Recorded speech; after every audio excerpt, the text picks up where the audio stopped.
saying that there are some areas being liberated that have been occupied for the past 8 years, and I hadn't heard the places from 2014 occupation. Is that what you're saying, Carl? And because I've been for a long time waiting to hear what would it be like when the first places were deoccupied, because I expect, as I think Carl was saying, this would be really, really quite different when the occupation's gone on for so long and you won't have people coming necessarily with open arms to the troops. Does anybody know if there has been, because I haven't seen any media talking about such a phenomenon, those areas that were occupied since 2014? That's what I wanted to ask.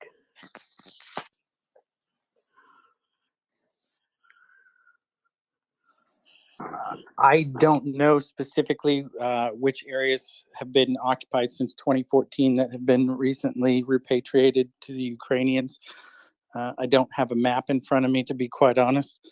And even if I did, I probably couldn't real authoritatively go through those areas anyway. Luhansk and Donetsk have been the areas that were contested over the last couple of years, and I know some inroads are being made in those areas right now, but I don't know specifically where they are. That would probably be a great question for Language when he's here for an update. Okay, thanks a lot. Prince, go ahead. Hi, Ryan. You and I have talked in the past about the whole fear over the nuclear thing, so I'm not going to talk about that whole lot, other than just to agree with you that those of us who are older have, I think, a totally different response to the word nuclear. And it sort of goes, yeah, okay, but we also remember hiding under our desks for nuclear drills. But we lived with it for so long that it was just not such a thing, I guess. But when I get up in the morning, I go through things and I try to save a couple of bookmarked things just in case things get quiet at this time of the day. And one of the bookmarked things that I found, that I went and actually got the image myself off of the Prosecutor General's office from Ukraine, was an image showing crimes committed during the full-scale invasion of the Russian Federation. And it's back there, a couple of them already, but I shared that image up into the nest because Ryan gave me permission to do that at some point. And it's just a very interesting breakdown of what kind of crimes, and it breaks it down. There's crimes of aggression, crimes against national security, main causes of aggression, and then the crimes against children, and it goes down and it breaks those down a little bit in different categories also. So it's an interesting image, and it just serves to remind us that these kinds of things are happening every day. But it's also good to see that the Prosecutor General's office is on top of it and keeping track of it. And just like we had Alexandra on last week, and her organization, who is also keeping track of it very well. And it also then brought to my mind a tweet I saw yesterday. It was over 350 children from Donbass have already been adopted in Russia, per this woman from the Russian Children's Rights Commissioner. And the response to that is over 7,000 children were deported to Russia after the full-scale invasion. Only 51 of them have been returned so far. So there are atrocities and these awful things that are happening every day, and we don't necessarily talk about them every day, but I think it's good to keep them in part of our mind. And now I just news flashes that Elon Musk has indeed bought Twitter. So I guess Twitter is now owned by Elon. But so anyway, I came up to share that information about the about the war crimes in what I'd seen about the children, because those are things that we need to remember and keep at the front of our mind as we go through every single day with in this. Absolutely. And last I saw, the number of just kidnapped kids is up to 500,000 right now. I had somebody DMing me a minute ago asking what the status was on getting kids back, or asking for a good source to go and consume information in that regard. And my response to them was, there's not really any ability to repatriate the children who've been kidnapped by Russia without explicit and extensive cooperation from the Russians. So that's one of the reasons that we're such staunch supporters of Ukraine winning this war in a decisive manner and not having to negotiate some sort of peace with their hostage takers, is because Ukraine needs to have the most leverage humanly possible when they do come to a negotiating table with Russia, so that they can affect repatriation of those kids and their mothers, and presumably their fathers and their grandparents and whoever else has been kidnapped into Russia. We can't force Russia to give people back that have been relocated to some remote Siberian village, unless the Russians want to put those people on a bus and send them back where they took them from.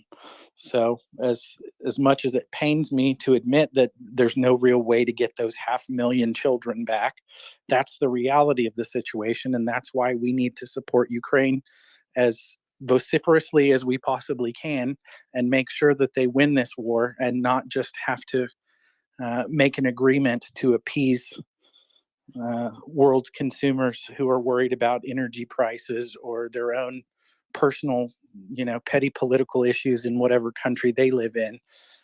All that stuff is irrelevant to a country who's fighting for its existence and trying to get back their next generation of citizens.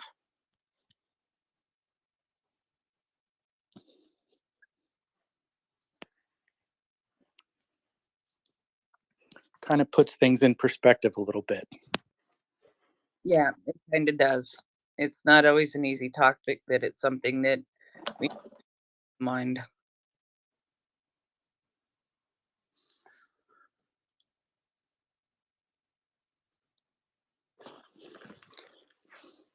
I can only imagine how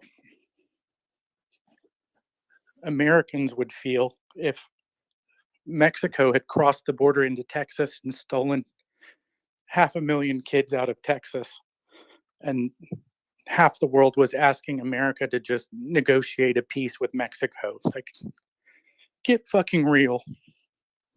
Yeah, no, you're right. Ryan, should we let someone else speak here for a couple minutes? Sure. I don't know if Dan or Leonard or Armed were next, but I think Armadillo. Go ahead. Yeah, actually, I think Dan was ahead of me, so I don't want to cut.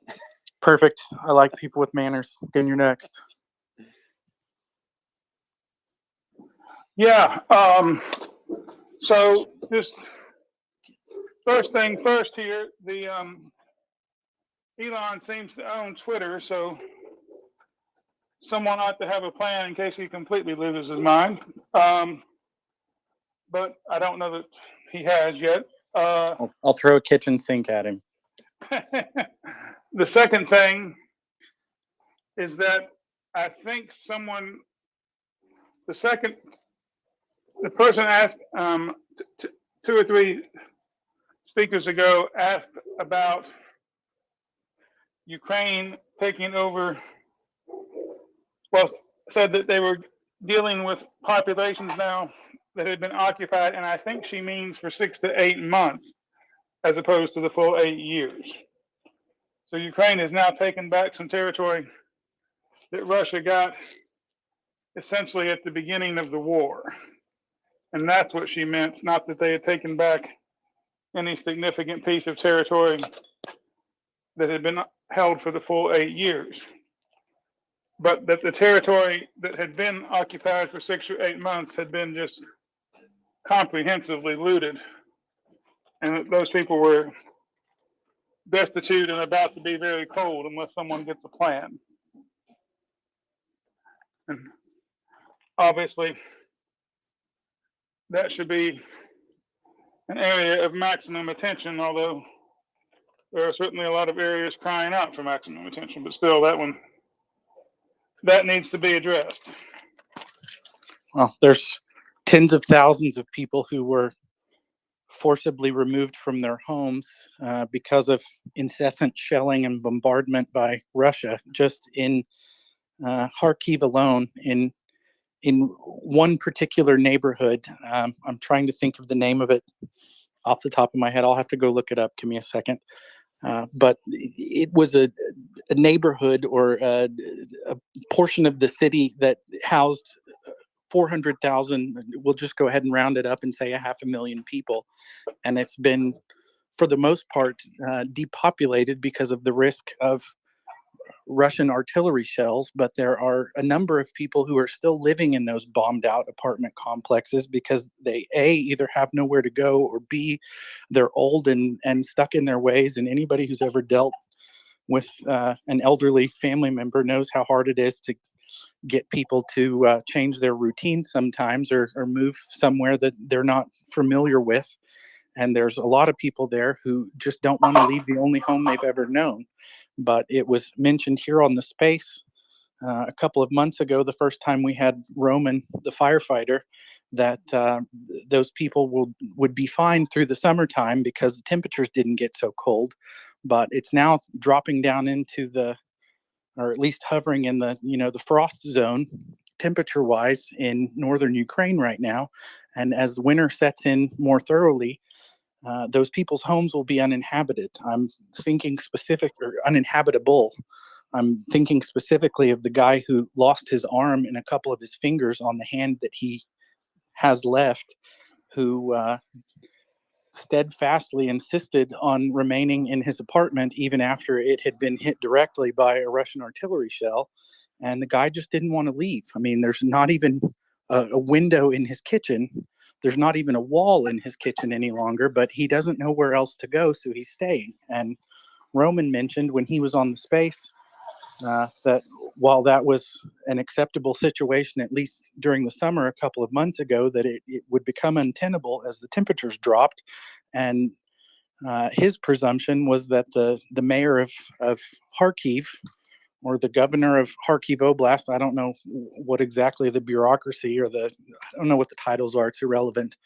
The leadership in the city of Kharkiv was considering a mandatory forced evacuation of people from those areas because they don't have proper utility coverage for those people to maintain their lives. Like, they'll literally freeze to death in their homes if they're left to their own devices, and they're going to have to be moved, and they'll presumably need maybe a new set of clothes and some housewares to get them up and going if they've survived this long. So yeah, it's a definite concern. I think it's as much a concern for the civilian population and the people who don't have financial means to get themselves to a more safe place, or who are living on a fixed income and just don't know where to go. I'm sure there are a lot of people who are getting up there in age that may not have kids or grandkids that are willing to get them out of there, and those people all need help as well. I mean, sadly, the misery goes on forever, but specifically in the places that are just getting taken back now, just someone needs to be thinking about a relatively comprehensive solution. I apologize if my audio is awful. Dinner's doing something that I have to pay attention to. The neighborhood I was thinking of in Kharkiv is Saltivka, Saltivka. But it's, at least from the photographs and the video I saw, appeared to be almost primarily high-rise apartment complexes, and they house a lot of, or did house a lot of people. And I know they were making some attempts a couple of months ago to determine how many people even still resided in those areas, so they could try and impress upon them the seriousness of the situation they'll be living in come wintertime. And here we are. It's, a month or so from wintertime.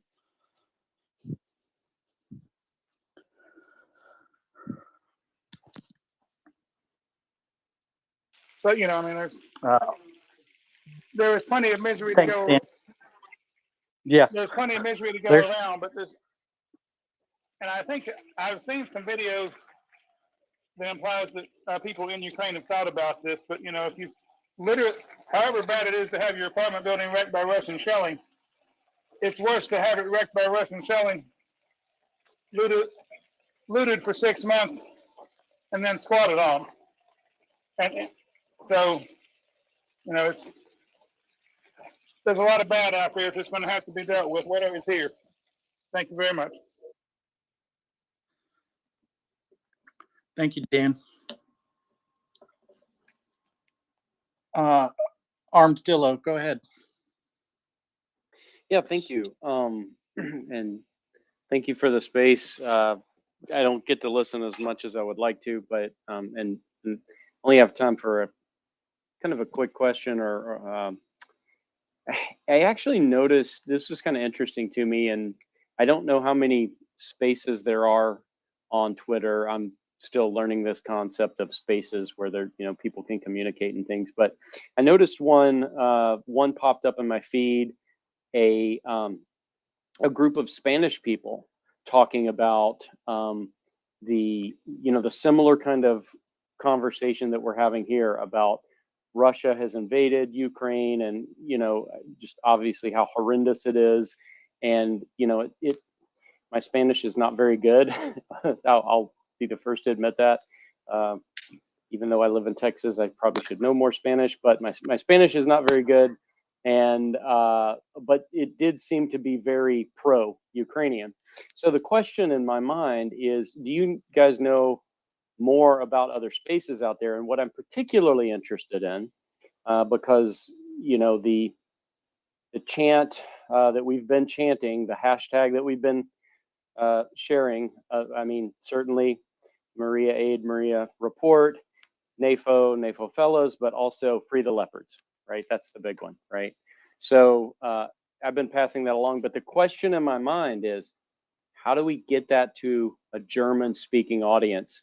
How do we have conversations? Are they happening? Are there things like this being discussed in German? Because there's really, as I understand it, there's one guy we've got to change his mind to get the Leopards rolling to Ukraine. As far as German-speaking Twitter spaces, I couldn't even give you the slightest idea of how prevalent they are. I spend all of my time space-wise in this space.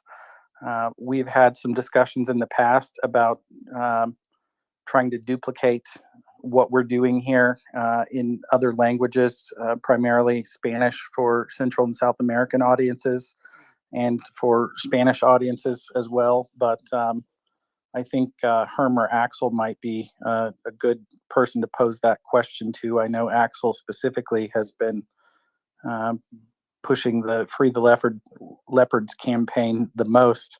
And I don't know what, if any, translation there is in the Twitterverse or on Spaces specifically about pushing that campaign across the language barrier.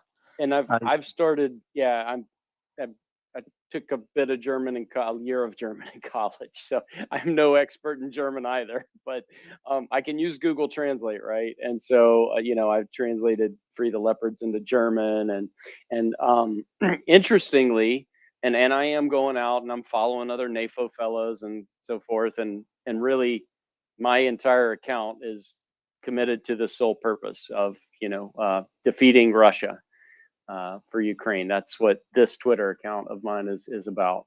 So yeah, and so when I translated that, actually I noticed a few a few German speakers forwarded it. So I'm wondering, maybe we need to try that out. Sounds like an excellent idea to me. Okay, well, I'll continue to spread the idea, and maybe I can. Do you know when Axel will be back on? I'm not sure what time you are. Let me see here. It's 8:30 my time. He usually pops on about 2 a.m. my time, which is 10 a.m.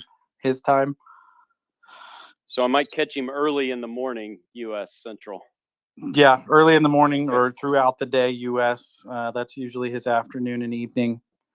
But yeah, definitely, I think anything we can do to maybe enlist Jessica Berlin by chance as far as pushing out the Free the Leopards campaign. I know she's been a friend of the space and a featured guest a couple of times, and I think she wholeheartedly supports the Free the Leopards campaign.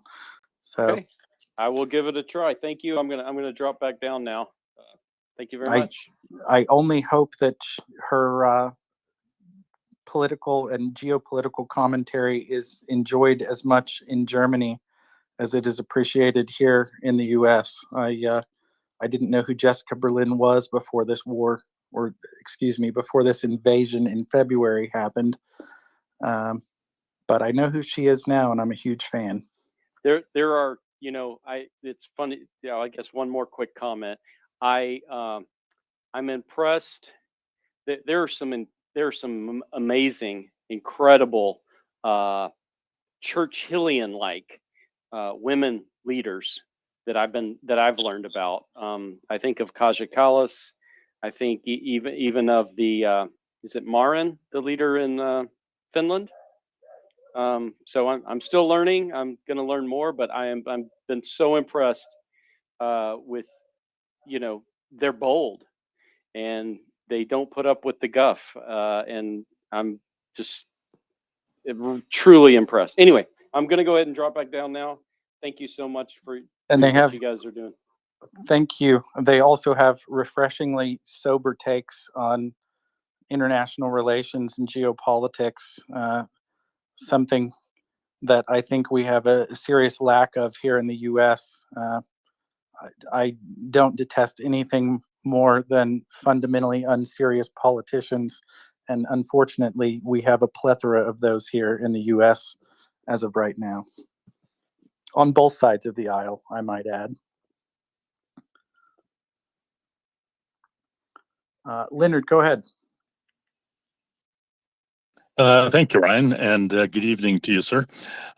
I just wanted to follow up just briefly on the comments that the lady from Sweden made a few minutes ago, and it was with reference to the Russian submarines.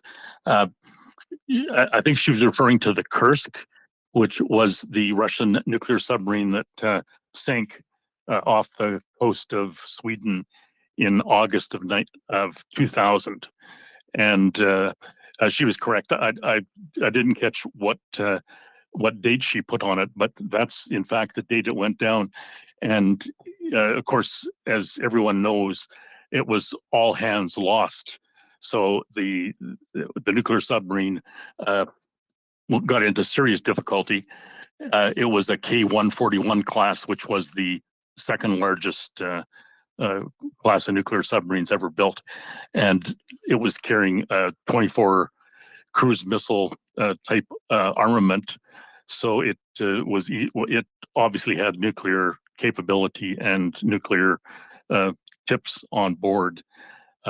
That's a situation that some people will recall, where the United States and Great Britain had offered immediate assistance when the emergency call went out, and Russia totally refused any assistance whatsoever, drew a complete veil of secrecy around the entire operation.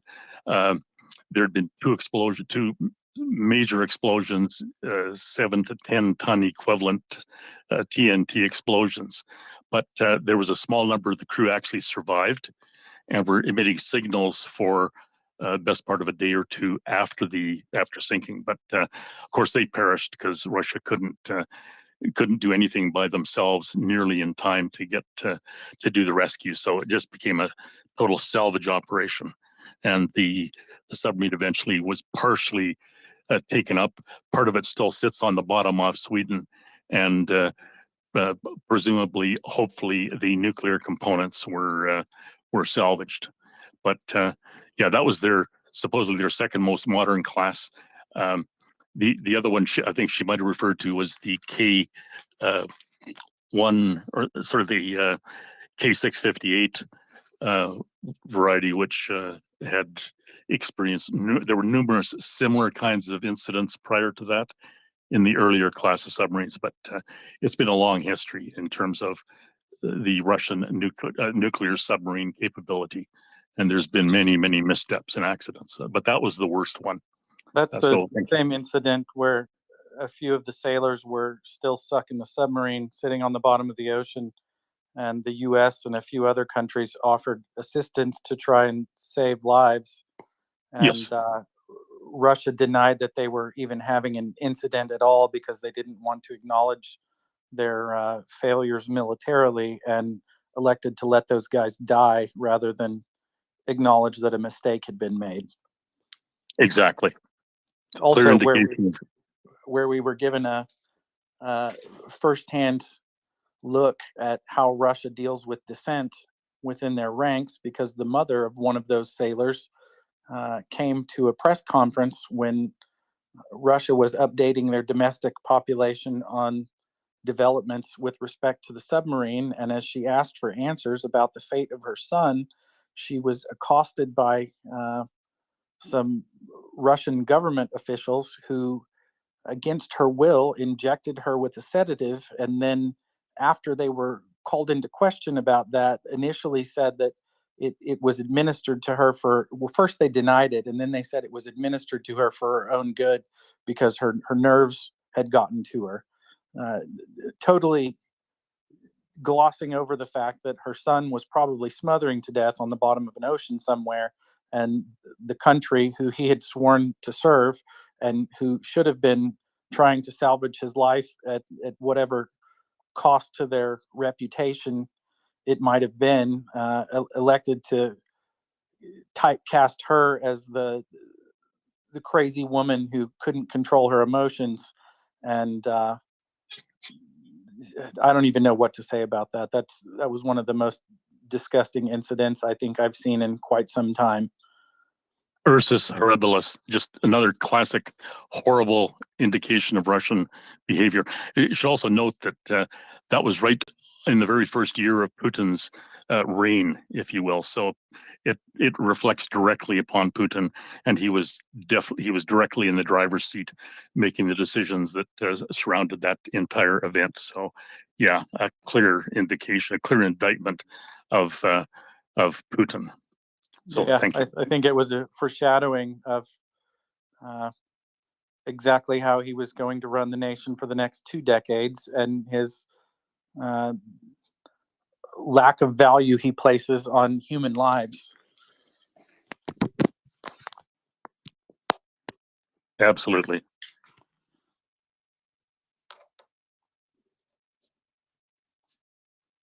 Chris, go ahead. You were next. And I think I'm trying to bring up a couple of new speakers. Yeah. I see somebody, Yvonne, is stuck in purgatory, so I'm going to drop them back down to listener for a bit. Go ahead. Yeah, just to add to that, I think Putin stayed in his dasher on holidays for about a week while this drama was unfolding. The English had some very clever sub that could possibly have gotten down to them, but they refused the help. Yeah, but I actually wanted to talk about something you were talking about a few minutes ago, the Free the Leopards campaign. Has everyone seen the documentary, which has got a kind of a David Attenborough voice about freeing the leopards? It's quite well done. I thought I might put it in the nest in case anyone hasn't seen it. I have seen it. I only wish they could have enlisted Mr. Sir Attenborough himself. I know. I almost called him Mr. I know. So is it okay if I put it in the nest? Or? Sure, go ahead. Okay. And I'll drop back down if you need some more space. Okay. Thanks. Max, I know that's not how you pronounce your name, but I can't read Cyrillic, so I'm going to call you Max up. Go right ahead.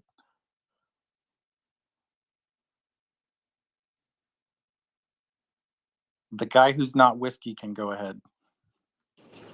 Hello, everybody. Good evening. Hey, sorry, I had a problem with the connection. You're fine.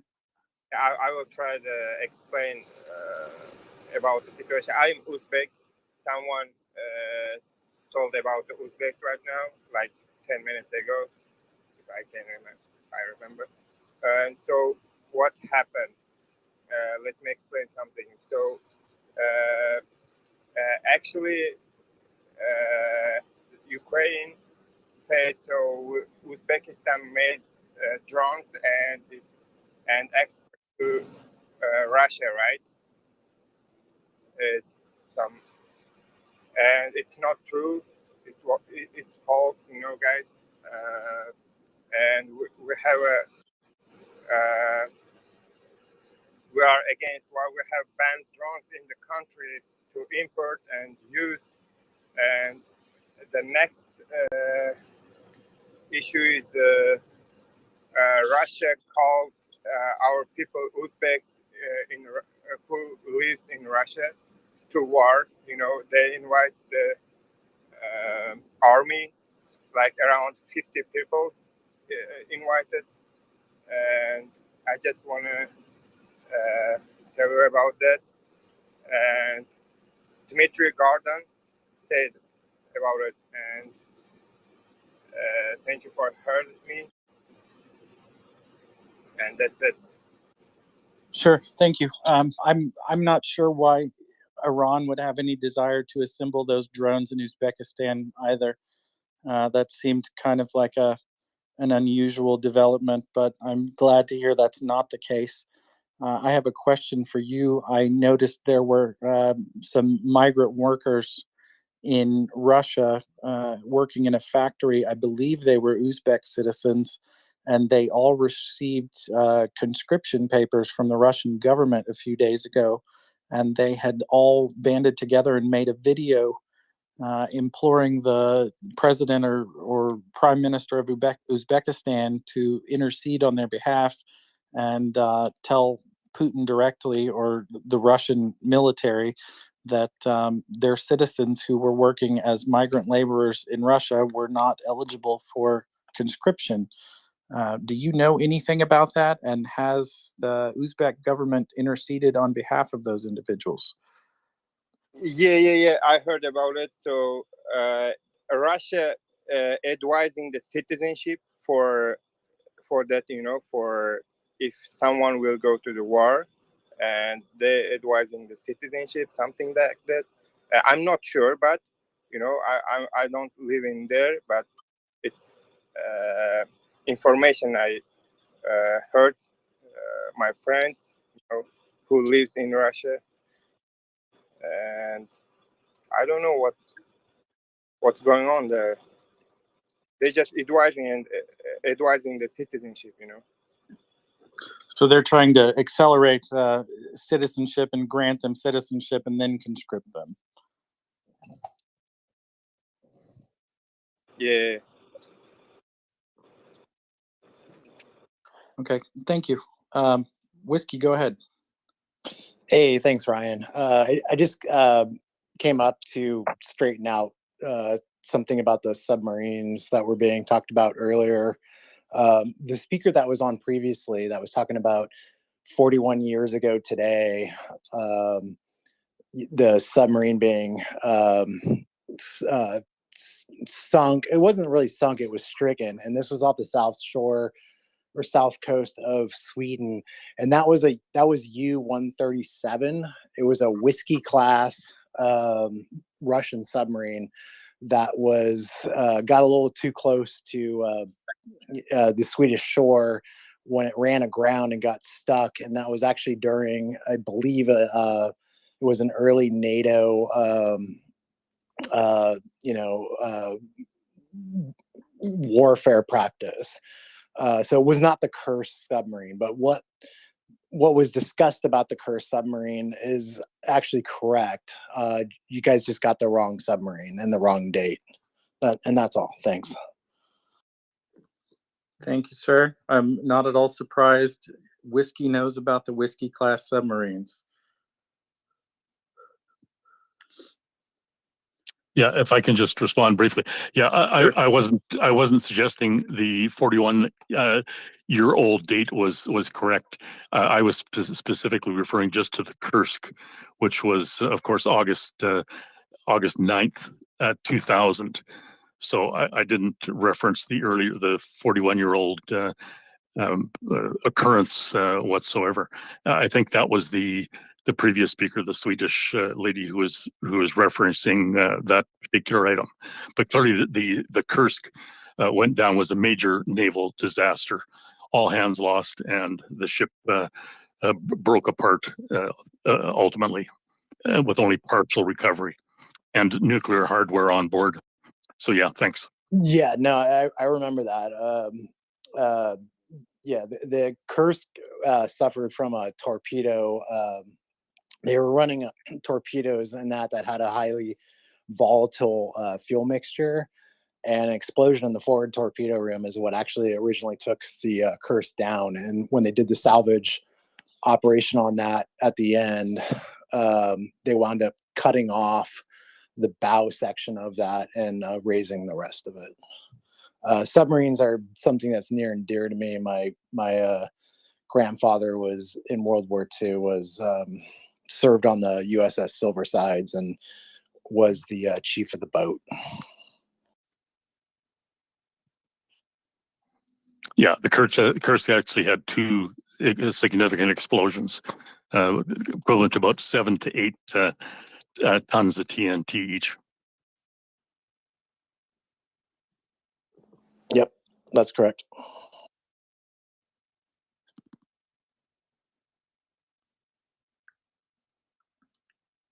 I'm not sure what M is doing up at this hour, but happy to have good conversation with my favorite Egyptian.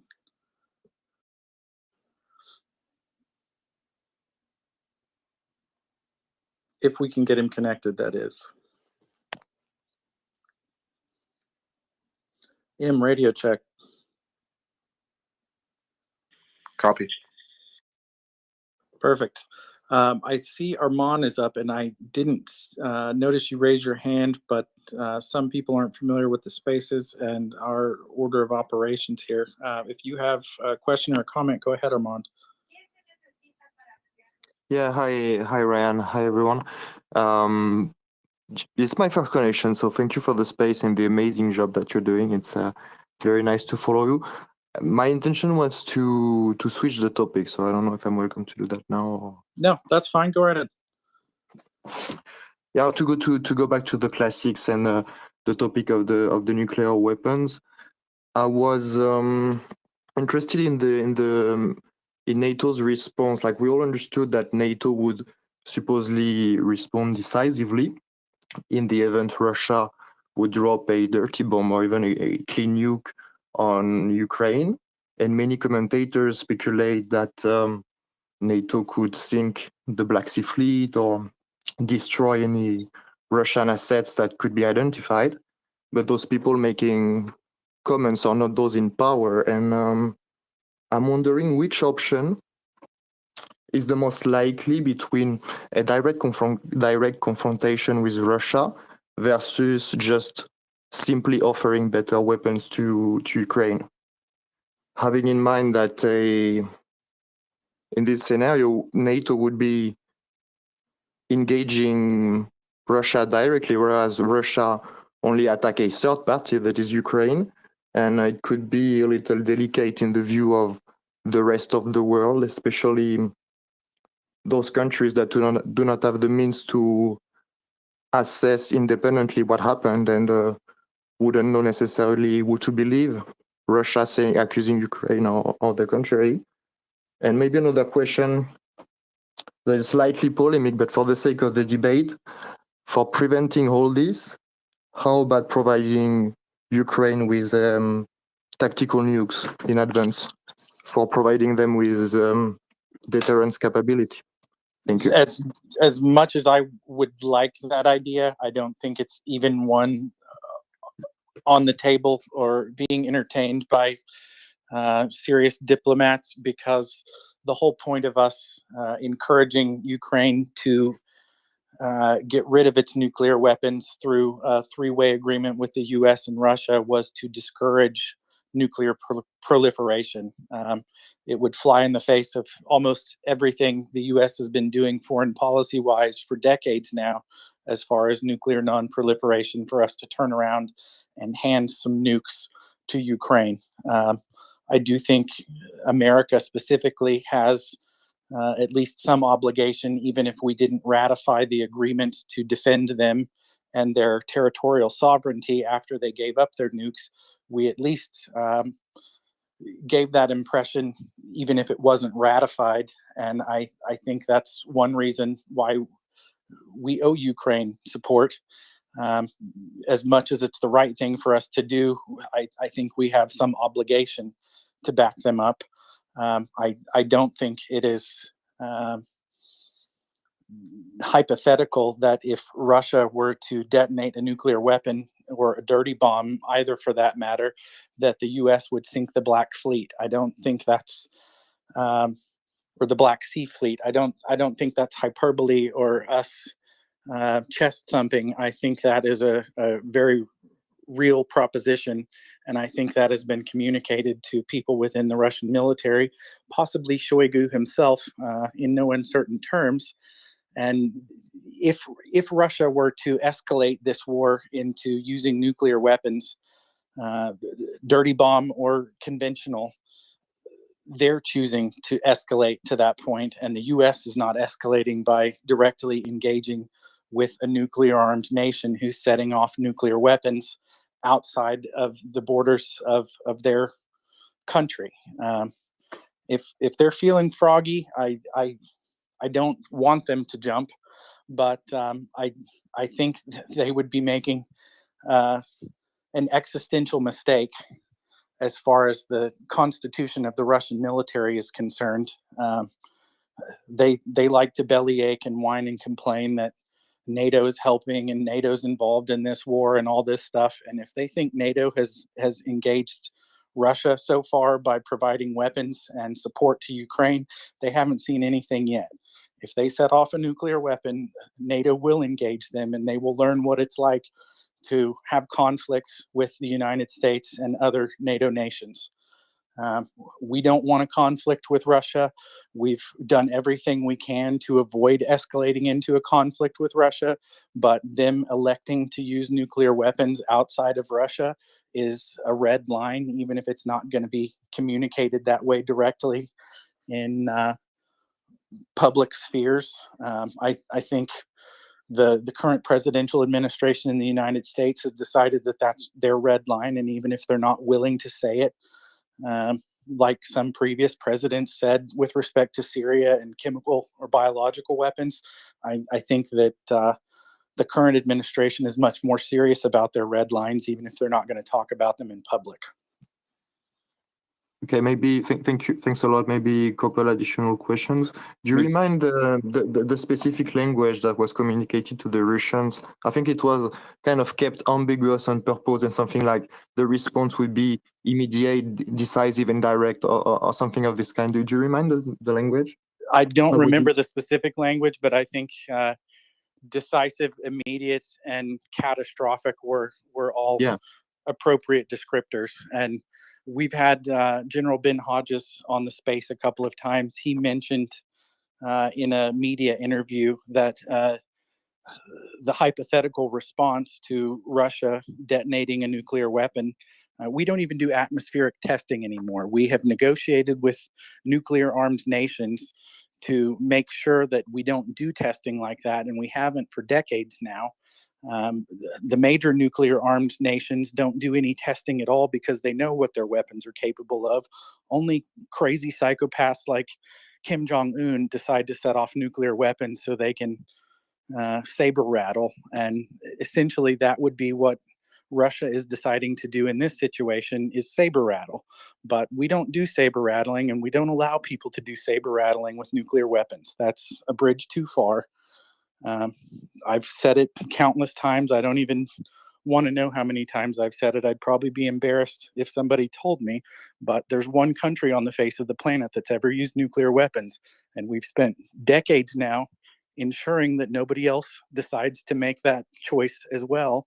And if Russia wants to be the second one on the list, they'll be the last one on the list. And if I sound like I'm a cocky American who's thumping his chest right now, I apologize, but them's the cards. No, it's great, but I think it's interesting to try to figure out what would happen because, okay, you've said that you would reply, or we say, let's say, that we would reply decisively, immediately, catastrophically, and everything like this. Then the thing happens, and the next phase is you're trying to assess and to gather evidence under the form of intelligence that you should try to share with everybody, or maybe like physical sciences, try to understand the composition of the bomb and trying to link it with its owner and make this all this known publicly. And we're talking about days or even weeks. And so how do you manage like the political space or the political speech during this time? Because that's little slippery. You look weak somehow after saying all this and remaining, I mean, not taking action immediately, right? Do you see the point? I get what you're saying. There would be some ambiguity in the time after such an event took place and until it could be confirmed who was at fault and what the response would be.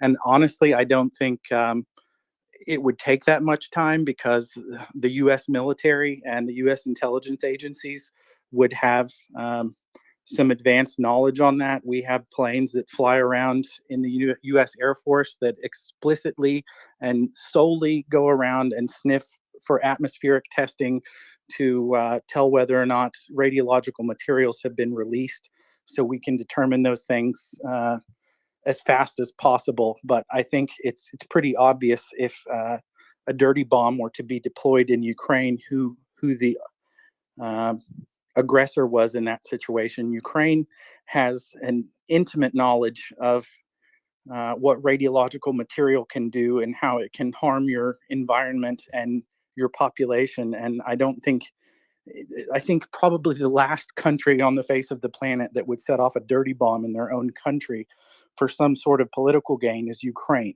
They understand this more than anybody does. They don't have any need or desire to escalate support for their cause by setting off a nuclear weapon. It seems almost laughably stupid to me that Russia would insinuate that Ukraine was even trying to do that. It doesn't make any logical sense. For that matter, it doesn't make any logical sense for Russia to detonate a nuclear weapon or a dirty bomb, because presumably this is territory that they want to hold and they want to utilize for economic purposes, whether that's harvesting the natural resources or growing crops or just, having a population and a local economy. But it escapes me where it seems logical that Ukraine would ever contemplate such an idea, let alone carry it out to try and enlist additional support for their cause. They have plenty of support right now, and the idea of them even considering something like that just seems anathema to me. They wouldn't. It's a hairballed idea from the get-go. Like, Ukraine's not that stupid. So maybe they wouldn't accuse Ukraine directly, but they would try to blame it on Ukraine somehow, saying we were forced to do this. You cannot blame the detonation of a dirty bomb on anyone, because first of all, it requires radioactive material. That radioactive material will come from a certain element with a certain isotope. Now, there is a list of every single radioactive isotope, every quantity of it, as produced by any nuclear facility all over the world. That's why we have the International Atomic Energy Agency. That's why and how you can trace any radioactive isotope used in any device back to where it was produced. That's how you prevent nuclear proliferation. We have those schedules. So it will not be a matter of, oh, something happened in Ukraine and peoples in other countries don't really know what's going on there. And therefore, they might side with Russia or side with Ukraine because it will be Russia's word against Ukraine's word. There is science. Science will trace the isotope of the radioactive element and the radioactive material used in the device. That's number one. Number two, giving Ukraine nuclear warheads right now is considered an escalation, and it provides ammunition for the Russian Federation should they manage to target such deliveries to create a dirty bomb scenario and then blame it on the West, because they will say that the West is escalating and giving Ukraine nuclear weapons and we had to go in and destroy them, and that caused the dirty bomb scenario that we warned you about earlier, that's falling right into the Russians' hand. So over the last 20 minutes or so, Ryan has been trying to calmly explain to you that all those scenarios will not happen, and all those scenarios are more or less a nothing burger. So to sum up this conversation, can you please try to communicate concisely any points that you want to add to it before we move on from it? No, that's good. Thank you. We can move on. Thanks a lot. Thanks. Chris, I think you were Off next. to you, Ryan. Oh yeah, I just wanted to concur with what you were saying, Ryan, about that it was ridiculous proposition and laughable, but also it reminds me of the lies that were told earlier this year about week after week after week. I kept hearing from the Russians about how Ukrainians were bombing themselves, were shelling their own hospitals, their own maternity wards, their own schools, their own theaters, just to make the Russians look bad. So the whole thing, whenever they say something, you kind of think, well, whatever they said, it's probably the opposite. Like the boy that cried wolf, it's, I don't think anyone has been paying attention. I don't think most people believe anything that comes out of the Kremlin anymore. Oh, if they ever did. I'll stop there. It's Chicken Little and the sky's falling. Yeah, no, it's just been somebody called it a fire hose of nonsense, but it's worse than nonsense because nonsense is quite often funny and amusing. It's just been a fire hose of despicable lies. The biolabs, the Nazis, the Ukrainians constantly killing themselves just to make Russians look bad. It's just the whole thing has been ludicrous. I mean, so ridiculous. And now dirty bombs, for God's sake. Well, they fling everything at the wall and see what sticks. That's kind of their modus operandi of a disinformation campaign, is create enough narratives that everybody has a narrative that suits them and they can latch on to, whatever suits their palate. And, there's something for everybody. If they can create 5 different stories and only 3 of them are believable and 2 of them are likely, then they've succeeded.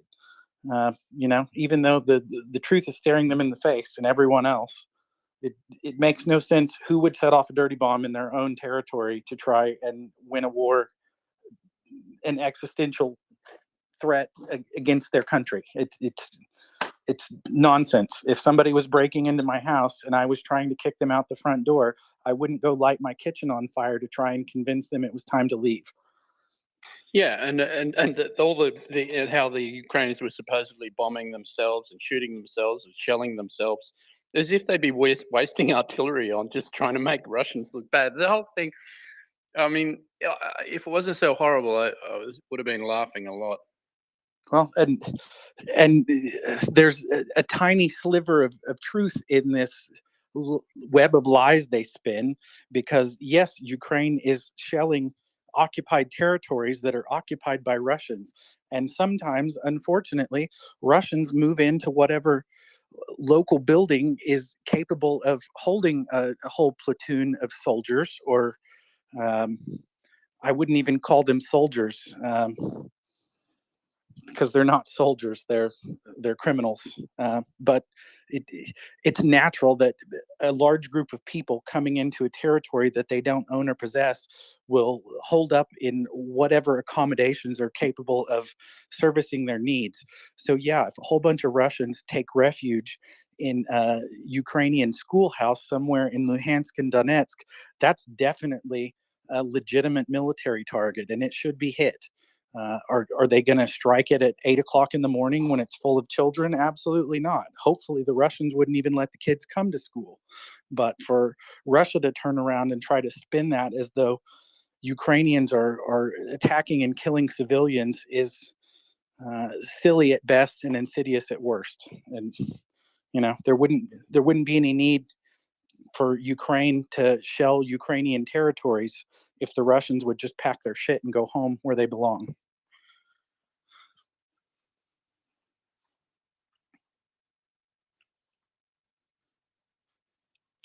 Bali, go ahead.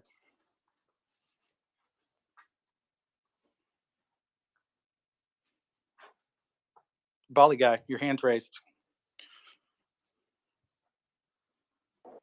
Hey, sorry, I was trying to find the unmute button. So, You're fine. I have the same problem myself. I know what you're working with.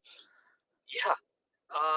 So Ryan, like, can I ask you a question that relates to like oil and gas?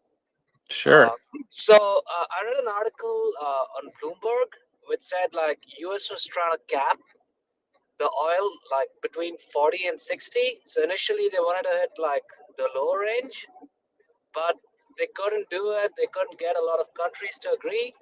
You can't cap oil price at 40 to 60. 40's not even profitable. Yeah, it's not even. That's correct. It doesn't even reach the lift price, the price for extracting the oil. But exactly. Then, yeah, but then, according to the article, that was the original plan to cap it between 40 and 60, but they couldn't successfully keep it at 40. They couldn't get the countries to agree, some buyers. So they're trying to keep it at 60, but apparently it's going to go about that range. So I just wanted to, first question was like, just get some insights from you, like at $60, they're still making some profit, or do you think like that really, wouldn't get them a lot of revenue? The other question was around the natural gas. So how much of revenue or a GDP hit is Russia going to take because of this natural gas, ban? Like they won't be able to export any gas to EU. And I think Putin today, he again literally was begging that I'm ready to export like oil and gas to Europe again. So yeah, I just wanted to get your take on these two items. Thank you. Setting a floor on oil prices is the first thing I would take issue with. I don't think they were ever trying to do that. I think they were trying to set a ceiling on pricing, but pricing manipulation in free market economies is always a bad idea. You're going to have troubles imposing that on global economies and other countries that don't have really any financial incentive to accept these price controls.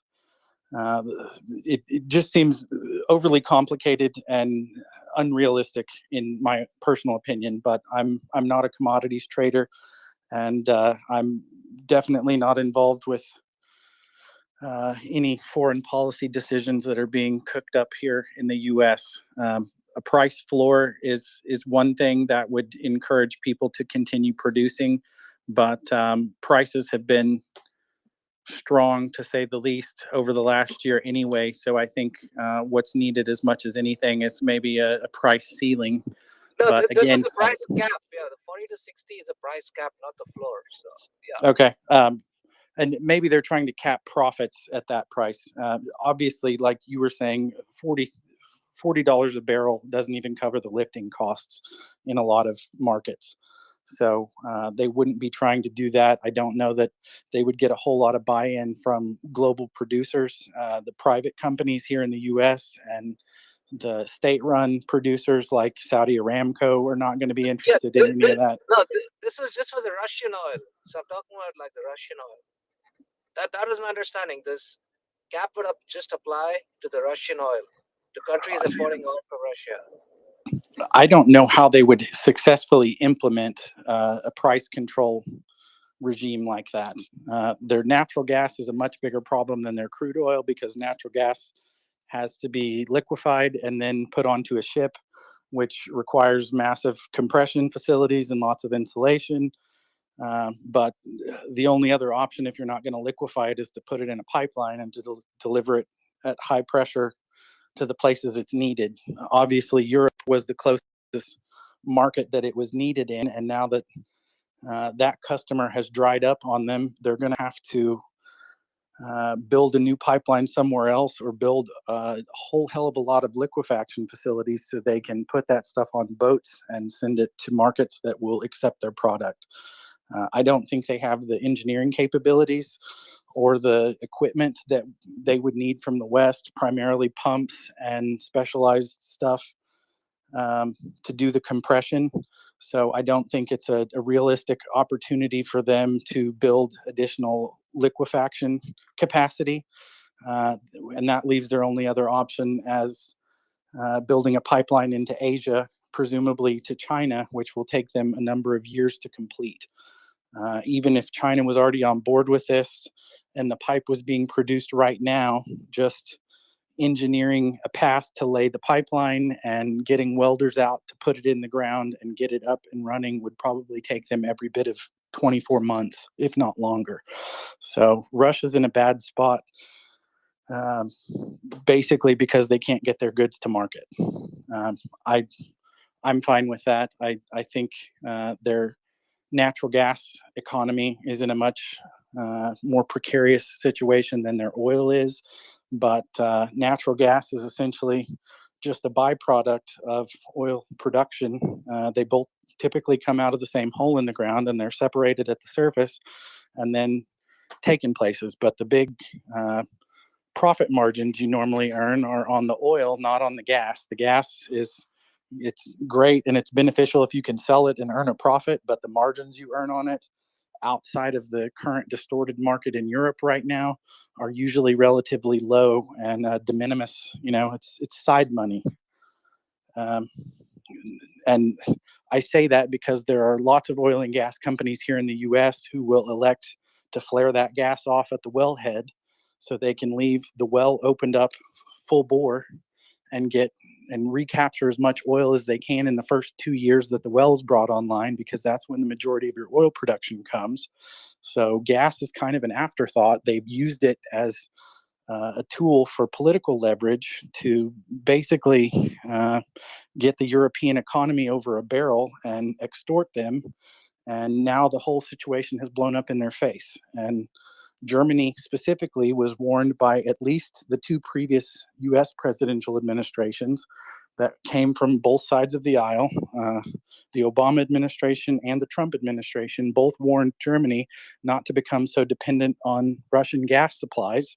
And the Germans essentially laughed off the Americans and thought we were crazy and we were just self-interested in trying to get them to buy our gas instead of buying Russian gas. And now everything has come to fruition, and it turns out we weren't just trying to self-deal and get a better sales opportunity for our own domestic production. We actually had a point, and we knew Russia was going to extort them, and here we are. They're doing it now. Thankfully, Nord Stream 1 and 2 have been taken out of commission. I don't really care who blew it up. I think it was Russia. If it was some of Chuck Farrer's friends, great. No sleep lost on my end. Thank you.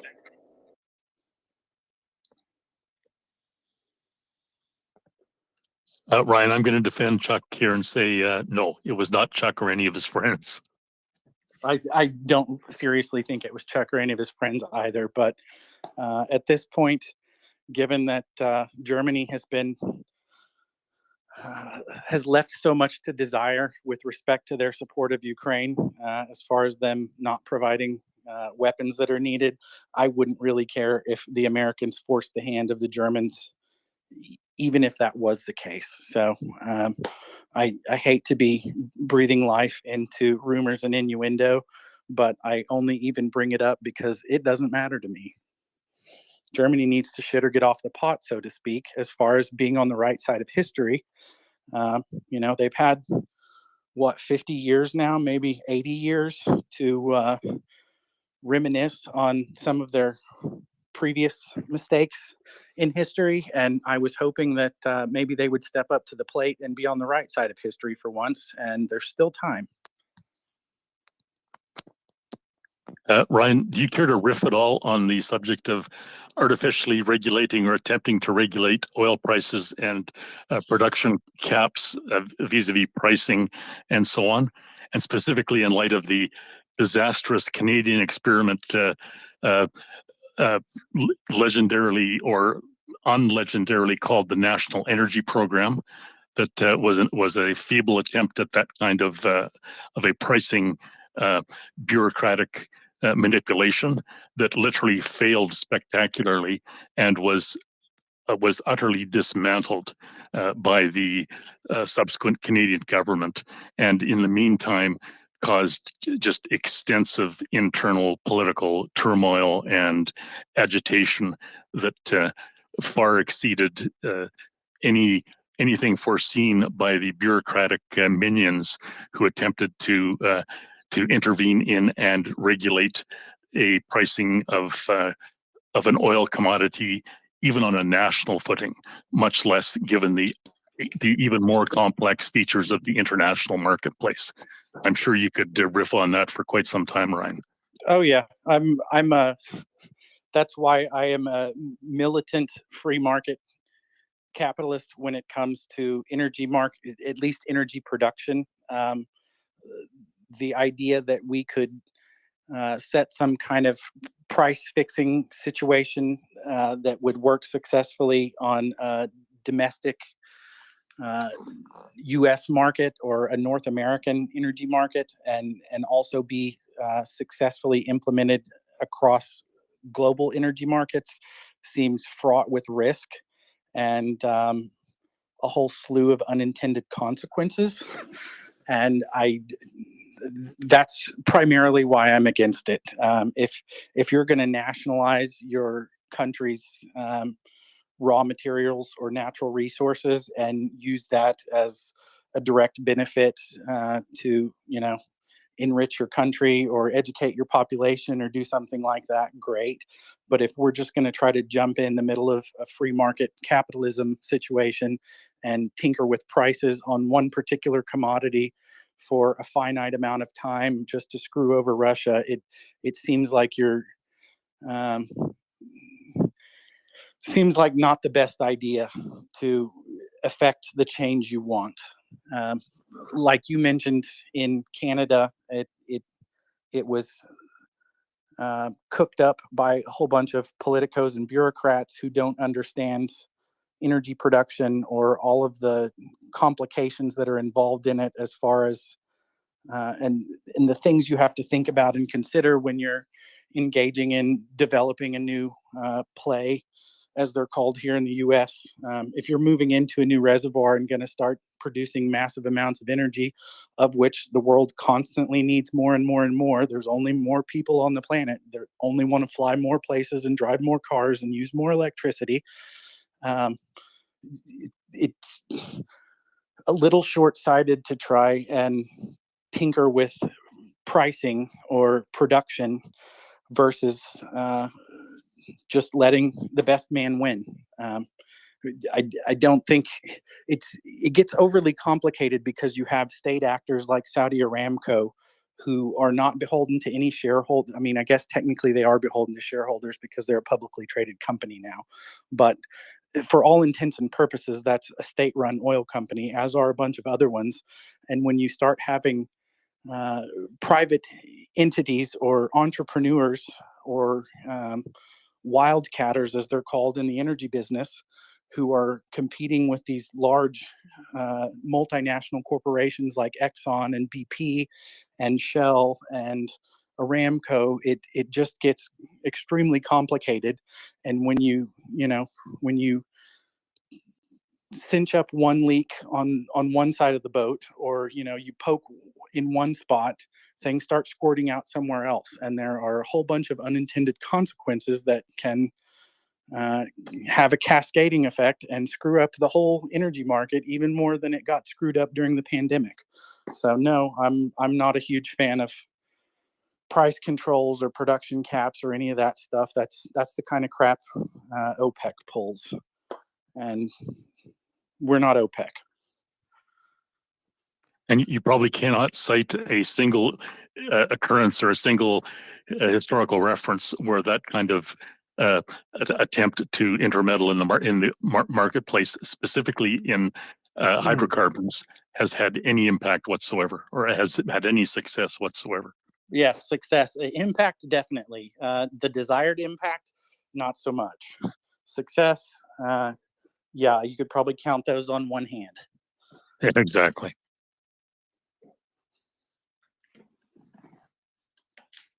Chris, go ahead.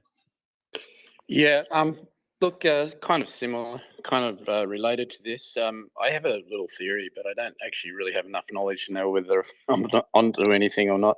But it seems to me, Putin's getting pretty old. He's sort of Russia's a country that I've heard described as a gas station with an army. So a country that doesn't produce very much.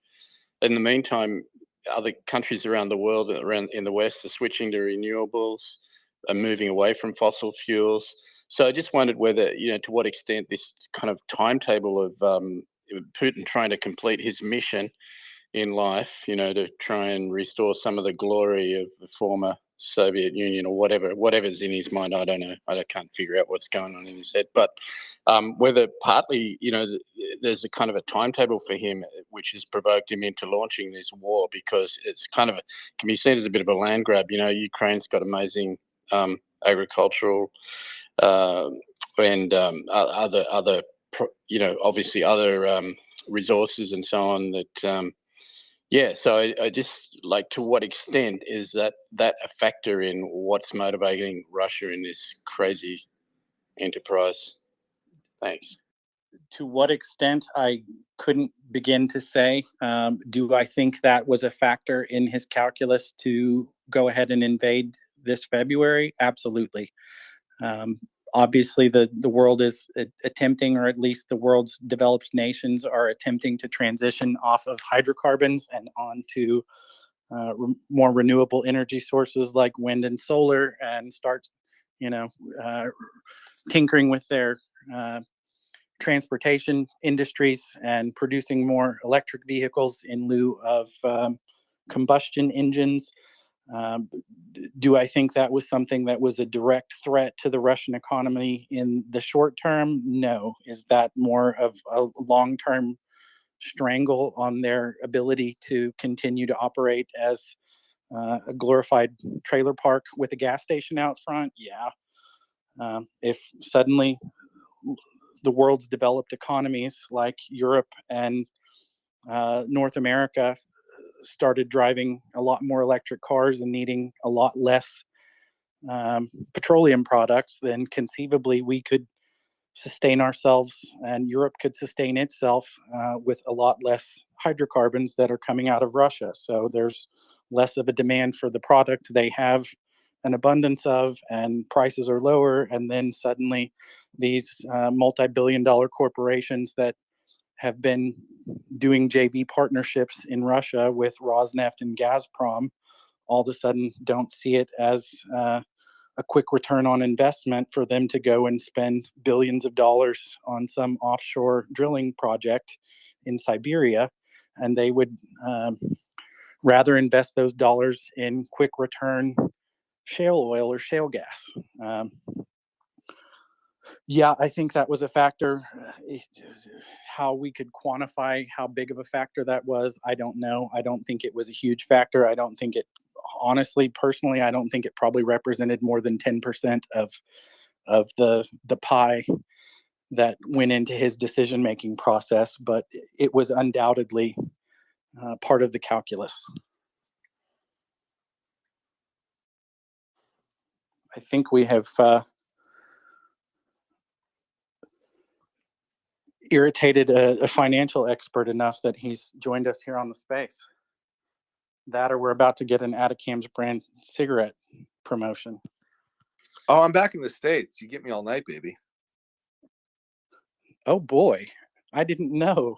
We're like two ships passing in the night. No, honey, I'm all back. This is my time. You're now. home. I missed you so much. I'll be now, right? I'll be somewhere else next week, so we're not going to see each other for long. Your all your dreams have come true, Ryan. I am back. All right, I've missed late night finance hour. It seems like you've been gone for months. Have been gone exactly 2 months. So y'all are running hands. If I heard someone wants to drop, so I assume it's M because it's whatever in the world o'clock over there. Em, are you alive right now? I'm alive. I'm awake. It's 4:22 a.m. in Cairo. Did you just wake up?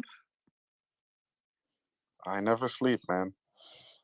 Dude, lies. I mean, as much as Ryan's from the meth capital of the world, M's hours are so obviously insane that I think maybe he actually is like meth impersonated.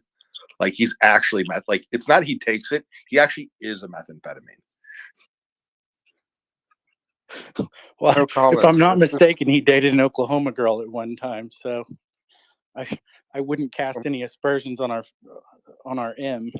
I don't think he's a recreational drug user, but from Shikashay of all villages. Got a rodeo queen. Actually, she's a PhD in Stanford now, but that's a different story. Oh, that's excellent. I know a couple of Stanford grads. We'll have to talk offline. Quantum chemistry, but that's a different story. Finance, take it away. Good night, everyone. M is a cyborg. Good night, good morning, whatever hour it is there, M. Nice to see you for a brief second. He's waiting for the sunrise of the pyramids. Yeah, I have to connect to my elders and connect to the energy and find a solution to the whole world problems. We do it every morning. I think I read on 4chan that the pyramids were some kind of like energy production source. Were they like maybe the world's first nuclear reactors or something? Yeah. A lot of people think that the aliens built them, that they were aligned with Orion's belt, that they are energy centers. It's just like they are portals to other realms, and we will all turn into tetrahydrons at some point in the future, and that's when we're spared the cycle of reincarnation on Earth, and we will be freed from pain, and we will meet in the light. So I'll meet you all in the light tomorrow. So good night, everyone. Thank you, Em. You know surprisingly too much about all of that stuff. I would almost mistake you for a believer. If you have to fight it, you have to learn it. Good night. Indeed. Good night. Know your enemy. Leonard, go ahead. Thank you, Ryan. I was just going to refer to the sort of what is unfolding presently in the Russian media, at least internally, and to the extent that they even have a media. But there was some talk earlier of where Putin's agenda lies and where this is going, and what kind of internal turmoil is going on within the Kremlin. But I think it's worthy to note, and in addition to this, I would just ask anyone who's familiar or follows Russian Telegram to come up and give us a much better insight. But I don't watch Russian Telegram at all, but I do refer to the RT and their internal media from time to time. And I think one thing worth noting is that there seems to be a growing pitch of not just discontent, but actual almost a trending towards a panicked assessment of what's going on in Ukraine and what the implications are for Russia and for Russia's entire geopolitical situation, as well as the domestic situation. And we've seen just in the last couple of days, there have been examples where there have been almost literally live catfights on Russian RT television, which is a channel that effectively is owned, or at least the CEO is Putin's mistress. So there's ostensibly a very close connection between Putin, the Kremlin, and what goes on their so-called live TV network. But regardless, there is clearly a growing voice of serious concern about where this is all heading, and almost a dystopian sense. You can sort of see a bit of a dystopian doom hanging over some of the previous parties that were glorifying Russia and Russian imperialism and the impending immediate success of their so-called special military operation, et cetera, et cetera.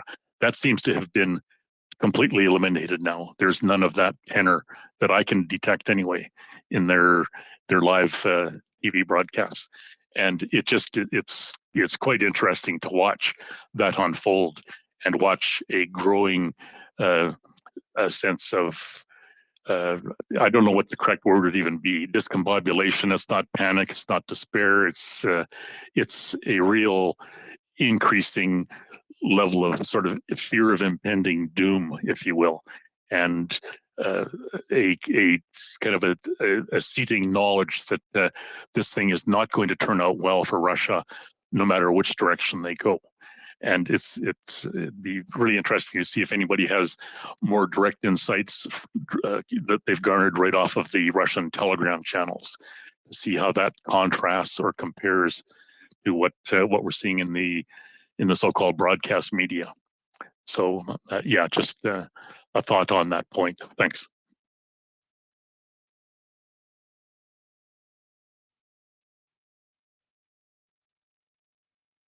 Ryan, you're the only co-host right now, Bubby. You're running. Sorry, I thought my Twitter app had crashed for a second. Glad to know I'm still up. Nikki Explicit, go right ahead. Your hand's up. Yeah, so I've been hearing a lot of talking points that have mostly seemed to be more from a financial perspective, but I'm just curious as to like what are we going to do to protect the families in the Ukraine as the Russian forces have been invading, and also I had another question, but I'll have to get back to that one at a later I got point. that. Liberate Ukraine, right? The best way to protect families in Ukraine from invading Russian forces is make sure that invading Russian forces cannot get their hands on any Ukrainians, because we see what happens when Russians get their hands on Ukrainians. There is filtration camps, which is a fancy way of saying concentration camp, that you sometimes pass through temporarily, and sometimes it's a longer stay. There is forced kidnapping of children. There is resettlement of people. There is torture of anybody possibly connected to the military or any military-age man whatsoever. And then there's all sorts of other horrors that I'm not going to enumerate right now. So that's what happens if Russia gets their hand on them. So how do you prevent that? Exactly what the Ukraine Armed Forces is doing. Keep the Russians and beat them out of Ukraine, and beat them back to Russia, and liberate as much territory as they can from the Russian horde. That's what you do.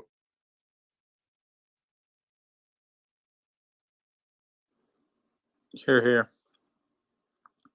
Yeah, and also Leonard brought something up. It was very interesting, and I wanted to try to build upon it and ask more about it, but I completely just forgot. It flew over my head. So I guess I'll just have to see if I can recall it later on at a different point in time. But then also what's up with the judicial system going on right now in the Ukraine, and how are they handling that? Is this becoming like, is there court battles that are happening due to this invasion from Russia? I could see that there's a posted tweet. What in the world? First, you talk about what are we doing about the families, with the obvious answer of you rescue as many as you can and prevent the Russians from taking them over. And then you make a vague comment of what is going on in the court systems without any sort of granularity of like, hey, what's going on in the court system where you live? Like, I don't know. What is there a major trial going on? Is there something special? Like, court systems deal with law and order. Are you saying are the court systems backed up due to, are they trying Russian war crimes? Like, you have to give context. What up with court system is not in fact a useful position to take, and it just seems to lead everything down some sort of weird rabbit hole. So if you want to Yes, ask sir. about the Ukrainian legal My system, you have to be apologies. specific. I saw the tweet was pinned up on the board there, and I was just trying to transition the conversation more fluently over to someone who probably have more expertise in that. So is there anybody who would be able to basically answer as to what we can do or what they're doing to help with that? I can, but you've yet to ask a serious question, so I can't answer it because you haven't actually clarified what you're asking. So let's discuss what they are doing. So the Ukrainians have tried a few Russian war criminals for their crimes. They have been found guilty. They have been given surprisingly light sentences because, well, if you ask me, for some of the horrific things these gentlemen have been uh, uh, accused, convicted, and clearly guilty of. Like, we're talking evidence that is not this. It's not just eyewitness evidence. There's plenty more. The death penalty would be suitable here in the U.S., but the results have been like jail terms that weren't even fully life. So, quite frankly, the Ukrainian court system is working for the very few Russian war criminals that do make it there, and their sentences are shockingly reasonable to the point of being almost light. So yeah, that's what I see in the Ukrainian judicial system as far as Russian war criminals goes. When they do make it there, many of them are obviously going into captivity or just dying on the spot. Um, I would say that those two approaches are better, because if they're not going to the Ukrainian judicial system, that means they're probably not committing war crimes. And I'm a whole lot more, it's one thing if you are fighting for your country, even if I think your country is completely in the wrong. And it's a whole other thing when you're the guy doing all the other terrible things. And, uh, not everybody has done the terrible things. I'm not saying they wouldn't. I'm just saying they haven't had the opportunity. So all those guys are just being treated like standard, uh, you know, prisoners of war for a nation. And I'm going to kick it back to the host for running the hands.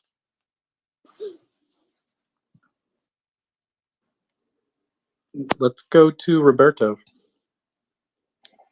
Good evening. How you doing today? Doing well. All right. Thanks. My quick question had to do with bombing of the electrical transformers. How is that going to affect the communication in Ukraine, like cell phones and the cell phone towers and all that type of stuff? And does it affect Starlink also? It won't affect Starlink in the least. The Starlinks are presumably being run by generators out in the field, and they wouldn't need any grid power to stay online. As far as cell phone towers are concerned, I don't know who the service providers are in Ukraine or what kind of backup power generation they might have for the cell phone towers specifically. If they don't have any at all, it would inevitably interrupt cellular communications. But I presume the Ukrainian Defense Ministry would be on top of ensuring communications were maintained, at least insofar as they had or could maintain effective communication between military units. But the military also has high frequency radios and other ways to communicate that don't involve the civilian cell phone infrastructure. Attacking these transformer stations is creating big problems as far as the civilian population is concerned, but I don't think it's ever going to cripple the Ukrainian military operations and defending their country. Yeah, I mean, quite frankly, I think the communications, the ability to log into your cell phone, still there. Biggest issue, like most things the Russians are doing, no military effectiveness, but it is upsetting the actual citizens on the ground, because it's making it harder for people to communicate. It's making it harder for people's houses to stay warm. When you're talking about hitting transformers and electrical grids, you know, the military is able to communicate. So the Ukrainian armed forces are continuing forth in the field. But what does happen is you wind up having people not having light, heat, and power in their house. You know, your fridge losing all its food is a problem, right? If you lose power for a day or two. Ukrainians having problems charging their cell phones on a personal basis is probably every bit as difficult as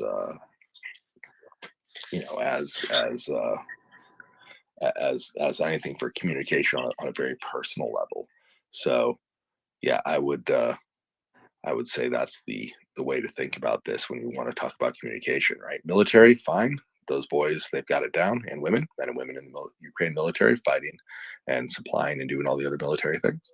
But as far as the actual people of Ukraine, across the country in all those areas where power stations get hit, you know, there's a reason it's considered a war crime by the, you know, and that, you know, only somebody as monstrous as the Russians would deign to do it, because it's really terrible for people's lives.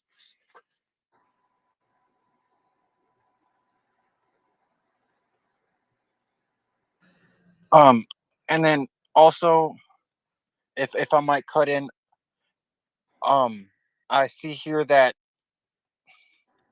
some of the schools have even been under attack by Russian forces. Does that, by any chance, make the war crimes even worse than just like a regular attack? Or so first off, there have been all sorts of war crimes, that being one of them. They've attacked schools, they've kidnapped kids, they have done sexual assaults of men, women, children, senior citizens, babies. Like, if you can imagine it as a terrible crime, they have done it. It has been recorded. There's evidence of it. The Ukrainians have monstrously large amounts of evidence, and I use the term monstrous quite literally here because the evidence itself is sickening and monstrous. Some time on Dr. Google will give you all the gory details. I have said enough of them already in this little rant. So yeah, they're shelling schools as part of it. I mean, on a really depressing but not quite as gory detail. Like, there was one where they showed a bunch of Russians were using a school. Like, Russians will like to use schools as barracks when they go take over a city, and then they'll tear down and destroy all the kids' art unless it's something that glorifies Russia. Like, you know, little things like that are just terrible. You know, so no, go have fun with Dr. Google, and you can look up all the different horrors, and none of them are good. Back to you, Ryan.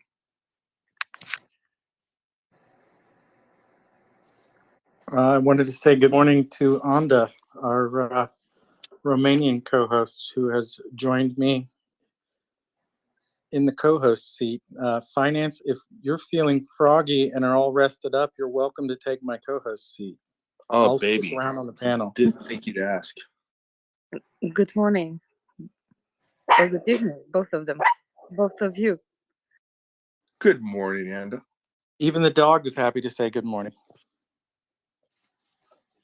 Hey. Or maybe it just wants some food. I think I'm bit by the food.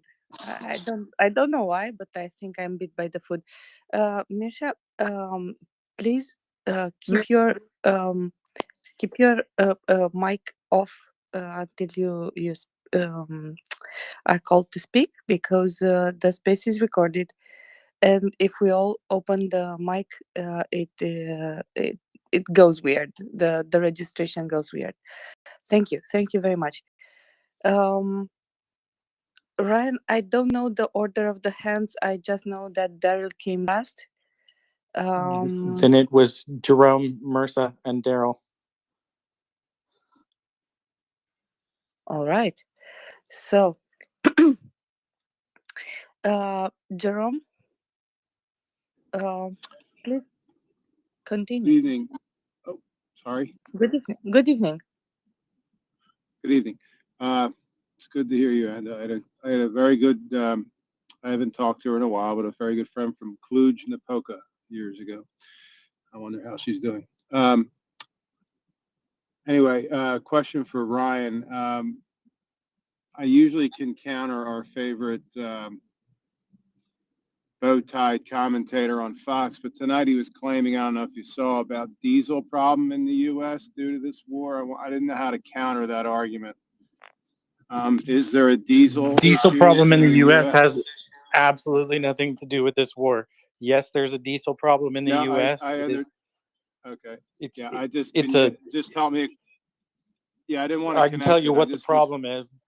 The yeah. problem is we shut down 5 major refineries that produced a lot of refined product, essentially 1 million barrels of production capacity a day was taken offline in late 2020 and early 2021 because they couldn't make any money because nobody wanted to buy gas or diesel. Those refining or the refineries and that refining capacity is a big chunk of our daily consumption. So we have had a deficit of how much we produce or refine on a daily basis versus how much we consume on a daily basis that was building for quite some time. That was initially a problem with both gasoline and diesel, and that's why we saw huge price spikes the first quarter of this year, but prices have been steadily increasing since about August of 2020 as a result of the same issue. The prices plummeted. Crude oil prices bottomed out in like April or May or June of 2020, and then gas prices slowly fell behind them. They hit their bottom and hit the bottom of the trough, so to speak, and they've been slowly but steadily climbing ever since. They've come up and down a little bit and fluctuated. The big issue with diesel right now, as far as I understand it, was that there was a big push from the current presidential administration at some point during the summer for the existing refineries that are still online. And there are dozens of refineries in the US, but there was an emphasis placed on refining gasoline over diesel. And that's why we saw gasoline prices come down so precipitously. The issue is that diesel was not placed as a priority because that doesn't hit people's pocketbooks quite so much. There's a lot of people around here where I live that drive diesel pickup trucks, but nobody in the coastal areas, or not as many people in the coastal areas, use diesel fuel. That's primarily something that's used by industry to move goods to market. So that's how Walmart fills up their trucks and drives the cheap little 99-cent doodads from China for us to buy them and clothes and food and everything else. That's what's driving inflation, is diesel prices. Yes, we have diesel prices. No, they're not a result of this war. Yes, I wish previous presidential administrations, both Democrat and Republican, had placed a bigger emphasis on maintaining our refining capabilities here in the U.S. We actually did employ the Defense Production Act back during the pandemic, but unfortunately, we employed the Defense Production Act for things like meat processors and poultry factories to make sure that food prices stayed low. And unfortunately, those meat packers and food processors elected to export a whole lot of that product instead of using it here or selling it to market here in the US. We could have just as easily employed the Defense Production Act to keep refineries online and maintain some stability in our fuel pricing, but we didn't think that far ahead. Hindsight's 2020. It is what it is. I am blaming a little bit on the previous presidential administration there, but I'll keep this as bipartisan as I possibly can and knock both political parties because we have had a dearth of individuals serving in the legislative sphere or in even the executive branch who understand the complexities of producing hydrocarbons and refining them into the goods that we need in our everyday lives. Multiple presidential administrations could have put an emphasis on increasing our capacity to refine crude products. What we've been looking at more recently is transitioning off of crude oil consumption altogether. Not altogether. We've been looking at transitioning off of it as a fuel for private transportation. We will never not need hydrocarbons and oil and the things that we get from petroleum products, because that's how we make plastics that store our food. That's how we make things that go into the cell phones that we're all holding in our hands right now. And we will always need those things. We will always need saline bags for IV, and we will need IV hoses that are used in hospitals. Lots of that stuff comes from petroleum products. Yes, we could and probably should transition away from using that as, we don't all need V8 vehicles that get 15 miles or less to the gallon. But in the meantime, we still have to get things from the places they're made to the places they're purchased and used. And unfortunately, diesel is the most efficient way to do that right now. So until somebody comes up with a solution for cold fusion or cars that run on pixie dust, we still need refineries. And unfortunately, nobody wants one in their backyard, but everybody wants gas for 99 cents a gallon. Okay, appreciate. Yeah, I didn't want to connect it with this war. I just wanted to know how to. I didn't for 1 second think you were connecting it with this war. I thought Tucker Carlson probably did. He did, and I have a lot of family members who watch, and I like to counter his arguments. Well, unfortunately, that he's the benefactor of the Schwann's family money, and that guy's not sure if he's scratching his ass or winding his watch half the time, but he's really good at riling people up, letting them arrive at their own conclusions. Yeah, it's shocking to watch. Yeah. All right. Thank you, Ryan. Thank you. Yeah, he's a master propagandist for one wing of one political party here in the U.S. I wish he were not given as much credibility as he's been afforded. He has a very punchable face, and I'll leave it at that.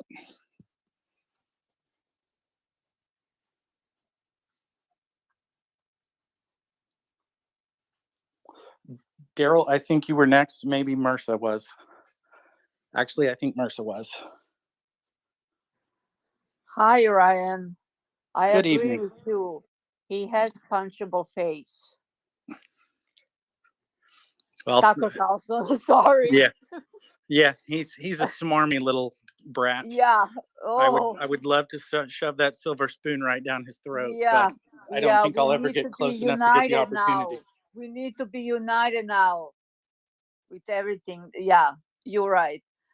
Yeah, but he and some of his ilk have forgotten the first rule of foreign policy. Rich people, they don't know.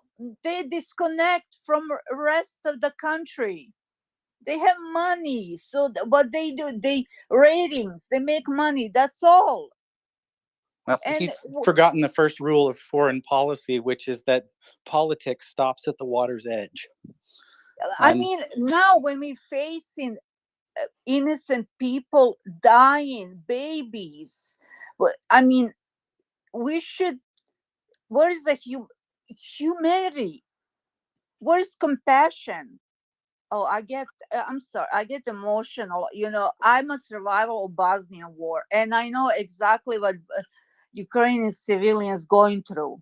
I know exactly what they're going through, and I do, especially when people put propaganda and stop. It's a stop. It's enough what Putin's doing. His crimes, his I mean, you are perfectly right, Marissa. You are right. You are right. Pisses me off. No, the people. I'm sorry, Anda, you're from Poland? No, I'm from Romania. Romania. Yeah, Yeah. you know, I'm from former Yugoslavia, and you know, we all know how uh, We how are. Russian politics works. They lie, and they. I don't know. Where do you live now? Where do you live now, Marisa? Where are you now? Oh, I live in United States, my beautiful adoptive country. Awesome. Do you have voting rights? Oh, I do. It's no, Perfect. no, I have everything. I have everything. You know, Perfect. it's You know, Marisa, you can help, you know? You can help in two ways. It's midterms, right? You yeah, can, yeah, perfect. Please write to your current representative, the one you want to vote for, and let him know. Let him know what you want. Let him know what's your opinion on everything, because this is the moment to do that. You know, this is actually the moment in which you can change the course of America, because you have the power now in your hands. Your vote counts. Your opinion counts even more, because he wants your vote. So put pen on paper, or I don't know, write an email, but do it today and send that email today. This will make a difference. This is something that you and everyone who is now in America can do to help Ukraine and to help stop this sooner. yeah. I Yes? already spoke to his, you know, I already have contact with, you know, I know, you know, I wish that I can do more, you know, like I heard from Ryan actually that from America we can send packages for people who need clothes or money, like, you know, everything that I didn't have in time of need. I would like to do that too. You know I have my rights in America, so I cannot complain about that. And we have the right to say, okay, you know, call people out with their propaganda and everything. But also, like I said, I wish that I can do more. They need more, you know, because they uh, they don't just fight soldiers, they killing innocent, the war crimes, You are genocides. you are right. You are right. They do. And it's dreadful. But if you do what I told you, write to your representative, let him know, and then go vote. What you change is you change the history, you know? And I know you think it's a little thing to be done, but actually this is how, by pressing your representative and others like you pressing their representatives, this is how this land lease bill has passed, right? This Yeah. is how Ukraine at this point got weapons, got money, and other things. So it is really important. It is really important, and it's a small thing to do, and you might disregard it, but it's a very important thing to do. It's the pin to a grenade, right? They It say might. every little counts in America. I'm sorry. Sorry. In America, they say every little counts, It is. obviously. It is. If you will, I kind of studied this part in America and in other countries, the voting system, Mm-hmm. and there were times in which one vote made the difference between one side or another. So it is really important to go and say what you to vote, to cast your vote. That's one thing. Whatever your heart tells you that is right. And also, it is really important to let your representative know what you want, because for them to do what you want, they need to know what you want, right? They are not reading in the stars. So Right. they have their own conscience, but they also have the opinion of the people who voted for them. So this is important. It is the time to do this because they are the midterms. So this is the moment in which you can push this help for Ukraine. You can make a difference in this, and your email or a letter or phone call can make the difference between some other new bill that may arrive next year or not, because the people you are voting now are going to represent you, right, later on. Yes. So it's really important. Yes, it's 5 o'clock here. It's 10 o'clock in the evening in Texas, I suppose, which makes it 9 on the East Coast and 11 on the West, right? So it is really late on Thursday, but Friday is coming. So you will have tomorrow, Friday, all day to think how to word this and to actually help Ukraine in more ways than one and help stop this. It's much more, this letter and your vote at this point counts more than money, counts more because your representatives can send billions next year, right? You can send Yeah. $100 today. It's uh, your vote today and your letter today can mean that next year some other billions will go to Ukraine, right? To help Right. rebuild, to help with everything they would need, because they will need more. Even if they win by spring, they will need to rebuild what was damaged. So your vote today, your letter will mean something much more than giving money today, right? So Yeah, do that, I please. understand. Of course, we have that luxury of that we can vote and choose our leaders and call them, and you know I know all that, but and you're right, definitely. But right, like I said, winter is coming, and children, and they don't Have they don't have. Oh, they have no uh winter is coming. It's gonna be very cold. It's true. yeah.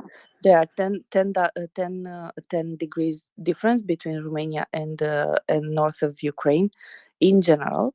So there is colder. But most of the children do have homes. They are taken care of. They are in other places, right? They are moved from the front. Nobody wants to let them there. So most of them will be in shelters, will be with their families, will be in other places around Ukraine.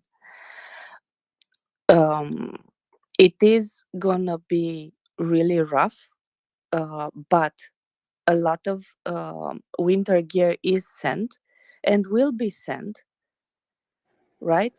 Because the Right. land lease just kicked in. So winter gear is being sent, armor is being sent, munition is being sent. They are getting better, and they will take advantage of this. The Russian army won't get the same benefit. Good. They don't have the same resources, so they won't have winter gear, they won't have winter boots, they won't have winter jackets, right? It's gonna be Right. cold. So this will play in Ukraine's favor, right? So what please, um I'll do my part. thank I'll you. do my part, like I Thank said, you, Marissa. but somebody who doesn't pray, our Bible pray that Putin, it's overthrown or whatever, it's gone He is a bad soon man. as It's soon as, it's as possible. He's a monster, not bad. He's not a yes, man. He's a monster. it is. Those are not human But beings. what we can do, we can control ourselves and our actions, right? We can Yeah, control ourselves and our actions. This is what we can do. So that's why I told you this is in your power. Let us do, each of us, what it is in our power to stop this. yeah, Yes? Awesome. yes. Thank you. Okay. Thank you, One thing Marissa. for Ryan, I have to. Ryan, I uh, think he went to bed. oh, because he couldn't pronounce one of the speaker's name because he was in Cyrillic. I tried to let him know because I can read Cyrillic. So it was funny for me. But anyway, thank you. You kind of, who I calmed down a little bit. Thank you. I I'm glad. was too emotional. So everybody have a good night. Thank you. A And a very good night to you too. Prince, And how are you? I haven't seen you for a couple of days. It's good to see you, honey. good to see you too, Prince. And fun. I Oh, I sorry. I woke up later. I slept in. I slacked. I slacked on Joseph, and I slept in for the last nights, and I started co-hosting later. So yeah, that's why you missed me. But I'm glad you're here now. Nothing wrong in a little bit. And finance, welcome to the States. Glad to have you back in the better time zones where I can keep track of you better and see you now and then. I am glad you're back for many reasons, and I hope your assistants are happy too. Um, I I wanted to. I loved your answer, finance, for the person who was asking what Ukrainian justice system doing, because that was very, very broad. I think he was referring to something that I put up in the nest with Ryan's permission regarding the war crimes, the number of war crimes in Ukraine, that was on the Ukrainian prosecutor general's office, and we spoke about it a little bit earlier. And I think the most important thing, yes, there have been trials, and people have been sentenced related to Russian war crimes already, but one of the almost, I can't say more important, but one of the very important things is that the Ukrainian government is working on this very diligently. And there is another organization which names escape me, but we had a person who was with their international outreach, Alexandra Drick, on last week, and they are also keeping a database of war crimes that are happening, and working with families of people who have disappeared into Russia, and working to try to get some of them back in trade, and keeping track of who people are and where they are and what has happened. And she has some amazing insight onto uh, how POWs are treated and how people are treated as they're going through filtration, and on and on and on. We also earlier tonight had a attorney on from, I believe he was from Dnipro, and he just popped into the space just to share with us. And somebody did ask him at that point, how was the judicial process How's he experiencing that? Is that different from what has been happening in his area? And he shared with us that things are moving along pretty typically as far as court cases and hearings and things like that, where he's living as far as his private practice goes. But he did also share how much pro bono work they're doing with some of the Ukrainian military and the excuse me, some of the soldiers who are needing some legal services. So pardon me, I got a tickle there. So those are sort of where those kinds of I think that's sort of where those ideas came from. But so just a little bit of a clarification as far as that's concerned. But I do love your answer because it was really good. I just wanted to give a little bit more context to it. Thank you so much. Thank you, Prince. Obviously, I'm from Romania.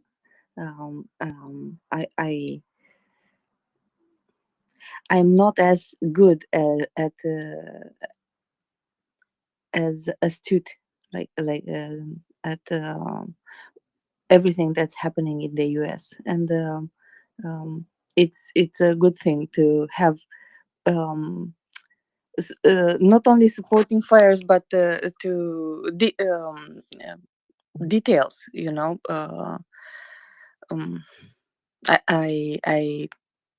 I'm really grateful you came up. Thank you.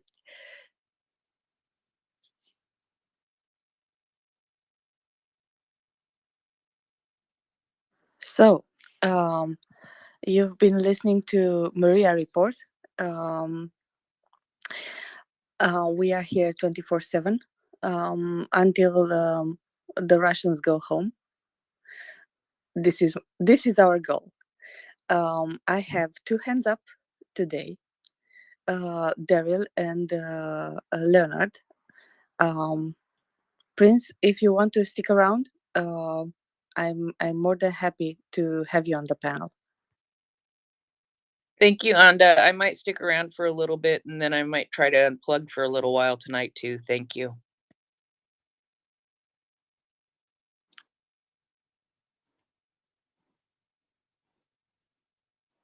Daryl?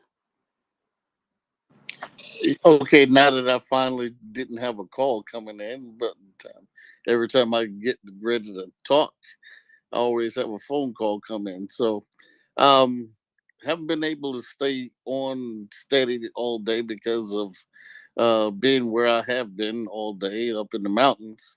But I just want to say, I am wondering when we're going to get Lieutenant Plasuik, if I pronounced that right, the commander of the artillery battalion. I saw that little piece come out about her, and I am just like, we need to have her. And I just thought that was just, a very powerful thing.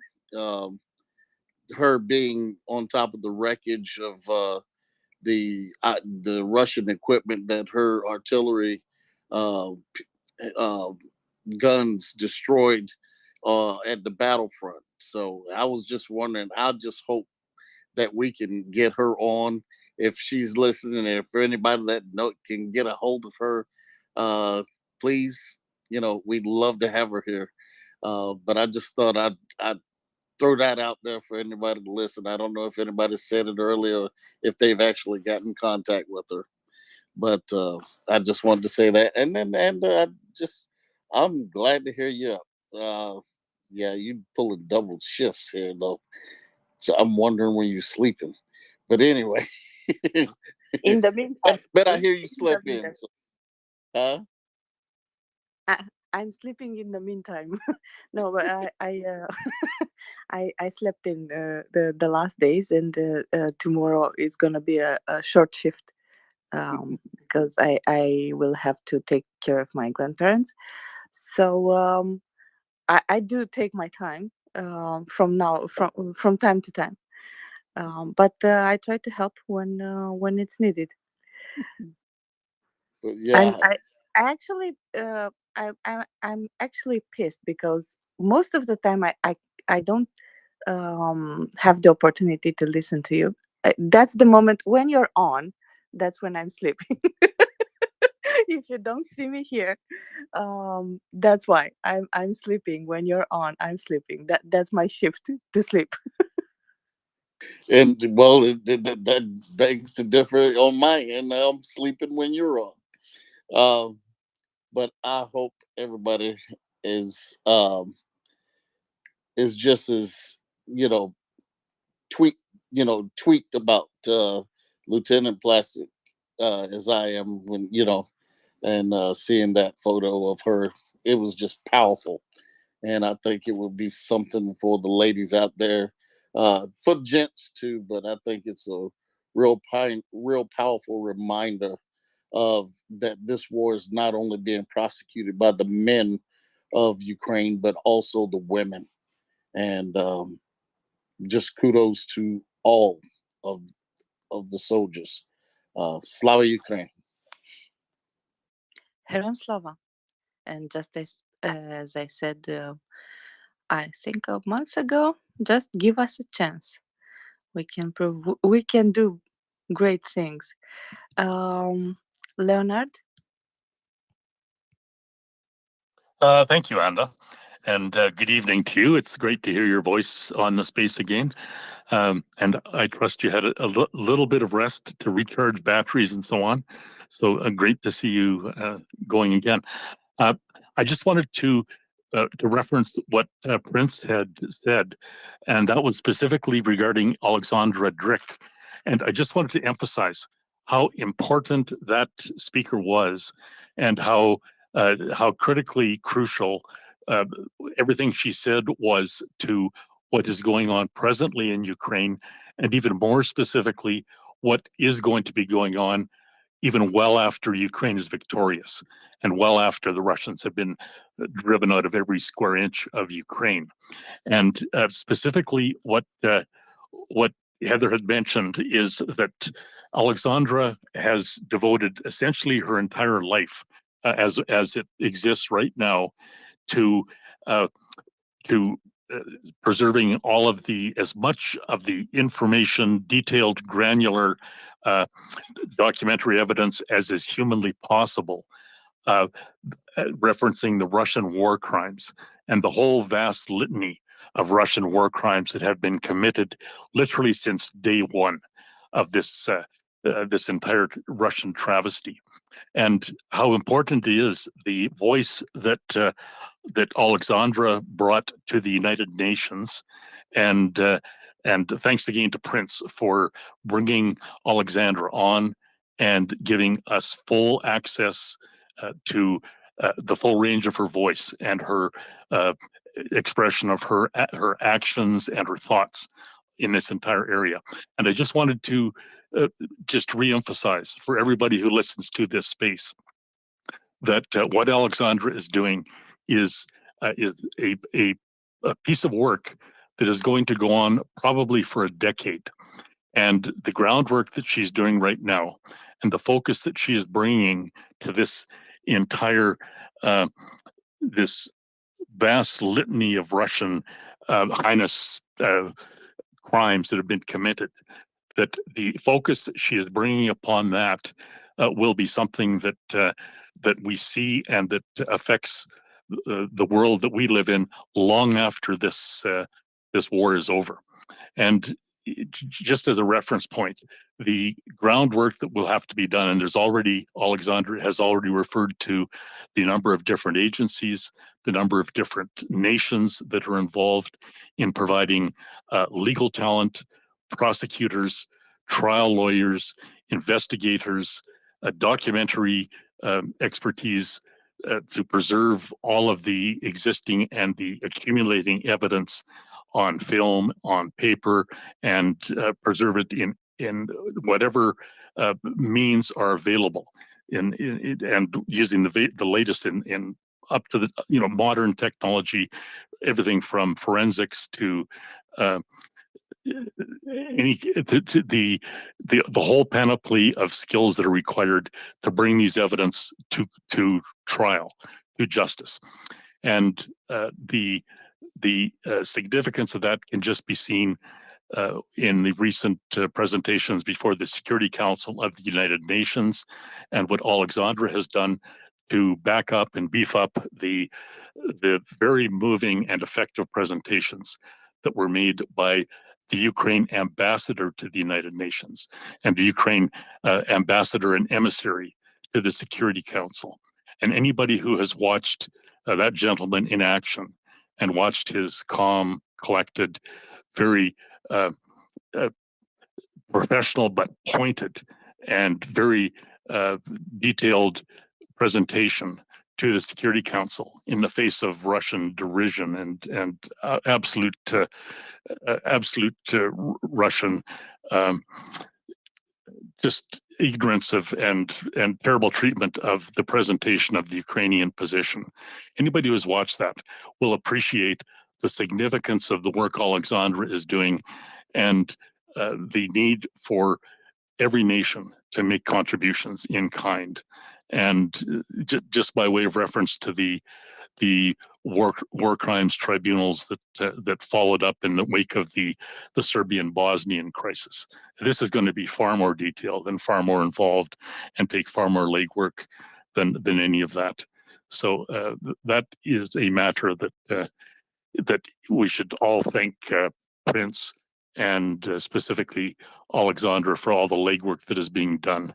And that's something that, as I say, that is going to go on for a decade at least, and possibly beyond that, as all of this heinous behavior by the Russians is recorded for posterity, recorded for history, so that humanity will never forget the travesties that have been committed in the Ukraine by these Kremlinites.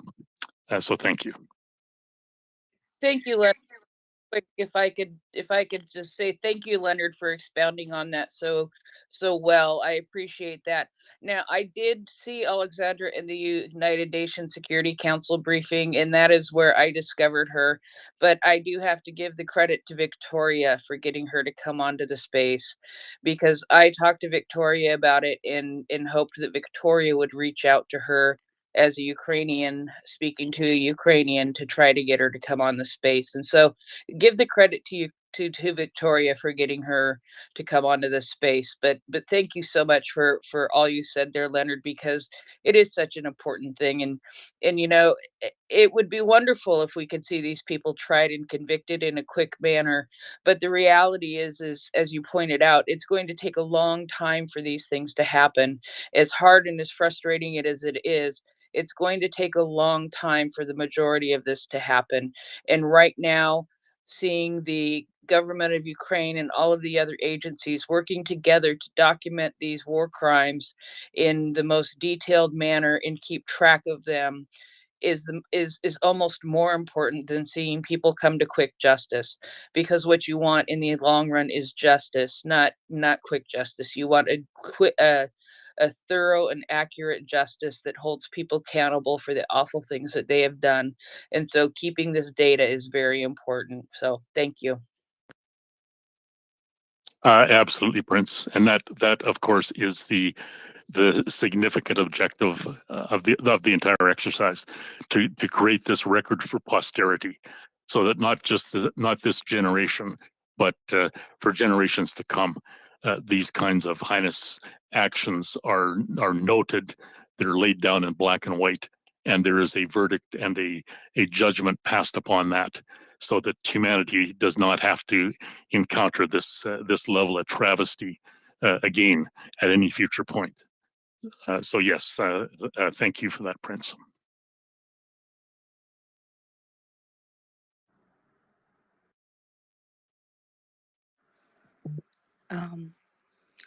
Thank you, All Leonard. right, and Yes, I was gonna please. say I have technology apparently working, but you're running hands, so I'm leaving you to it.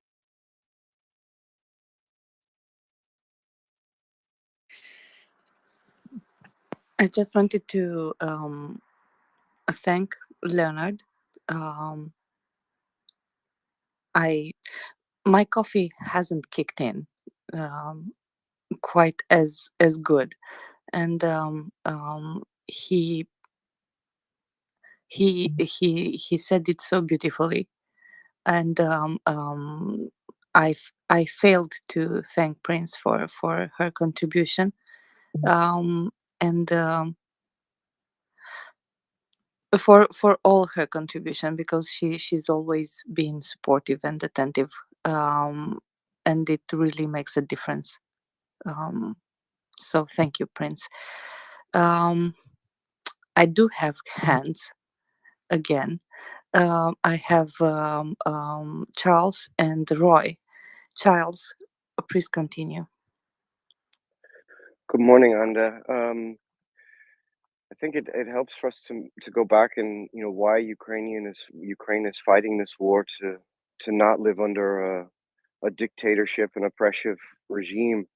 And actually, I kind of wanted to ask if I could be the girl in the back of the class that asked the questions to you, Anda. Is it okay if I ask you some questions about Romania and helping people understand living in a totalitarian regime? Always. All right. I wasn't sure if you have enough coffee for this. Yeah, I think so I lived in Romania in 1996 for about 7 months. That was my foreign exchange in Bucharest. And I was absolutely amazed by, even after 7 years or 6 years of after the revolution, the scars that it left on society, on the city, on the people. Um, what what do you see as the differences between, because Ceausescu's regime and what Putin does are different but similar in some ways? What do you see are similar or different between today's Russia and Romania of before? There are actually several points.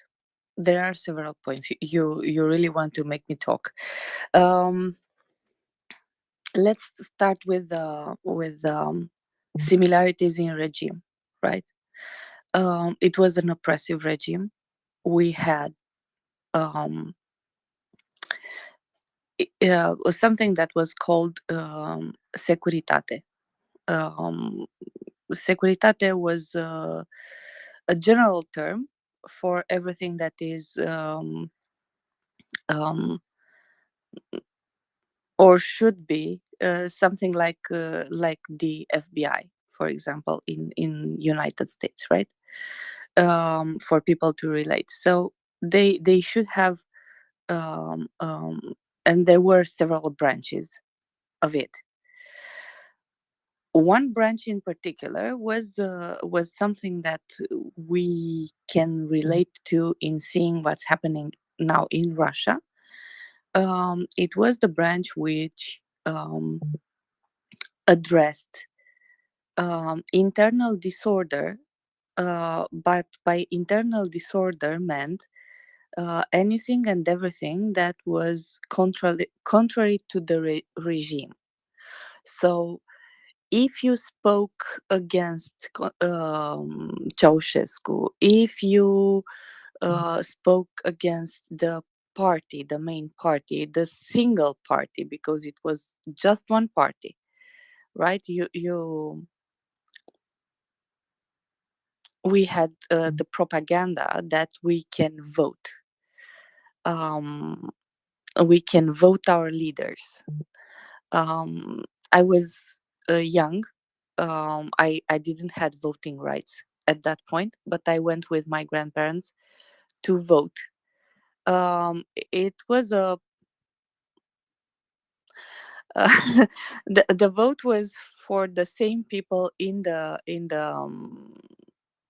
Grand Assembly, right? But it was one party, so everybody was in only one direction. Nobody was saying anything against the regime, at least not officially. If you spoke something officially against the regime, the repercussions could vary from having a visit from Securitate or from someone at work, or from or your husband, for example, if you are a woman, or your wife or your children had some discussion with someone, which at first kindly told you, kindly is you need to read stern, right? It was a warning. You're out of line. You said this or that. This is not. Do you have a problem with the regime? If you have a problem with the regime, please speak up. They said. Well, speak. If you spoke up, other bad things followed. Like you were moved. Everything was centralized, right? Russia doesn't have this right now. Back then in Romania, everything was centralized because every company belonged to the state. They could say, for example, you worked in Bucharest at I don't know, Vulcan factory, let's say, a factory. They would move you from Bucharest to Timișoara, to Cluj, to some other city. If you were a teacher in Bucharest, they will move you to some obscure town, let's say Rădăuți, which is a very small town near Suceava in Moldova, in North Moldova. So they will break your immediate relations with the people who are around you. This was well thought through. How to break your spirit, but also to break you from the people you might talk to, you might instigate, influence from your family, from your friends, from everyone around you. So they wanted quiet. They wanted everyone in line, and it could end in jail. But very few people did spoke up so harshly to end up in jail. There were cases,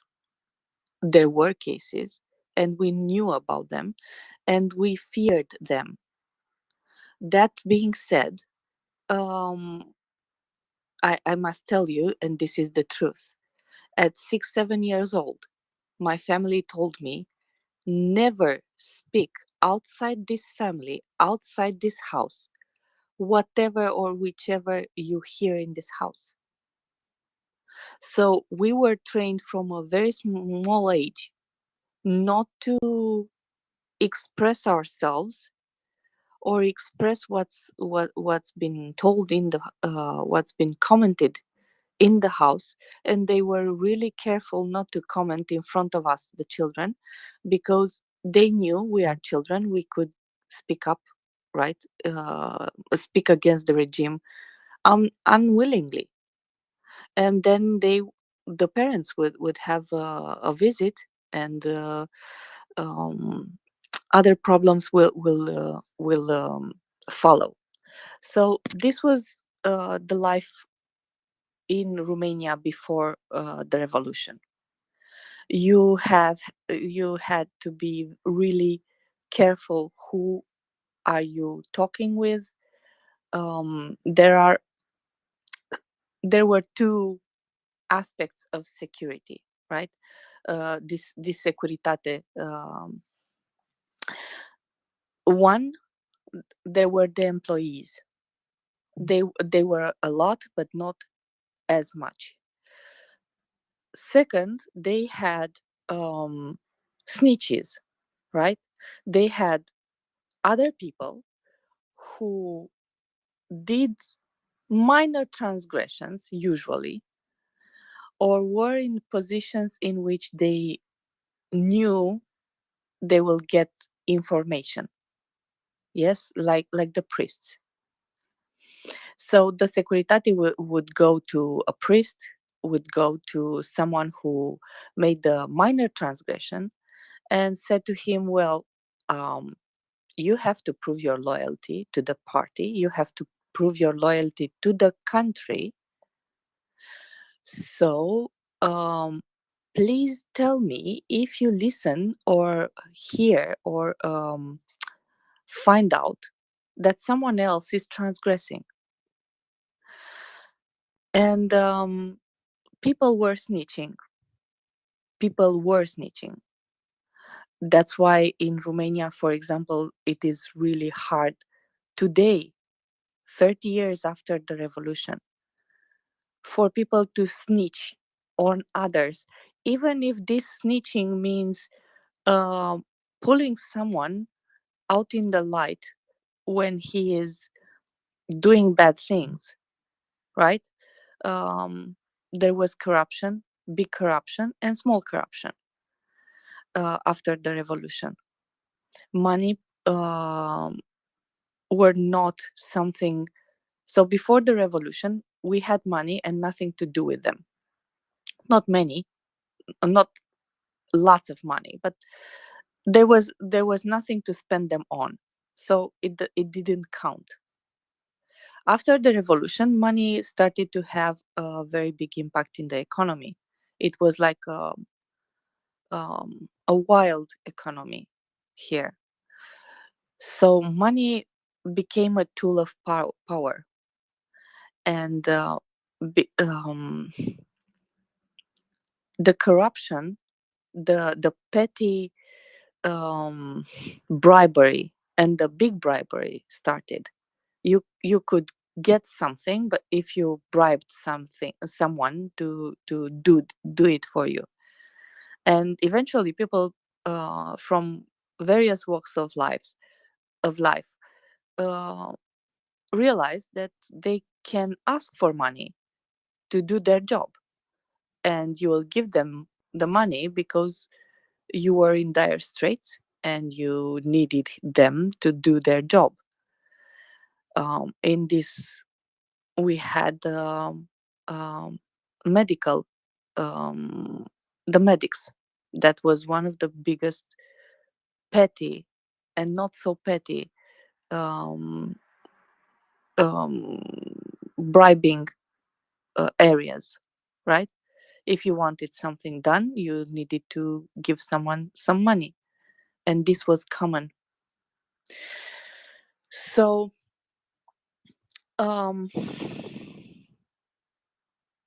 returning to Putin and his regime right now,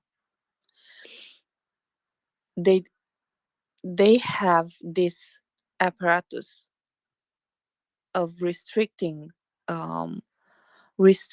what people are saying, in small ways and in big ways, right? I said it before and I will say it again. Before the revolution in Romania, we had 2 hours of TV. That was all in the evening, and some 6 hours or 8 hour program on Sunday. What we saw in TV was heavily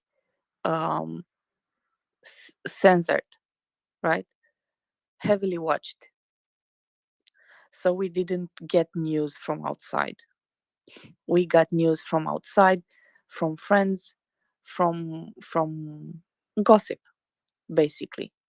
You had to know with whom to talk to, and you will get information.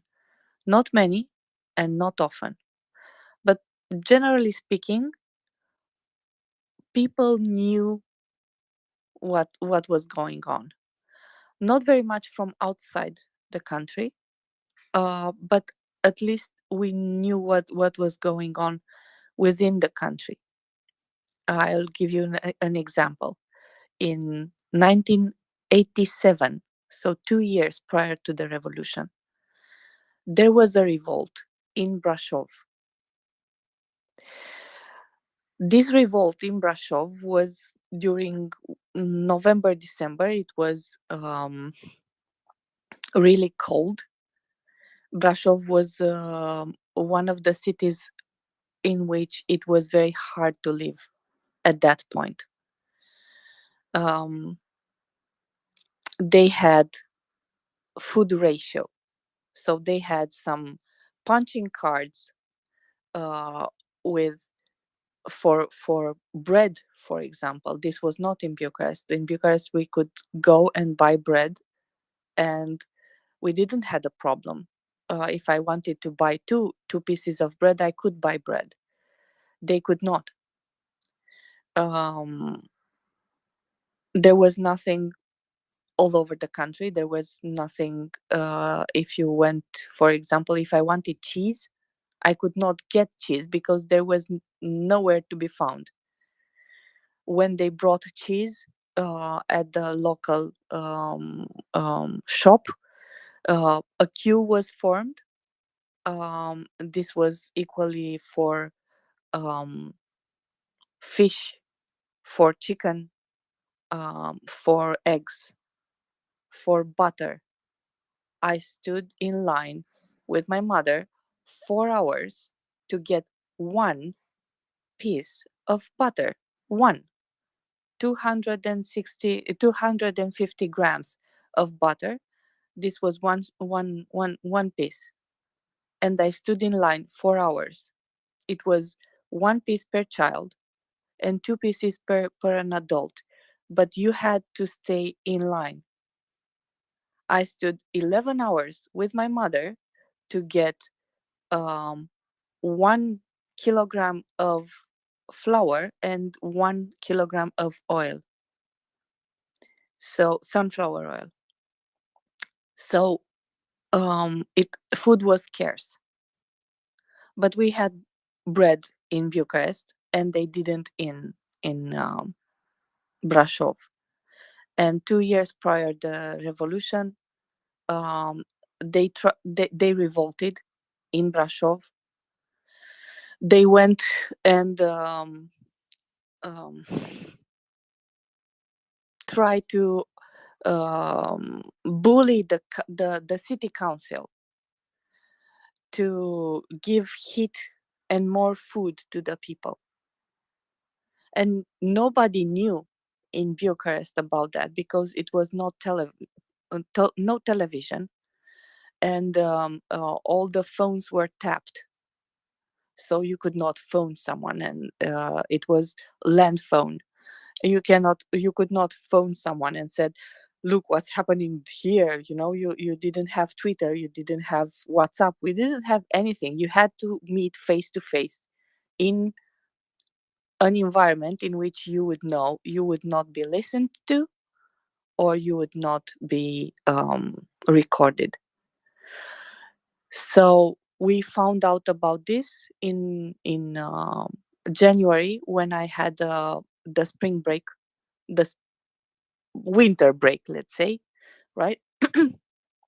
And when I went there, and a relative told us what happened. And what happened is that the people who revolted ended up in jail. Their families were moved.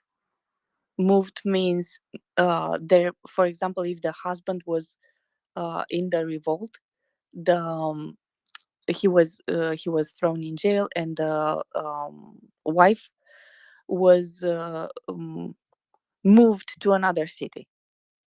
Right? She got a letter from starting tomorrow, starting on Monday, you will report to that factory from that city, which was like 400 kilometers away from Brasov. So they split the people who revolted in order not to have this anymore. And this would probably would have probably fared out in Timișoara 2 years later if the army didn't shoot. That was the tipping point.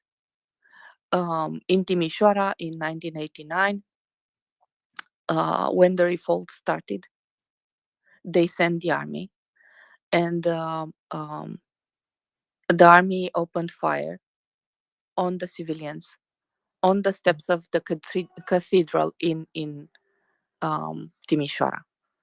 And that was the tipping point, because people knew. We found out in a week what happened, and when just like Putin, Ceausescu brought a very big meeting. When he started talking, instead of applause, someone from that audience booed him, and one voice became two, and two voice became 10, and what do you know, the whole square full of people was booing him, and he was like, he didn't understood what happened, right? He left. He didn't first he tried to continue to speak, and then he left.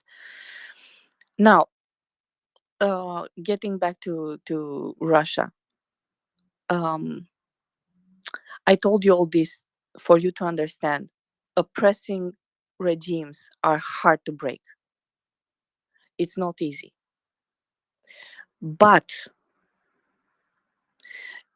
you have two major differences, three now in Russia.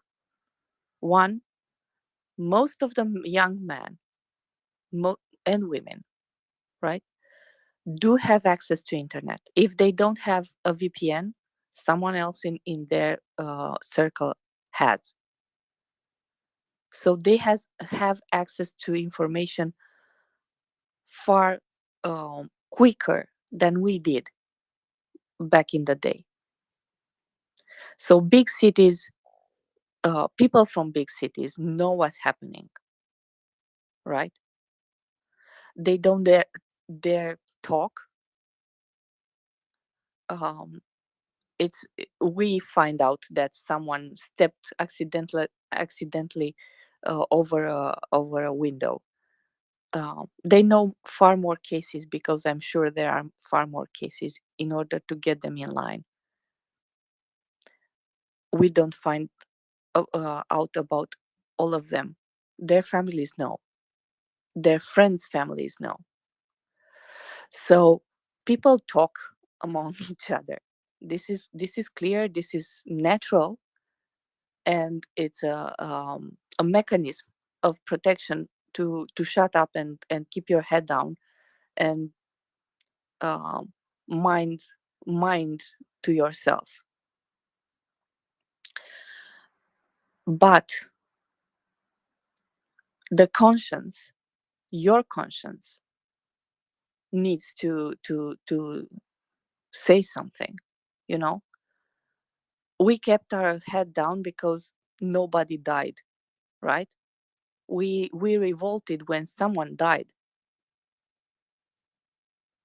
They are not revolting. I know it's hard, and I know they have partisans, because, and I also stress this, you see some things go boom in their country, like an accident. They had a lot of accidents, right, on several refineries and others over the last eight months. So people do try to revolt, or do try to do something without attracting attention to themselves. But unless they move a step forward and do something for themselves at this point, because their soldiers are dying, like, really,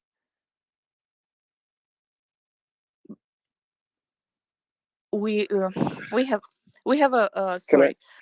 Yes, please. Yeah, sure. I'm trans. No worries.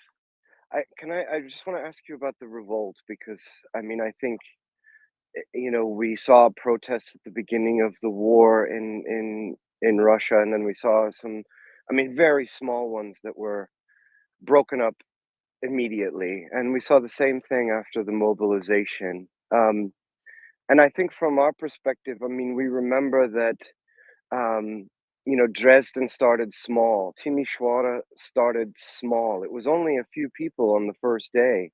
Um, the, so maybe there's this hope for us that you don't know what the trigger will be, but even something small can become very big. Like you said, at the square of the revolution, how just a few people started to boo Ceausescu. Do we have a false hope here in thinking that that would be the same in Russia? Will it take something different, bigger, or should we keep that hope?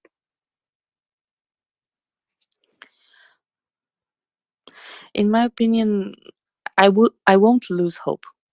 And I won't lose hope not because they will wake up tomorrow and they will say, "Oh, we were so bad against the Ukrainians, and they are our brothers, and we treated them so bad." No, it's clear in 8 months they don't think that, right? They it won't be for that. It won't be for justice. It won't be um, for a principle. Um, what I think it will be for their own skin. That's what I wanted to shift a bit when before you ask. There is an expression in Romanian which is something like your shirt is closer to your skin than your coat, right? So that means um, what's driving home for them the idea that this war is not good is the fact that they find out more people are dying, and they find out the prices go up. You think the prices go up uh, in US or in um, EU or someplace else around the globe.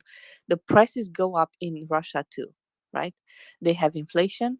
They lost a lot of jobs because the companies retracted or diminished their activity there. Um, they will lose the means to provide for their families, for themselves. And at some point, um, as the economy will contract, and finance can tell you more about what's happening when the economy contracts, and as the more people will come home in body bags or maimed, without a foot, without an arm, without an eye, those people talk with their family. They don't make it public, probably, but their friends and their family knows what's happening. So as the winter will kick in, and more people will die because, frankly, Russians are on the front, right? They have, if they are wounded, 50% of them are dying right now, and it was summer. Um, Only 50% of the wounded make it. That percent will go down, right? Because cold is not a friend of wounded.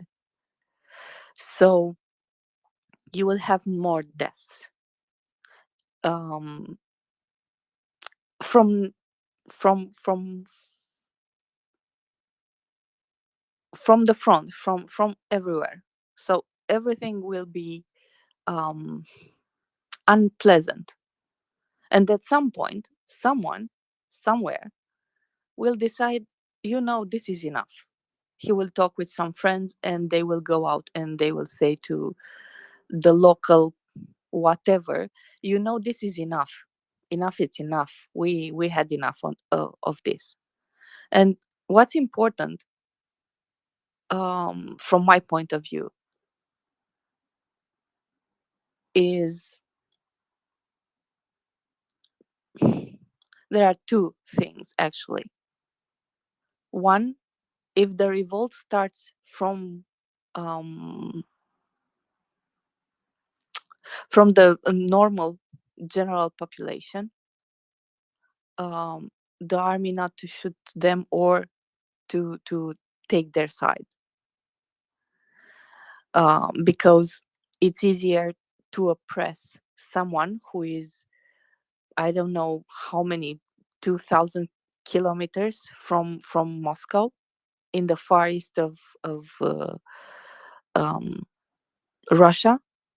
Nobody will find out in Moscow. Someone died in somewhere because they revolted, right? But if the revolt starts in Moscow, in St. Petersburg, or someplace else, that's a different story.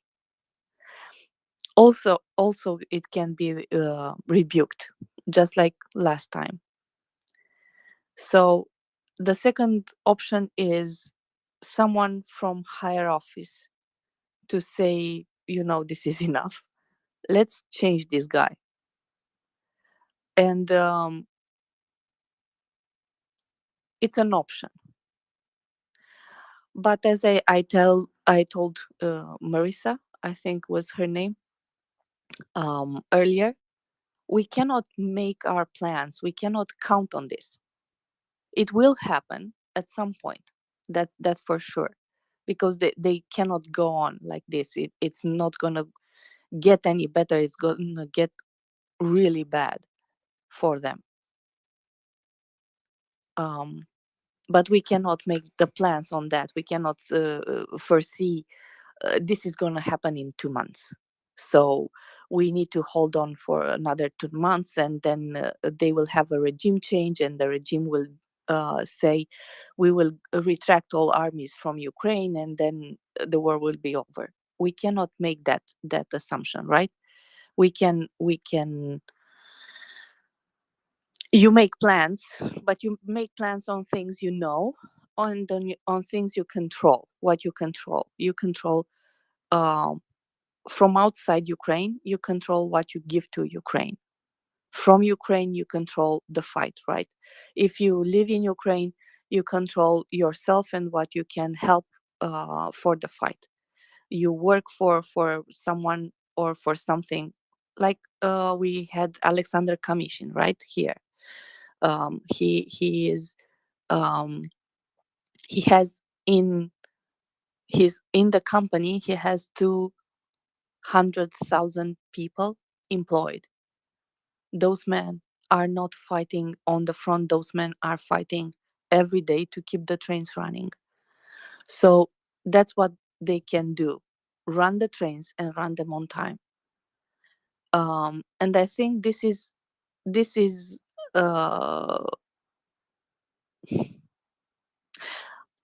my grandfather. This approach of life is something that my grandfather instilled in me, right? He was he is, because he is still alive, he is a veteran of the Second World War, and he has this expression that God gives you, but you have to take what he gives you and do something with it, you know. um, I kind of translated the expression, but this is the gist of it. So you get help from outside, but you have to do something for yourself. And you have this, each of us, we have this power of deciding to do something, whatever is in our power or in our realm. Vote, write to someone, donate, talk. I can talk. This is my gift. I can talk. So I talk, right? This is something I could do. This was something I could do. So I used this to help Ukraine. I use this to help Ukraine. If it helps, I will do it. Each of us have a gift, have something that can be used for good, and it's really important for us to use that. I also I always um, plug this thing about MriyaAid. If you donate today, um, think if you can afford to make a monthly donation. It helps them foresee what's gonna come next month and the months after, and they will know they can count on you. Don't make it big, so you will be able to afford it and not dread it, but it will help. So that's another way in which you can help. We had this here on the space. We had Sonic, I think that was his name, the guy who handles the drones, and teaches Ukrainian soldiers how to maneuver the drones, right?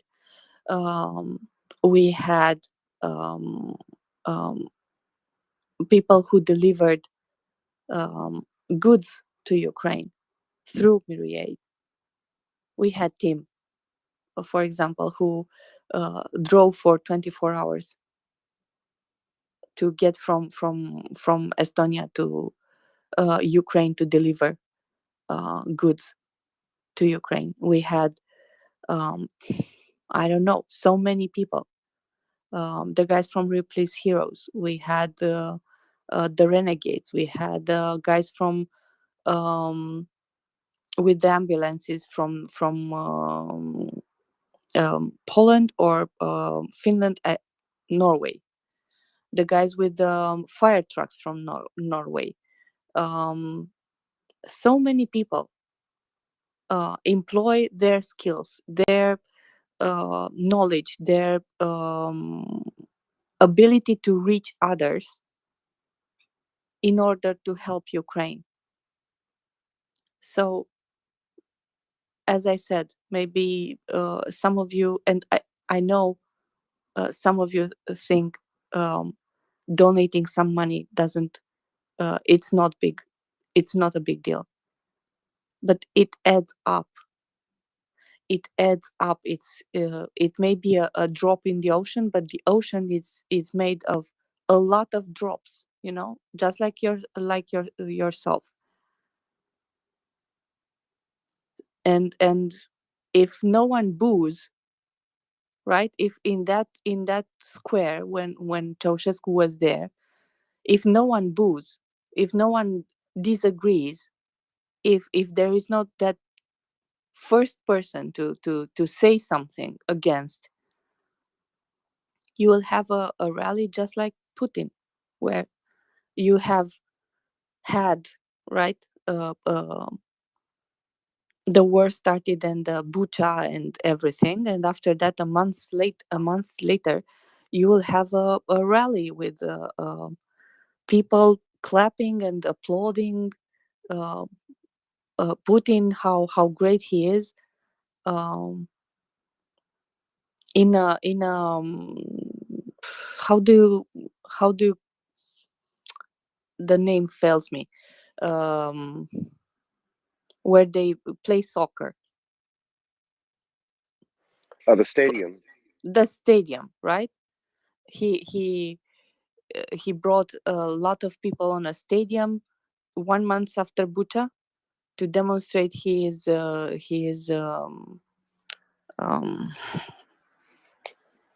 what, a good guy, and nobody said anything. Nobody booed them at that point. Everybody clapped. If you clap, Well, if everybody claps, you cannot start an avalanche without the first roll, first throw.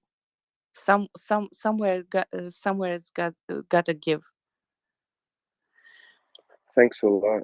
Can I ask you one more question? I know I don't want to dominate the space, but we know You we've heard from Putin experts. Sorry, is it okay? Or Yes, of course. I wanted to say that Daniel is also up, and he's far more good at this than me. He will tell you more. So it okay. will be a Romanian night today. But um we've heard from Putin experts who have talked about how he was affected by the color revolutions. And going back to 1989, we saw one country after the other revolt against the communist regimes. And I guess my question is now, and maybe what's kind of surprising me is now we have a situation where Ukraine has come together with a huge amount of solidarity and courage and sacrifice, and are now starting to win this war. Do you think that that example of the Ukrainian, yeah, I don't even know if there's a word to describe the way I feel about them now. But this Ukrainian example and the fact that they're showing the weaknesses of the Russian military, do you think that makes people inside of Russia who are against the regime more likely to take bold action and stand up and do things, take that action to boo?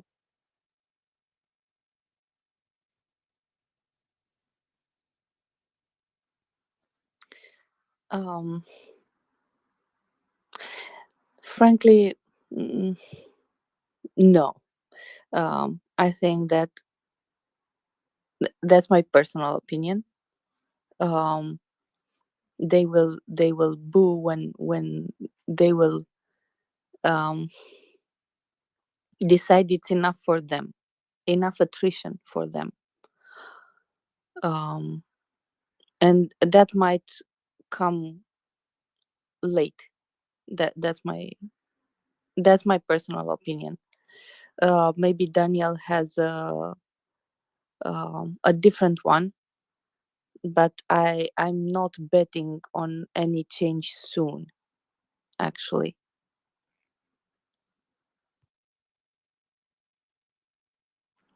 Daniel, Morning, Ganda. good morning. Morning.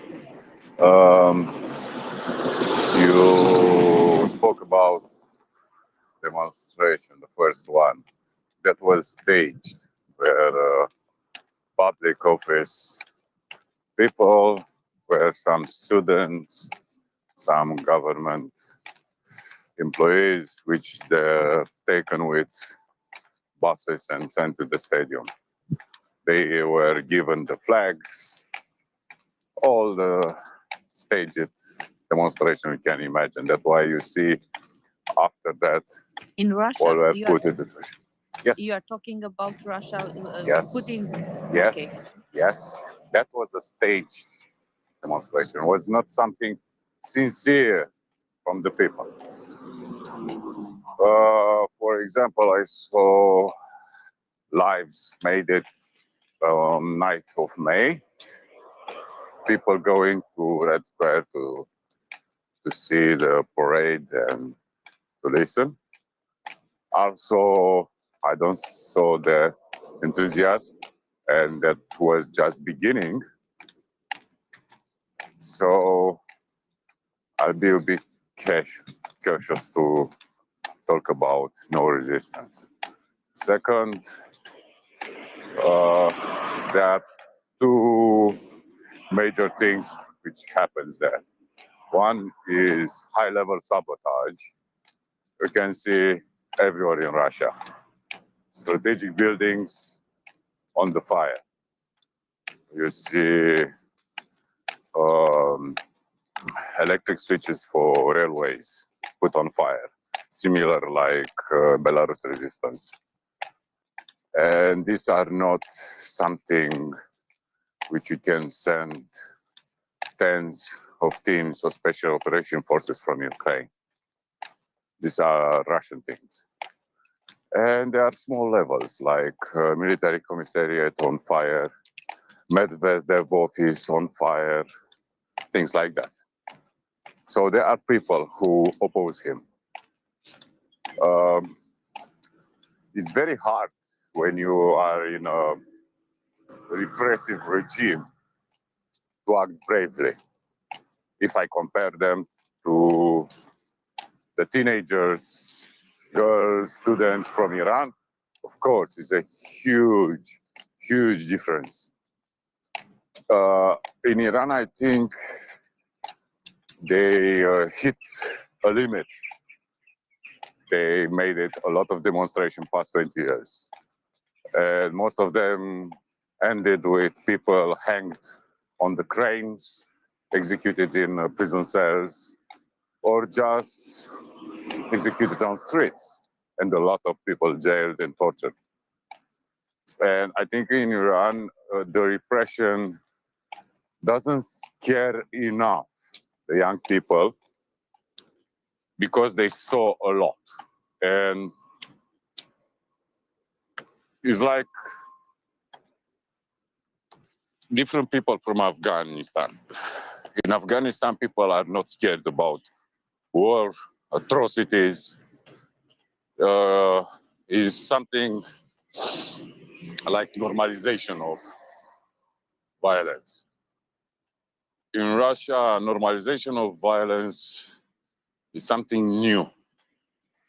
They have two types of huge problems: domestic violence, tolerated and encouraged, also in laws.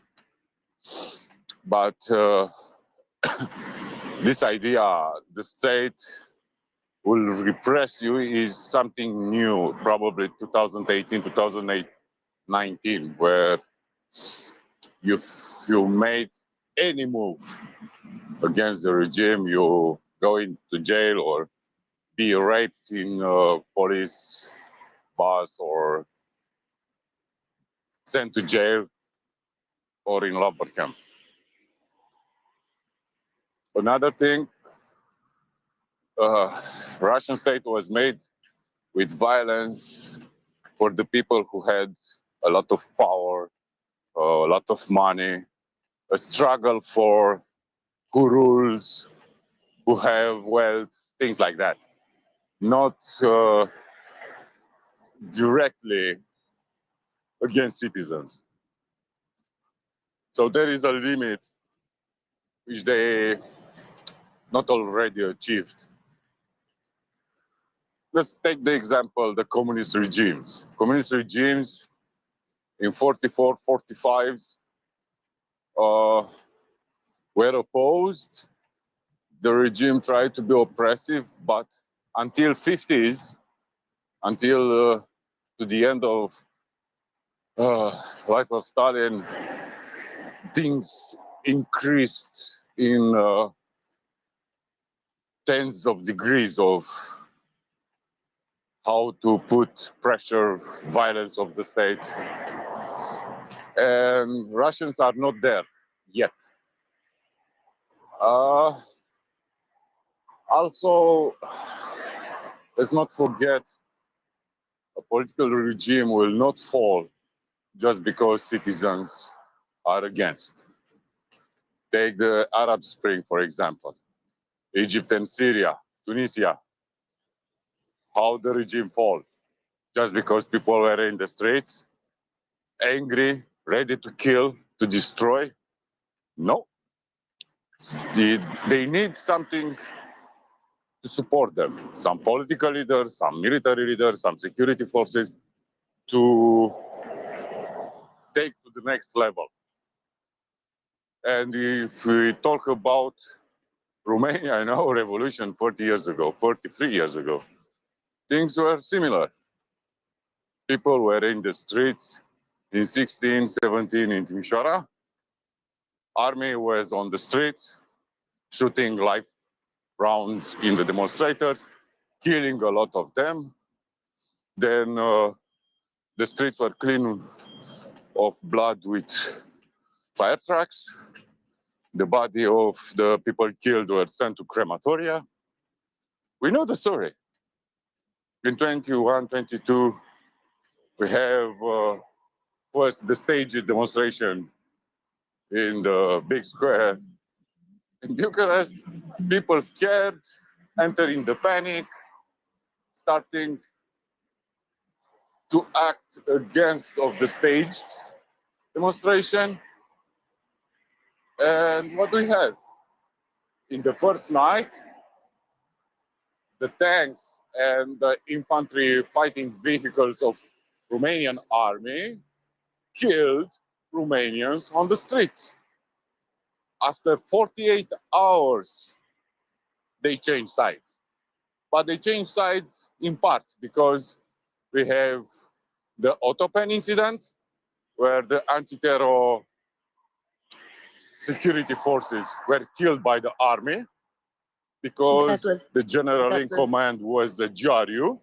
No, that was a misunderstanding. That was a Not was a misunderstanding, was General Militaru. General Militaru was GRU agent. That was an order because security forces of anti-terrorists were anti-KGB. You need to read the archives. Why General Militaru is called the Iliescu stooge. Okay, this is to Romania. Let's explain something very easy. Why Maidan was a successful Ukraine. First, demonstrators stood their ground for many months. They are very courageous. Berkut started to fire live rounds. They killed some. And we have the legend of the factory workers who joined the demonstration. And a legend was born, but was not enough. They had some help, political help. In National Rada, there were political faction who were against Yanukovych. Yanukovych don't have all the power in the Rada. The Party of Regions was a half, let's say, of political influence. The opposition had enough power together with demonstrators to kick him off. You need another side of the society. You cannot use just citizens. Revolutions are one like this. You need wide range of different sectors to join together against tyranny. In Russia, it's almost impossible. Who is the opposition in Russia? They are not in Duma. In Duma, who is not Russia United, they are more radical. Liberals are more Nazi than Russia United. Communists are anything but not communist. So they don't have political leadership. Second, the army. The army is full of fake generals, people who doesn't know how to be a military, people who took money, who sell their weapons and fuel to make a new dacha. So again, these people were promoted because they are loyal. There are hopes about colonels, maybe majors, but the hopes are too nationalistic, too fascistic, even more fascist than Putin. So it's not nice. What do we have? Two figures of opposition, political, both in jail, Karamurza and Navalny. Their political movements are crushed. Who were in their party, their foundation, are not even in Russia now. So you cannot expect a revolution there because you don't have enough people to come together, to work together against dictatorship. If imagine all the people from Kazakhstan, Uzbekistan, Georgia, who emigrate because they don't want to be conscripted, they have the guts and cross the border again, then you have something. But now there are few things. Russia power will lose chip by chip with every step, with every bad move. A bit scandal in Dagestan, a bit scandal in Irkutsk, a big scandal, I don't know, in Tuva. Small things which act like parasitic, eating flesh of the Russian Federation. Every disgruntled boy who was taken from the street and thrown in Donbass without a weapon and uniform, and saying to the other guy next to him, "What we doing here? We are not soldiers." These are small chips. Lukashenko saying, "Yes, sir," but doing Lukashenko stuff. That is a small chip. You cannot have food on the table in the Christmas. That is a small chip. Things like this. But they didn't start to get together. Maybe some Russians will be ashamed by Iranians and took their courage back because they are very courageous like people. They are very obedient, very proud of their name, their people, but maybe they will get some inspiration. But just people on the street, they will be just a massacre, just that. And they will have no problem to kill their people in the streets of Moscow and St. Petersburg. These things are hard to get. People imagine revolutions is something that happens overnight because it's the will of the people. Never.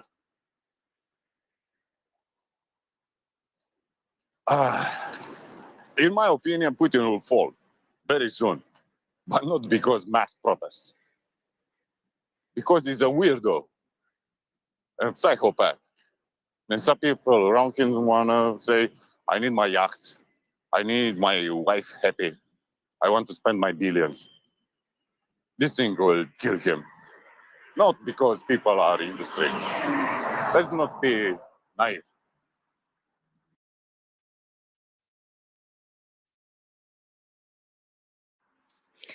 I think I lost you, Daniel. Are you still there? I am here, but I was just ranting, and people Okay. will start to say, Okay. shut up. Okay. I will add two things on that, and then we will go to hands. You talked about Iran, and I know. I just want to say that Iran is different from many reasons. One of them is that people don't understand. We are half of the population is female, right? More or less. So when you oppress half of the population, Anda, yes. I lived with an Iranian for 5 months. Okay. And the difference is this. Iran is very, very, very, very young. Most of the people, maybe two-thirds or even more, are less than 40. This is important. And the political establishment is very old. That is the huge difference. In Russia, you don't have so many young people.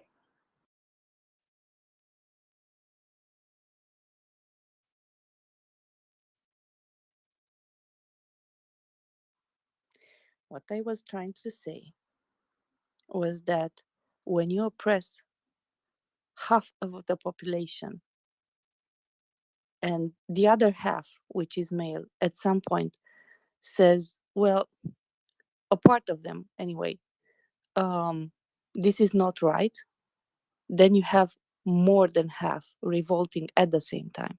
That's what I wanted to say. Leonard, please go on. Thank you, Anda. Uh, no, I don't think people were tired of hearing what Daniel had to say at all. In fact, that sheds a lot of light on a lot of the experience that has gone on and is going on in Russia.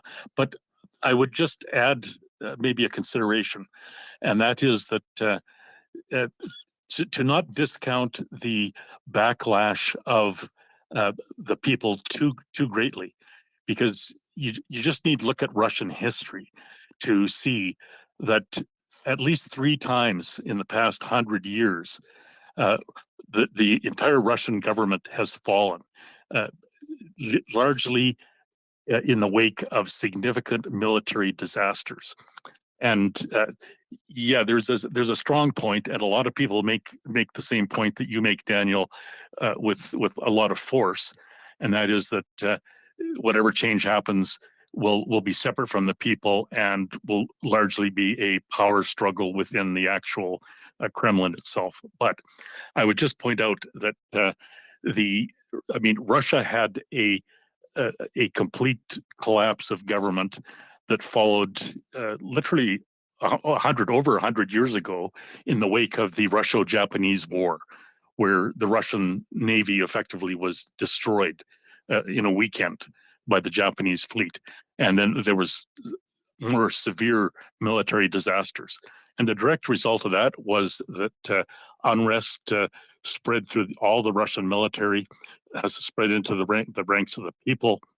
The Russian prime minister was assassinated, Sergei Schultz, in the direct result of the collapse of the Russian army, and that rolled downhill and directly led into the debacle of the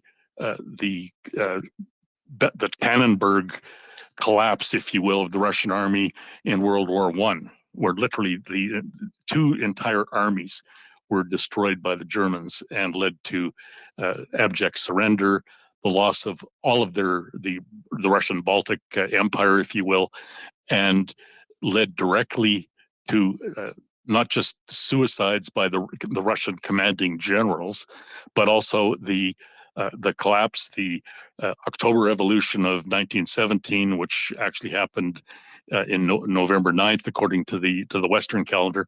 But regardless, the direct rise of a totally new form of a new government, which was then collapsed by the Bolsheviks, the October Revolution, and then the rest of that is history for decades with the Stalinist outcomes. And then, of course, the additional collapse that happened in 1989. Again, subsequent to military being totally outclassed and led to a collapse of the state. So Putin himself is well aware of this, and Putin himself at the Snow Revolution 2011, 2012, when he was making his comeback as president from prime minister, again faced the wrath of the Russian people. And there was massive protests, millions of people in the streets protesting throughout Russia. It led to a real serious, almost a panic within the Kremlin. And we've seen the crackdown that happened since then. The assassinations of political opposition leaders, Boris Nemtsov, assassinated on the steps of the Kremlin, a bullet in the head from one of Putin's henchmen, the perpetrator never found, never located, strangely. And of course, the Navalny fiasco with Navalny being poisoned and now imprisoned. Putin is very acutely aware, extremely sensitive to the currents of public opinion. And he's made that exceptionally clear. And he's made that exceptionally clear vis-a-vis Ukraine, vis-a-vis any of the so-called agitators that, as the Kremlin terms them, that led up to the Maidan, the Euromaidan revolution, and then Ukraine independence, and his direct backlash being the little green men in Crimea and the annexation of Crimea, followed instantly by the attack on the Donbass and all of the whole ridiculous kabuki theater and posturing, all of Hitler, the identical playbook to what Hitler used in the Sudetenland, and seen Putin unveil that as recently as 2014, 2015, and then 6 months ago, literally. I mean, it's an ongoing, continuous unraveling. So I wouldn't discount totally the impact of the Russian people, no matter how sedate they may seem, no matter how sheepish and unmotivated they may seem. The Russians have risen in the past. It's just a question of what is the spark, how low do things have to go before the fire hits. And I just would close by referencing Timothy Snyder, probably the single foremost historian on Russian, Ukrainian, if not, and even Eastern European affairs in recent times.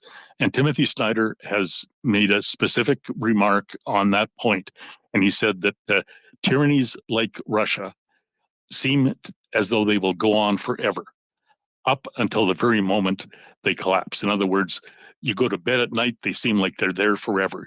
You wake up the next morning, and the entire ball of wax has melted. The entire thing has unraveled and it has disappeared. And he's made the point that literally in tyrannies like Russia, that's how it turns on a dime. And I would just suggest that we not put that too far out of our minds when we're assessing what could unfold and what could happen and what could go on in Russia, and just gauge that by assessing the panic level that you see in Putin's eye, in Putin's gesture, in Putin's movement, in everything that comes out of his mouth. He's clearly approaching a state of panic, and for good reason, because he knows that his days are numbered, and the people, they may be very sheepish, you're right, but at some point, even the sheep will rebel, and the Russians have showed that in certainly several points, 3 times at least in the last 100 years. So, I think that's something to bear in mind as a consideration anyway. Thank you. 2 things, Leonard. First, Timothy Snyder is a great suggestion. I will add 2 ladies, Anne Applebaum and Fiona Hill, if you want to understand what's happened there. And if you want to have a wide range, Montefiore, because he's a great historian and is totally captured by Russians. He understands very well Russians. He's a very good historian. Zibag Montefiore. About military defense. Okay, Decembrists, after the Japanese War, okay. 17, because they lost Ukraine, not just Baltics, to Germany. But Soviet Union don't collapse because military defeats. Soviet collapse is much closer what we have now. Economic depression, insatisfaction, lack of necessities of common goods, authoritarian regime, but then try to be a bit different, was much wide open, the perestroika and glasnost, than is now, not even close. You have a point about the people, but again, people against Kalashnikovs have no chance. Yeah, thank you, Daniel. And yeah, excellent points. And Applebaum, yeah, very good, excellent source. And I will look further into Montefiore. That sounds very interesting. Thank you.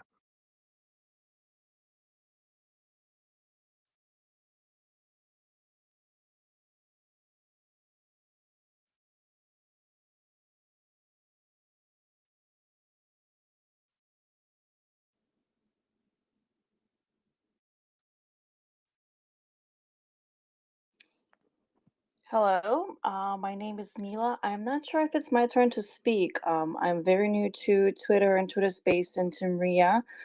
I am certainly not new to Russia, its history, and Hello, mic check. Ukraine. Hello, Charles. Do you hear me, Charles? Yeah, you are audible, Anna, and Okay. I think Mila was just speaking as well. Can you Sorry hear about that. everything? It's sometimes Mila. Just 1 second. Mila was speaking. Charles, I don't know if you can hear her.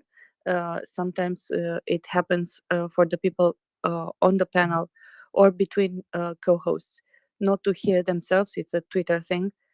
I was saying that I will let Mila speak first with your permission, because I think she is from Ukraine. Are you from Ukraine, Mila?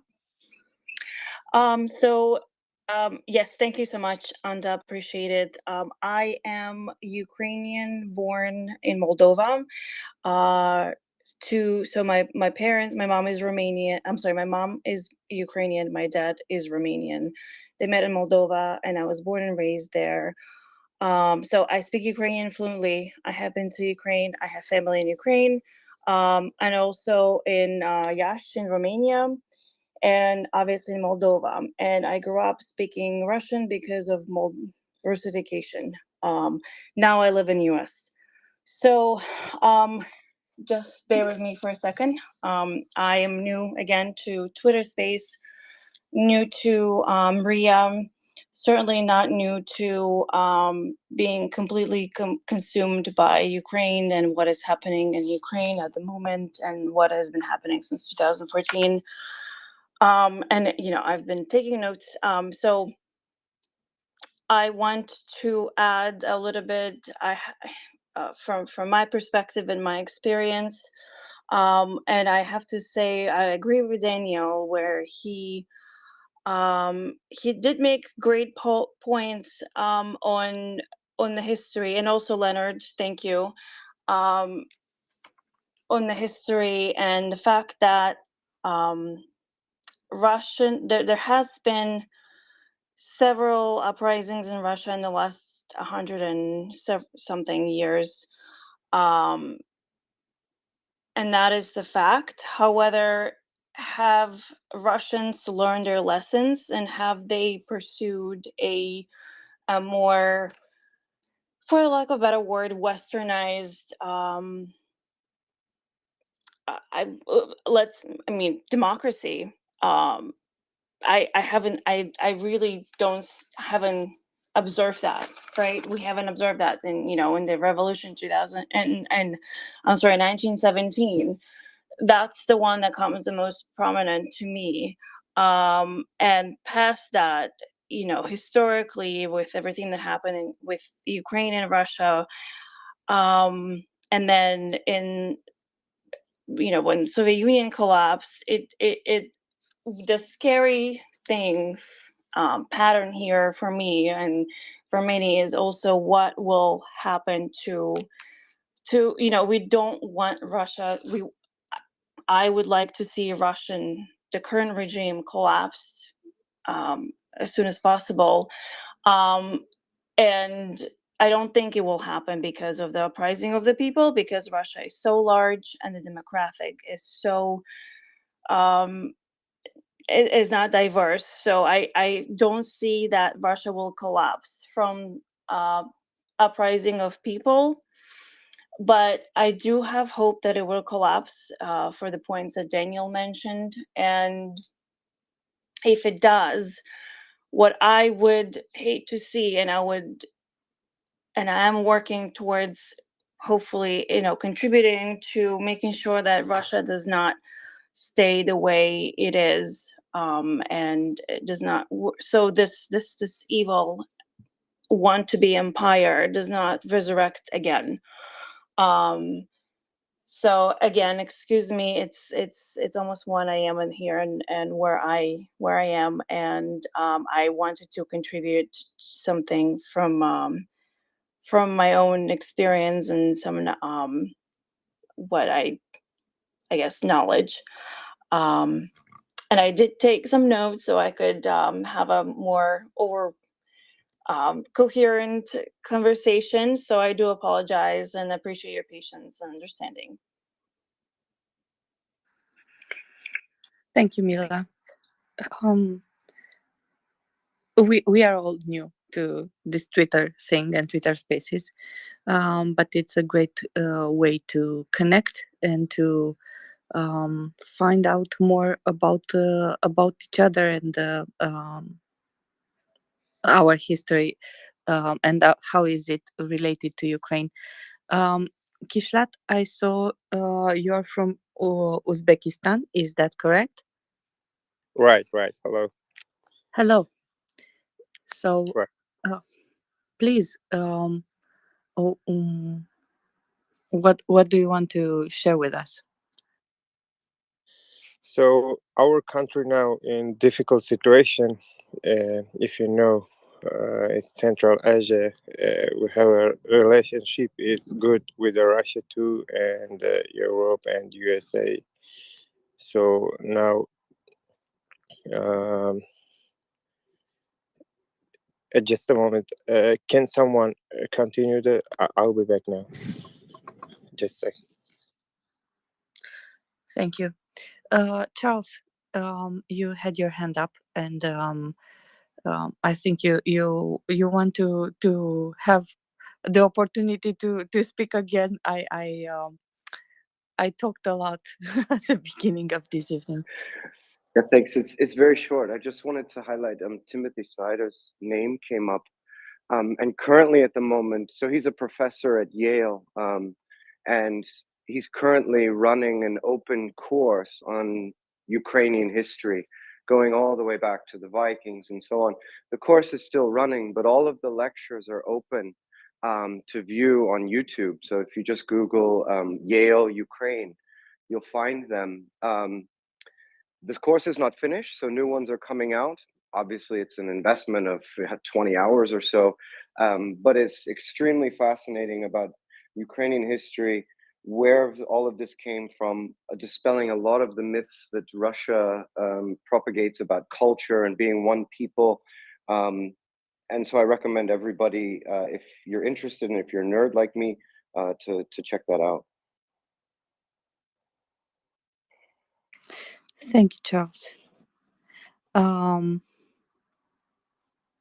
Nick, you're up next. Thanks, Anda. Mila, I want you to know that I think you're in the right space based on everything you just said. I think the consensus amongst the people here is that Russia is hopeless without a major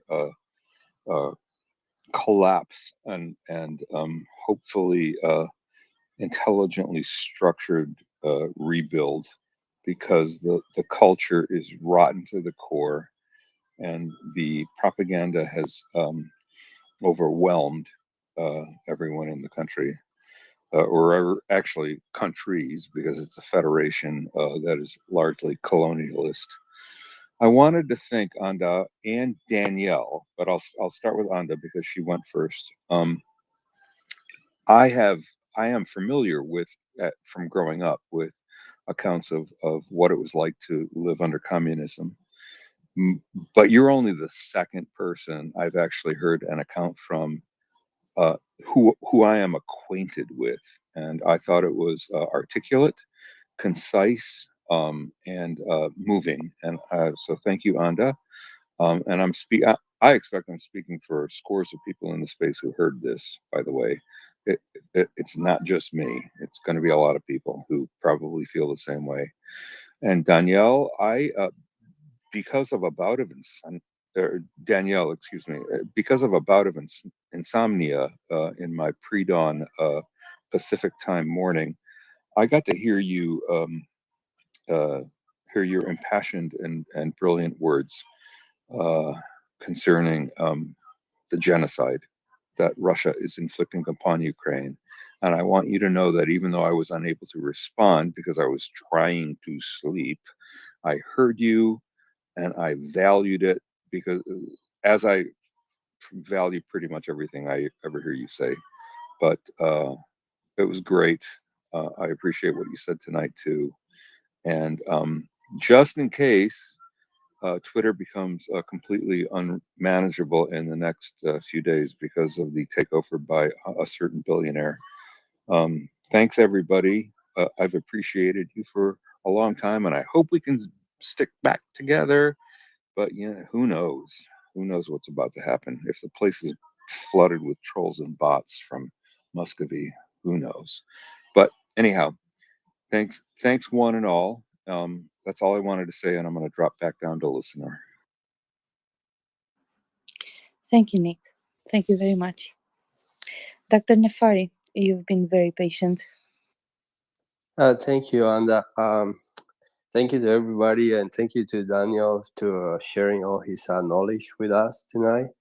I got something to share with you guys. I'm Cuban, so I grew up in the communist Cuba, and I see all these revolutions happening in Ukraine and revolution happening in Iran, and the next thing I can expect it will make a big change in our society these days would be getting rid of the regime in Cuba too. So you guys are guiding us, Ukrainian people, Iranian people.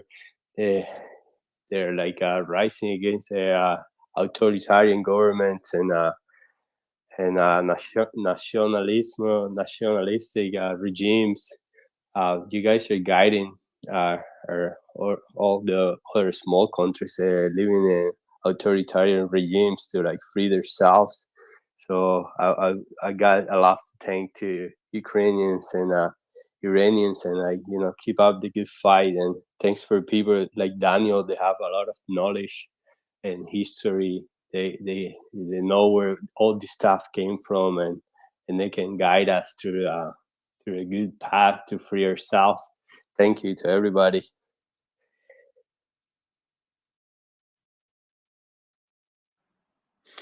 Thank you. Thank you very much.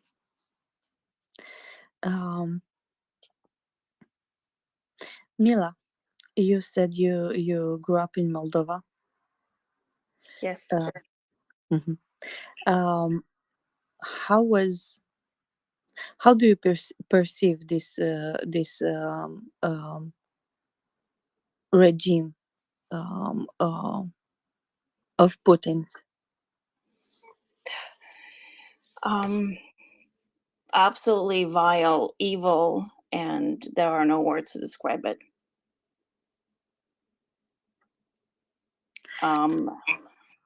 And it is, I have family in Moldova who are, Moldova is, I don't even know what the statistics is, 50 or 40%, 60% Russian or pro-Russian. And that whole Russia's gonna shut the tap and you're gonna freeze to death. That's been ongoing for many years, on and off, in Ukraine, also in Moldova. And propaganda is extremely spread there, and having family that essentially there are people that I don't speak to in my family because of that. I do try to intelligently and kindly bring things up and educate my family, but I'm sorry, I digress. I think it's absolutely vile. I am very much aware what Russification is. And I think that is ongoing in Moldova, in Ukraine, obviously. Ukraine is putting a huge fight. I think the biggest fight in this century and half of the last century. So I'm sorry. I hope I answered that question. Yes, thank you. I see Konstantin has came up. Konstantin is from Ukraine. He has fought in Ukraine in 2014 and 2015. Um, Konstantin, we have talked a lot today about oppressing regimes. And I would like to take this opportunity of having you up. Please go ahead and use me as much as you can, but I just joined. I did not hear anything of your conversation. It's okay. We have discussed the similarities of oppressing regimes from various ways, walks of life. And I wanted to take a disadvantage of having you up for you to talk about the difference that winter gear. I know you touched on this, and I know you are actively helping your former brigade. But I wanted to move a bit further, if possible. So my question is, in 3 months' time, right? We are in November, almost, and in 3 months' time we will be January, February. It will be a year in this war. And it will be at least 2 months of cold. How do you see the front? How do you see the impact done on both sides from the cold?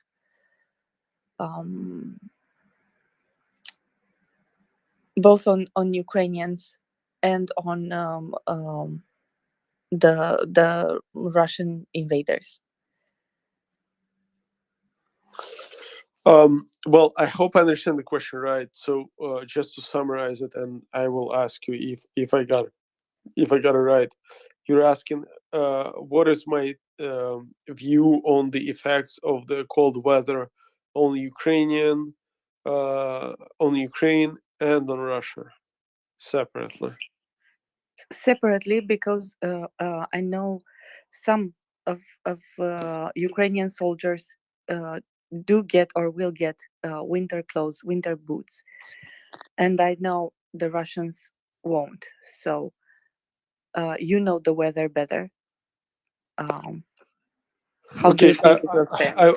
I will give you here's my take on it. It's it's not what people like to hear usually, but this is from my experience and from my general knowledge, my best knowledge. So the cold weather, especially in Ukraine and the region that we live in, is really harsh in winter.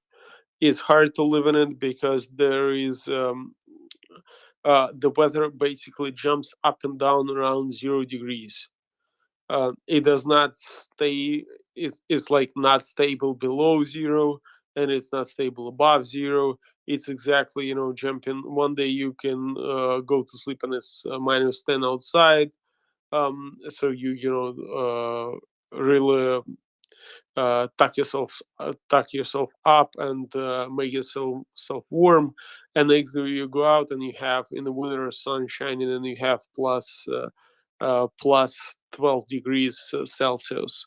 And on the sun now you roll in so much warm weather and you start sweating and it becomes a problem. So that's actually one of the problems that people don't realize, is that this 0 Celsius degree, and for those who, for Americans who may not understand, 0 Celsius is when the water freezes.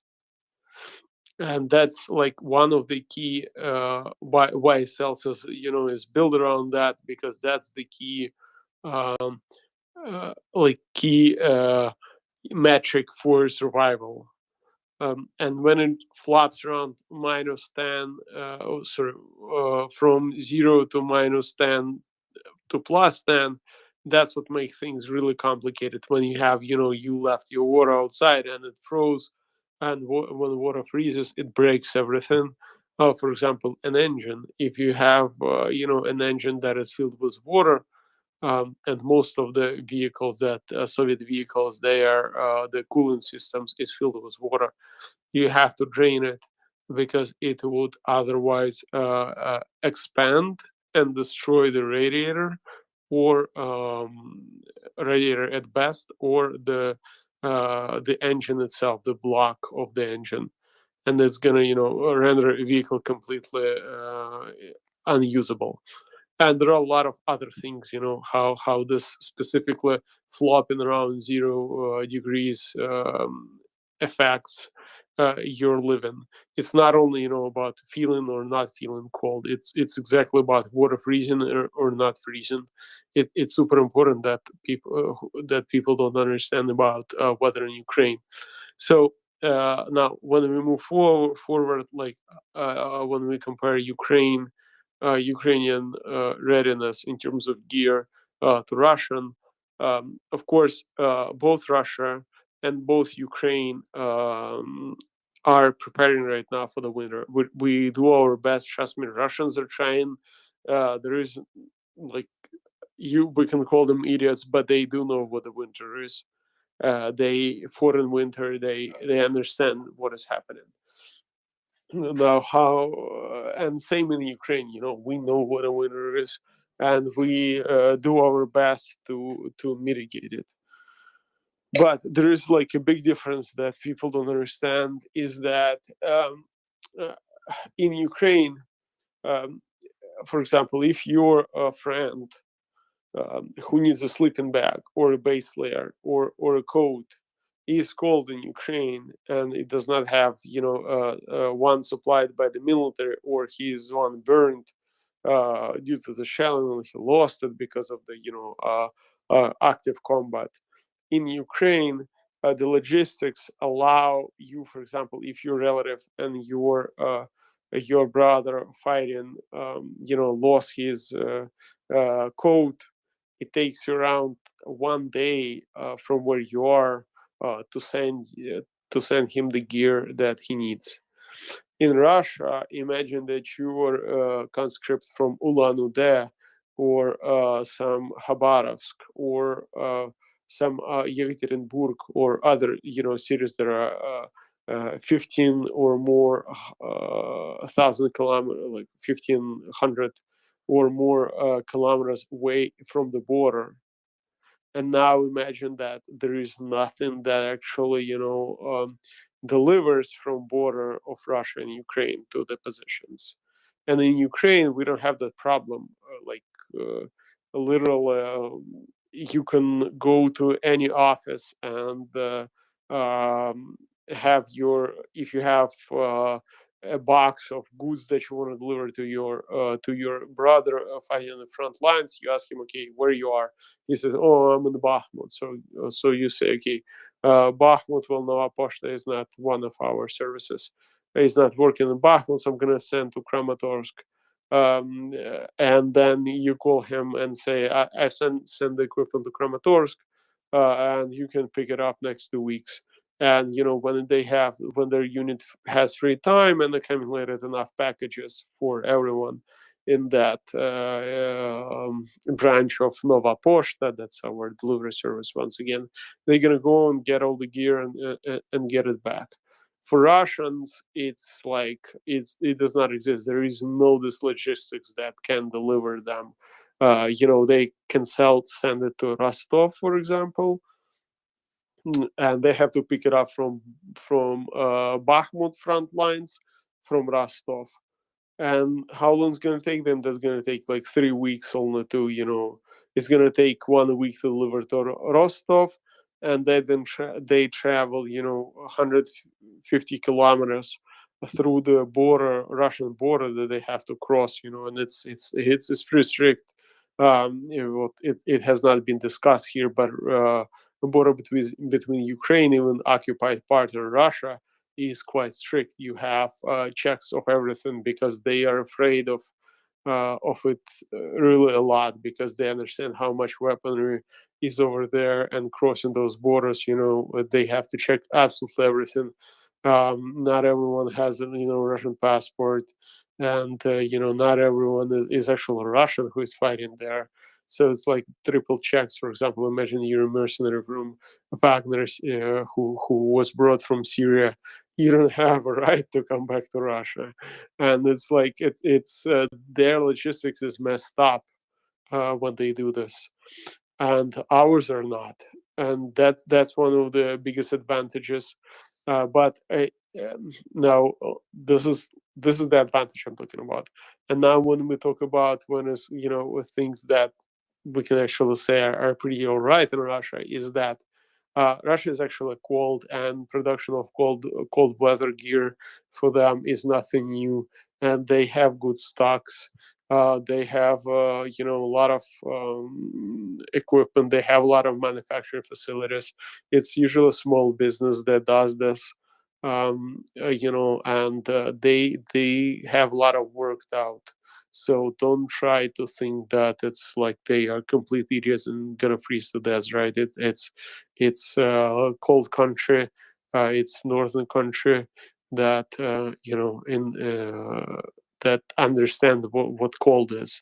It's more their enemy is more the negligence, and corruption of their officials and of their commanders, rather than and of course idiocy, like complete stupidity of this war, which turns into the logistics, is what makes them this so bad for them.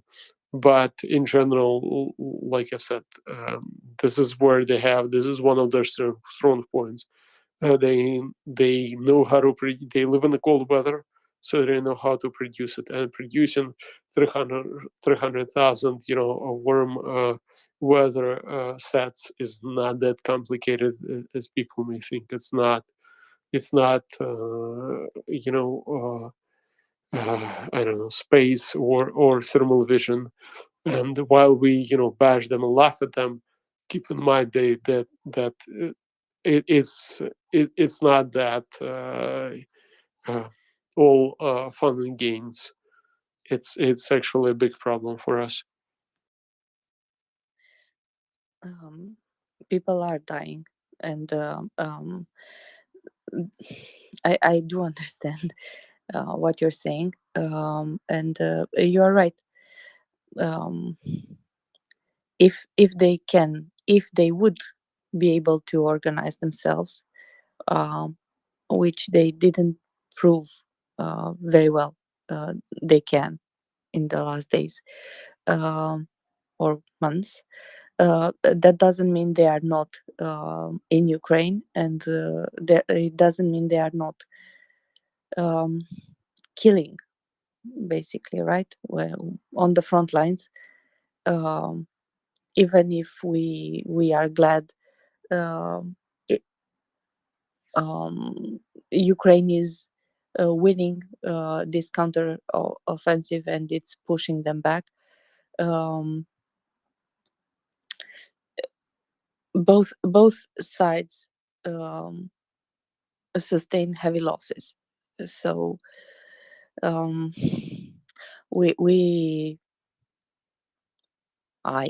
for example,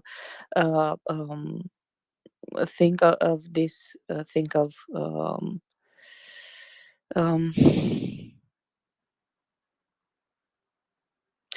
how this is how my mind works, right? I think of possibilities, and that's why I was asking, because temperatures and winds and other things do matter, and you're right. If even if they are not as well as they could be, as if they would have been organized, if their logistics would have worked properly, that doesn't mean they are completely debilitated on the front lines as it is right now. So we need that. That's why we are pushing everyone to donate to MriyaAid, right? To donate to you and to others who are on the ground, who know exactly where and what is needed.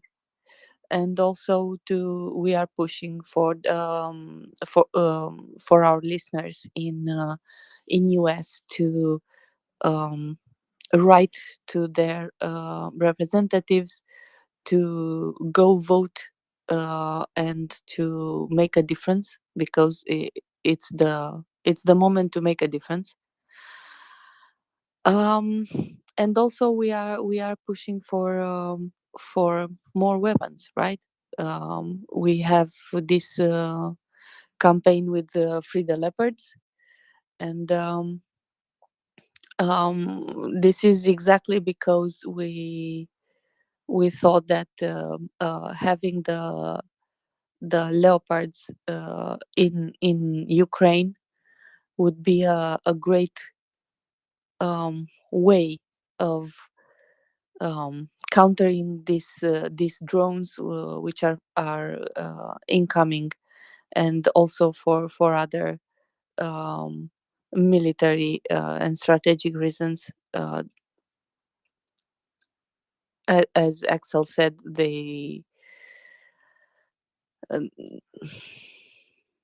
we see them as the most appropriate ones for the time being, and available and close to Ukraine, and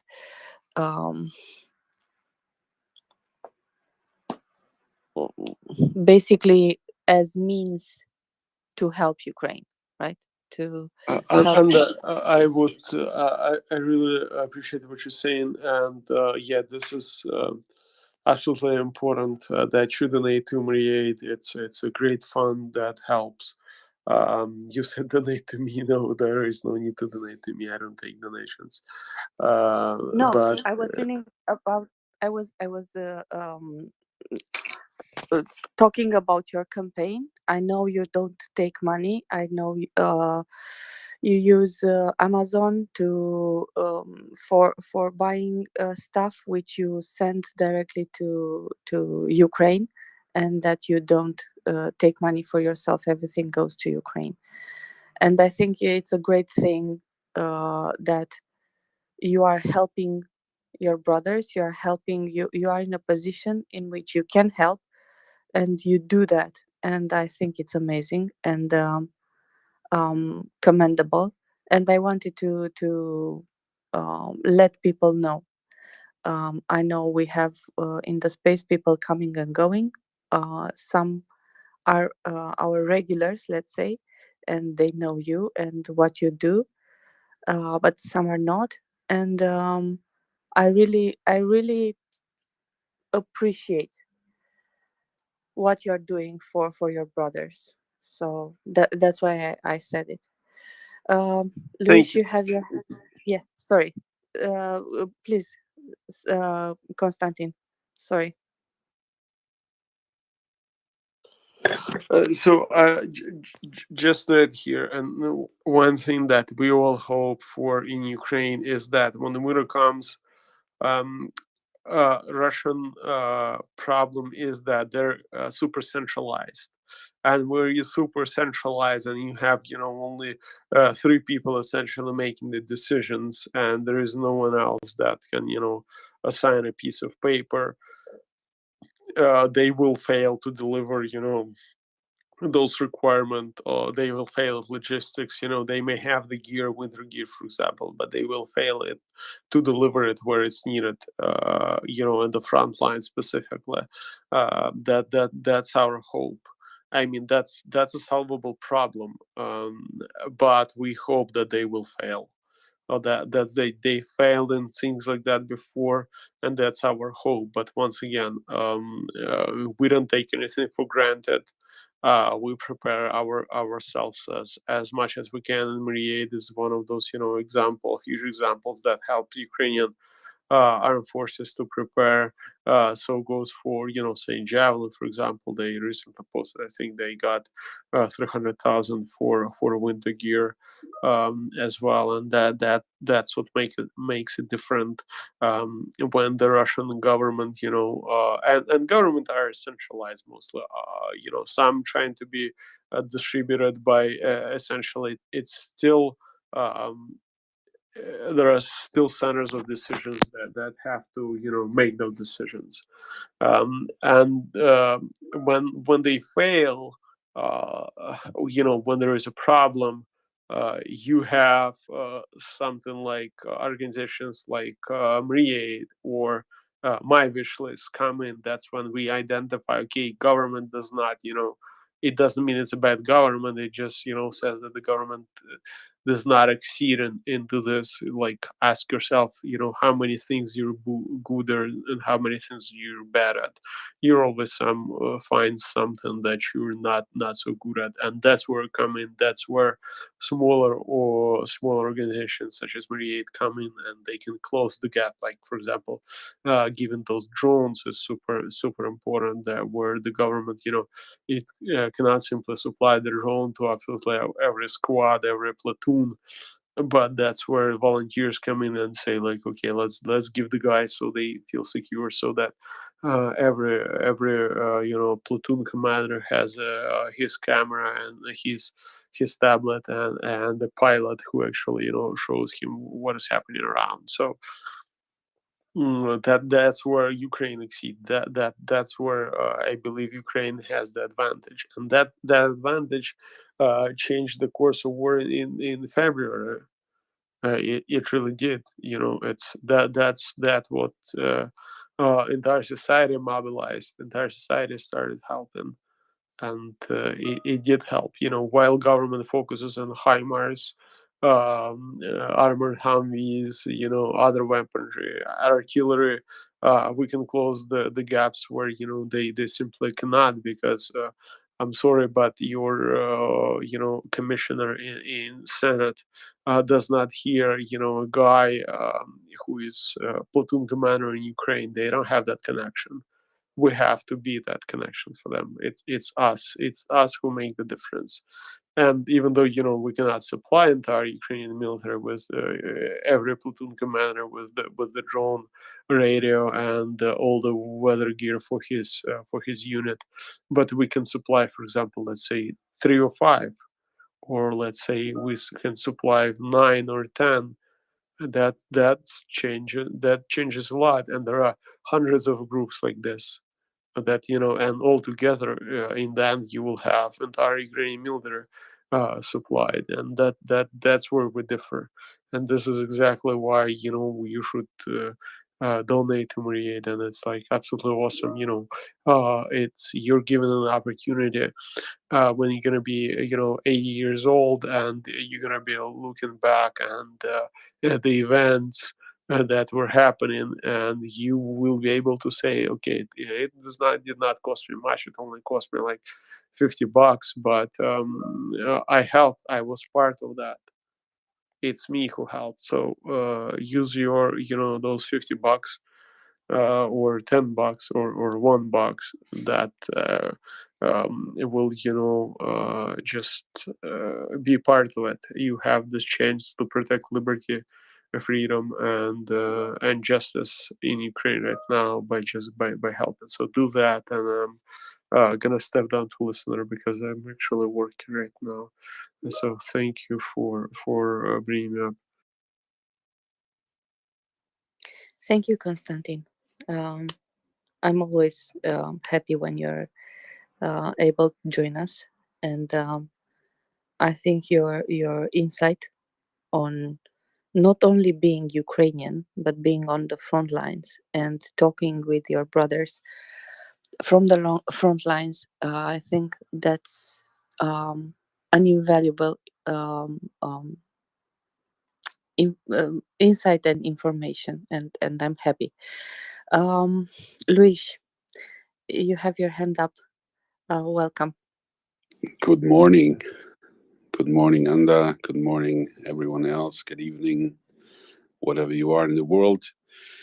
I wanted to come up to see if MriyaReport is still here. I've heard that someone has taken over Twitter, and yeah, I was wondering if we were still working. But as I know the guys,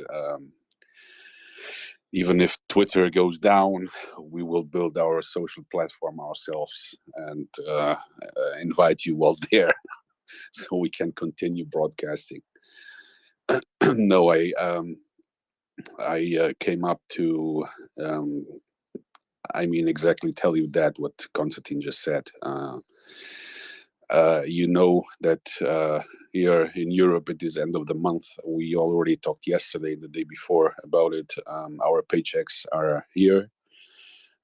Here in Europe, we get paid once a month. That's the end of the month or in the middle of the month.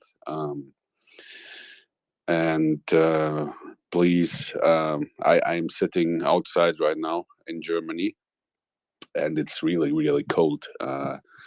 But I was able to sleep in a warm and cozy bed till now. And the guys in those trenches are not able to do so. So they need winter gear as soon as possible. They have to get through this winter and win this genocidal war.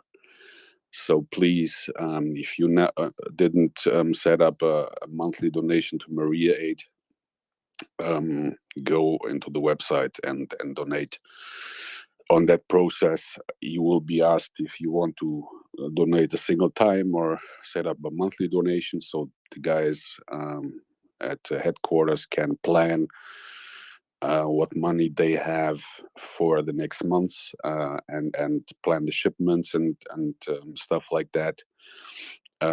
It is always better to know what you are getting, to understand and get in the things they need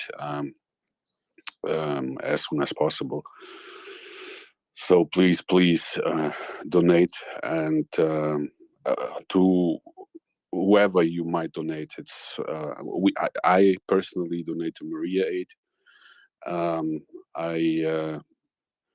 I had yesterday also a chat with, I don't know if you remember her, Yulia from Renegade Relief Runners, that were 2 times here on the space already talking to us. She was actually on the road delivering stuff. And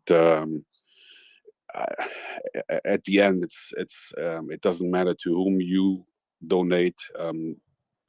Please try to donate to small organizations that are delivering the dollar that you can spend or give 100% to Ukraine, and not huge organizations that are having a big overhead cost for the president's salary, as an example.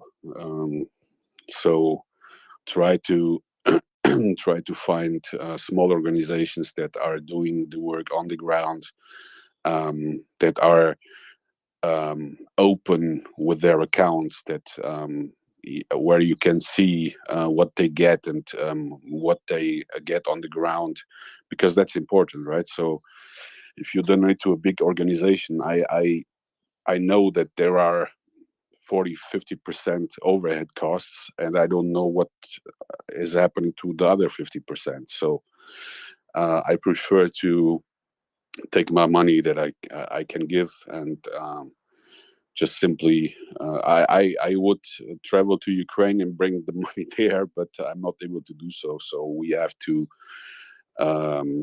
try and find those people that are already doing amazing work. And if you go to the MriyaAid website, you will see the shipments that were made. I know that they are actually checking the accounts through an external accounting company, so they are fully open in regards to the finances. So you do not have to worry that your help is not getting into Ukraine.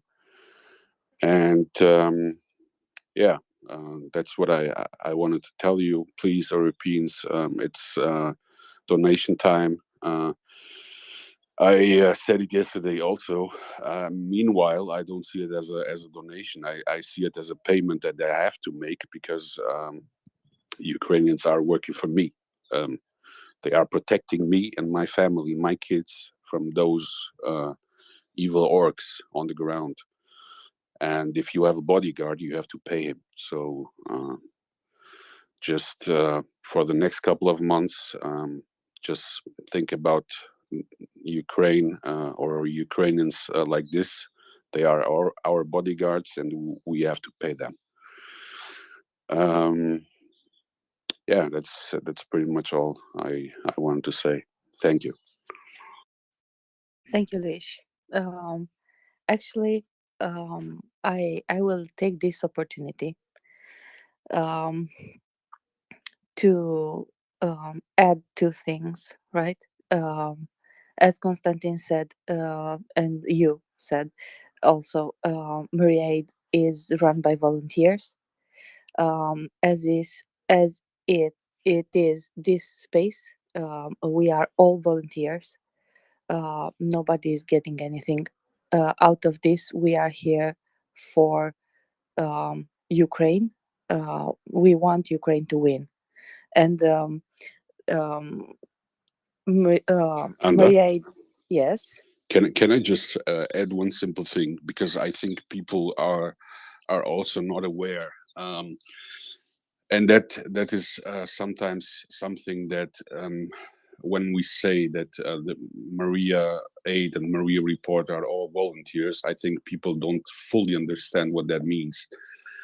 I can tell you this: even the website for MriyaReport.org is paid by those volunteers. That means they do not only invest their time, they also take their money to buy the things that they need to keep on working. So it is also here on the MriyaReport. So there is no operational costs that are taken from donations to pay something that one might need to start working. So it is fully. That's why when we say $1 gets 100% into Ukraine, you should understand that nothing is taken away from your donation. Yes. You are you are right, of course, and you are one of the people who actually worked in building MriyaReport.org, right? So you know that you didn't take anything out of it. You put in it time, money, knowledge, effort, some unslept nights probably to get it done. Many nights, yes. Yeah, because in order to most of us who contribute here at MriyaReport, or in other places behind, so you don't see them, but they work for this space and for MriyaReport also. We didn't win at the lottery before the war, well, most of us had steady jobs. We hope to keep them. And this is something that we do for Ukraine in our spare time. So this is where the unslept nights for Luis, for example, who helped us with the website. Writing code is not an easy task, and he does have to finish his other projects during daytime, as I have to run to work during daytime, and others too. That's why it takes a big team and a big effort to keep this space 24/7, and to keep it interesting. We want for you to find out the latest news, but also the most informed news. That's why we are happy when we have a Ukrainian joining us on the panel. When we have generals, several of them, right? Majors, lieutenants, soldiers from the ground who can tell us what's happening. And we will have, and brace yourselves, I'm looking forward for this.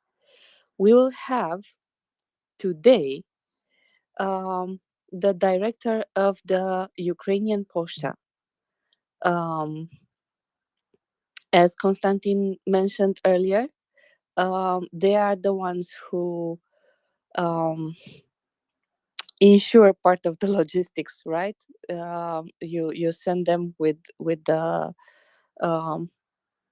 post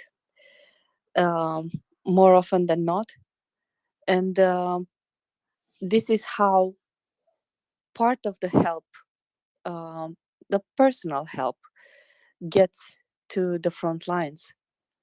And we will have him today, Friday. Today for me, for the United States is tomorrow, for the Pacific time, because the Eastern time is already on Friday. He will be at 4 p.m. Eastern time, here in this space. That is 1 p.m. for Pacific time, and is 11 p.m. in Kiev.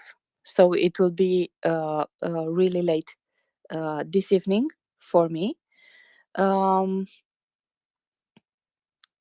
Prior to that, we have introduced you to our segments, and today is Friday, so we will have Peter Doran.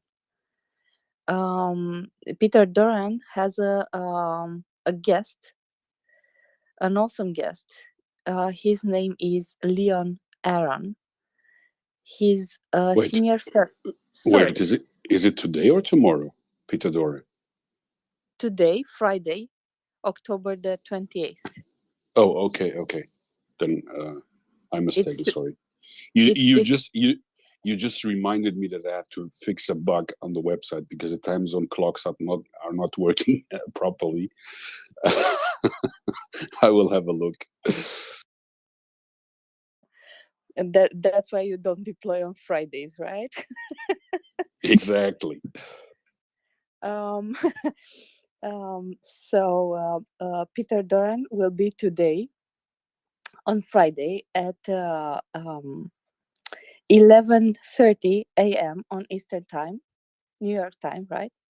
That is 8:30 in the morning, Pacific time, and it will be 6:30 in the afternoon for Kiev time. So we will gladly have Leon Aaron. He is a senior fellow at the American Enterprise Institute. He is an author. He wrote a book. The book is called Roads to the Temple: Yeltsin and Russia's Revolution. And since this morning, Charles instigated me to talk about dictatorships and comparisons. If you have the time, I think it will be a greater adage to what we have talked here this morning, and also what Daniel has told you about the revolution, and not only. I think it's very timely that Leon Aaron can be here with Peter Doran, because we can ask further questions on how was the revolution in Russia during Yeltsin, what that meant, and what are his views on what's about to come in the next months or weeks. We don't know. We hope for the best.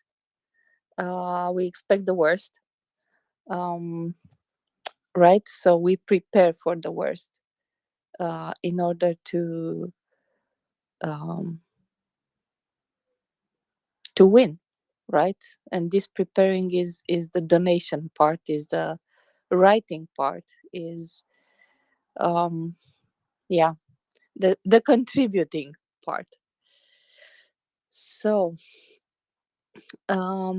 this was the layout of the day. What are we expecting today to talk about? I'm really looking forward to hear both of them, but especially I know the Igor Smelyansky, Smelyansky, I think is the correct spelling. No, not spelling. How do you say? The correct way to say his name, right? So, forgive me if I butchered his name. I'm sorry. I'm trying. I'm trying here to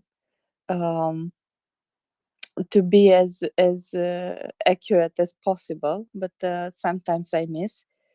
And I ask Domen, who is more astute on these matters than myself. So I will look forward to listen to this interview. I think Yehuda will be up to interview him. We have had him scheduled some weeks back, and he had a problem and had to fix it. And basically, if they are transporting everything, ensuring the logistics, right? The logistics of all goods in Ukraine right now, it's really an important job. I for example, one of my questions is how many people work in the Ukrainian Poshta? How many centers were bombed? How are they going to? How are they managing the broken lines? Are they working together with the railway company?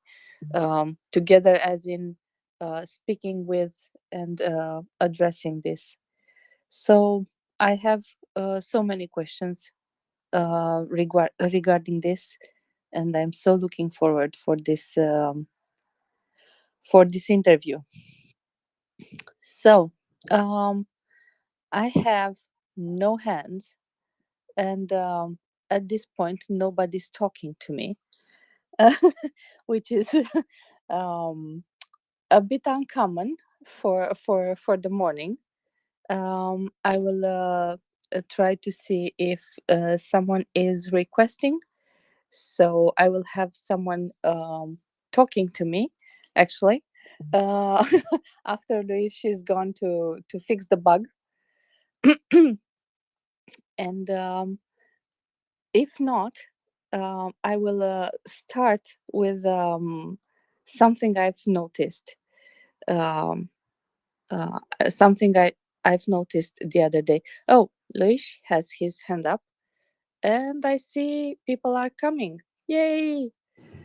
This is a Good good thing. morning, all Good morning again. requesters. I'm actually in the car right now. I'm driving my kids to school.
To tell you a little story. Can you hear me? Can. Yes. I just wanted to tell you a little story.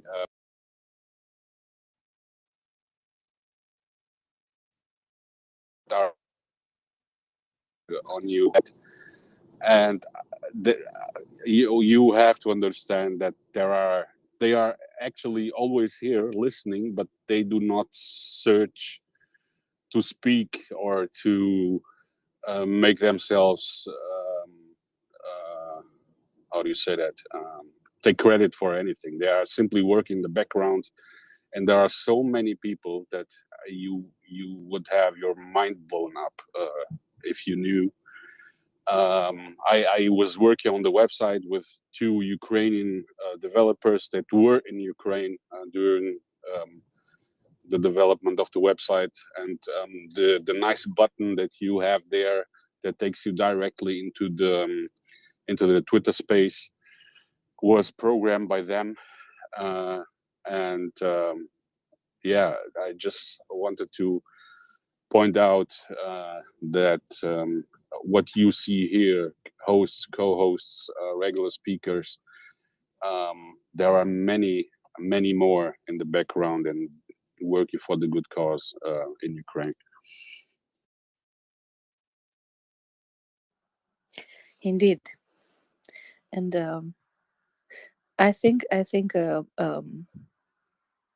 Wendy or Bloke, I don't know which one of them, I was up co-hosting, said to me at some point that he used to work in a vitamin D deprived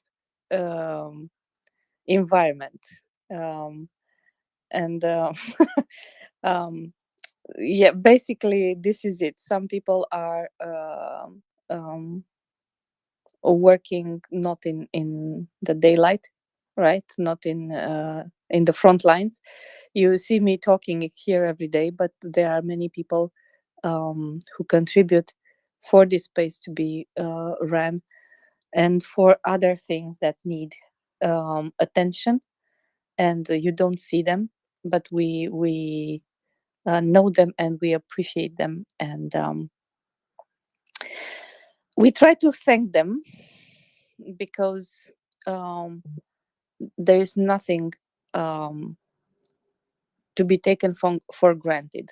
Yes, if one lesson was taken from this war, is that we should not take people for granted.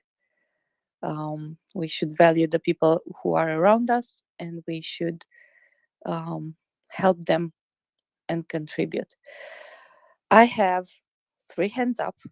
I have Via Faenza, I have Linda, and also Chris. Mila, I know you came up to raise your hand, so I can be aware that you want to speak.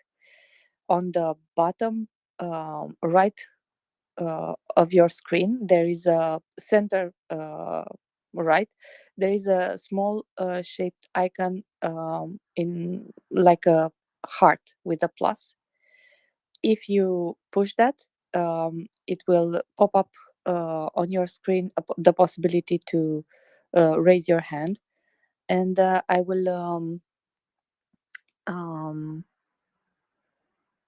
be able to know. Yes, thank you. Awesome. You want to jump in or to contribute. So I will go to Via Faenza, and then to Chris, and then to Linda, and then Chris. Via, please. Hello.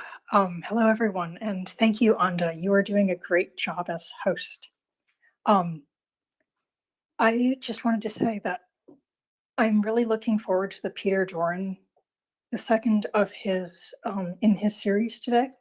I think the new series idea of speakers who come regularly or have scheduled time slots is excellent. I really enjoyed his last week, and also I think, was it almost 2 weeks ago, Ivana Stradner had a guest, Yulia Zhozha, I think her name was. That was also excellent. When experts have a deep discussion with each other and they're like almost interviewing each other, it's so much better than when, say, a journalist tries to ask an expert questions. The quality of the conversations on the MriyaReport are just excellent, and these series take it to the next level. So I'm really looking forward to Peter Doran's session tomorrow, or today. I'll be sleeping soon. Anyway, so later today. Yeah, because one of the things this space does so well is the military stuff, right? So like when Chuck Farrer and John Spencer are talking, and then, you know, people like Nuno Felix and George and Daryl and Yehuda and CJ and Colby and Major Jason Giroux come and all like have, and Battle Moose, and they all get in these long, in-depth military conversations. These are excellent. And I'm not usually interested in, I wouldn't think that I would be, but I can't pull myself away. And, you know, like when Thomas Tyner had his session and he was talking for 4 hours, time just flew. So I'm really glad that the MriyaReport is having these more geopolitically focused conversations. And I just wanted to say that. So I'm looking forward to that today. Thank you. Thank you, Via. And since you mentioned that you won't be awake, I must say that I use that. MriyaReport has a Spotify account. It's MriyaReport in one word. You won't find it if you simply search for Mariya. So it's MriyaReport in one word, and you will find. Yes. We have now. The We site. have now. Yes. There is a link directly that takes you to Spotify. So if you don't have, if you already you don't have already the Spotify account saved as a preference, this is how I have it right now. You can very easily find it on the website where you have all our accounts. So you have there the Twitter account, which you will link you directly to the ongoing space. You have the Facebook group.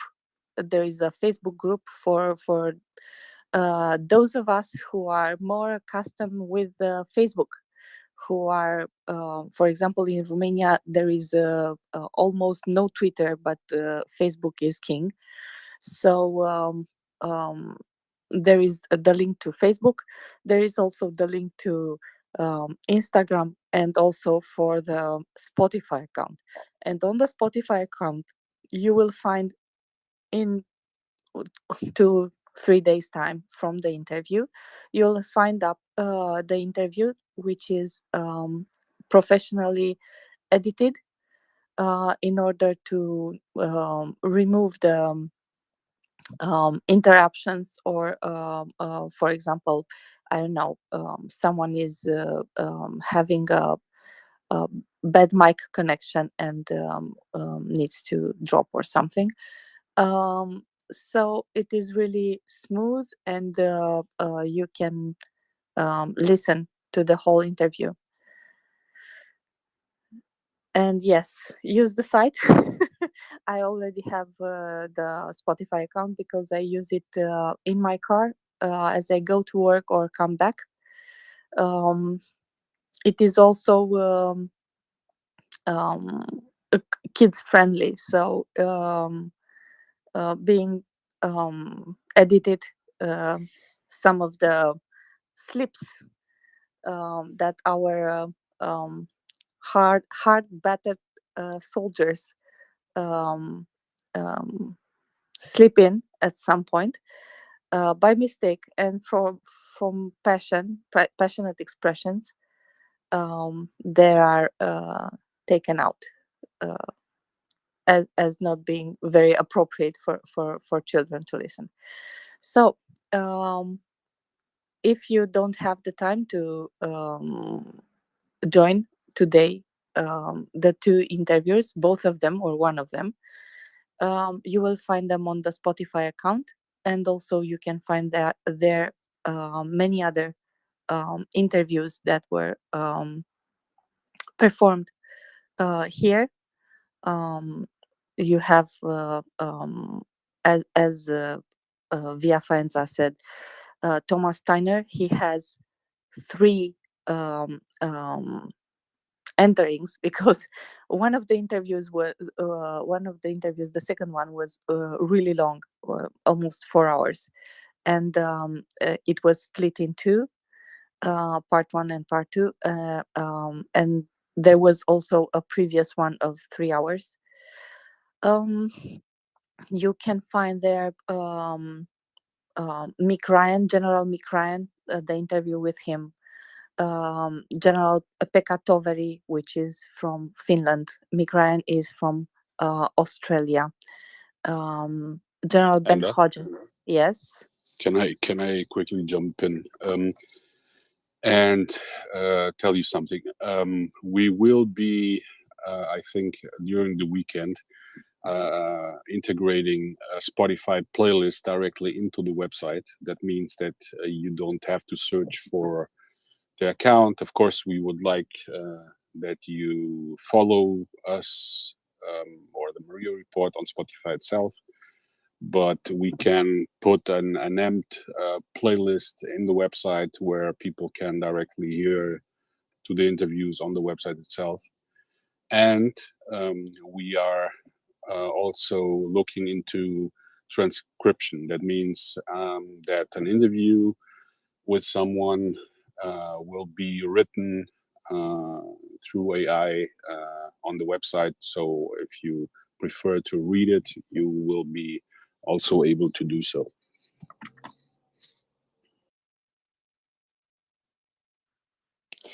Thank you, Luis. I know it's a lot of work and a lot of coding behind it. So thank you for all the hours, and thank you for the whole team. Please send them my regards and appreciation, because I know it's a lot of work and a lot of thought behind it, how to do it and how to do it better and easier and faster and accessible from mobile and from the laptops and everything. Can please someone that is listening clip this, what she just said, because I would like to send it directly into our group that we have. Thank you. Send it to me when you have the clip. Thank you.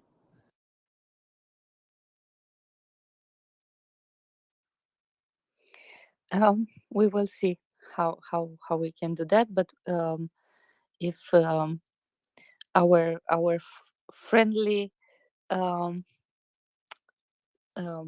back channels were spot on this, they will help you with that. So I have next Linda and then Chris. Hi, thanks. Wow, you guys are getting sophisticated. How cool is that? So congratulations. So the only reason I came up was that given the situation right now with Twitter, and I need to say this because I don't want this to be misconstrued, right? But if, underline if, in the coming days or weeks, there is determined to be a need to find another platform for the live conversation other than Twitter Spaces. I'm not pushing this. This is only if there's a problem with Twitter. I can highly recommend Clubhouse as an alternative. It is, I think Twitter Spaces copied Clubhouse because Clubhouse started, I don't know, maybe a year and a half prior. And even when it was brand new, it did not have the glitches that Twitter Spaces has. Twitter Spaces has the advantage that it's, it's connected with Twitter itself, whereas Clubhouse is not. So there's that disadvantage. However, the app itself does not crash unexpectedly, does not, if somebody's having a trouble with their mic, doesn't toss off the mods on a periodic basis, and et cetera, et cetera, et cetera. So as the app itself, it's just, it has all of the features that it works the same way, has all the same features as Twitter Spaces with none of the glitches. And it works very, very similar. They have rooms rather than spaces, just different terminology. You can have more mods. You can have more speakers. You can have thousands of listeners, yada, yada, yada.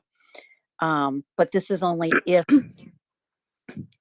Twitter Okay, goes duly haywire. It's a good option to be taken into consideration. I have wrote this to thank you for your input. I have wrote this to our colleagues, and if it will be a necessity, we will take it into consideration. For the time Anna, being, yes. If you allow, and sorry for jumping in, I can also say 2 words about this because it's the technical point of view. And let me reassure you that the guys in the background already have a plan B, plan C, plan D. Good. So if something is not working as till now, there will be a solution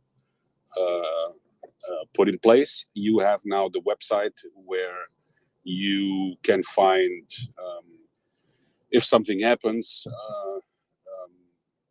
announcements of what is the next step. Actually, I personally don't believe that something will happen to the Twitter space because He cannot take over Twitter and simply shut off the services that are running now. So in the future, maybe, but in the short period of time, I don't believe it. We are actually talking about cross-connecting multiple devices or multiple software apps, like for example, and I'm not saying that Clubhouse is will be a must, but we are checking if we can cross the several platforms on itself. So believe me, the guys in the background that have more knowledge in this kind of stuff already have a bunch of plans if needed. You guys are doing great. Thank you. Have a good one. Thank you, Linda. Have a good one yourself. And yeah, for the moment, I don't think it's a priority on the new owners list to ban Twitter Spaces. I think we are good for the time being. We will see how it goes further. And we will be one way or another here, or someplace else, but here for you and for Ukraine. So we will keep this running until Russia is out of Ukraine and Ukraine is liberated, right? So I will go to Chris now. Chris, you have your hands up. Good morning.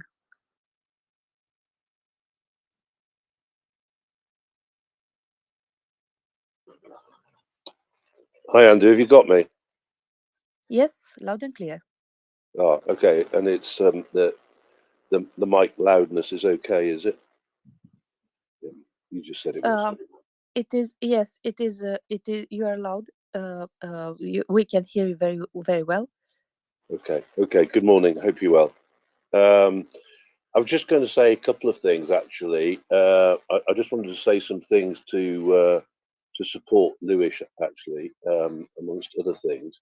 But actually, I think Linda was quite right to bring up the point about is there a plan B or C or D? And of course, it's no surprise to know that there is a plan B, C, D, E, etc. Right? So that's not a surprise to me. But I think she was quite right to raise the point, because we don't know, exactly what our dear Elon Musk will do, because he's a bit erratic, as we've seen. So I sort of was just going to come up in a quiet moment just to talk about a couple of things, because at one point you had a quiet moment. I don't know if you still do now, but what's the hands like? Yeah, okay. So I was just going to mention the fact that James Vasquez going to be in Washington DC over the weekend. So obviously with, I think, Rip Rawlings again, and obviously I've heard on here this morning some people that are in America. There's obviously a lot of Americans usually at this time of the day, and so just to remind them about that, and about the fact that there's a big Ukrainian community in that area and New York and that, and so that's an opportunity to get together and to promote obviously what James is doing and Rip's doing, and also MriyaReport and MriyaAid, and of course hashtag Free the Leopard. So I wondered if, as you know, and Axel's very keen on promoting this hashtag further. There's actually, I was in a big tank discussion or I think I was mostly listening to it actually, but been in quite a few tank discussions, and there's a strong feeling that, you know, whilst leopards may be the best option, they may not be the ones that are freed first. It's well worth the while of our American friends asking for Abrams to be freed as well. So it was just a reminder on that this weekend. So obviously that'll be on more detail on that. Will be on James Vasquez's Twitter, etc. I don't know where else it's being promoted, but obviously we can find out. Then, I mean, you obviously know from our conversations that, you know, I know something about what should we call it, digital marketing, and so obviously I heard Yashi mentioned again this morning, and which was interesting. I think was it the young lady that's in now in America? Yes, Mila from Moldova. Yeah. She has relatives there. Yeah. Yes. I think it's this initiative, Free the Leopards, hashtag Free the Leopards. It's a worthy cause, and I would like to take this opportunity to encourage you to ask the Bundeskanzler to free the leopards. This is what I've been doing for the past week, because we want him to sign the release. So this is the purpose of this endeavor, right? We want the Bundeskanzler to sign the release of the leopards, Leopard 1 and Leopard 2, to be sent to Ukraine, as they are mostly in Europe. Most of the Leopard 1 are in storage, so they are not in a military facility. They are not taken from active military service. They are in storage. So this is what we are asking from the Bundeskanzler, and this is the purpose of this campaign. We want to draw attention and put pressure on him in order to have him sign this release, and for us to see the leopards going into Ukraine and protecting Ukraine and saving Ukraine lives in the end, right? Exactly. And helping this war end faster, right? Exactly. And it works. You said how many impressions did we manage to have this past week? Well, as you know, the company Brand Mentions, I like to promote them because they're helping us. Brand Mentions, which is from Iashi, as you know, right? So Brand Mentions have kindly been giving us free use of their application, but we have broken it, sort of thing, and not exactly broken it, but we've gone through the limits, if you like, of the version that we're using. So you know a bit about this, don't you? Right? We are Yes, having but we're Chris, having.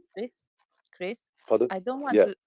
to talk about the operational part. I want No. I want people to know how many impressions. So how I know. deep this campaign reaches. How far this campaign reaches. Yeah. Well. Okay. So the problem is, right, is that at the minute, right, we have gone through the limit of the app at 20 odd million, right? So where I believe now that we have probably reached about 50 million people, something like that, right? But I can only estimate that at the minute, yeah.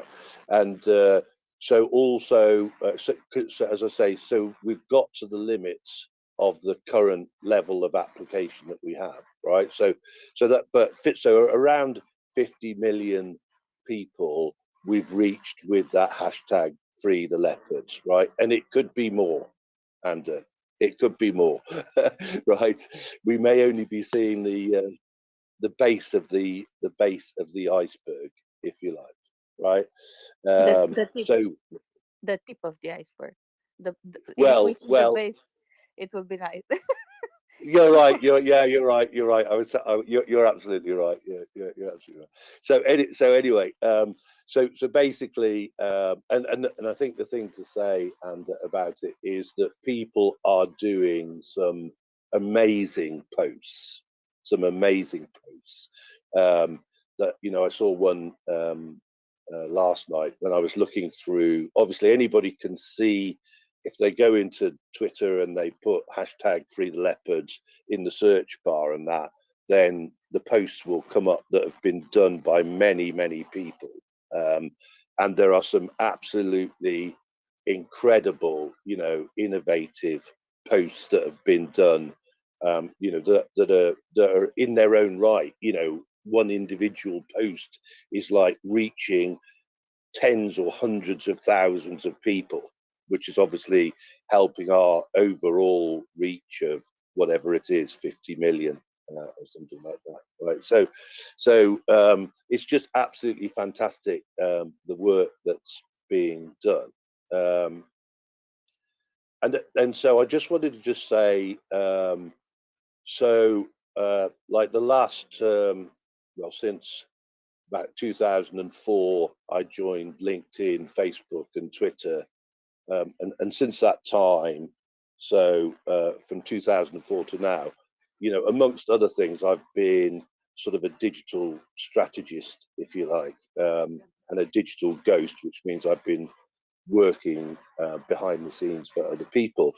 And I've not been involved, obviously, in what Lewis and the team have been doing directly, but I see where they're going. And obviously, there's an incredible amount of work and thinking that has gone into that. And I just wanted to let people know, and this actually goes to what you were saying, Ander, and what Lewis was reminding you about, the links from the website. I just wanted to go to a sort of industry strategy that is called brand presence and monetization, right? So, and I think I just thought it would be useful for people to understand this sort of like general strategy. And the general. No, Chris, please. I will tell you more in DMs. Please. Okay. Thank you. Okay. No I love you. You know that. We'll talk more. I promise. Okay. No worries. Okay. Thank you. I have Nick up again, and also I will try. I have some people in the queue which I cannot bring up. I will try to fix that in the meantime. Thank you, and thank you, Chris, for everything you're doing. You're absolutely extraordinary. Nick, please continue, and then Luis. Thank you, Anda. I only wanted to speak primarily to my fellow American listeners on the space currently. There is a sort of subcurrent of listeners and contributors to this space who have postulated that the key to getting the leopards freed is for America to first free some Abrams. I've wondered if it would only take as little as a company, which is a mere 14 of the vehicles, And if that, just as a thought experiment, if that's possibly true, if Ukraine could get leopards because America went first and freed up a handful of its Abrams, that's something worth writing your senators and congressmen about. It may or may not be a valid avenue, but it's worth a try. And that is my follow-up to what Chris was saying. And I want to credit Sparkles and Madi in Portland, who are occasional, if not frequent, contributors to the space for that hypothesis, and because the German government recently said something effectively like, "Yeah, we'll free the leopards if somebody goes first," or words to that effect. And that's all I wanted to say. And I'm heading for bed. So thanks everybody. I'll keep listening, but I'm not gonna bother you with my voice anymore. Thanks. You're never a bother, Nick. Thank you very much for coming up. Luis, you had your hand up. Or Chris, do you have a follow-up or something on this? I To just wanted to say thank you to Nick for, that's exactly where I was getting to, and he's exactly right. You know, there is this theory now that we may not be able to get the leopards freed first, but if we can get the Abrams freed first, that might do the trick. That's exactly the point. Thank you. Thank you. I hope everything will be freed, and I hope Ukraine will get everything they need in order to win this war faster. That's why we are here. And yeah, I I totally support this, and I want for this to succeed. I really want for this to succeed. Sometimes I'm pushy, and some people from back channels are hating me already, but this is life. Luis, please continue. Please go on, and then we will go to Peter. Thank you, Anda. And thank you, and sorry, Anda, because what I'm going to say, I don't want to open some kind of discussion. Definitely not. I just want to tell you that I'm really, really angry when someone has a point to make, but because there are bad actors in the background, we cannot talk about that or announce something, because we have seen it in the last couple of months, that there are people hurting the cause that MriyaReport and also other spaces are fighting. That's why it really pisses me off. It's not against you, Anda. I fully understand, and I know why. But the others should understand also that this is not trying to shut down Chris or stuff like that. It's not to give information too soon out to bad actors that are specifically acting against causes like this. So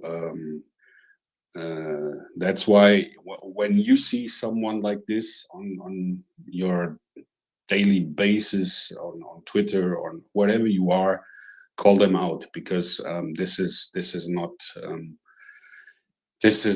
the way it should go. We should all push for together for the good cause and not sabotage each other,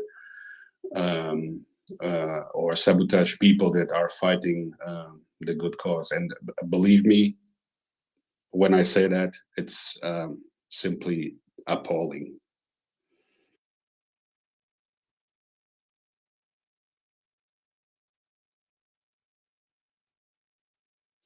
And, Hey, Luis. and Good morning.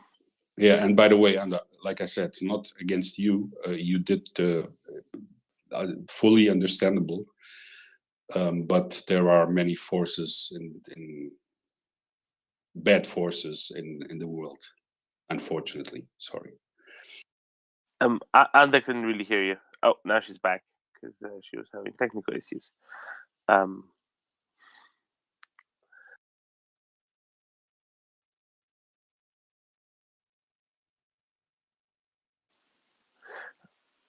Okay, here we go. We have Anda back, Luis, for you. Just no, we don't. Maybe we do. I'm not sure.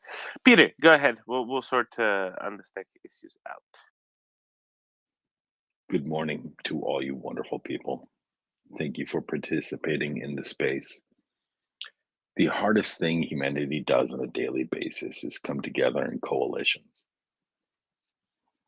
Be it family, be it your neighbors in a town, a greater populace and a greater populace after that and after that. It's the hardest thing. You have to fight for what you all want. And the greatest thing about this space is that the people around you are fighting for one thing, and that is to see Ukraine be victorious. Because Ukraine fights for democracy, it fights for sovereignty, and it fights against its own genocide. And everyone who participates in this endeavor, thank you. Thank you for doing the work you do. I can't even imagine my life without this space. I can't. I would be somewhere out in the wilderness of complete ignorance without this space. Because there's nothing like it in any English format whatsoever. Nothing compares to this. And thank you to the hosts. Thank you to the moderators, or however you think of yourselves. Thank you to everyone in the background that makes this space happen. I just looked at the website. The website is awesome. Great job. Thank you. And one of the things I was curious about, though, are the clocks on the website. Those may need to be looked at. That's the only thing. I don't know if that was already brought up before, but Yeah, I already messaged Luis with. I already messaged Luis with that yesterday. Okay. I am shocked that it is still off. I will have a look as I have my coffee. You know what the funny thing is, Luis? Europe changes clocks in a day and a half, so you'll have to just change it again in a day and a half.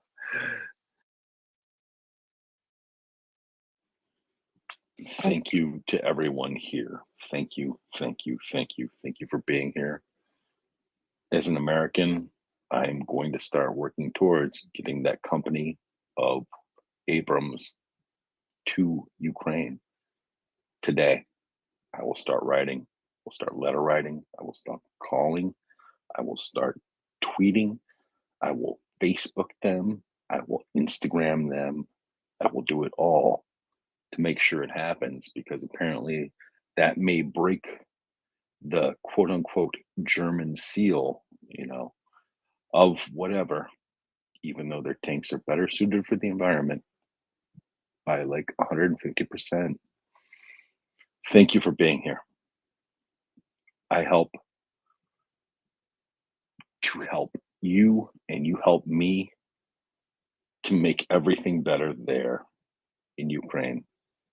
Let's all do this every single day. Thank you.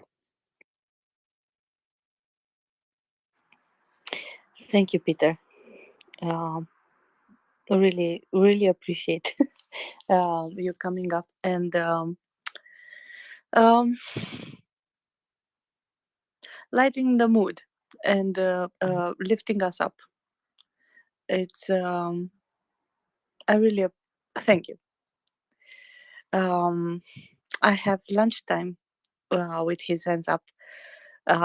Every time I see your avatar lunchtime, It brings a smile on my face.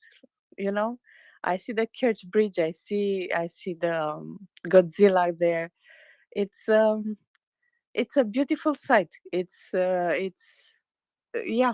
I'm I'm smiling every time.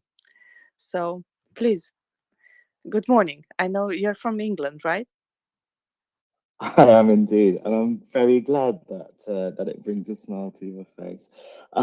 Brilliant. Well, good morning. I just wanted to chime in with a note of support because although you guys didn't say anything explicitly just now, it's clear that behind the scenes you have to deal with an additional sort of layer of I don't know quite what to call it, annoyance, maybe is the most understated way to say it, that we aren't necessarily privy to, you know?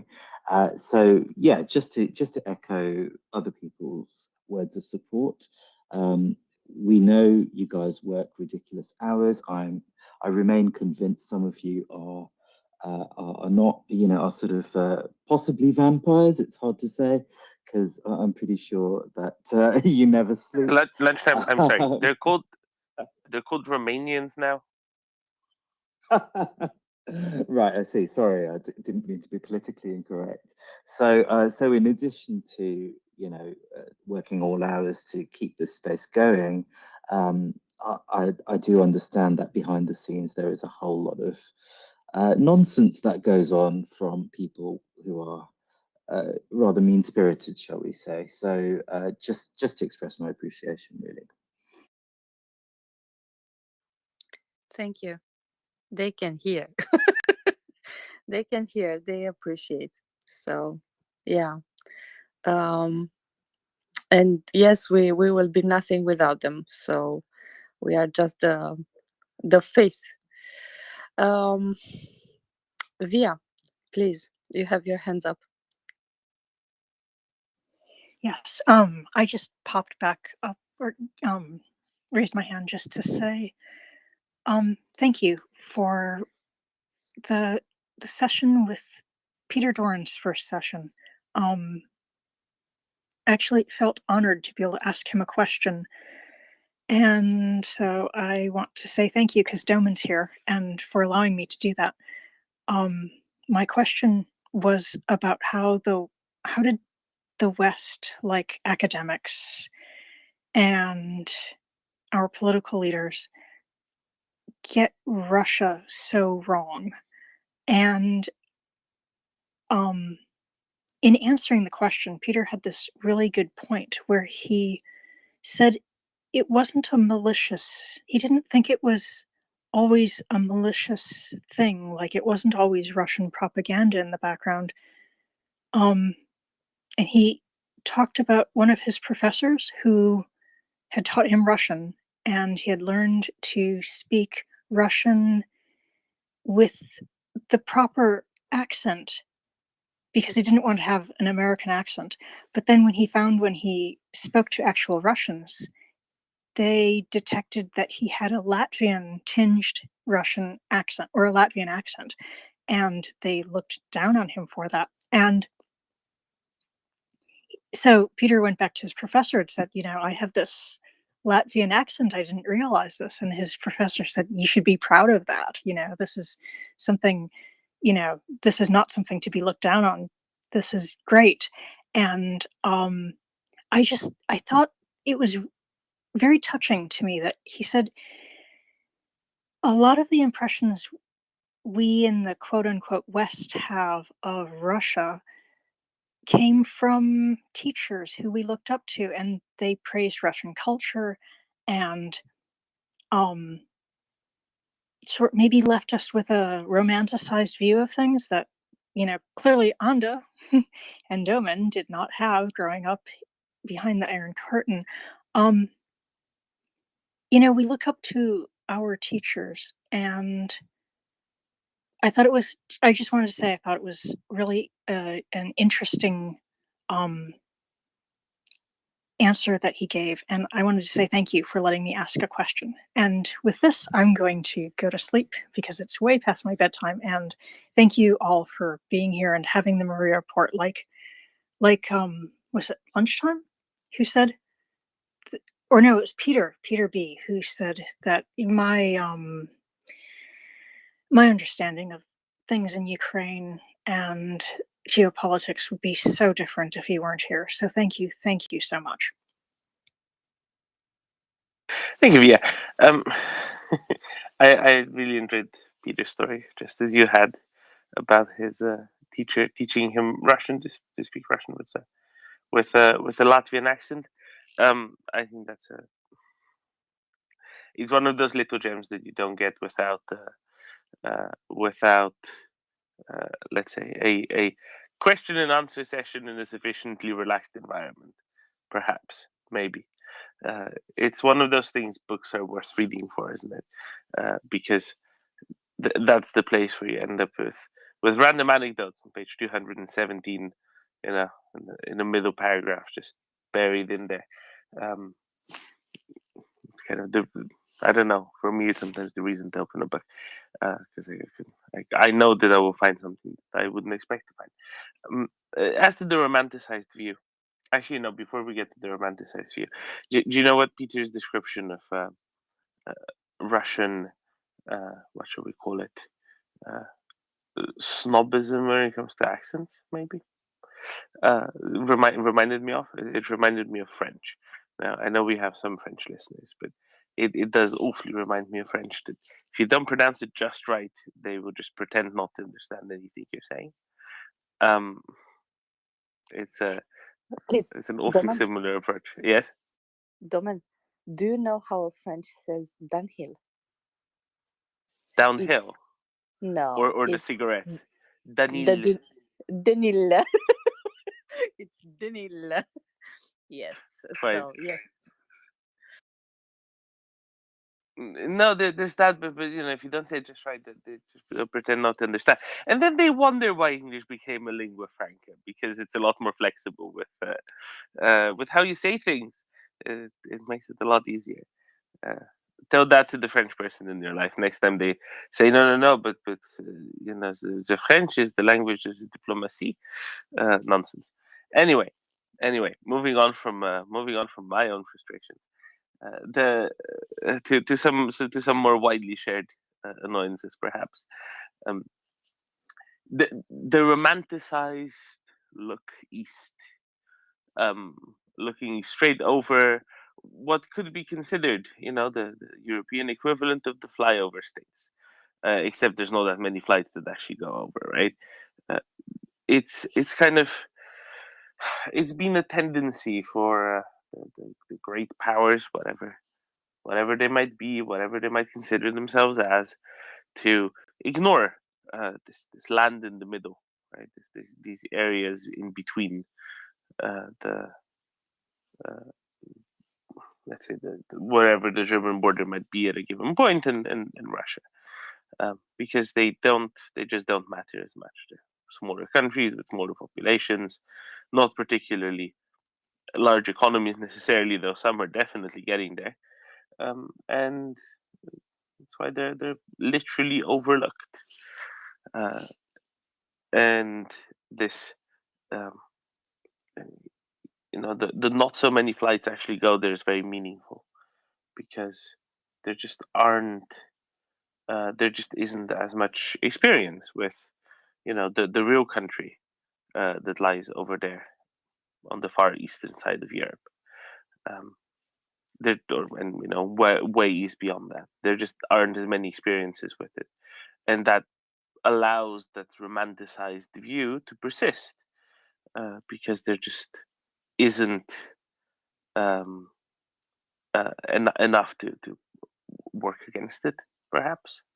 But also because it's very easy to, reduce a complex country of 140 odd million people to, yes, but ballet and caviar, right? What else is there? What is it? Oh, Dostoevsky, excellent. And there it kind of stops.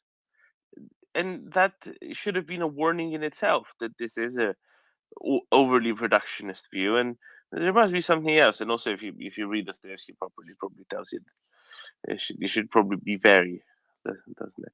Anyway, enough of me. Luis. Yes, I just wanted to say something to what Via said because she is exactly on point. I actually struggle since the beginning of this war with myself and my views before this big genocidal invasion.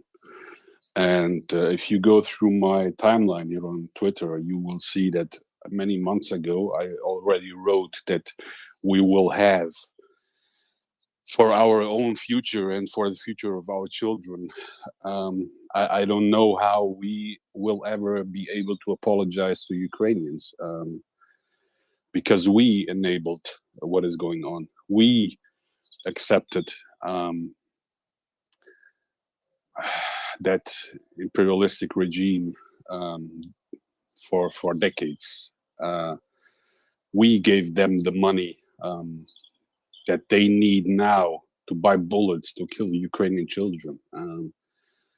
And this is really something that drives me forward and makes me support even more Ukraine, because I have something that I have to, I don't know how to say that in English, to make up.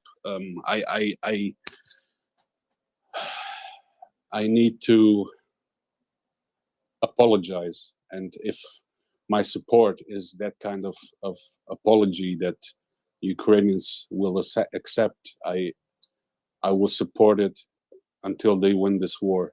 And but I include myself in those statements that you made, Via, that before the invasion started at 24th February this year, I had the same views.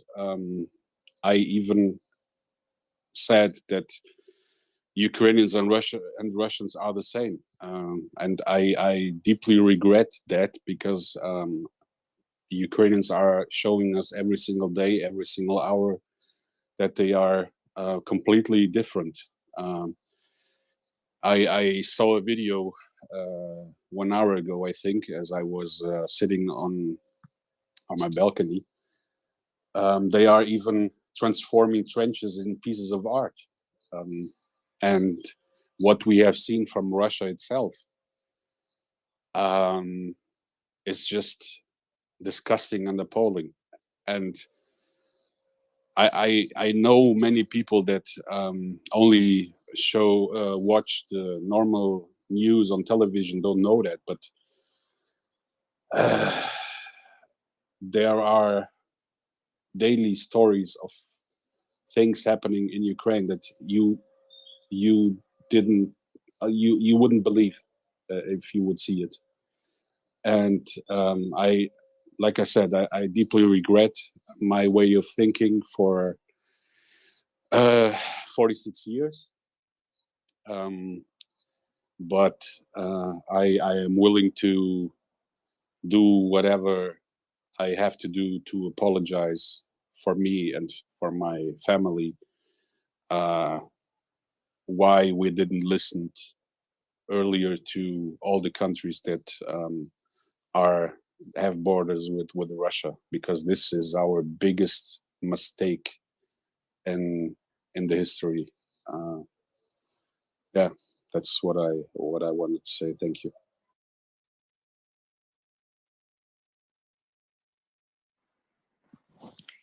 Thank you, Luis. I wanted to make a joke with Domen, but No, please do. Well, will you be here in the space at I think it's 10 p.m. Your time in the evening? I think I might have to be. Yeah. Please use a clock on your phone. Use a clock that you have at home. Do not use the clocks on the website. Okay, so um, for the moment, don't use the clocks on the website. Luis will spend another night fixing every one of them. They will then Europe will change hours, and he will spend another night fixing them again. Yeah, these are the joys of a developer. Everybody sees his mistakes, especially when they are live. Okay, so it's gonna be fixed. So don't worry. But for the moment, just be here in the space, and we will fix this. And Yes. they are sending me through private messages. I mean, the background group are sending me clocks. So they, every single one of them is sending me clocks right now. So I have to go and work. Okay, so we will let you work and make it pretty, and please tell them thank you for everything, And crucially, make it correct. and crucially, yes, fix that, fix the life fast, like. Okay, so at 10 p.m. Today, we will have someone who I know you wanted to talk to, the director of the Ukrainian Posta, and um, yeah, I'm receiving a lot of feedback on that. I plugged him in. I talked about him I think half an hour ago, something like that. But I simply had to tell you. I know you were looking forward to interview him, and yeah, I simply had to ask if you are going to be here. So I I will. couldn't I miss will. that. I will try to be. That's for sure. So this is interesting, right? Why are we having a Ukrainian on at 11 p.m. Ukrainian time? Well, it's not because he's somewhere else. It's just because he's that busy. Because Ukrposhta, so Ukrainian Post Office, Ukrainian Postal Service, um, together after Ukrainian Railways is probably the second busiest logistics company in Ukraine. And you know what is currently very busy in Ukraine? Logistics. Yes, it's the logistics. So we're very excited to have Igor Smelyansky with us. He was supposed to be with us a couple of weeks ago, but then he was in an area with particularly bad service, if I remember correctly, because as Ukraine liberates territories, of course, the first back are, well, it's kind of a race, isn't it, between the railways and the postal service of who's going to make it back first. Now, I think in Balaklia, specifically, the railways were back before the postal service, but I can assure you that in Liman, the postal service won. Now, this is obviously a very friendly competition, right? Especially since the railways make it easier for the postal service to function. But it's just the dedication, the commitment that Igor Smelyansky has to Ukrposhta, just like Alexander Kamishin has to the railways, is just absolutely immense, and it really helps with operations of everything from civilian life to the military on a day-to-day basis, but also the re-establishing of logistics connections where areas are newly liberated is of just utmost importance. So I'm very excited that we'll have Igor with us tonight in, what is this, in 13 and a half hours? Yes. So there you go. There you go. Nick, good morning. Good Or good morning, evening Bill. still for you. Yeah, well, good morning, world. Good evening to the Pacific time zone and environs, I suppose.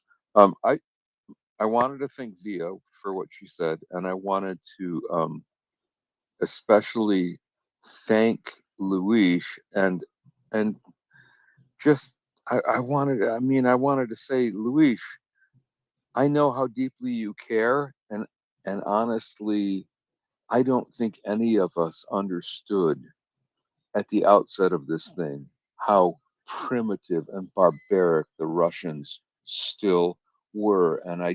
And your mea culpa was meaningful and moving, but damn, you don't deserve to beat yourself up for it.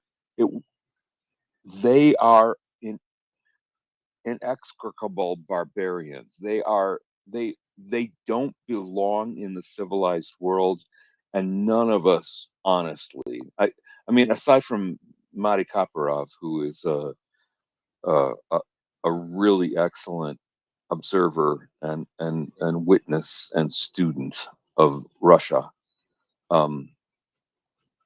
Aside from people like him, you don't need to feel guilty about anything prior to the war. You are awesome. Everybody on the space, for the most part, except for the occasional troll, is awesome.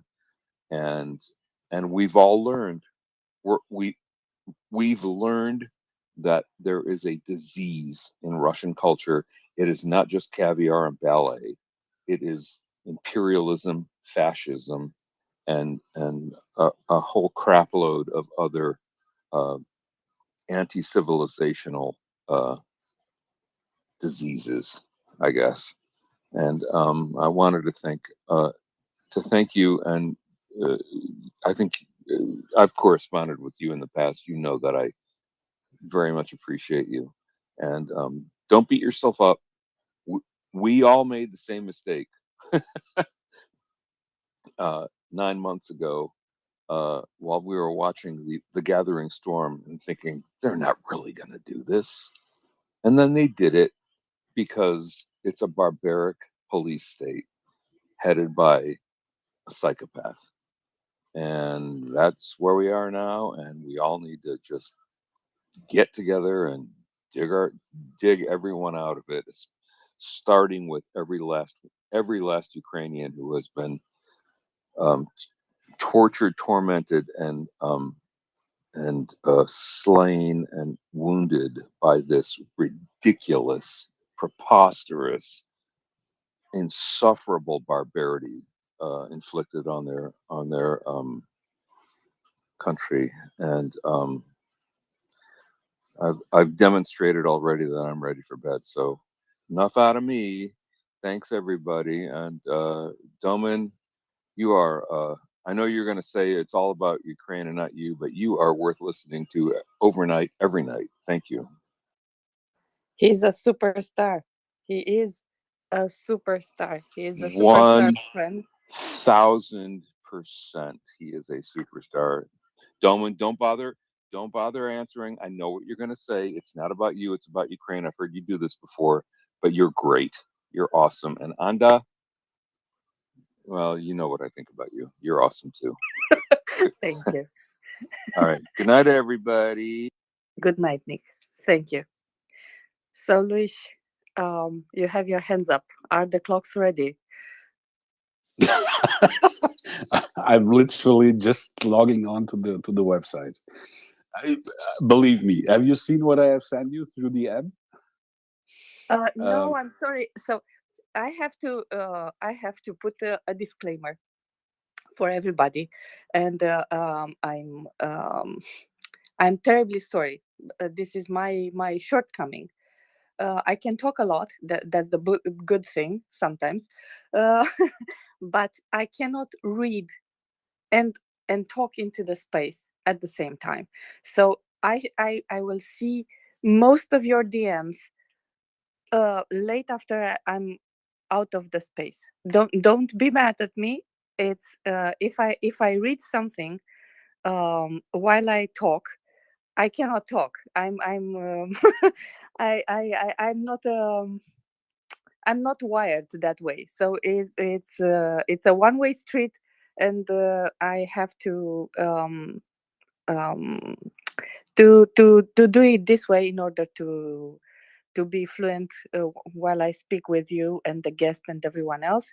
So I will get to your DMs in the afternoon or after I get off the space. So I'm sorry about that.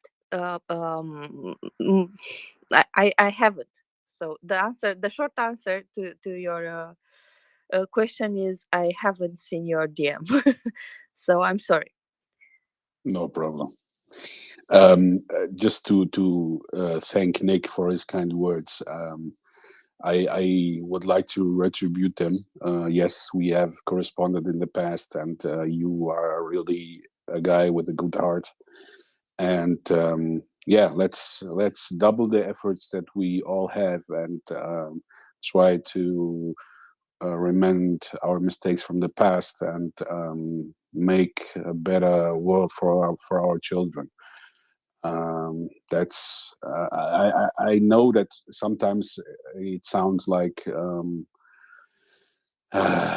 missing the English word for it, but it comes from the heart, and I'm deeply heart driven, if I can say so.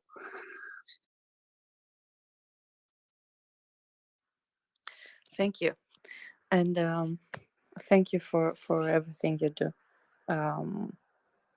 I know you have a very big heart, and are very passionate. You are very passionate about a lot of things. So, what I want to move. Oh. Yes, please. Sorry, but I had put my hand up because I actually had a question for Domen, because I wasn't following the speakers list for the upcoming days, and I saw that we have that interview with the I don't know to pronounce that, postal director. Postal service. Right. Yeah. Ukroposhta. So you want to tell me that as we have seen with the trains, that the guys are keeping up postal service running in a war zone? Yeah, pretty much. So I think it was it was either a day or 2 days after Liman was liberated, the postal service was back in. Wow. Right. In Balaklia, I think it was 3 days after liberation of Balaklia, the railway was up and running again to Balaklia. Yeah, we had also it was the director, right, from the train Yes. services. CEO and, of Ukruzalisnitsia, yeah. Yeah, and he was telling us, well, the job must be done. And if you look at the times, damn it, my English, that the trains are not too late. They are always on time and on point. It's simply unbelievable if you think about the war zone that's going on there.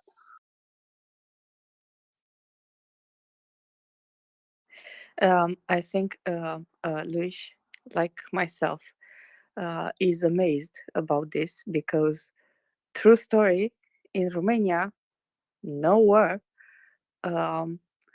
It takes a month to get a package from the point it enters the country to the point you get it into your hand. It can be an endeavor. Do you want me to start talking about Germany? I know about Germany because I sent some envelopes there. So yeah, it's an endeavor. So hearing that the Posta is working in Ukraine, hats off for this guy. I will try to stay up because it will be really late here, but I will try to stay up in order to listen to him and to ask some questions. So yeah, awesome thing. Thank you. Thank you, Luis. I will have to sign off, as I am at that point where usually Joseph is the one who and the good work. Yeah. Who plugs that in? Exactly. So I will have to go to work. I will let Joseph and Domen guide you through, and Domen all day almost. Thank you for this amazing morning. Thank you very much.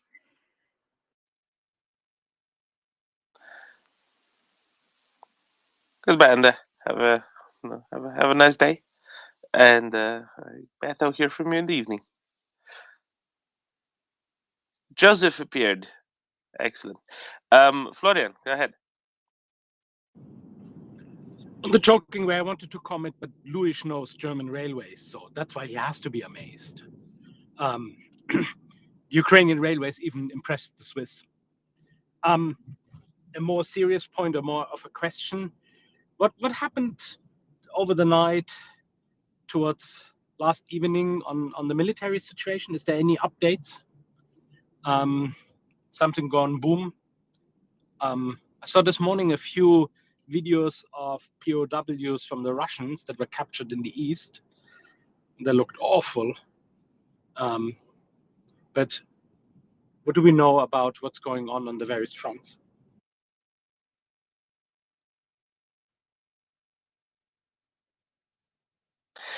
Someone who was maybe possibly awake for some of that, such as perhaps Joseph, might be able to fill us in.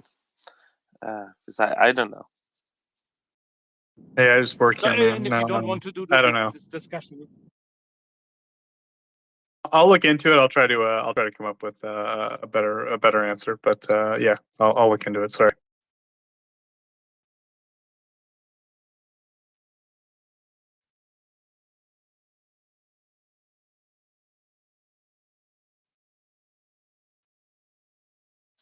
My understanding is that not an awful lot might have changed. The second fire in Shakhtarsk might well still be burning, or at least it was burning late into the night yesterday. Which that is the diesel. That is the diesel storage and the diesel Yes. cistern trains that went boom 2 days ago. Correct? Exactly. So, in Shakhtarsk, which is a city in occupied Donetsk, about 50 kilometers from the front lines. 2 days ago, Ukrainians, shot some HIMARS, Gimlers at them, destroyed the train and a railway switchyard because the rails apparently don't like it a lot when there's a big fire on. Who would have thought? And then there was yesterday morning there was a Russian propagandist going through, showing everything on television, exactly how it looks like. And I guess the Ukrainians decided to, they weren't good enough the first time around and decided to finish the job. So yesterday, in the very early Ukrainian afternoon, there were another few Gimlers sent their way. And as of yesterday evening, I know it was still on fire. It might still be now, which is good. So it's the diesel trains, yes, as well as the storage off the side of the railway, I believe. But that's really stupid that the Russians are doing the intelligence works for the Ukraine. I mean, it's just unbelievable. I mean, very good. I didn't realize there were 2 strikes. I saw the one at night before, and I thought good because. But you have to remember, if diesel burns, it burns slow and it heats up to 1600 degrees. So it will destroy the whole bed of the train and the sleepers. And it's not only the cars that go, sort of the infrastructure of the rails will be gone. Burning diesel is really, really bad. We have had the burning diesel on Kerch, right? And I saw some pictures with the railways where they are not straight. Let's say they are not straight anymore. So they are like serpents, on the ground. So that's a good thing, right? Yeah, and in Kerch, what matters, the whole bridge, the supporting structure of the bridge is a steel frame. It's not even a steel concrete thing, it's just steel. And if the thing burns at 1500, the steel heats up beneath it also to 500-600 degrees. And that's sufficient that steel loses its carrying capacity. And then they came with water and cooled it down. So it crystallizes. So it's totally brittle. That's why they have not run any major logistic trains over the bridge anymore on both sides, to my knowledge. They've run trains basically empty, but nothing serious in logistics. So they don't dare to do that.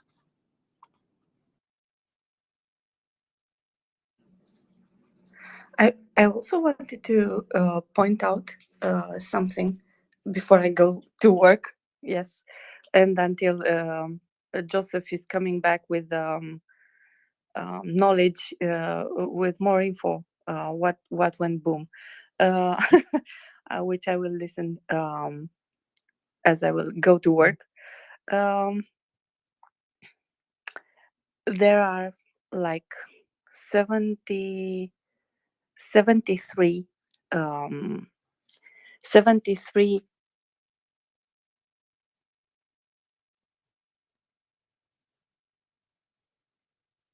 calls. I'm sorry, 73,000 Russians already dead in 8 months. There are around 130 wounded, 130,000 wounded. That sums up at around 200 people dead or wounded in action in Ukraine. Basically, the entire most of the army that attacked, right, as number, if my memory serves, is now dead or wounded. So what we see now on the front lines are the new mobilized conscripts, most of them. Some of them are served in the army, some of them didn't. So we made yesterday, Florian, statistic endeavor to figure out how many people are affected by this. I think soon have like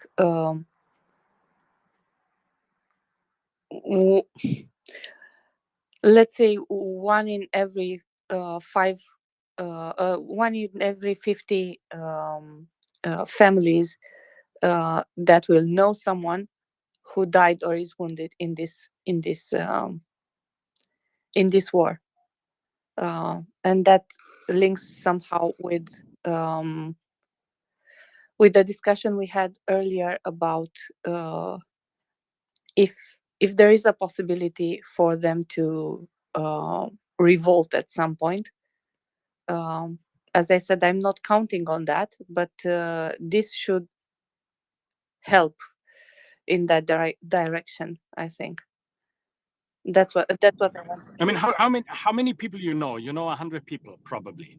150. I know And if you around know 100 people, 600 people. a population of 200 million knows this. I mean, you know more, I guess. And you have probably social media contacts of 500 or 700, 1,000. I don't know. Probably many more. You're very communicative. But but if you know 100 people, 200,000 affected means a population of 200 million. Everybody knows somebody. Right?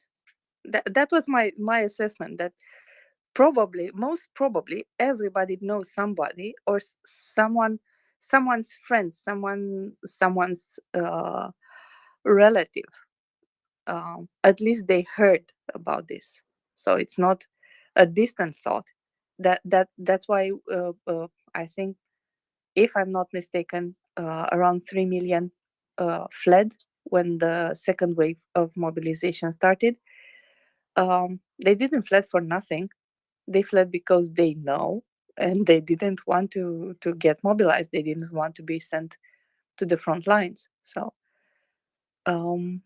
yeah, Another question on this matter, and I'm asking this question not knowing that it can be answered, but I was wondering, what is the survival time as a new soldier that was put to the front lines? Or what is the survival time of a Russian lieutenant, the junior officer? I remember statistics from the Second World War. In the Second World War, a German officer on the East Front had a life expectancy below 4 weeks. And I guess it's very similar, but I have no hard numbers. I wanted to ask some of the military experts, what is the survival time of a Russian officer now in this war if he gets to a fighting front line?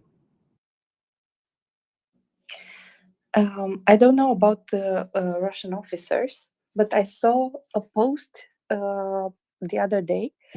I will search for it.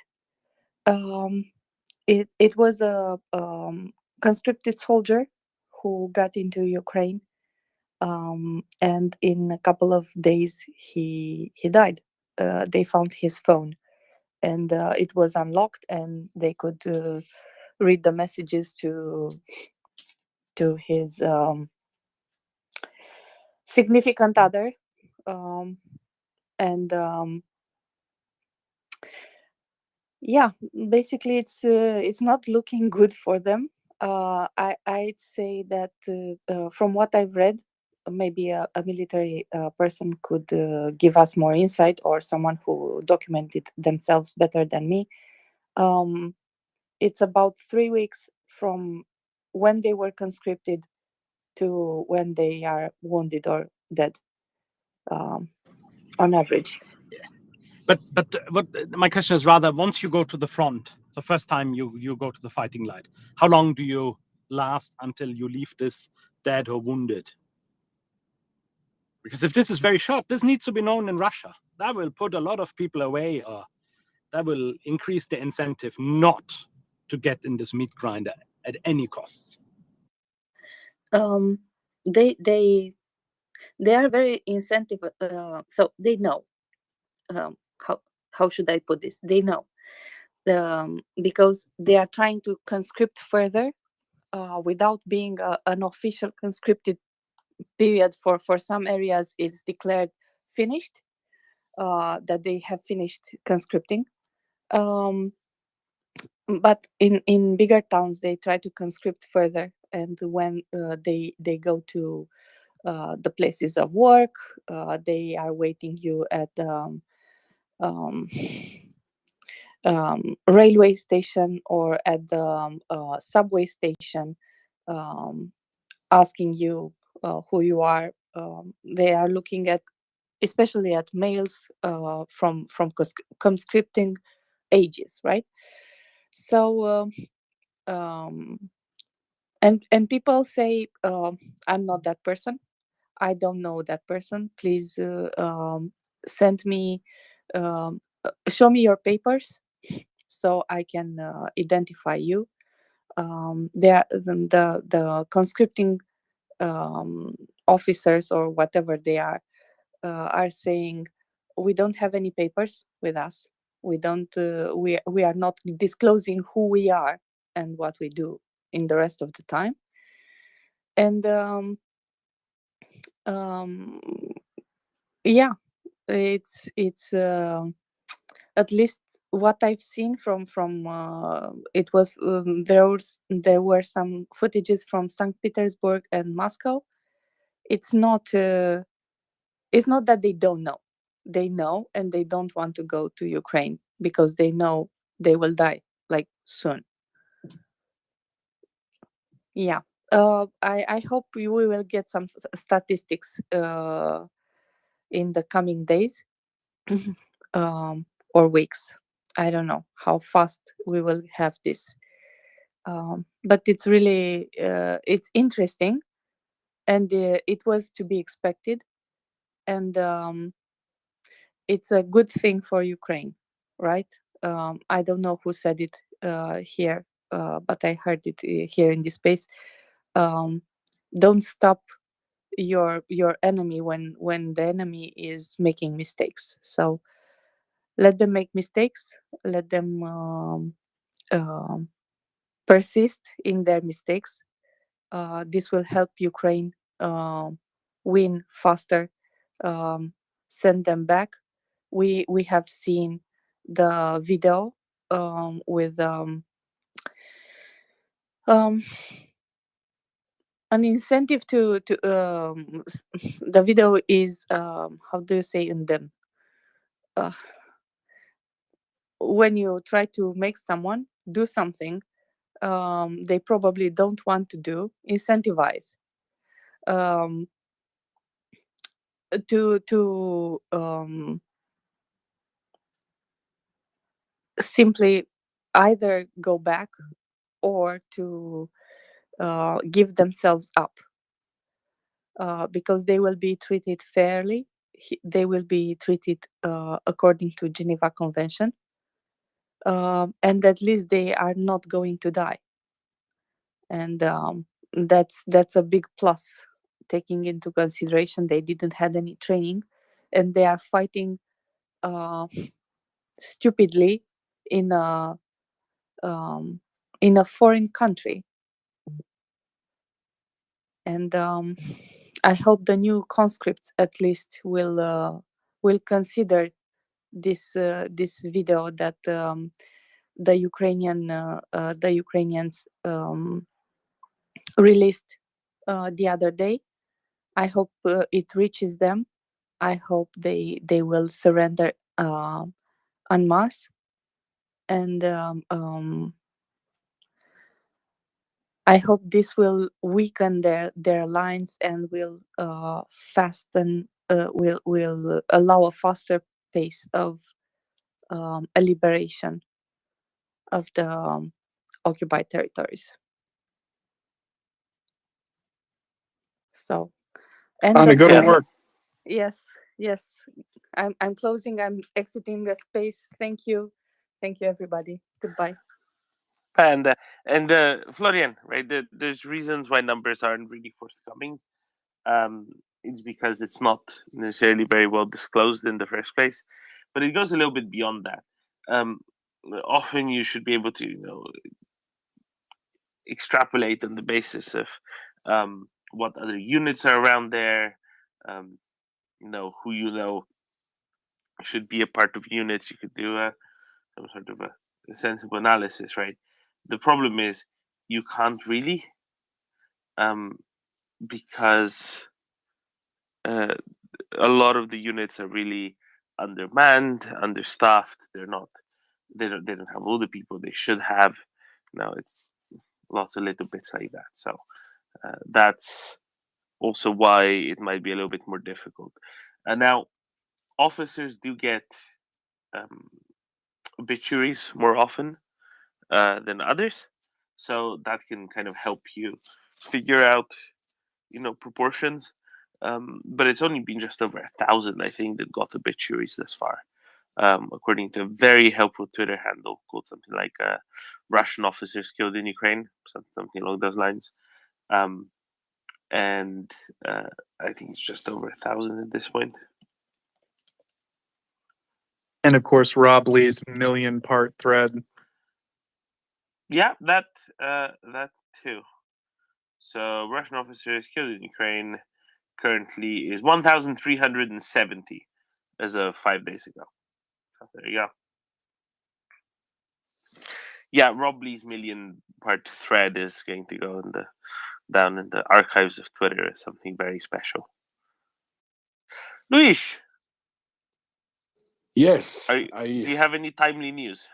I have a big announcement to make. The clocks are fixed. Thank you, Doman. Thank you, Ghost, Tyler in the background for helping me fix this out. It's an honor. Thank you very much. So you now can use the clocks on the website. Thank you very much. Thank you, Luis. Yeah, we're gonna have to fix the UTC one only, I think, after the way it's set up after Sunday, but then the rest will be fine. That's good. All right, Doman, I guess I got like a military update-ish for you. I don't know. This isn't really my thing to do this, but you guys asked. So I just went to the Institute for the Study of War. They seem to have like a pretty good summary of the day's events. So yeah, we'll look at Kherson first. So first, Berislav, Ukraine destroyed an ammunition depot near Berislav. They also hit air defense and other equipment in Berislav region. And they hit, they launched 4 HIMARS missiles at Kherson City, kind of an interesting terminology there, only 4, all of which Russian air defense intercepted. That seems weird to me, but ISW has not observed independent confirmation of the strike of air defense activating over Kherson City. So in other words, I don't know, there is no open source evidence that Russian forces have ever intercepted HIMARS. So in other words, Russia claimed it. I don't know why they phrased it that way. Yeah, I don't think they actually intercepted it. Okay, so then Bakhmut. I mean, I'm just going to paraphrase here because it's like long and complicated. But like Russia has attempted to attack Bakhmut from several directions. They basically failed in all of them. They've claimed to have taken one area, but that's still sort of not confirmed. The area they claim to have taken is Zaitsev, for 8 kilometers southeast of Bakhmut, Zaitsev. So again, that's like disputed. It's only claimed by Russia so far.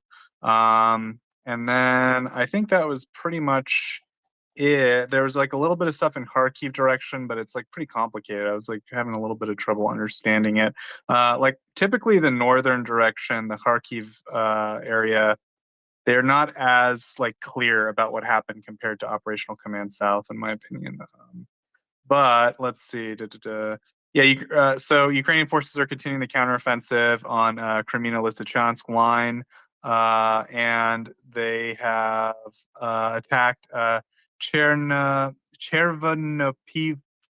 Oh my God, Chervonopopivka. There we go. Say that 10 times fast, Domin. Chervonopopivka. I 6 think it's kilometers northwest of Chervonopopivka, but Kreminna. I'm not sure. Yeah, you're probably right, Domin. Good Lord, it's late. Yeah, the Ukrainians basically are attacking various areas. I mean, like, I would say the summary on that front is that Ukraine is still looking for weaknesses in the Russian lines to get behind their main supply lines. They're pretty close. And once they're able to do that definitively, there's a lot of areas south that will be under like sort of very direct threat of logistical, strangulation. I don't know what the terminal. Craig's always talking about lungs, so I'm going to go with strangulation. So yeah, I think that's kind of the broad takeaways here on the 3 main fronts. Doesn't seem to be a lot of activity on Zaporizhzhia front. Otherwise, I think it would have been mentioned. So that's all I got. Of course, also the Chechen video, Kadyrov in between. Loving certain animals, made a statement about that involving 28 killed Chechens and I believe something like 50 wounded. Even that's considered lowballing it because of the way he talked about like, oh, everyone will be compensated and stuff like that. So it sounds like it was quite a significant strike on the Chechen base that killed probably a lot more than 28 of them. Just based on the way he kind of talked about it. So that's all I got today. Back to you, Doman. So very little has happened, in other words, which was my previous understanding as well. Great. Well, no, that's not quite true, right? Probably a lot has happened. It's just that we're not yet allowed to know, nor is anyone else. Yeah, I mean, we're spoiled too, right? Like, quite, an ammunition. Because what has been going on the last 2 weeks, Joseph? Well, there's been stuff going on at Kherson. What's been going on, Dylan? A media blackout, Joseph. The past 2 weeks has been a media blackout. That's right. Yeah, it's been about a week, a little longer now. And yeah, it's always a little tough for us, to get some kind of updates going. Like, we don't want to be too far ahead, but we also don't want to be too far behind. I guess that's like a good way to put it. But Delman, and there's one other bit of news, which is the man is back, Delman. He's finally back. We promised we'd get him back, and today he's back. Is that right? Yes, he is. Yes, he is. I presume we were talking of finance, who is back on U.S. time, I think. Oh no, I was talking about the head of Ukropochta. We were You're supposed to talking about interview Igor him. Smilyansky. I see. Yes, That's yes. right. So he was Igor supposed to join us Smilyansky. a while ago, but couldn't because there were technical issues. And technical issues being, I think he was somewhere that has been very recently liberated and there wasn't very good internet. If I understand correctly, I might be wrong. Maybe it was an electricity thing. Not sure. So instead, he's coming today. Today, late in Ukraine, 11 p.m. Kiev time. That is, let's do some math correctly. 4 p.m. Eastern. Right. So if you're on the east coast of the U.S., it's at 4 p.m. If you're in Kiev, it's at 11 p.m. If you're in Central, it's 10 p.m., 9 p.m. in England, and for all of our 2 Icelandic listeners, it's at 8 p.m. So I'm very excited that we're having the CEO of Ukropochta. We talked a little bit about it earlier, but you know, Ukropochta together with Ukrzaliznytsia, so the postal service and the railways are the two main logistics arteries, right? Without the railways and without the postal service, not that much happens. And they do their absolute best to not just keep running throughout Ukraine, but also to keep reestablishing their services to newly liberated territories as fast as possible. And there's a little bit of a competition between them.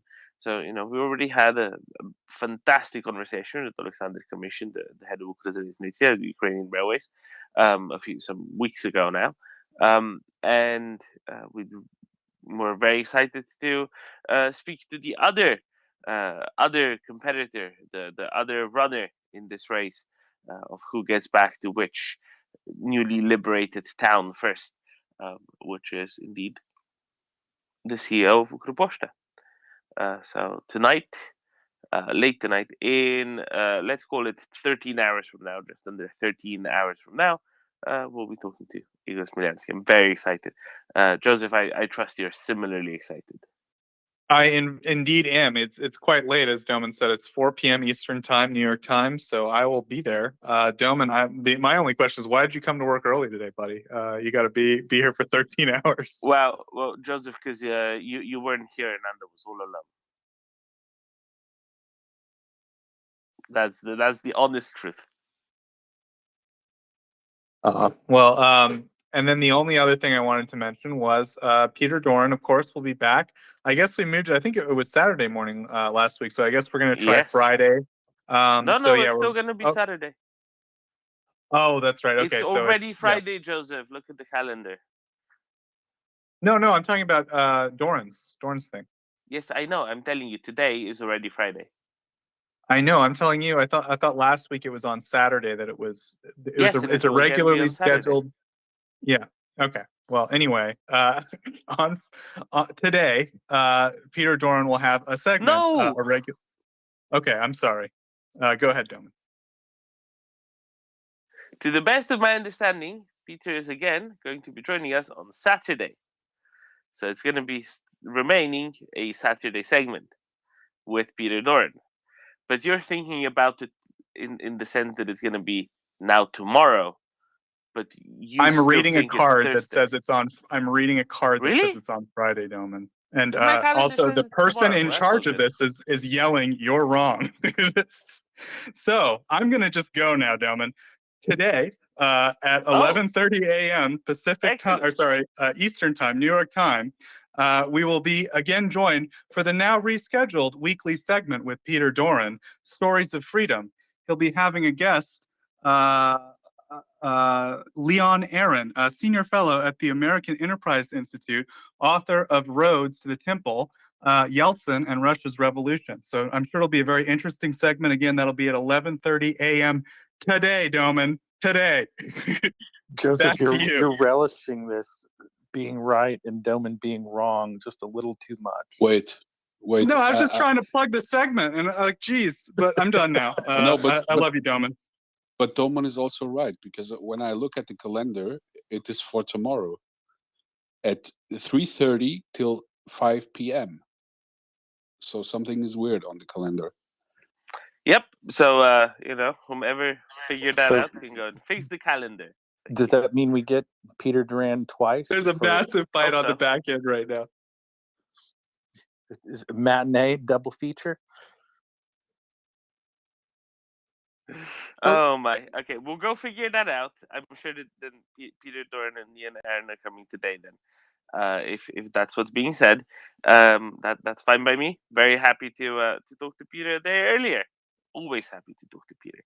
All right. I just let's read go. the cards, Doman. I'm real sorry, buddy. We'll maybe work on that whole. We'll figure out what happened, and we'll make sure it doesn't happen again. All right.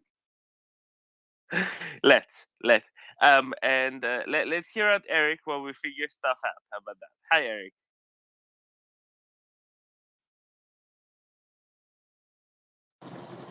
Hi, can you hear me? Yes, Hello? we can. Hi, my name's Eric. I live in Minneapolis, Minnesota. I'm driving semi right now across the state. I work overnight. I'm heading up to Fargo, North Dakota. I just stumbled on your space here yesterday morning while driving, and it's wonderful to hear the perspectives that I'm hearing from very intelligent people, and I love the European accents. And I've traveled all over the world, all over Europe. Last time I was in Europe was in February of 2020. I went all over Europe for a couple of weeks, but so I have some familiarity with the continent.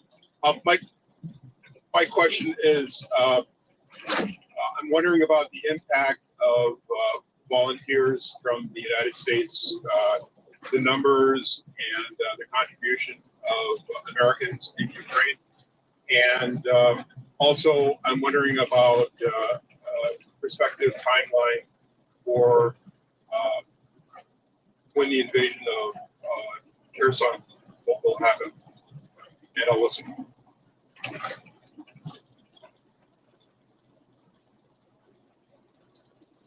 All right, thank you, Eric. So I'll just put your mic on mute because there's a little bit of a background noise from your semi. No worries about that. So the number and contribution of Americans in Ukraine, so I'm guessing you're not talking about money, you're talking about volunteers, right? I don't think there's a centralized database where there would be such a number, but there is a very considerable number of Americans in Ukraine, be it some on the front lines, of course, in the Foreign Legion primarily, but also other services of the Ukrainian military. A large number also volunteering in other capacities, be it as rescue workers, firefighters, or whatever else. So I don't think anybody can give you that number to be sure, Eric. But undoubtedly it is a very considerable number. Definitely well into the thousands. There was a second question, Joseph. I forget what the second question was. Yeah, me too. So we found out what happened. So apparently, Aaron Leon, I believe is the name. The guest needed it to be today, right? So that's why it's today. I think that might happen occasionally. So that's maybe something I'll try to keep in mind, that there might be some flexibility in terms of when Peter or Ivana have guests. And we might have to reschedule their segments a little bit. So that's kind of what happened. We're sorry, everyone. It's when I said when the card is.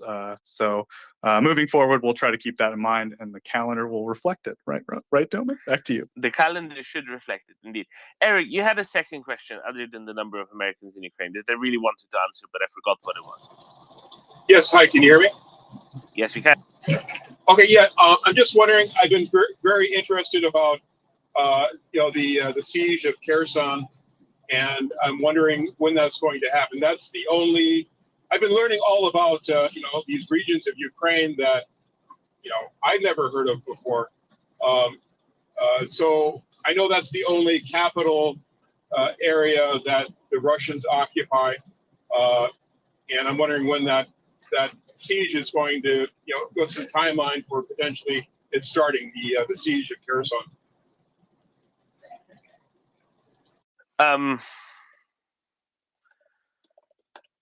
So that's kind of difficult to answer, to be honest, Eric, because nobody really knows that, or if indeed if there will have to be a siege per se, right? It's kind of down to the Russians of whether they're going to do what they've been kind of signaling they might be doing, which is evacuate the city altogether. It's not necessarily a very tenable position to be occupying a city on one end, on one side of a river, while not having very good connections across that very wide river, right? And with Ukrainian artillery, especially rocket artillery, especially HIMARS and M270 MLRS, um, that can be a particularly untenable position if they're indeed surrounded in a city. Um, and don't have an ability to cross, right? With supplies. So because of that, there might not have to end up being a siege. A siege is possibly something of an outdated term in the first place, but I know what you mean. An actual urban battle for the city is really what you're getting at, right? So we'll see if it does happen.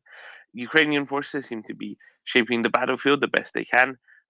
There's still an outstanding question of whether they go for the city of Kherson first or the dam at Novakakhovka first. I think that's a question that will still need to be answered, although my suspicions are probably try to get the dam back to make sure it doesn't blow, because Russians really wouldn't probably want to blow the dam if they still have, many thousands, 10,000 plus troops left in the city of Kherson, because that sounds like a bad idea if you make the river that you already can barely cross even wider, right? I think it's a reasonable interpretation by most people's standards. So, Eric, nobody really knows when. Nobody really knows if. Maybe the Ukrainian high command, but they're not going to tell anyone for very obvious reasons.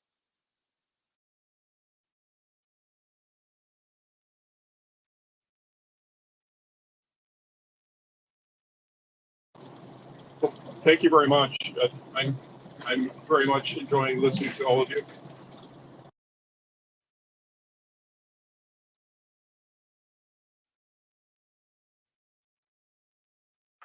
All right, thank you very much, Eric. Queen, go ahead. Hey guys, thanks for the space and for letting me speak. I have been, I've had a few journalists on the Balkan side of Europe reach out to me with questions regarding who is in the Wagner group.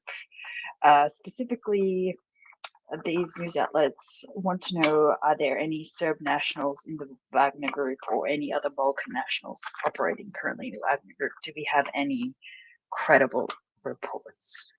Have you heard anything about that? So I was kind of suspicious this might happen, so I've been keeping an eye out. Now, I don't troll all of Russian Telegram at all times. Other people do that, but I've not seen anything in the bits that percolated out to me. And I'm sure that there's a good number of people who would have sent something to me or said something, were any of them found, to indicate anything of the sort as yet, right? I'm pretty sure that there are going to be some that are operating within various other structures that are associated with the Russian invasion force, but I don't think there have been any shown to be specifically within the Wagner branch of the war criminals. For all I've seen, they've steered so heavily into the whole let's get prisoners and other people that we can control completely, as a part of their forces, that aren't ex-Russian service personnel from previous engagements in the Russian military or previous Russian wars. That I just don't think they bothered to necessarily integrate people from other countries, such as, for example, Serbia, into that system, and they probably just found a better situation for themselves in other structures. Got it. Thank you. If you or anyone comes across any credible information, whether in Wagner Group or in other structures, just citizens from the Balkans doing whatever, any reports of them having any involvement in the Russian aggression, please send me a DM. And great space, guys. Thanks so much. Thank you, Queen. We'll bear it in mind if I do come across anything like that.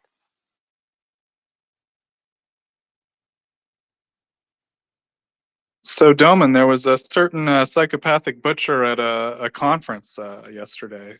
He said a bunch of nonsense, it sounds like. Is there anything even worth discussing about it, or just the usual lies, it sounds like to me?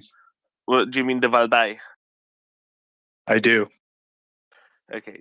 Joseph, do you want to tell the good people what Valdai is?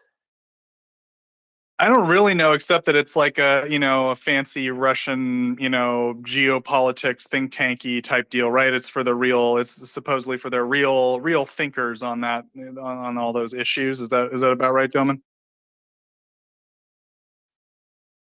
So Valdai started off as a big scare quotes around this, a think tank. Oh, and we'll get Dr. Hall to explain this properly. Started off as a think tank. Now, think tanks in Russia in the early 2000s were only really made one way, which was with the outright permission and authorization of the Russian government, and that also evolved into an annual meeting that various Russian but also other people from elsewhere who are more or less aligned with Russia, ever more so. Didn't used to be so one-sided, really. But who's going to travel to Moscow in 2022 unless you're a good friend of the Russian regime, right? With annual meetings. Yes, Putin spoke. I don't really want to talk about that necessarily. But Dr. Hall, you can tell us a whole lot more about all of this, including possibly the contents and nature of Putin's speech yesterday, if you want to. Oh, thank you. Yeah, I mean, Valdai used to be a place that would incorporate people academics, people working in Western governments who weren't pro-Russian. Things have obviously changed now because, again, why would the regime want to hear alternative voices? I mean, Putin doesn't take kindly to bad news. We know this. And increasingly, the regime doesn't provide information going up the channels to Putin, at least any nuance is taken out, so it's all black and white. But the Valdai Discussion Club was a discussion club that brought academics from across the world together to try and better understand Russia through discussion. And of course, Putin would actually attend, and it wasn't necessarily, or in the past, it used to be that you could actually ask Putin a question off the cuff and he would actually attend the dinner as well. Now it's very much scripted, like his direct line with the people, that sort of thing.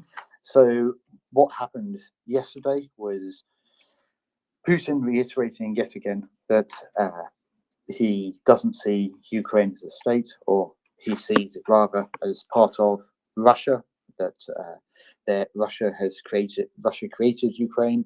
What I found particularly interesting was that he talks about Ukraine being an artificial state, which implies, at least in my definition of artificial, that it's done by the people. So people create institutions, people create structures, people govern, people rule, people protest when things go wrong and try to make something better, which begs the question quite how he views Russia. How is Russia created? If Russia is not an artificial state, where does it come from? I found that particularly interesting. But certainly his speech was just reiteration of, at least in regards to Ukraine, of what he's already said and blaming the West for everything that goes wrong in Russia. Dmitry Peskov, his spokesperson, said this would be one of his top 10 speeches. Obviously, Peskov has not paid attention to Putin's previous speeches because this was appalling. But yes, I have no real explanation for why he said what he did, and no further. I don't think there needs to be any further discussion of it. But it was, as I say, just a reiteration of already preconceived incorrectness. I've got a couple of thoughts if you have a minute to engage with them. The first one is, him saying that Russia is not an artificial state. I think this smells awfully medieval. Kind of like a God-given right to rule to kings, and then in this very much a similar sense, the third Rome kind of incarnation of the country. Could it be that? Yes, I mean, I think that he's always talked about Russia having 1,000 years of history, and interestingly, at least in my understanding of it, this time he actually changed the historical narrative. That before he's always talked about, as many Russians do, that Kiev is the mother of Russian cities, whereas this time he said that we actually began in Novgorod, and then we started, and then Kiev became more important, which goes against all the historical narrative he's built up over years. More importantly, he actually mentioned Novgorod, which again is a historical entity that elected its leaders. Granted, it wasn't quite the same as a democracy today, but it was akin to some sort of democracy. And Putin seems to now be bringing this in. And he even talked again about democracy being done the Russian way. Again, something that hasn't happened. So again, I think for a while, I think he's trying to create a new narrative that at least you could interpret it as placate, and Abbas Galamov did, as trying to placate the West, trying to find some sort of stance for possible negotiations. We simply don't know. But certainly, I think that the speech was just, for the most part, a reiteration of what he's already said regarding Ukraine. Of course, ironically, Valdai started in Novgorod, right? The think tank started in Novgorod. That's why the name, which is funny to then realign the historical narrative. I just wonder, if the white, blue, white flag people, really come to a fore, is he going to change it again and say, no, we started in Moscow. And, everything was ready here. It was just hidden underground because we didn't want anyone to discover it. That's why we planted the birch forest over it.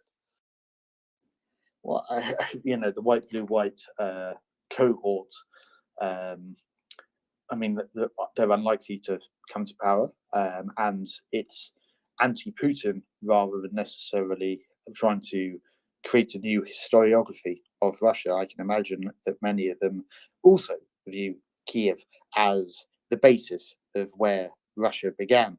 As you mentioned, Moscow being well hidden underground in a forest, that doesn't fit into the sense of Russian greatness.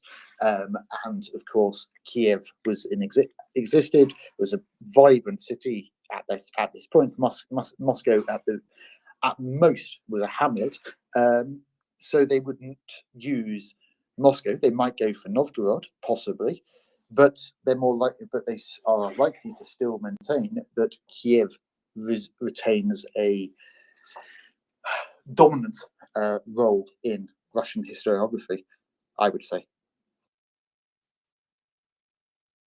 Oh, of course. I mean, Putin might switch again in his narrative. Because why not? Joseph, do you have a point or a question? I'm sure you do. Yeah, so Dr. Hall, I'm wondering, so I'm thinking back a little bit to earlier in the war. If I remember, there was like the Russian Academy of like Foreign Affairs or something. I forget the exact name.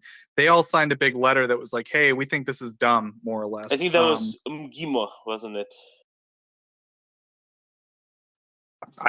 Doman, I'm sure knows more than me. And so I would say that's probably correct, Doman. And so that, and I'm also thinking about this the Sobchak's daughter, who recently also has I forget what the news with her is, but I mean, I guess my question would be, based on this new conference that was just held, has Putin used to have this sort of fake controlled opposition, like these guys who wrote this letter, and like Sobchak's daughter and so forth.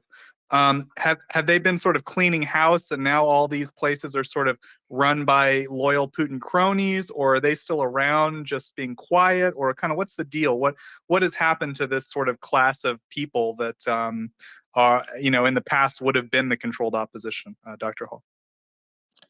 I mean, that's a very good question. I mean, McGimo is closely associated to the Ministry of Foreign Affairs. In fact, it is the University of the Ministry of Foreign Affairs. There have been changes to the higher echelons within McGimo. The same is also true of RENEPA, the Presidential Administration University. Lots of people were removed, especially from RENEPA. The Chancellor was removed and then reinstated once he apologized, Vladimir Mao. So there certainly has been an attempt to clean house, remove some of the people who were deemed too liberal. And of course, the Siloviki has taken control.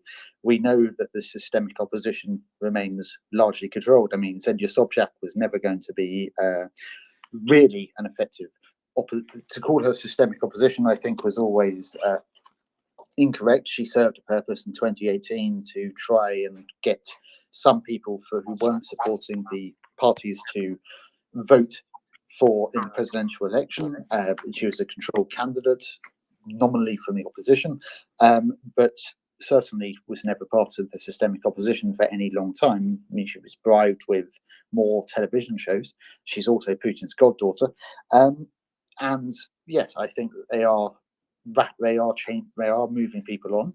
They're also talking about, at least the State Duma, I think, passed legislation or was debating, as far as the State Duma does any debating, legislation on interviewing academics at universities to ascertain their political views, and if they don't necessarily have the same views as stipulated by the government, then they're moved on. We've seen this recently with in St. Petersburg State University, one of the rectors, or rectors of one of the faculties, I think, for philosophy and political science, was removed after making a statement that said that war is wrong, which understandably is correct, but he was removed and pushed out. So they are cleaning house, I would say, at lots of the universities in Moscow, St. Petersburg, but even across the regions as well.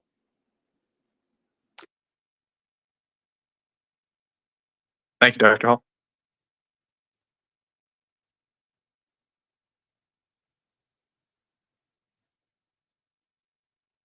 A question that emerged over the Valdai Club over the recent days was, how did quite a number of people from the West even get to attend? Jeffrey Sachs, I guess, was the most prominent one of the ones that did go. Isn't it kind of odd to, I don't know, travel to Moscow under current circumstances at the very least? Well, I think now, certainly. In the past, I can understand why people went. It was a way to meet Putin. It was a way to meet Russian academics. I mean, there were plenty of people who I would not consider pro-Russian in any shape or form who went to the Valdai Discussion Club from Western academia, and it was a way to see how, without having to actually interview people, it was a way to meet people within the regime and see what is happening within the regime, how they're thinking. So in some respects, in the past, I think it was very useful. Now, of course, you're just going to have the usual shills or useful idiots who attend. I don't know why anyone would go now. Well, I understand why people go now, because they support Putin. As I just said, they're useful idiots. But why people who don't support Putin would ever go, I can't conceive of why that would happen. And the Valdai Discussion Club will just be a group of people who agree on how the world works in their mind, and they're just spewing hot air, and that will be how it works for the next decade or even more. I would say it's completely superfluous now.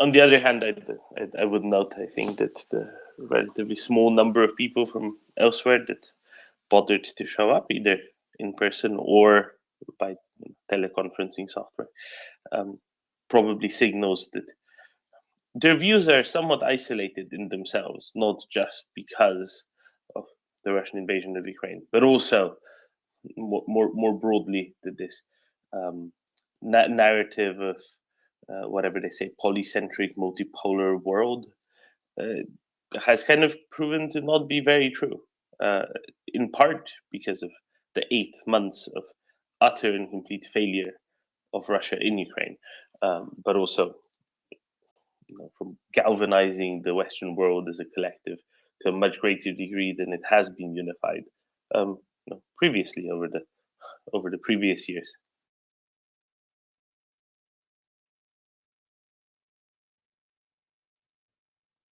Yeah, I mean, he's still talking about like some kind of like unified entity from Lisbon to Moscow or whatever. I mean, it's ridiculous. To Vladivostok, even, I think. That's what they said. Russia is going to be from Lisbon to Vladivostok. Was that Medvedev? Maybe that was Medvedev who said that one. It was a wonderful idea. Thinking, yeah, of course. First getting Kiev was just a feint, and tomorrow on to Warsaw and Berlin. Mm-hmm.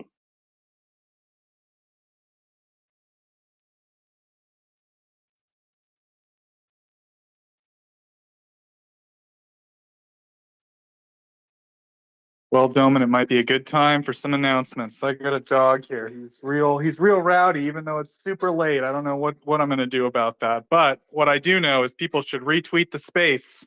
They should let everyone else know about the Maria Report, because we're here 24 hours a day, 7 days a week, and we're here talking about the Russian invasion of Ukraine and the Russian genocide against the Ukrainian people. We're also here supporting MriyaAid.org. Please visit Maria Aid for great non-lethal, I'll say a great organization that provides non-lethal aid to Ukraine. Please visit again MriyaAid.org to find out more about what they do. If you're so able and inclined, please do give what you can. And last but not least, we got a great panel here. We got Doman, we got Dr. Hall, we got, I guess, myself and Ryan. We're all right. And of course, Constantine. I don't know if he's still awake. It's pretty late for him. So if anyone wants to come up, you can press the microphone in the bottom left-hand corner of your screen. Press the little heart icon in the center, and on the far right side, oh, he's all the way up here now. You guys hear him? You can raise your hand, and we'll do our best to answer your question. So with that, Doman, I'm going to deal with this dog. Back to you.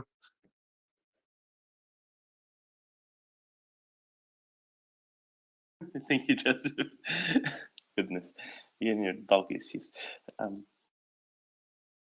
But Joseph is quite right. If you do have anything, just click that request button in the bottom left corner, and feel free to come up and talk to us. Again, there are warnings from the Ukrainian General Staff, warning against any possible incursions from the north. There was a press conference with, well, who is he? I think he's the press secretary of the General Staff, or rather, no, even better, he's the deputy chief of the main operational department of the General Staff, noting that he was introduced by the press officer, noting that there seemed to be amassments again and an assessment of readiness being carried out in Hrodna, Brest, and Homel regions. Now, Hrodna is not on the border of Ukraine. It's a good one, but it is kind of between, on the side that points towards Kaliningrad, next to Poland, Lithuania, trying to assess combat readiness under the guise of training. And there's again worries about incursions from Belarus into Ukraine from the north. However, with images that have recently emerged, showing nice little, what should we say, cans full of Coke, and not the sort of Coke you drink, the sort of Coke that's made out of coal, hanging off of very long sticks, long shafts in front of tanks, to get heat-seeking missiles to hit those instead of, say, the tank engine.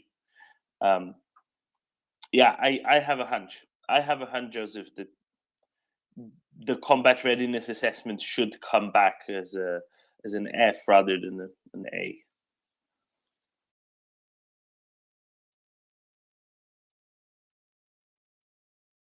I would agree, gentlemen. I mean, you know, we go over this often. You know, Russian logistical and military capabilities are degrading at a steady pace. Ukrainian military capabilities are increasing every day. Ukrainian soldiers are being trained as part of a multinational program in the UK. Of course, there's lots of equipment going to Ukraine from countries all over the world that support Ukraine's, you know, fight for their sovereign territory. And yeah, we're going to see the situation continue to get worse for Russia. It's very easy for them. All they have to do is leave Ukrainian territory. I mean, that ends this whole thing. They just stop shooting missiles into Ukraine, stop hiding behind other countries like Belarus and saying, oh, they're not part of the war. I don't know what you're talking about, and shooting missiles from there to kill children. And if they just stop all this madness, it all goes away. But they keep talking about this peace and how like we all need to, like, you know, make arrangements for them and you know, go out of our way for them. And if we don't, you know, they're going to ruin everything and kill a bunch of people and do all this horrible stuff. And I don't know. Some people take them seriously for some reason. I don't really get it. But we'll keep here. We'll stay here. We'll keep talking about how ridiculous they are and how silly they're being. And we're going to continue to support Ukraine because they're going to win this. I mean, there's no question about it. We're just we're here to support them until they do. Right, Dylan? Absolutely. Thank you, Joseph. I hope that is a dog toy speaking, not the dog itself. As a toy. Quite disturbing. Good. I'm glad. At first, I thought, oh my, you have a very small dog who's giving you a lot of trouble with that high pitch. Anyway, Alan, are there any more charges of the Norwegian penal and law enforcement system? I think they're having a break now. I don't know.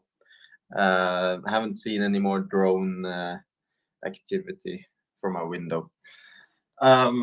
Anyways, I just wanted to ask, we started with the coke cage, right? Right, Domin?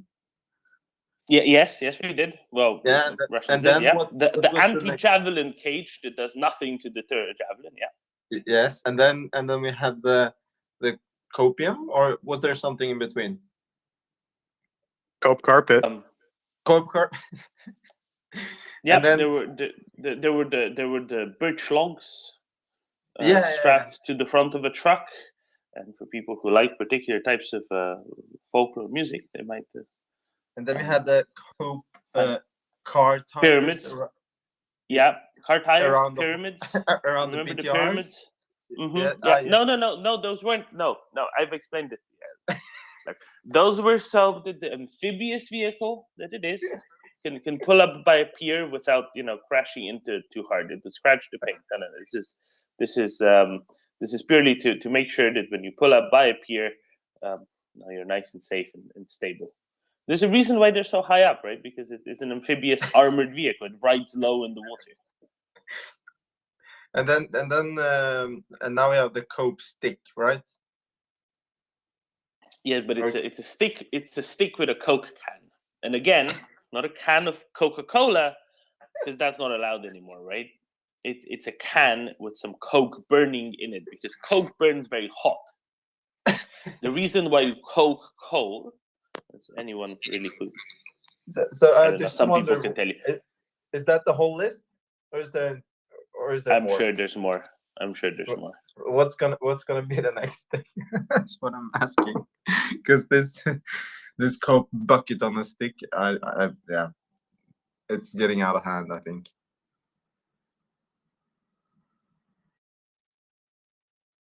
No, I think it's very interesting. So again, right, Coke burns hotter than coal does. Coke burns hotter than most solid fuels do in the air, and that's why I think they decided to go with a Coke can.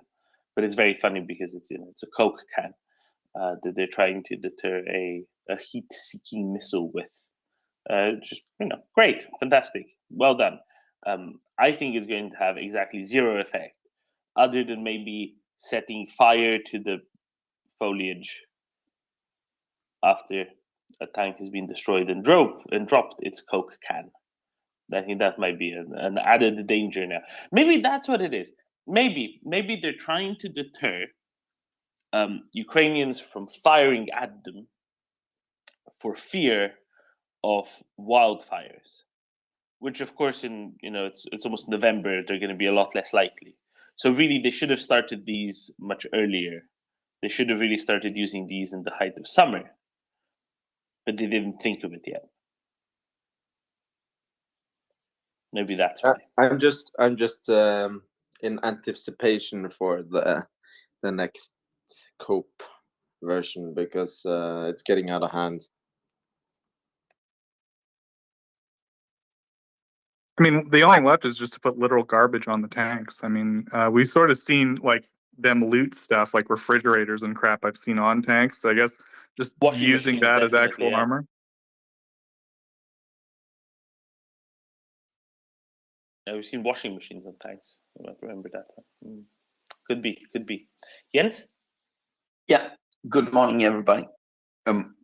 I would say that for some time I thought that there probably would be some action from Belarus, and to me it makes sense, not in the making sense way, but in the Not in the making Russian sense, making sense, but yeah. Yeah, like in the we're going to attack Bakhmut sense, or we're going to attack Ukraine from 19 vectors sense, and we're going to train recruits for 1.5 day sense. So to me, it makes sense that if there's a build-up, there's probably going to be an attack. I think we saw in February what happens when Russia builds up. So I think there will be something at some point, but it might not make sense in a military or strategic sense, but in a Russian sense.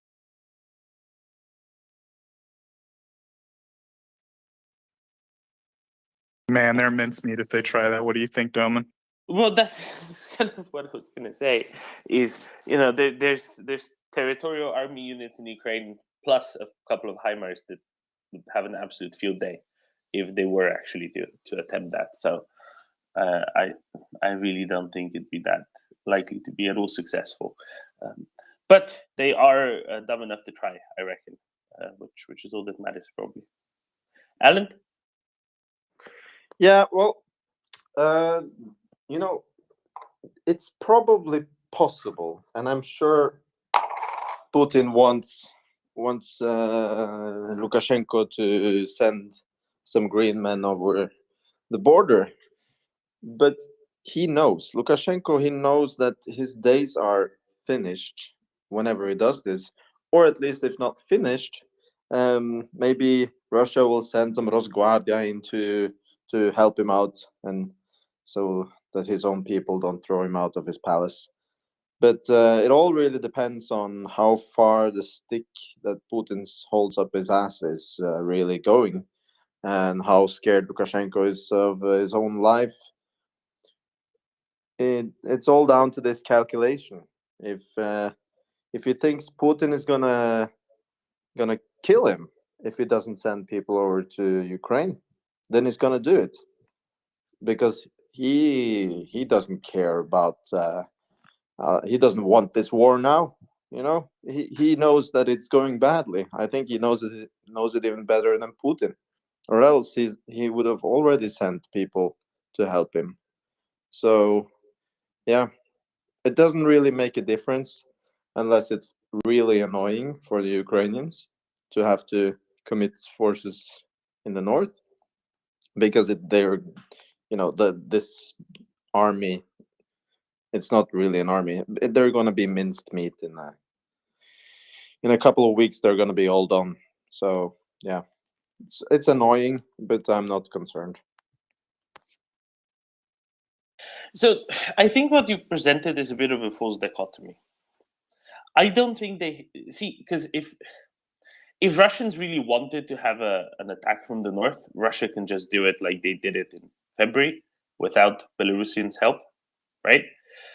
And at the same time, if Putin says that he just really needs more more people. Once Belarus sends some people to the grinder, they can also just send them to the east of Ukraine, right? So Yeah, but I don't think that one necessitates the other either way.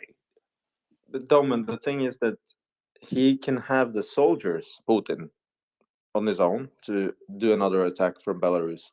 The problem is that he doesn't have the officers. They don't exist. The BTG structures are not in place anywhere. So what he's essentially doing is to prop up the shell BTG structures that are in Belarus, because they have, well, presumably they have this ghost army with conscripts, and Lukashenko doesn't want to call all the conscripts in because he's scared of his own army. So what they're doing is propping it up with Russian conscripts in order to keep the stability and avoid uprising against Lukashenko. And then he has some kind of battalion or a brigade, whatever structure that he can put those soldiers into, because he doesn't have it on his own anymore. So he's totally dependent on the structures if he wants to do another attack from the north.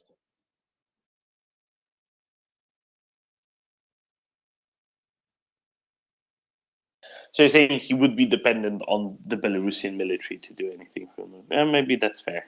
Yeah, that's a good point. Yeah, I don't remember where I read it, but it was like two weeks ago that basically they don't have the battalion tactical group structure left over from within Russia.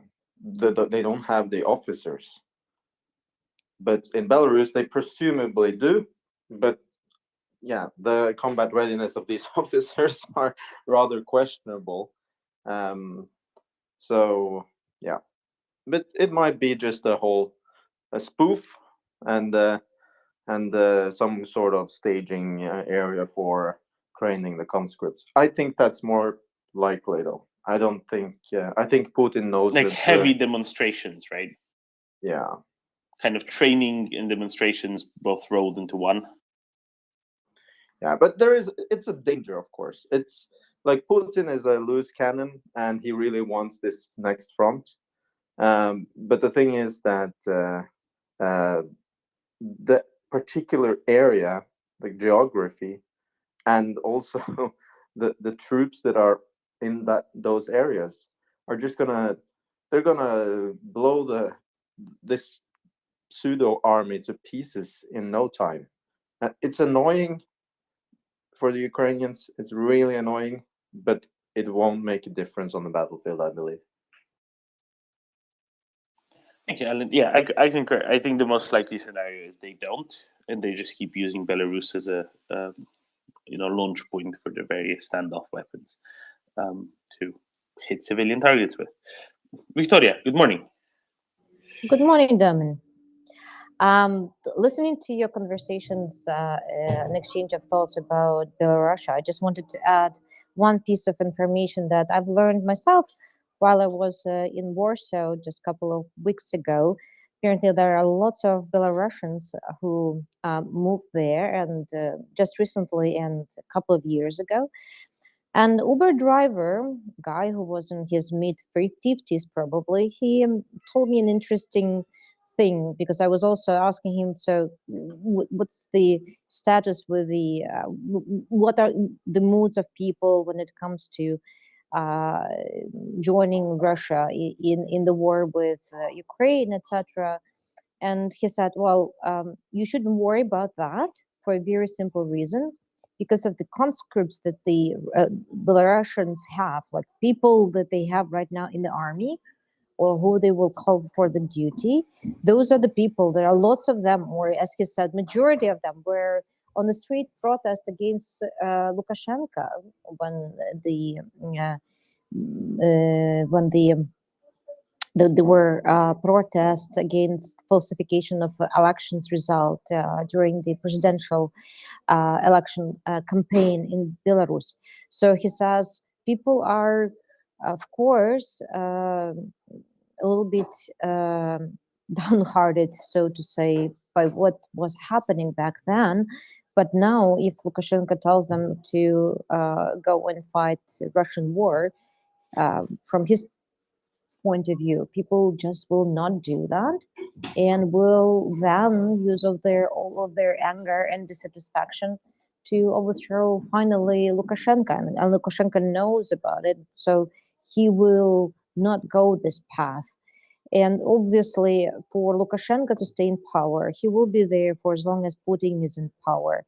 There is another side of the story. So the sooner Putin is gone, the better chances are for Belarus to finally get to normality and try to become a normal democratic state. So these are my comments. Thank you, Victoria. What do you reckon are the chances that Russia does end up, strong arming Belarus into joining the fight outright? It just seems so, I don't know, ineffective. But then again, that seems to be what Russia wants to do much of the time anyway. Yeah, Russia really wants to do it, but I think we need to recognize all of us, that Russia is losing, and just bringing Belarusian troops to the fight, it's not going to help. It might just drag some time, but again, I don't think that Belarusians themselves will be willing to go and fight this war. I don't think so. I don't believe in it. I mean, in general, they will do anything possible not to go to the war.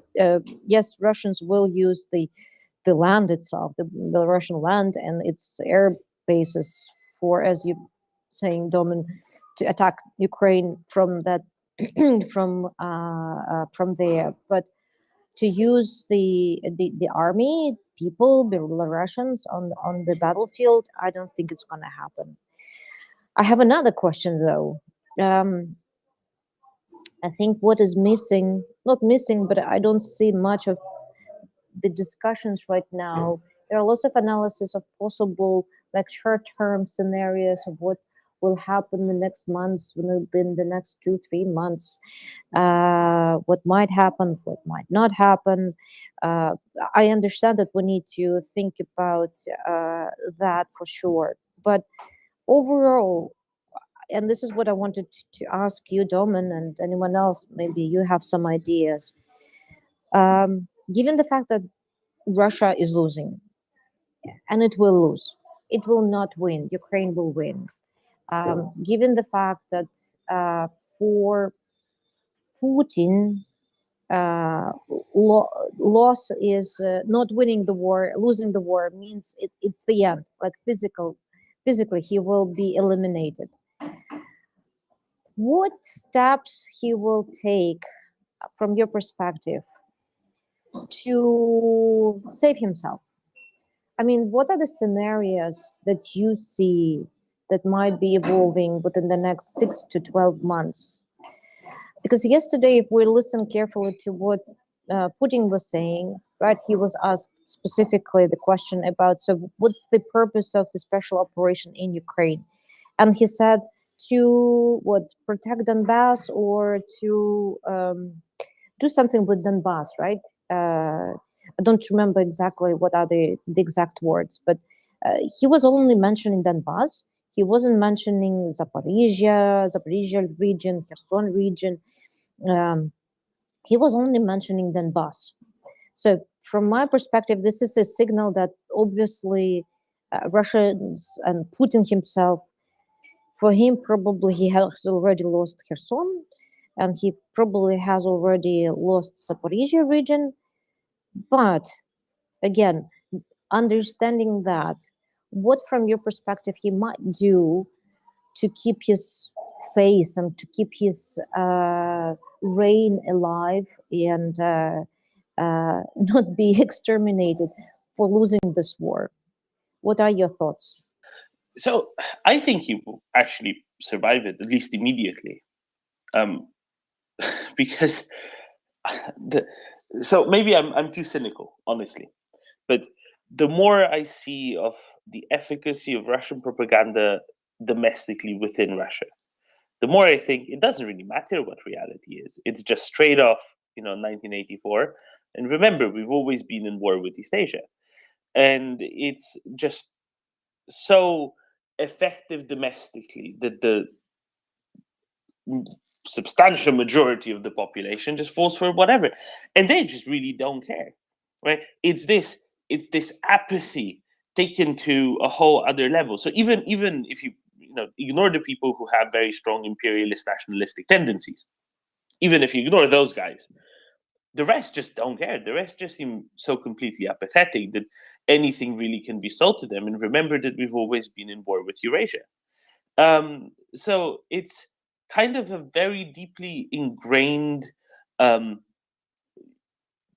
feeling. It seems that whatever happens, it's supposed to happen, and the great leader is doing it for a good cause and good reason, and it's all fine, really. On top of that, for months now, they've already been launching little extra bits of stuff at the various walls in TV studios. And I think that has been with a clear purpose. They wouldn't be talking about the 15,000 US Navy SEALs commanded by 6 Canadian admirals and the tens of thousands of Romanian and Polish mercenaries that they've killed in Ukraine, and the Americans manning the HIMARS and the Brits manning the M777s and so on and so on, if they weren't actually setting it up for the possibility of an eventual defeat. Now, maybe they were just setting it up to explain away why they haven't gotten Kiev in 3 days like they said they would, but at the very least, they can reuse all of this for a future. Well, we were just Russia and we were fighting all of NATO, right? And that seems to be a narrative that's really spreading a lot, not just on Telegram channels, but also in the most official, most mainline Russian propaganda on Solovyov and Simonyan and Skabiev and whomever else, right?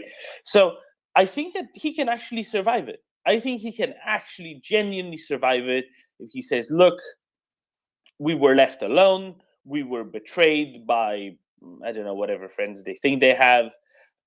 They might run that. External betrayal is always better than internal betrayal. They might go for some internal actors at home as well. They'll throw 1,000 people out the window after half a court process, something along those lines. No, they'll probably actually have proper court processes because they just convict everyone anyway. So it will be internal traitors who are to blame. A bunch of generals are going to get put in front of a wall. Maybe not. Maybe they'll be disappeared. Otherwise, they're all to blame. They lied. They did wrong. They weren't good enough. They betrayed the good Russian soldier, and all of it was against all of NATO, and that's why they lost. And it's all fine. And they just have to work harder in a multipolar world going forward. Something along those lines. I think there's a good chance that is the outcome. They say, fine, we're going to leave. Once they lose 98% of what they've occupied, and then the regime actually survives. I think that he's learned a lot from previous regimes of the various incarnations of the Duchy of Muscovy on how to insulate yourself from failure, because whatever failure he's previously encountered, he was pretty well insulated against. Other than those protests in sort of 2011, 2012. There hasn't been any real resistance to him, and since then, regardless of what happens, there was ever less resistance, because anything can be painted as a success, and any failure can be excused away. And I think this is part of their propaganda approach. The Soviet propaganda used to be very different. There only used to be one line about everything. Everything only had one line at a time. Russian propaganda now, every event has 7 different explanations, and everybody just gets more confused and more apathetic and less willing to engage. And as time goes on, just nobody really cares anymore. And everything, there's something for everyone. There's always an explanation for everyone included in there. And I think there's a shockingly good chance he actually manages to survive. Unless there's a balkanization and a civil war, he will actually manage to survive. For how long, who knows, right? He's already substantially past the life expectancy, but he's giving his vodka rations to demons, so that's probably helping out. Yeah, I like your idea about installation from the failure.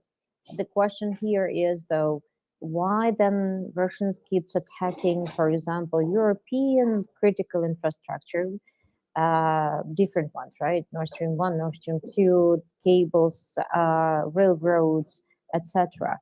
Why keep on doing that? What's the purpose if you cannot claim that you are doing it? Yes, to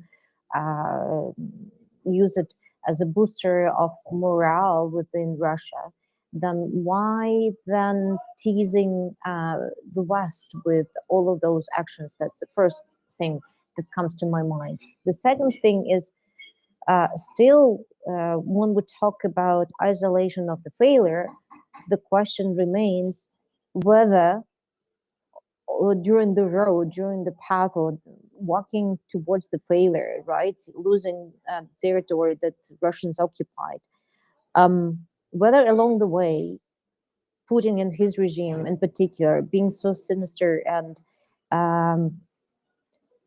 whether they would be continuing to cause as much of destruction in Ukraine or even make a greater destruction.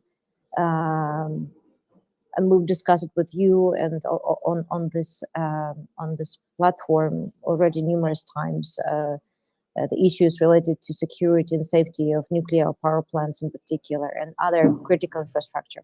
Will they do that and show that as a sign of like their greatness to Russian nation, not nation, but Russians, I would put it this way, or they will just simply leave and not simply, of course, it will be a fight for each and every inch of our territory, but still, there will be a big failure and there will be no victory for Russia.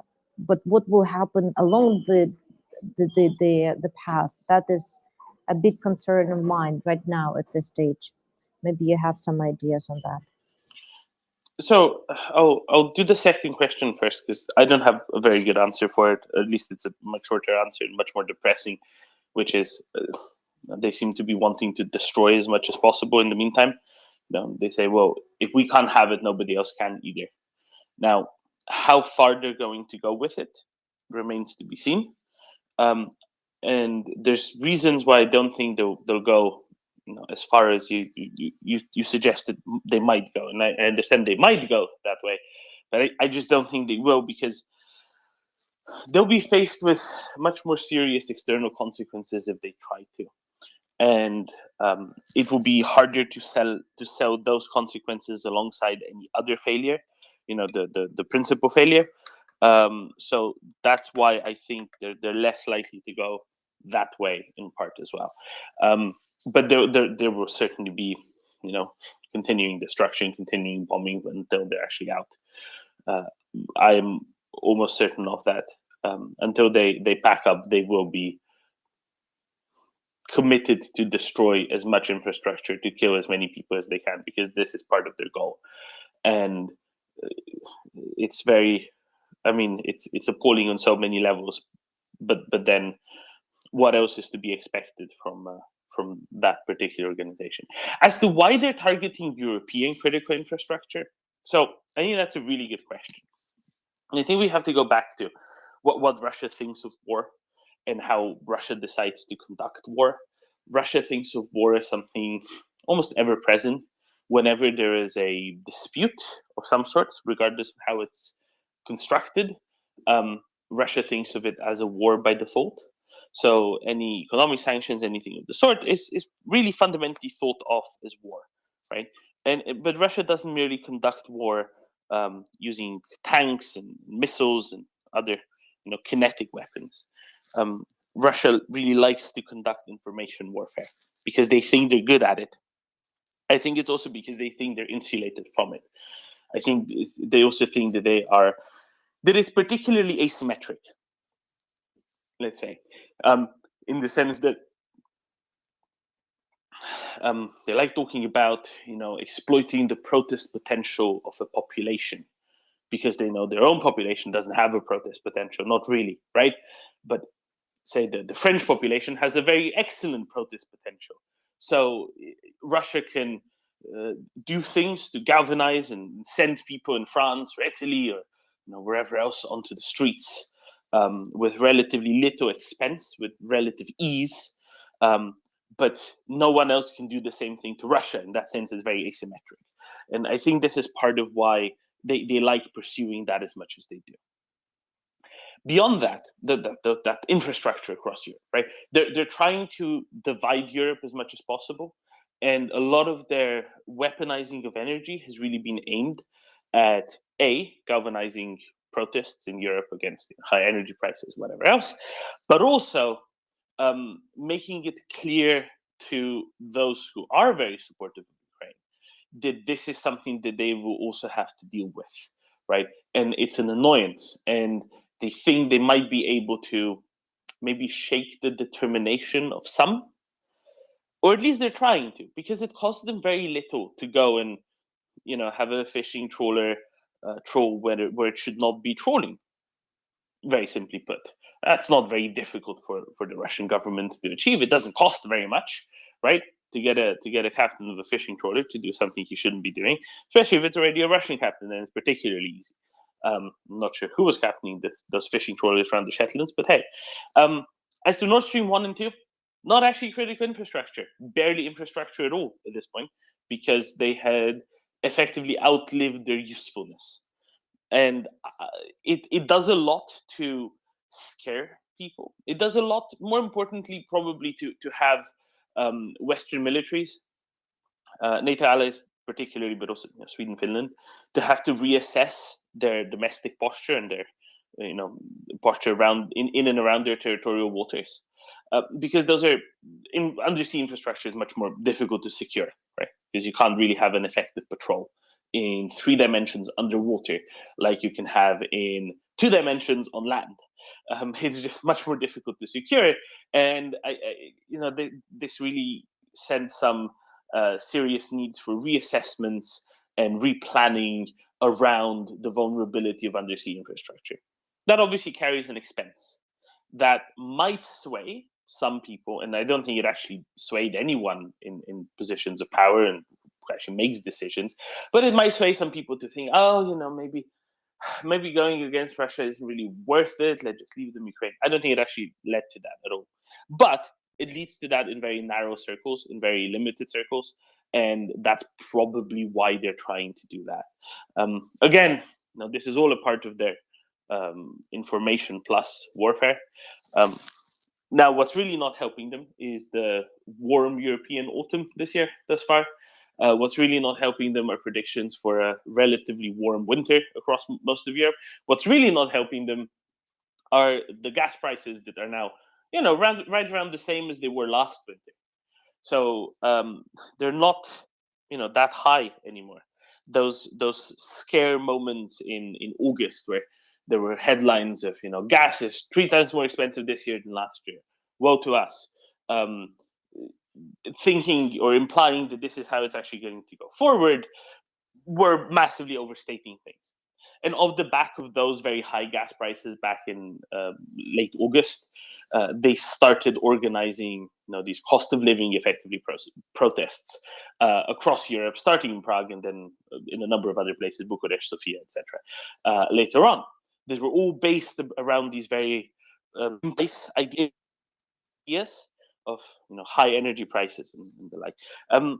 But that all kind of fell apart now, because it purely as a matter of fact, it's not happening. Purely as a matter of fact, those extremely high energy prices over winter simply are not going to be happening. Yes, they're going to be high. No, they're not going to be high like people thought in August, on the basis of headlines and on the basis of relatively limited futures trading at the time, to be. So there's the disconnect as well, and that's quite important to know. So they're kind of failing on their own information warfare side, partially due to better than expected organization by various European countries and getting LNG in and actually filling storages, and the reality no longer aligns at all well with the way they attempted to conduct major information warfare. That's also why they went on, after the undersea infrastructure part. I hope that helped. Maybe Joseph and Jens and others might have some thoughts Well, to this. maybe we can add one thing. It is in their culture, in their classic.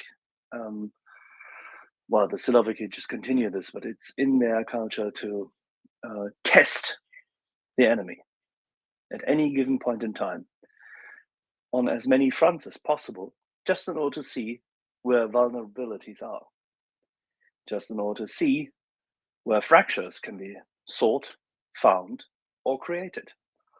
And if there's a fissure in European society, and if there's an openness, then they will pursue it. It's a test. And if we fail to deter them, and if we fail to act very quickly, and now it comes, disproportionately, then this test we shall have failed, and they will take note of it.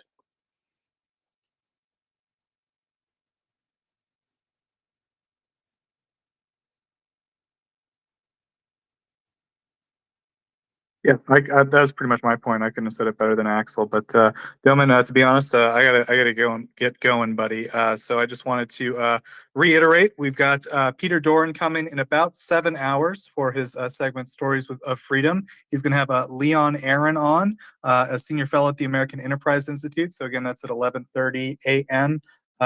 Eastern Time, New York time. And then after that, at 4 p.m. Eastern Time, so that's in a little under 12 hours. We've got Igor Smeliansky. He's the CEO of Ukropochta. That's an interview we had a while ago, but he had to reschedule, so we're very happy to have him back. Again, that's at 4 p.m. Eastern Time, and Peter Doran's segment will be at 11:30 a.m. Eastern Time. So looking forward to both, and Slava Ukraini, back to you, Domin. Yeah, and Peter will be with us for a good 2 hours. So the first part will be 45 minutes. So everybody who wants to enjoy the discussion with Leon, we'll have Leon on for exactly 45 minutes. If you are in the audience and you would like to have a question answered, Peter and I will be running this a little bit tighter because Leon wants a clearer focus. So please send us questions. Please send questions to Domin, myself, and everybody else. And we'll be discussing matters very quickly and in staccato. Leon is quite an impressive actor, I can definitely tell you that. And thereafter, we'll have a bit of a debriefing, and then in the second hour, Peter Doran will go further after the origin stories, and we may actually have a little surprise. So 2 hours of Peter Doran. Perfect. Really looking forward to it. Jens, go ahead, and then Victoria, I'll ask you for a little bit of feedback on what do you think. Jens. Yeah, I think what Axel said about testing allows me just to jump back to Belarus just for a moment. I think that if Ukraine says they are worried, we should give it some weight. Also think because of the dysfunctional codependency between Belarus and Russia, we have to give it some weight. I don't know if Lukashenko can stay in power without Putin. And I also think that no matter how little we think of the Belarusian army, they are at least on par with Wagner conscripts and Russian factory workers that are being thrown in to the front line. So I think we should take it seriously. I also understand that Lukashenko is in a bind in a way that he's propped up by Putin's support, but he probably can't see himself. He can't send his army in without facing a revolution. But I still think we have to take it seriously. That was just my small point. Thank you, Jens. Perhaps this is another test, right? Perhaps this is another test, not just so much of Belarus, but maybe of others to the west a bit.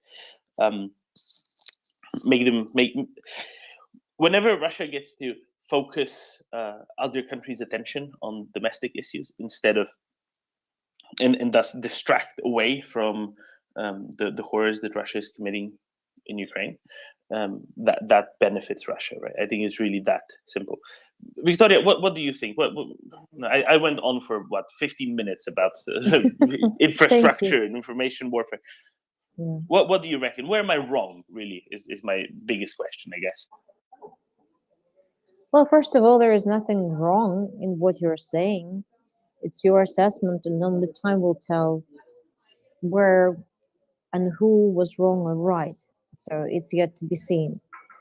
My assessment of all of those, for example, the first question of attacks on European critical infrastructure, I think it's more like a psychological thing, not that much of related or targeted towards the Europeans. Yeah, for Europeans mostly it's targeted in the way to humiliate basically developed countries and show them that they are vulnerable and that their vulnerability is known to Russians and they're exploiting this vulnerability. And they're also humiliating in the way Western countries, democratic countries, by attacking and seeing no strong result or decisions made from such attacks. For example, when we look at what happened in Germany with the Deutsche Bahn, with the railroad, the blockade that happened a couple of weeks ago, I think publicly we haven't seen much of the outrage coming from Chancellor's office, or maybe I missed it, but it seems like although there wasn't much of the public discussion and request to act decisively on such matters, I think that was one of the reasons why Olaf Scholz, we started seeing, right, noticing the change in his rhetoric when it comes to Russia. But it's just a change in his speeches, in his messages. It's yet to be seen what will be done in when it comes to real actions. And I think the story about Leopard 2, Scholz will finally make a decision to release the Leopards. That will be the strong signal, and it will be the real action as the result of not the result, but the reaction to the attacks that Russians obviously did on both the Nord Stream 1 and 2, and then on the railroad, because no one else is interested. There is no motivation for any other parties to conduct such attacks, right? So it's in the way of humiliation of the West on the one hand, and this is maybe where the current regime in Russia is getting its energy from, like just sitting together and laughing at how the West is basically not reacting unanimously on such actions that Russians are taking, and I think it's just for the sake of them feeling adding some bravery and adding some self-esteem that they can do it, although they know that they're no longer the country that has the second biggest army in the world, that this army is just nothing but Potemkinsky village, and that's it. So the whole world understands that part, and the regime, the Russian regime, the Putin regime also understands that. But they have to find some sort of justification, or not justification, but source of being proud of themselves. And I think that might explain why they keep attacking, because they can attack critical infrastructure, because Article 5 doesn't envision, as far as I understand, if the critical infrastructure is attacked, then there will be joint action of all the parties involved. So there is no even legal means or ways how to react as NATO alliance together to address such attacks. It just doesn't exist, or at least it's not on paper. And please correct me if I'm wrong. I hope I'm wrong, but I haven't seen. Yep. Yep. What? There is something. Yep, there is something like that. So please, Critical infrastructure, including in this case cyber defense infrastructure, is included since a wee bit of time. Cyber However, and defense. you are right. Cyber and defense. It's yeah, but it's not. Go ahead. Yeah. Yeah, electrical infrastructure has always been considered to be the basis of all critical infrastructure concerns within NATO. So the grids, transmission grids, power plants are included, water treatment plants are included. So exactly what the Russians are bombing in their terror campaign in Ukraine. So the same 330 kV substations and transformers,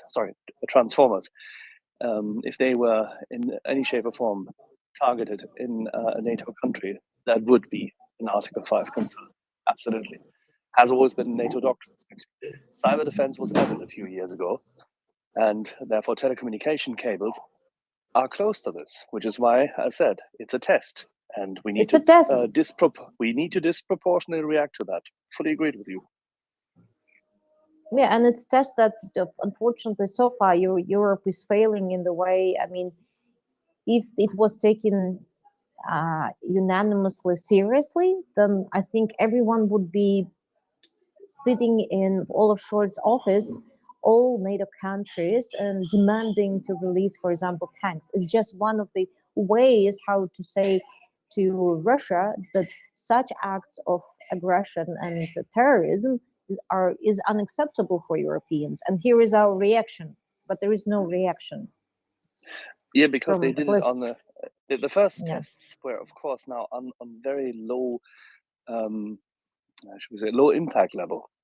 So if you take, for example, two communications cables alongside Deutsche Bahn tracks, if you take one or two, we don't know yet, communication cables within what is essentially EEA territory and connection to non-EU members, but with capacity for control of critical island infrastructure, but all in international waters. You know where I'm driving at. It's still considerably ambiguous, and that's why they've been trying it, and that's why they're testing it on that level.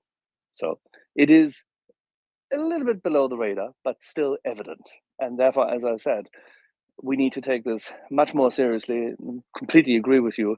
We should already disproportionately react to it, which we have not done yet. Yes, and I hope it will happen sooner rather than later. Otherwise, the gas pipeline that goes from Norway to Europe might become another target, because Russians are clearly saying if we could have done it to Nord Stream 1 and 2, why not to look at Norway pipeline, right? Exactly right. And if that happens, then the theoretical question of Europe freezing is becoming not theoretical, but closer to be practical. Yeah, but that's an act of war, by the way. If Norway's gas pipeline were to be attacked, that is definitely an act of war. They know it, we know it, they know that we know, and we know that they know. That's why they took it out on their own infrastructure, because Nord Stream 1 was not critical anymore, and it's not owned by Germany, for example, and it was an international water. So that's exactly why they did it. Yeah, explain to me who and how long will it take time to prove that the attack was done by Russians, for example, in case if it happens to turn away. I don't think this has been ever in doubt, because we have satellites and overflights and visiting naval capacity. So this was clear from the get-go. I think we even saw whilst it happened. You mean in respect of Nord Stream 1 and 2 or Norway pipeline? Nord Stream 1 and 2. Norway has not been Norway's pipeline has not been targeted. Yeah, I know, and thank God it's not. So why then there is no statement released by formal representatives of countries who did that? So Or have I part of the missed it? problem is how intelligence is gathered, right? So you can say, well, we know who did it because it's obvious. You can also say, if you're the chief of staff of the Swedish military, you can say, well, we know who did it. We just can't give you the information of how exactly we know, because that reveals of what intelligence gathering infrastructure we have, right? That's why there isn't already an official report that says, well, we know who did it, and this is why we know, because our planes saw this, our ships saw this, therefore, it's very clear. So what they're working on now And is preparing a very extensive American satellites tracked everything. Quite. And what they're doing now is they're preparing a very extensive report on what can be done sort of post hoc, saying, how can we figure it out and prove it without any of the classified or best keep secret and hidden intelligence infrastructure reporting being involved. And that's why it's taking some time, because they need to do it with what civilian engineers can tell from the evidence undersea, pretty much, which is going to take a little while. But seeing that they know what the target is, it's going to be an easier investigation than it would be if there wasn't such information already understood and known.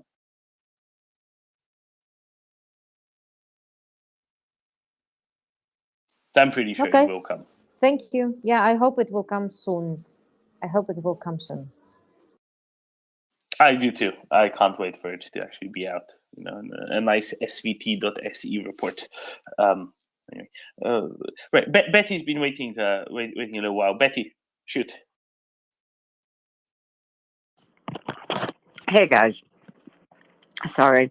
I have a silly question for you, only because you guys are talking about the leopards and the tanks, and this has been pretty much a mechanized offensive.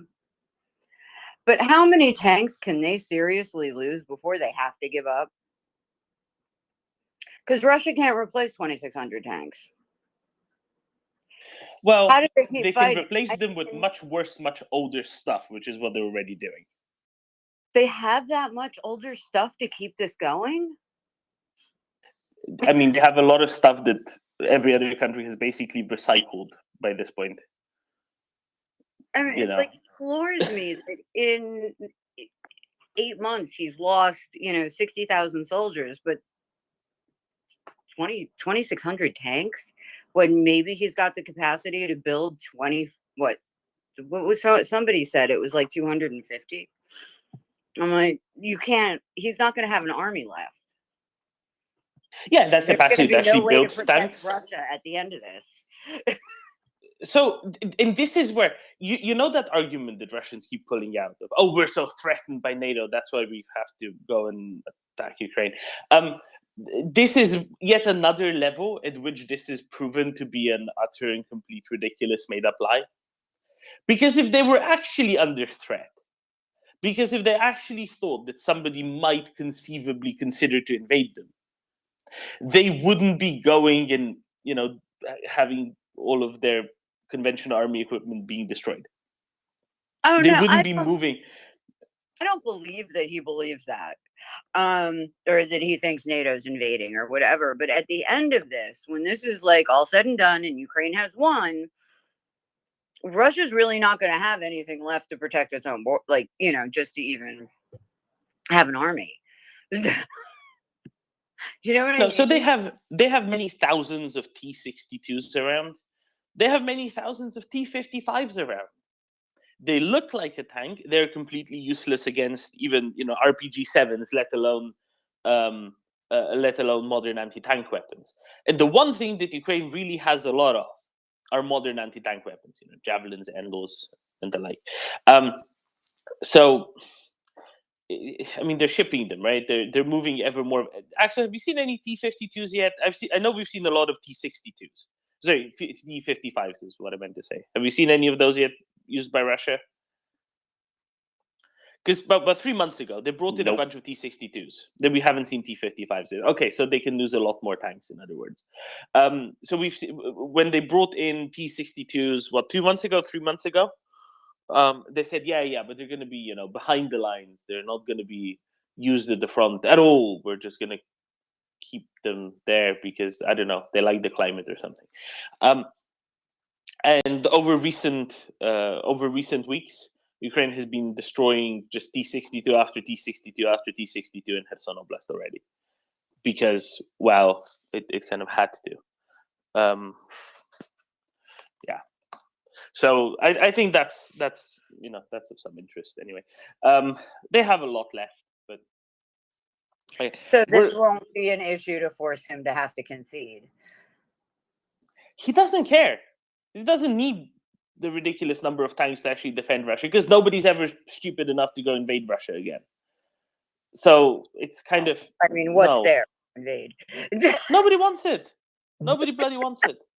I think that's really that's really the best defense they have. It's completely uninteresting.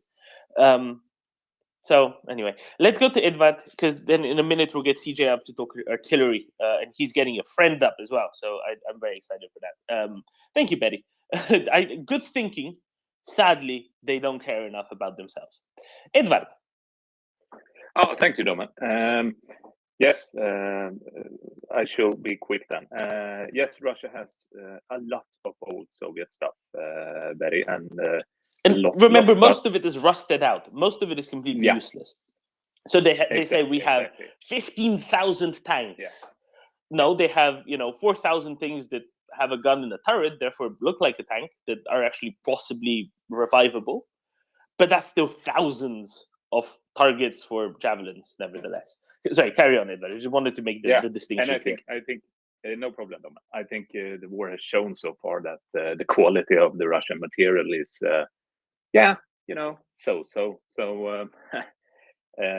but they have a lot of stuff, and they also have a lot of other stuff. They got a lot of naval ships and stuff, and not in Ukraine, but they have a lot of stuff. So they probably could go on for some time, I think. And they have a lot of artillery and munitions and that kind of stuff, but old Soviet stuff. But they will bring it on, obviously. Domen, a quick update from Sweden. No There is no decisions made update yet. Quick update from Sweden. There is no update. No, exactly. There is nothing to say. The chief in command just told yesterday that he hopes that the politicians make the decision according to him, and I guess he has made some good recommendations. So let's keep our fingers crossed. I just want to comment on the Belarus discussion one more time. I don't know how much time we have, Domen. Can I go on? Noted. We're still connecting, CJ. Okay. You just have to abort me if I get too long. I'm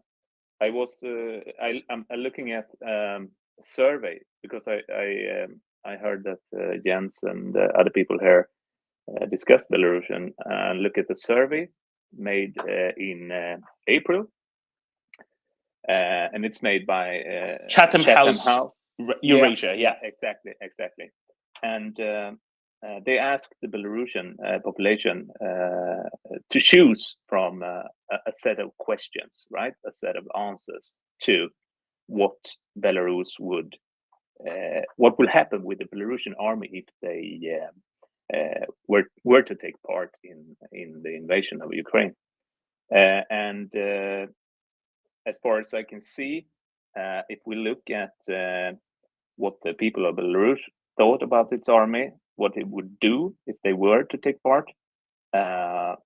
Interesting enough is that only 6% thought that the Belarusian army would take part in the conflict on Russian side, so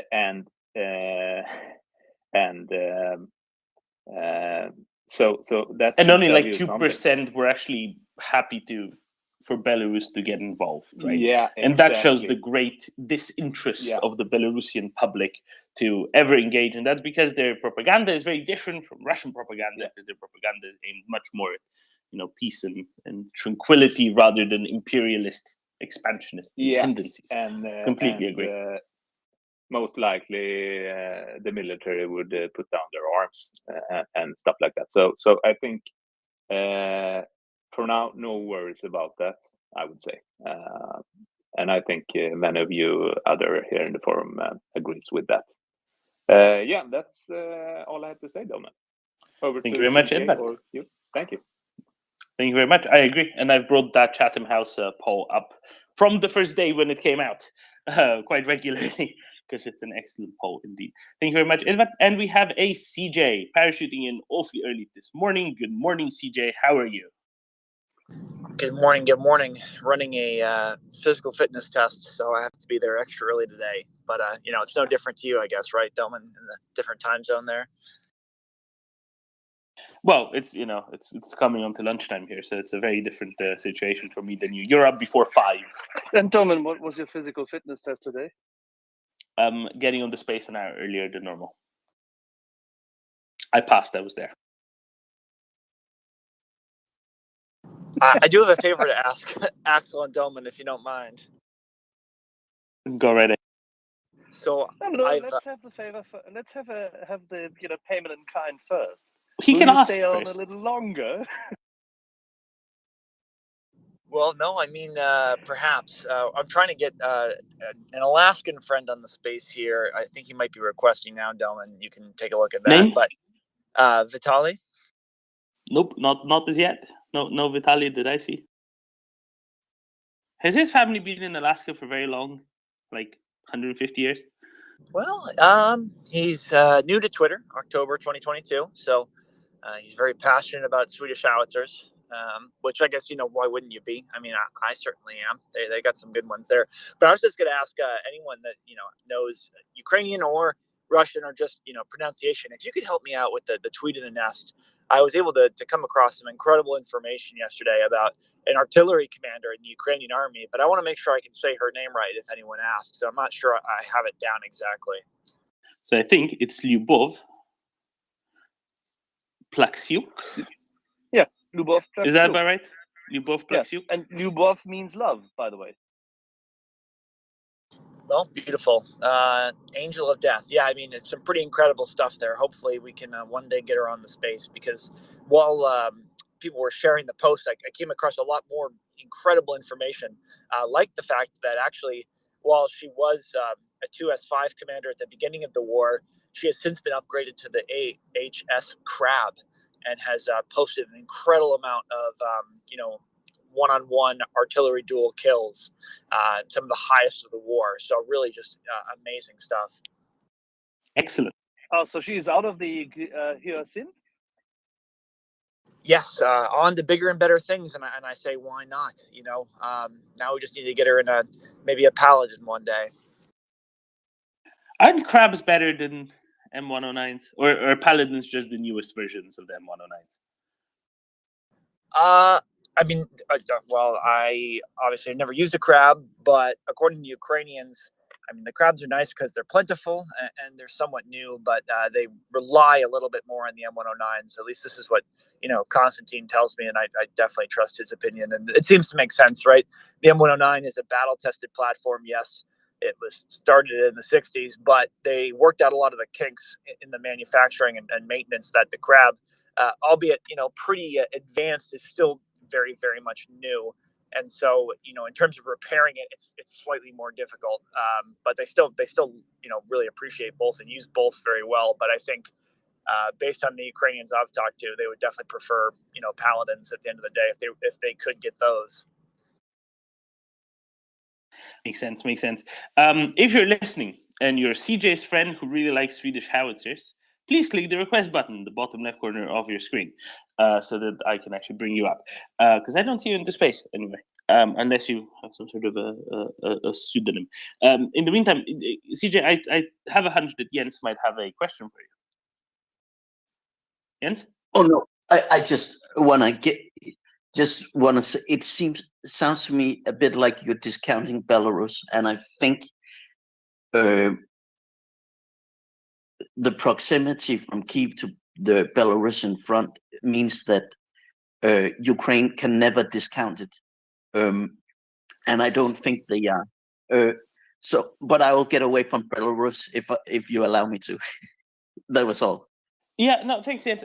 See, I'm not discounting the fact that it's there. I'm just discounting their efficacy.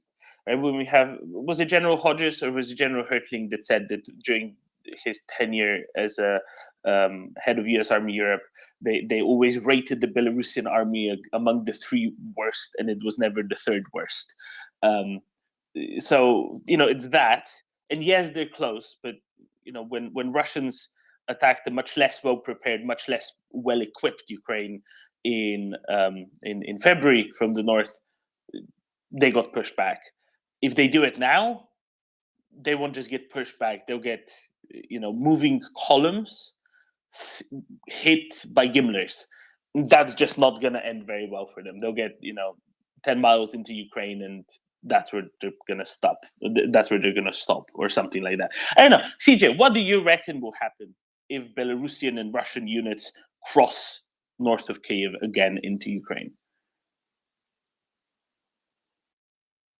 Yeah, I think, I mean, I get Jen's point of saying, of course they can't discount it, but I think there's a difference between, the military planning for a very unlikely contingency and, Ukraine perhaps basing, their foreign policy around it. I think the likelihood is still very low because even if they, in the military, we obviously talk about worst case scenarios primarily, and we split that up into 2 different ways, right?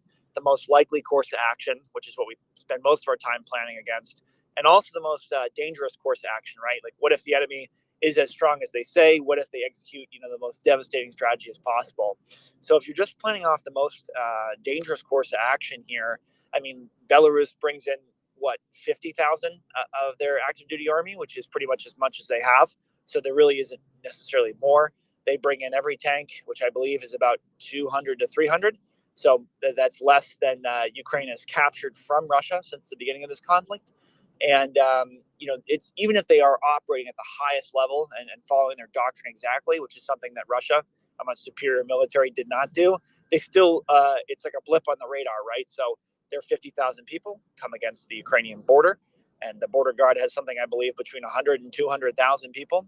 Granted, they're dispersed across the entire front, but at the same time, even if they were to be very successful initially, in terms of making basically a lodgment in the country, they would have to hold off from territorial defense forces, active duty Ukrainian army, and they just simply don't have the numbers to bring in. So really, it's just not going to happen because they just can't influence the battle in a way that is anywhere positive for them. The only thing they're really good for is kind of what you said, Jens, where they can distract Ukraine with the possibility and tie up the forces for the sort of hypothetical scenario, but I don't think it's ever going to be a factor. The interesting thing about this, though, is if those 50,000 people had been committed in the first week, perhaps they actually would have made a difference. Not really to the overall outcome in the long term, but certainly in the short term, it would have perhaps influenced things and made the situation a little bit more desperate than it was. But at the end of the day, it wouldn't have changed the overall outcome, I think. So I'll just say that I think it's a great victory, or at least perceived victory for Russia to see a blackout Kyiv, and they certainly don't mind throwing Russian soldiers on the bonfire. So I think we should still. I'll leave it at this because, but I just think we can't discount it. Whether or not it will be an effective attack, I just think we should, as Ukraine's defense says now, that is a concern, no matter if it's effective or not. But I'll drop it. the good thing to remember as well is, right, Jens, Ukraine doesn't have all of its forces on the front lines at any given point. There are a number who are, back for training, R&R, whatever. So it doesn't necessarily detract from the forces that are at the front if there is a provocation like that, so to speak, to be repelled. They'll move a couple of HIMARS up north, and that's probably going to be all that's necessary, because a column on the move is relatively vulnerable, and it will make it even much easier still for Ukrainians to dispense with it. So CJ, while we're still waiting for your friend, and I hope he does come, because I really want to hear about the howitzers, maybe we can do a little bit of a preview, because CJ, I've been inundated with questions, and the question was basically, I'll simplify it somewhat. Why is caliber of guns constantly being discussed? Aren't all the Western guns 155 millimeter? And what they mean by it isn't the little 105 millimeter ones. But what's really the question is, what is that other number? Because some are like 155/39, some are 155/52. What is that other number, and why is that important? Don't all the shells go into whatever? What's the point of the other number, CJ? So the other number, this is a good question, and to be honest, it was not something I was overly familiar with, because for me, I'd only used the same caliber of a NATO howitzer.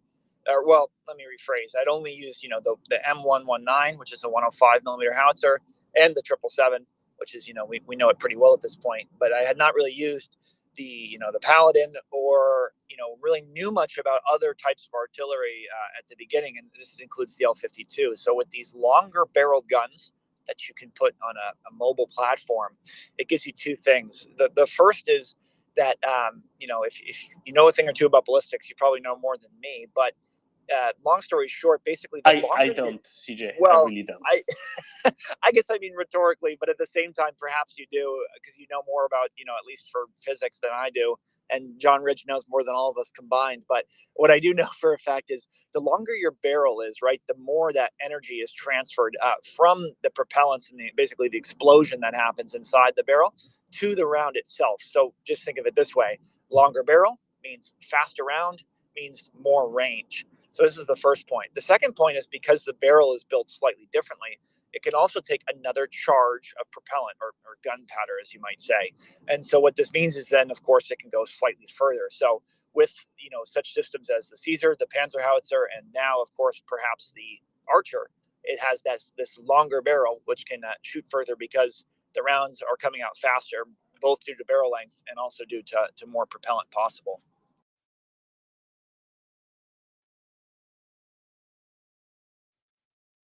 And we have Vitaly coming up, CJ. Thank you very much. So why aren't all the guns really long then? Is it just because it's harder to move them around, or is there another factor there? Need to be thicker, right, to prevent them from bending, I guess. Yeah, with the ability to move, be self-propelled, it's a little bit easier to have a longer barrel. If you're going to have a barrel or a gun that's towed, you want it to be expeditionary, you want it to be quick, and also you want the center of mass to make sense for digging it into the ground, as opposed to the center of mass to be, sort of above in terms of in the turret chassis. So there's a couple reasons, but one of the ways around this, of course, is the IRCA system. So if you have the ability to have a longer barrel with a different alloy mixture, you can also use different types of propellant, such as the IRCA, or the extended range cannon, which is what the U.S. is replacing a lot of their tubes with. And this allows you to get ranges of, I crap you not, almost 100 kilometers, and perhaps more with better rounds, which is just pretty incredible. Because then you actually don't necessarily need HIMARS as much as you do, and you can actually do it from an artillery piece. And you become more mobile as well. Yes, and I just, again, my favorite part of this is then you have the range of the Paris gun, which is pretty incredible. Hello, can I speak now? I'm trying to. I'm trying to emphasize the need for artillery, mainly towed howitzers. Sweden has 220 of them retired. They do not intend to use them in the future, the FS-77s, and they will not be sending them if we do not request. especially for the same specific howitzer. And the archers, they're not large in numbers. There may be 12 howitzers or SPGs that they will be sending. So we will need to have more, because Russia uses massive artillery barrages, even when the target is not known. They do block by block complete obliteration of targets. So what I'm emphasizing is that, please, you have to help me with this. If the defense minister knows that these howitzers exist in storage, then they will not deny them. Sweden will definitely send the howitzers, and the Americans also have more than 800 M109s in storage, which 200 could be sent immediately. Thanks. That's all. Vitaly, if we're not quite mistaken, Mr. Reznikov has made these requests. Ukraine has made intergovernmental requests in regard to the declaration of availability of artillery, correct? Yes, they did, but not the FS-77s specifically. That's my point. I have also mailed the Swedish defense minister and the PM, the new PM, and sent thousands of messages to them, but no one seems to, amplify my message, and that's my problem with the community, because I'm trying to help as much as I can with the official sources. Because if we talk among ourselves and not the decision makers, then nothing will happen, and we need firepower, not words here. Well, CJ, I think it's clear that we are actually constantly contacting our elected officials across the board and across all of Europe. So, Vitaly, rest assured, it's not a passive community here at all. On the contrary, MriyaReport comprises of thousands of people who, in various walks of life and shape and form, have been engaging. So you're in the right spot. As to the request you just highlighted, my understanding was that the letters conveyed by Mr. Reznikov in his capacity as the Minister of Defense of Ukraine have been very clear and very comprehensive, and it's an inventory list and very specific, which includes pretty much the whole range of what Sweden produces, respectively has in stock. I'm not aware that there's anything missing in it. Yes, there is. All right. Sorry for interrupting you, but those were in storage, and they're still in storage, and the M109s as well, and the M198s. The older American artillery has not been sent by the United States, and they can do it without spending millions or maybe millions of dollars on storage and preservance of those howitzers, which they do not need. CJ? No, well, it's good to hear another person so passionate about artillery, obviously, and there's a lot of good reasons there. I guess I would ask Vitaly here why he came up with the FH-77s and the M198s as the two weapons that he would recommend, because I would strongly disagree that these are good systems to send Ukraine. Is there a certain reason, or how did you come to that understanding? Because we need numbers. We don't. They're sending like 12 Caesars or 12 archers, which will not make the difference in numbers. We need massive barrages as well as precision, because precision alone cannot win the war. We need numbers. There are losses in wars. 220 of anything is better than 12. And those are 155 millimeter systems. Those howitzers are rock solid and reliable, and they are combat proven. Well, I agree. No more numbers are going to need to be given. I mean, I couldn't agree more. I would just point out that the FH-77 and the M198, right? They are relatively old, about between 30 and 60 years old, and they each require a crew of 10. and they also are very slow and they're towed. And this is a reason why Ukraine hasn't really requested these, because not only do they require twice the number of people of any self-propelled system, but I mean, even in Desert Storm, the M198 was considered too slow and just not an adequate piece of equipment. So, from my point of view, I think, we don't want to give Ukrainians something that the U.S. thought was, not very good 30 years ago, because that would just be setting them up for failure. So I think if we could maybe come to the agreement that the M109s, the Paladins, I mean, this is a great system, as I was talking about earlier. I think, and the U.S. definitely is in a great spot to help, maybe a little bit more so than Sweden. I think that we could come to some type of agreement, because there are massive numbers, not just in the U.S., around the world, but this is a system that we know Ukraine, really wants. Oh, well, can the M777 production start again? The mass production of those howitzers was considered by BAE Systems recently, and they will definitely have not just Ukraine, but allies and the United States as well. Oh, I agree with you. That's a great point. This is one of the things that the M777 wasn't going to be made anymore. Even though it's a pretty new piece of kit, only entering service, I believe, in 2006 or 7. And, one of the things the U.S. has done is for the ones they've given to Ukraine, they've purchased HIMARS to replace them, but this doesn't really solve the problem necessarily of other countries that, have seen how effective the M777s are. I believe India has bought a lot. I know Australia uses them, Canada, and others. So I couldn't agree more. If the U.S. could increase production of that would help not only Ukraine in terms of longer term security agreements, but also the U.S. and I think other countries as well.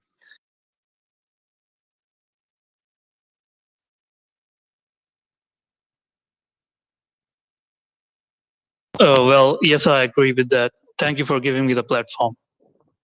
All right. Cheers, Vitaly. Alan.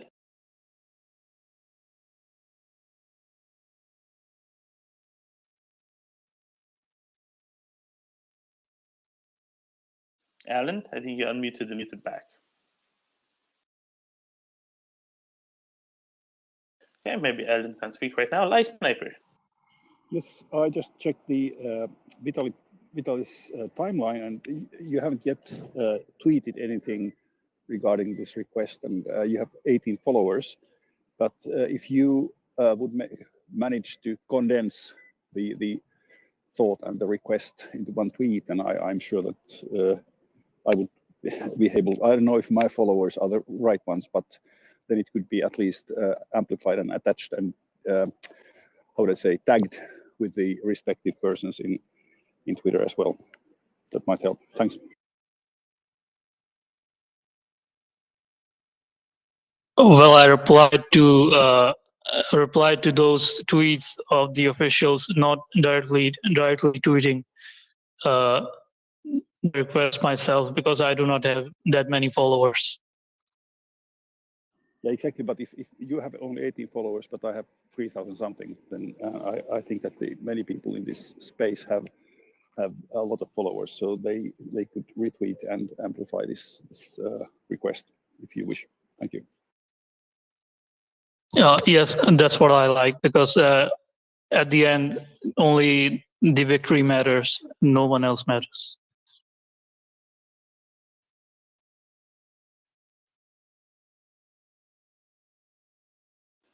Alan? Yeah, sorry, I got a call. I have a question for CJ.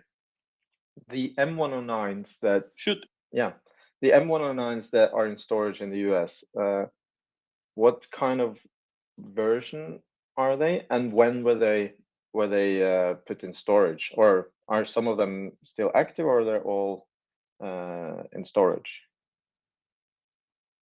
Yeah, so just for context, most of the ones that Ukraine is using are the Alpha 3 variant, repurposed by several countries, and they are pretty good. Even though they're about 50 years old, they're still pretty reliable, and of course fire the 155 millimeter shells, which has all of the great options that we know and love, like Excalibur, smart and bonus rounds, et cetera, et cetera. So the ones the U.S. has mostly in storage at this point are the Alpha 6s. So the second newest version, ones that I believe began production in the late 80s, if I had to guess, and they're very, very good. Used not only in Desert Storm, not Iraq the first time, Iraq the second time, Afghanistan, Syria, et cetera, et cetera. They've been very combat tested, and they're relatively new in terms of this conflict, because the U.S. has switched over mostly to the Alpha 7s, which are going to get the Urca barrels that I sort of mentioned before and have the extreme range.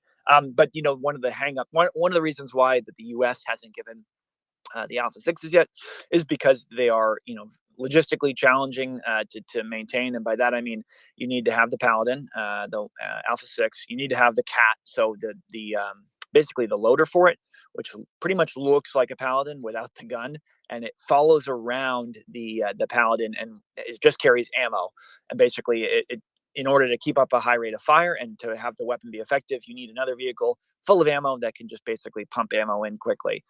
And also, too, you need the FDC or fire direction trucks in order to basically provide command and control and do the math for these things. So it isn't a matter of giving necessarily just one howitzer to Ukraine. Every one howitzer you give, you have to give a couple vehicles. So it ends up becoming quite a large footprint, not only to fuel these trucks and vehicles, but also to maintain them, get them spare parts, get them lubricants, get them all the necessary basic issue items that they need. So that's one of the reasons why it's not, it wouldn't have been a good option necessarily in the beginning, or really where the Russian Air Force is very strong, because the more vehicles you have, the more susceptible they are to drones and Air Force and artillery. But now that the situation has changed and Ukraine can manage a much bigger army more safely with less risk, it definitely should be reconsidered, I think. And I think it is. It's one of the reasons, one of the things talked about in Lend-Lease. And as we see with the kind of equipment being given now, it's equipment that has a much heavier logistical footprint, because the understanding is that Ukraine is not only really holding their own at this point, but they're on the advance. So they have the ability to use these systems much more effectively than they would have, say, March or April.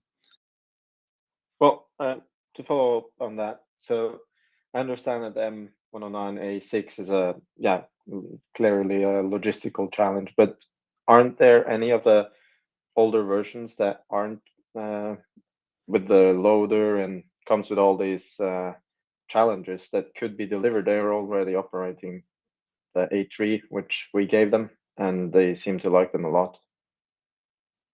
They do. So it's a matter of artillery is a system or a process, right? I'm not trying to be condescending. What I'm trying to say is, the American way of doing artillery is very different, right? It's an idea that you have the basically air dominance. You have the ability to have massive amounts of vehicles, and so the whole system is set up in the U.S. way to be effective in those types of conditions, not necessarily in the conditions where it's heavily contested.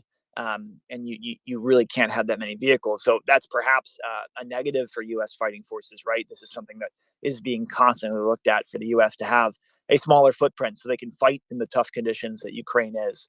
And, in terms of being trained on it and whatnot, I think, perhaps the U.S. could give, maybe just a small number, let's say 20 to 40 to start, just to see how it goes. But the U.S., I guarantee these systems of the loaders and the guns are pretty connected, so they probably wouldn't be given without giving at least those two at the minimum.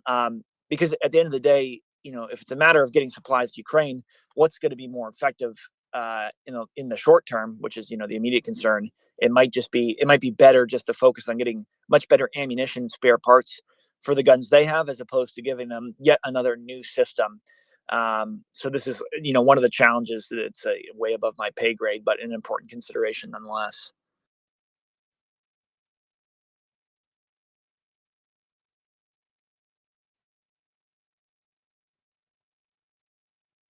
CJ, these Urca barrels, was that again extended range something? Also, have you communicated the new renaming for this ground launch small diameter bomb, the GLSB, which is very difficult to pronounce? Have they changed it yet? I like my acronym is way better. Yeah, the Fletcher and whatnot. Yeah, there's a lot of. No, I said dagger. There. Dagger is nice and appropriate, because a small diameter bomb, like, it strikes like a dagger. I think that works sensibly well. I support Doman. I support you 100%. The SDBs, as I'll just call them, because it's a little bit simpler to kind of group together the ones that are ground launched and air launched together in the same category, at least from my mind. Yeah, we can come up with a great name, but they definitely would be very helpful to Ukraine as well.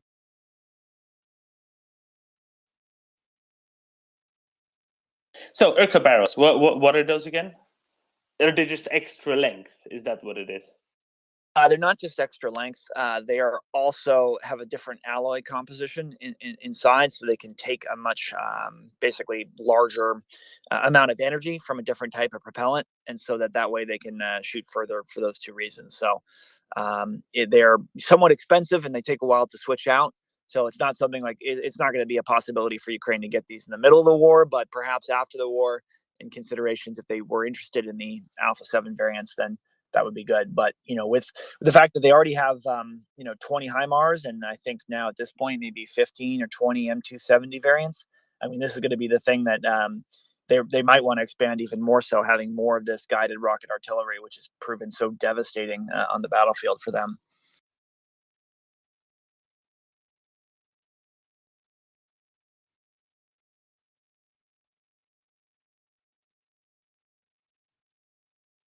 CJ, 12 archers, if that is indeed what gets sent. That's just speculation at this juncture. How do you think they'd be employed? Basically like more Caesars, or in a different way? Yeah, I mean, these things are just really incredible for two reasons. One, the fact that they require so few people. I believe it's only 4 to shoot, maybe even 3. So they don't require too many people to be trained on it, so people can do other tasks. They also have the extended range, of L52 caliber barrel. And then the best part is the MRSI, the multiple round simultaneous impact, like some of these other systems can do, where they can fire 9 rounds at different angles, and all of those rounds will land at the same time, which is really key for counterfire. So basically the idea is, if they can find an enemy piece of artillery, they can have all the rounds land at the same exact moment, which means that by the time the Russians are figuring out what happened, they can't move or get away from their guns, and their guns are destroyed in place. So really something that's been extremely effective for the Ukrainians, even though it's not something that the US has the capability to do. And how precise are unguided shells, right? So if you don't have shells with precision guidance kits on them or Excaliburs, what's usually the accuracy of those fired out of modern self-propelled guns? Because what I'm getting at is, if you have if you fire 5 at the same time, then one's probably going to hit and 4 are going to miss, right? That's kind of the.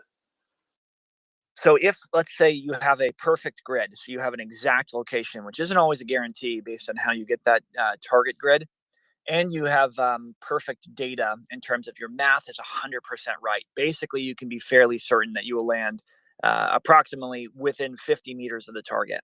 So in the situation where these rounds have a 35 meter kill radius, and you fire 5 of them in the 50-meter spread, you are very reasonably certainly going to destroy whatever's in there. So this is the thing. This is why you need a lot of rounds, and of course why you need a lot of guns. But about 50 meters is the best you could expect without adjusting. Now, if you're adjusting, though, this is the thing why the drones that so many different charity organizations such as MriyaReport have given and more are so important, because you can get even better than 50 meters if you have a drone correcting it in real time. And so even if you're extremely off with the first couple shots, just because you don't have the best data or your math is somewhat messed up, you can quickly correct onto the target exactly, which is why the drones are just such a game changer in that regard. And I guess what I'm really asking, CJ, is the accuracy versus precision question, right? Precision is about how tight the grouping is. Accuracy is how close you get to the real target. So these 5 rounds simultaneous impact, right, or multiple rounds simultaneous impact, does it have the same spread as shooting otherwise would? And generally, are these guns very accurate, or are they very precise? Because if they're just very precise, yes, 5 will drop on the same target, but they might all 5 be at the same point off target. No, so yeah, so I understand what you're saying. Unfortunately, there's another factor, which is just basically the error that comes just from around flying through the air so far.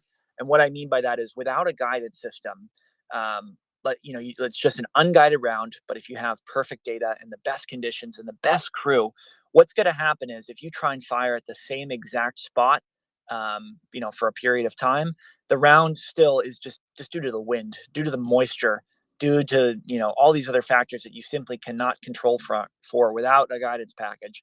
They're going to just keep landing in this 50-meter circle, really oval, I guess, that goes basically range wise. So it'll be very much so short and long of the target, as we say, so in front of and behind, and only a little bit left and right. And so what that means is, just due to the factors that you can't control, it's going to fall in this oval pattern all over the place within, about 50 meters, say. Once you put the guidance package on, though, then that's how you can overcome the moisture in the air, the wind in the air, all these other things that you can't control. You now can control, and that's why it's a bit more expensive. But and that's if you don't have a drone to correct. If you just have your stationary, the enemy stationary, and you're just firing, it's a 50-meter circle where these rounds can land. Perhaps get lucky right on the target, or even though you have all the perfect data, still 50 meters off, and that's just what we call dispersion. Thank you, CJ. Abdallah, if you have a question for CJ, shoot. Otherwise, I have one from messages. Abdallah? Hi, thank you, Doman. Yes, Anna. Just a quick question for CJ. Just wanted to give you some good news coming from Grozny, Chechnya. The Don himself, General Kadyrov, the commanding general of the Chechen TikTok army, has admitted to a mass casualty event amongst his comrades. Apparently, they took a direct hit while they were busy editing their videos. 30 dead, double that injured. We might just be seeing Kadyrov withdrawing from the rear of the battlefield. I'm not sure if you saw the video. If you could speculate, what do you think took them out? Thanks. Yeah, no, Abdullah, thank you. This happened a few days ago, and it really is, just an example of how important these long-range precision fires are from the HIMARS. So basically, like the Wagner Group, and I believe Popasna, or somewhere else in Luhansk, basically what happened is these guys, these Chechens, who obviously are part of the Russian army, are very active on social media, and they posted videos of their new headquarters in Kherson and how they were all so proud to be there and so proud to fight for Russia. And it became pretty obvious either from those videos or from Ukrainians who just reported, hey, these guys, look a certain way, or they knew instantly that these are Kadyrov's men. These are the Chechens that fight for Russia, and they're at this building. And so within, I think, about a day or two of them moving there, they took 2 missiles from HIMARS straight to the building, which is what these things, the M31s, were designed for. They were designed for taking out, single stationary targets with devastating effects. And according to Kadyrov, 32 were killed and 50 were wounded, I believe. The Ukrainian numbers were pretty close to that. I think they said slightly more had actually died. And the interesting thing was their argument about the Tezet, which is their version of the Tazia, which is like I guess a funeral procession or wake. They're having some trouble coordinating it because there were so many dead Chechens in this case. But it's just one of those reasons why OPSEC is so important. But this is becoming a more and more common theme as Russians move into buildings for the winter. They don't want to be fighting in vehicles, and they don't want to be fighting out in the woods against Ukrainians who have an edge in night vision, and just they're better at infantry tactics. So they go inside thinking that'll be safer, but then they run the risk of, well, now they're a sitting duck. They're like a stationary target, which means as if they're in 84 kilometers of a HIMARS platform, then they don't have much longer to live. So yeah, definitely a good story for Ukraine, and it's going to be a continual one as the world progresses and it gets colder. Thank you, CJ. Thanks a lot. Thank you, CJ. Hey, this morning, apparently, on the BBC, a journalist said something along the lines of the following, and this is for you to resolve, CJ, because I know how to resolve it, I think, but if you have a second to help out, that'd be great. Apparently, that British journalists have observed Ukrainian forces in Kherson using 1940s style artillery that Russia gets mocked for. and also claiming that the Kherson offensive has stalled.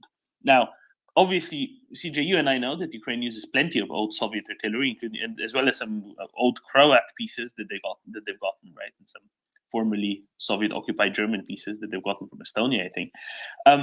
Why is that perfectly sensible to use in conjunction with Western-made artillery? And also, any comments on the alleged stalledness of the Kherson offensive?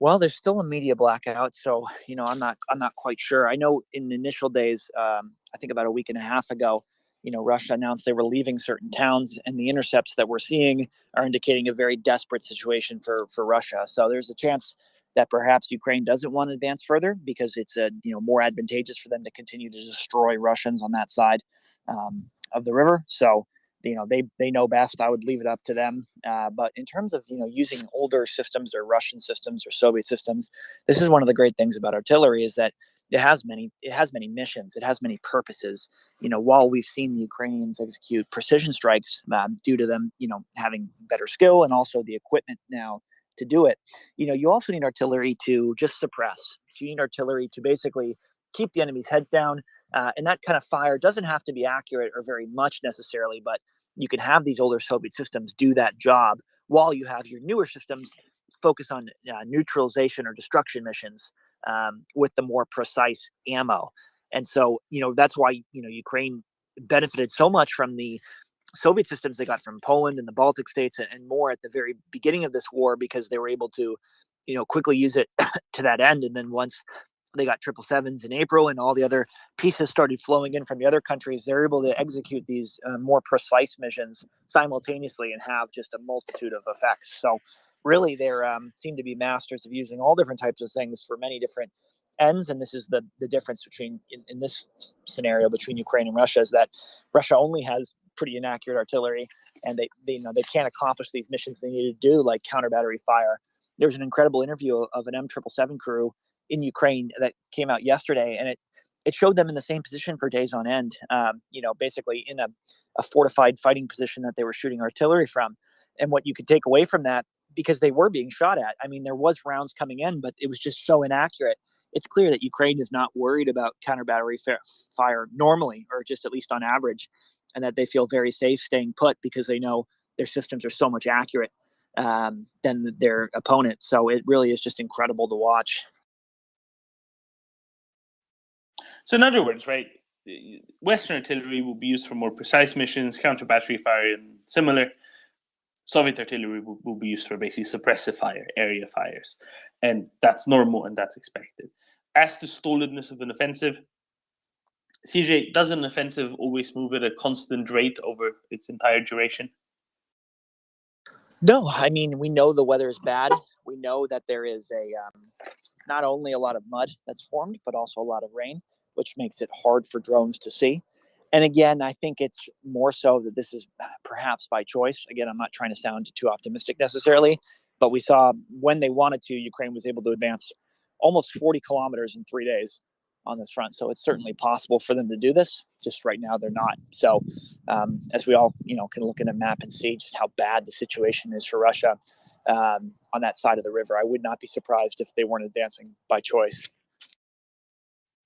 Thank you very much, CJ. See, this is, I hope our dear listener appreciates this summary and can use it with his I don't know, work colleagues who might have heard the same radio program this morning. Thank you very much, CJ. One little question still. Towed artillery versus self-propelled artillery. Is modern self-propelled artillery more accurate than towed artillery, Western stuff? So Archer, Caesars, Panzerhaubitze, are they more actually accurate than M777s? Oh no, it's definitely not. That's all comes down to the crew skill. There's on paper they can be applied exactly the same, so there is no difference. It's just people have a preference based on the missions going on. Thank you very much, CJ. I hear from your voice you'll probably have to jump off soon. Thank you for popping up. Good luck in your test. I'm sure you'll pass with flying colors.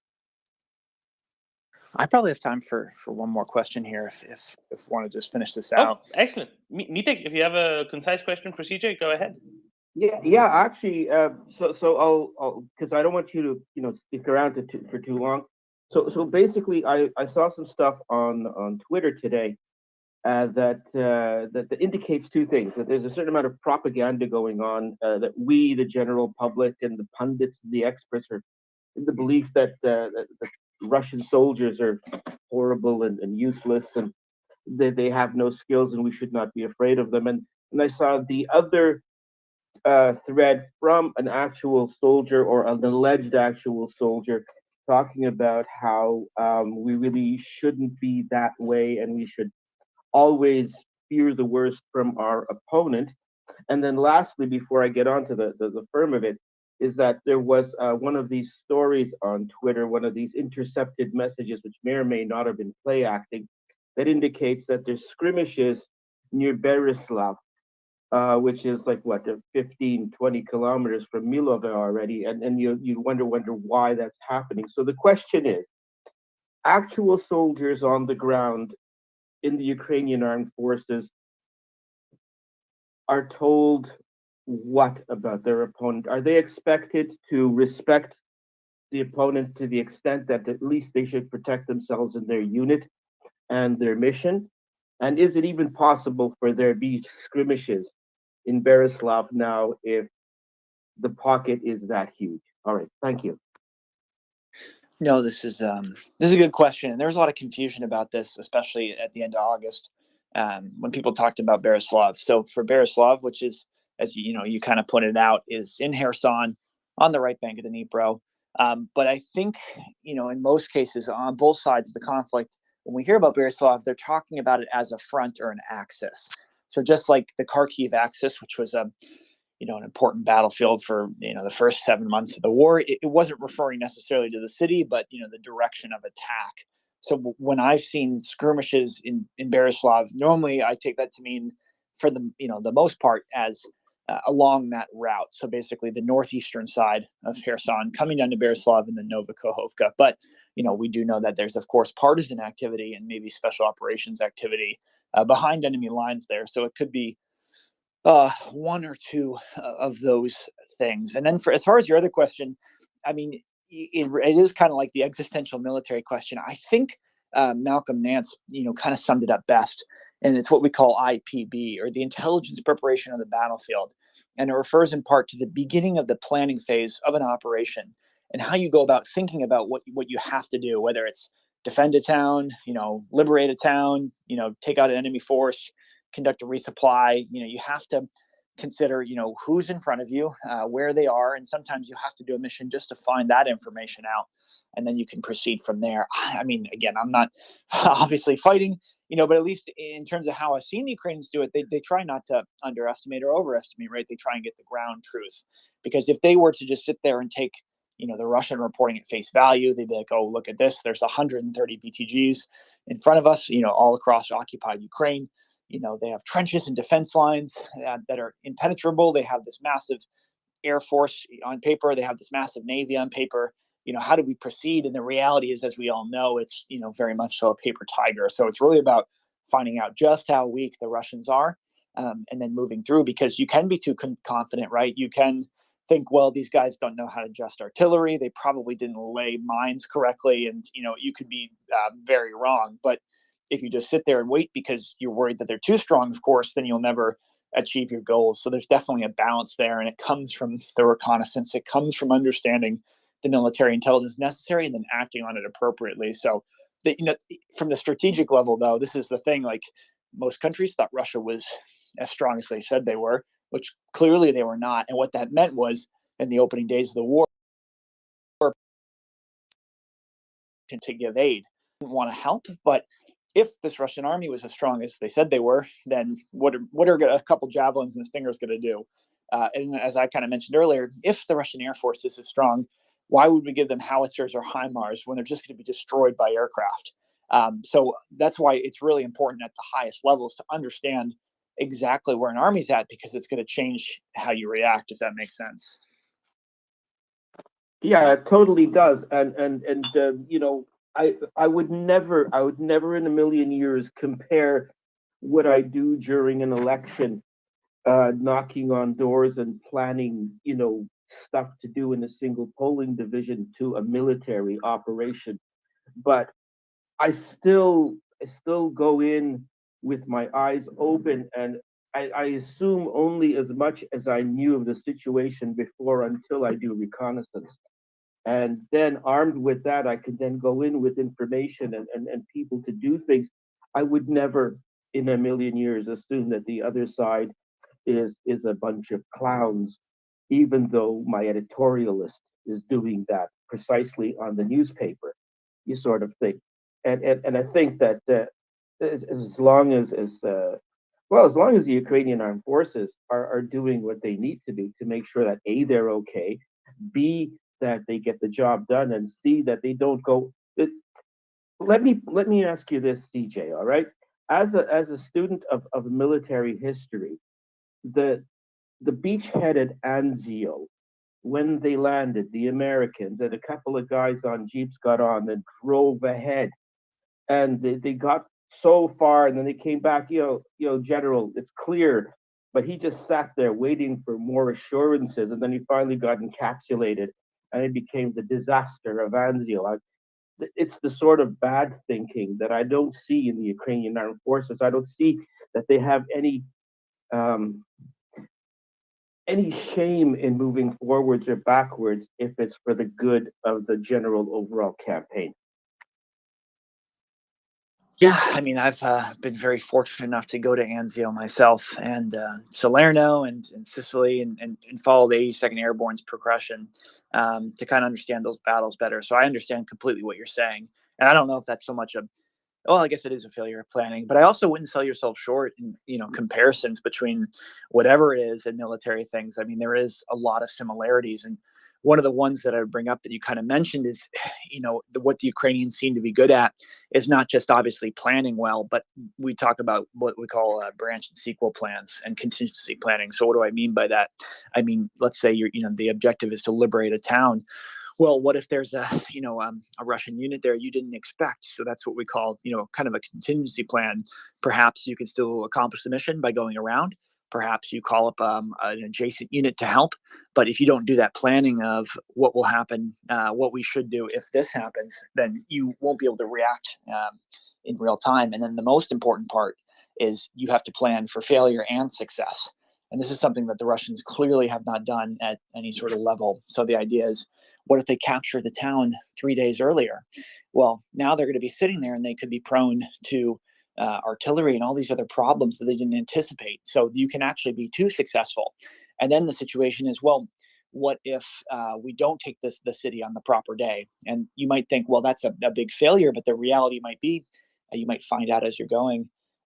If you're sitting outside that city unsuccessful, perhaps your opponent has brought in more people, and now you actually the target is way more worthwhile, and now you bring up other people, and you've scored an even bigger victory. So this is like a very important thing to understand. You're not just planning for the operation; you're planning for contingencies on the way, and then also the results of it, both good and bad, because you can still take a town and actually end up worse than you were if you don't think this through. So there's definitely parallels to a lot of other different types of planning, I would say. What I want to ask is, and then don't do this today if you don't have the time, but I've been reading up a couple of really good articles about General Zaluzny and how he changed the Ukrainian armed forces. There's the very idea that a unit could go ahead with a specific envelope of instructions and think on its own and move on its own. It's one of the principal reasons that the invasion got stopped dead cold the way it did, because they were allowed to move forward with firing instructions that were clear. I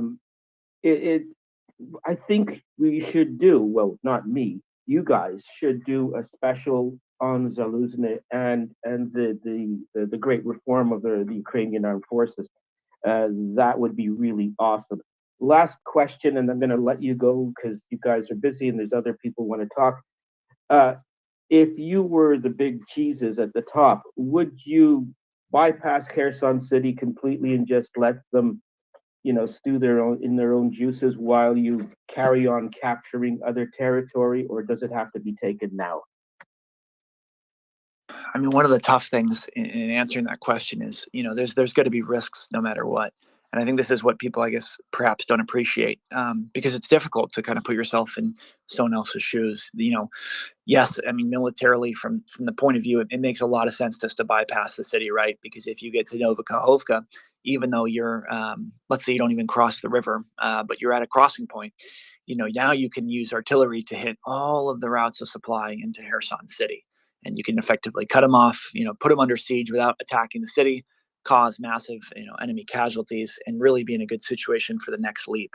But, at this also same time, you have to recognize that there is so many Ukrainian civilians in Kherson City still, perhaps about a third of the initial population that was there, that, are suffering so much by being under Russian control, whether it be, the list of war crimes that we've heard of that are just so extensive, and perhaps more that are even worse. And so this is a real consideration for the Ukrainian military, right? It's, if it was an American situation, it would be, I might think about it differently, but this is kind of what they have to balance out, is the longer they wait to attack, the better military situation they're in, because as we know, there's 10,000 Ukrainians trained every couple of months in Britain. There's now 5,000 every couple of months being trained in Germany. They're getting more supplies. They're getting better trained. Their army is improving over time.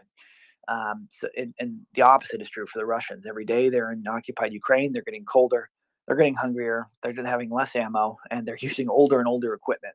So obviously, if you're just thinking, from the military point of view, you might say, oh, well, I want to wait till spring because that's going to be a really great time to attack. But you have to just, weigh that against the fact that, how many Ukrainians, civilians will have to suffer in that term. So there isn't really, I think, a good answer, but at least from the tactical setting, yes, they could bypass the city. I think just generally speaking, Ukraine has avoided on the offensive urban fighting as much as possible, because it just doesn't benefit them to not only fight in a city where they don't have really enough people to get a ratio that is favorable, but also where the city is destroyed in the process. Whereas in the defense, they have, because they're willing to take that risk that the city might be destroyed if they can take out as many Russians as possible along the way. I mean, whether it is Popasna, Severodonetsk, Rubizny, these cities all are, for now under Russian control, but in total cost the Russians maybe 15 to 20,000 soldiers and all of their best equipment to take. So this is one of the things you have to think sort of longer term, which is difficult because, it's terrible that these cities were pretty much leveled and that civilians died, but the situation militarily is more advantageous to Ukraine because they did it that way. So it's a tough thing.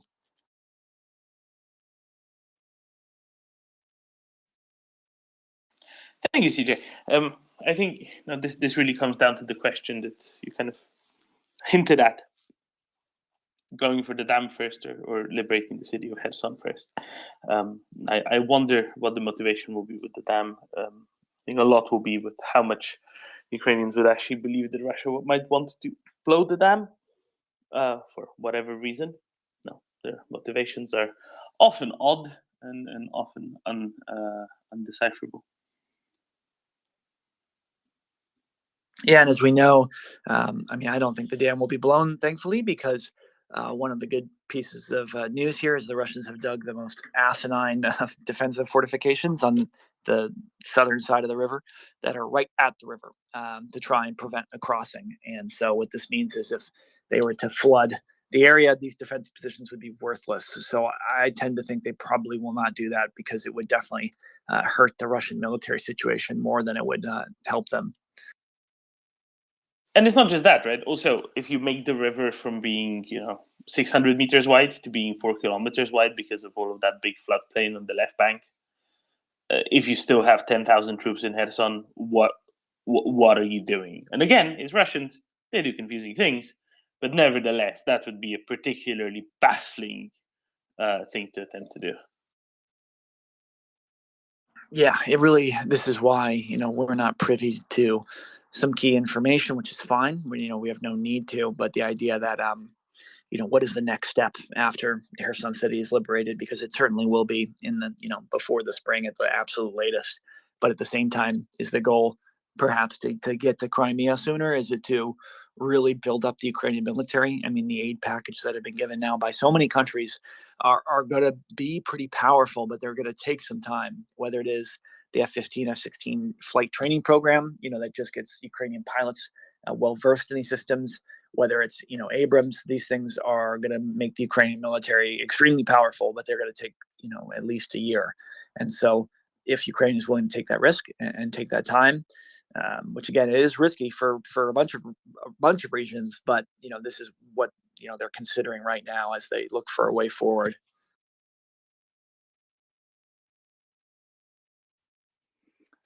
Well, CJ, isn't it fair to say that the main issue as to why Kherson has to be taken sooner rather than later, that there's a large amount of civilian population hunkering down in cellars, being killed, tortured, maimed, raped at random, and that they can hardly escape other than being used as human shields.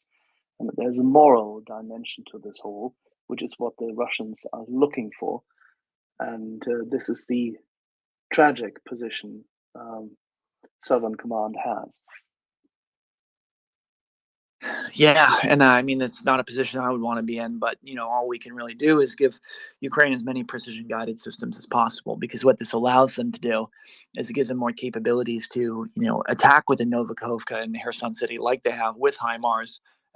Destroy the Chechens that are occupying these buildings, hit the barracks, all these areas, the hotels, the fuel. I mean, this is one of the things I've looked to closely, especially in Kherson, and looking for how these sort of artillery fires are affecting the civilians. And the reality is, yes, it's pretty frightening to hear the air raid sirens. And yes, it's obviously terrifying to hear incoming artillery, but for the most part, Ukraine is completely avoiding civilian casualties, which is just, it's critical. It's critical because it's why they're in this war in the first place, because they care about their people. They didn't just roll over and let Russia, take their country.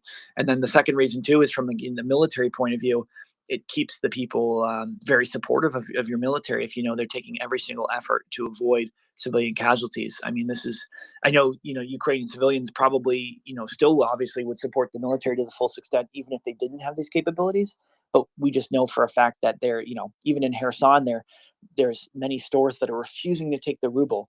Right, they're not taking Russian money from the soldiers, and soldiers are very frustrated that they can't buy luxury goods or even just food and water.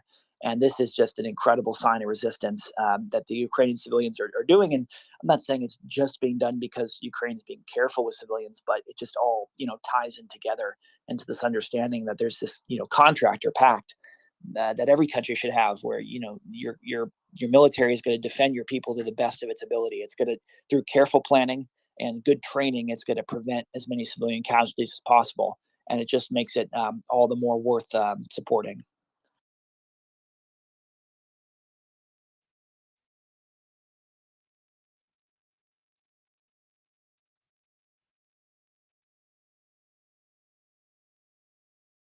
I think you'll direct me to Colonel Spencer for this, but CJ, what can be done with planning to avoid civilian casualties if it comes to urban combat in a large urban area? Well, I mean, there's a lot of ways to do it. Basically, the main point here is to have great intelligence and to share it at the right way. So, there's definitely partisans in Kherson giving enemy locations, and there's definitely, planning cells that are thinking this through. And, this is one of the reasons why the bridges weren't completely taken out, why not every barge is taken out, because they know that some civilians are using these barges, and they know that, civilians are, of course, all around the city. So a very discrete or discriminatory process is being prosecuted because you want to create a situation where Russians do not want to be in that city, and they want to get out of the city and into trenches and into fortifications, because what this separation allows for is less civilians to die, because there's really pros and cons to both, right? If the Russians are in the buildings and they really want to do street fighting, and they want to basically Alamo up, as we say, and use people as human shields. Well, the benefit to the Ukrainian military is at this point now they are not only do they get really great information from the Ukrainian civilians, but also they're in static positions. They're in this building, they're in that building, and so they become that targets that way. If they can get them out of the city and into fortifications, then they can use unguided artillery. They can use much less discriminatory weapons to prosecute missions. And so really Ukraine, it depends how they, want to proceed, but if they are good at planning, as we kind of talked about earlier, they can go either way with it and be successful, but it really just matters the planning more than anything. It's all about incentivizing the opponent to just get out first in the first place. That's the best way to go about this. Yeah, and it's what we call the dilemma of fires, which is like the most important fundamental idea behind combined arms. The idea of the dilemma of fires is that basically you want to use your arms in a combined way. You want to use indirect and direct fire to give the enemy a problem. And that problem is, do I stay where I am or do I run? If I stay, I'm hit by indirect fire and I die. If I run, I'm hit by machine guns and I die. And if you're just doing one or the other, the enemy will live and they won't be presented with that dilemma. If you're just getting indirect fire, well, you just disperse or you run and you'll be fine. If you're just being shot by tanks and infantry, you just get in your trench and you're fine. But if you're hit with both simultaneously, now you decide, and it's just all the more likely you're going to decide wrong. And that's why it's so important. And that's why, just last thing I'll say here is that Russia has this incredible capability that they brought into the war, which was 10,000 artillery pieces, so many tanks, and on paper they had this just massive ability to do this dilemma of fires at every level, and they simply just did not do it. And since then they've lost 400 tanks that have been captured by Ukraine, and have had destroyed or damaged thousands more. And so now they've given up that advantage to Ukraine, who knows how to do this, whether it's a bunch of the Georgia Legion hopping on a T-64, up to a 60-year-old tank, taking Russian trenches, or T-90s that are brand spanking new. And so now they're basically handed over this capability to the Ukrainians to execute, which is what is just so incredible about this. Is Russia had the potential to do this, and it's why on paper they were so scary to some, and it didn't matter because they weren't able to execute this dilemma of fires at just a fundamental level. And that's why they had to go with just destroy everything with masses of artillery as opposed to anything else, really. Yeah, and it can be survivable by either doing trenches big enough or just staying hidden.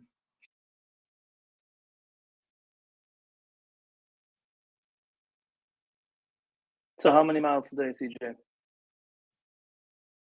Only 3, but we're doing a combat PT test, so I will be back later, and I wish you all a great day. Good luck. Hit them hard. Like with how tall CJ is, 3 miles is basically like 17 steps anyway.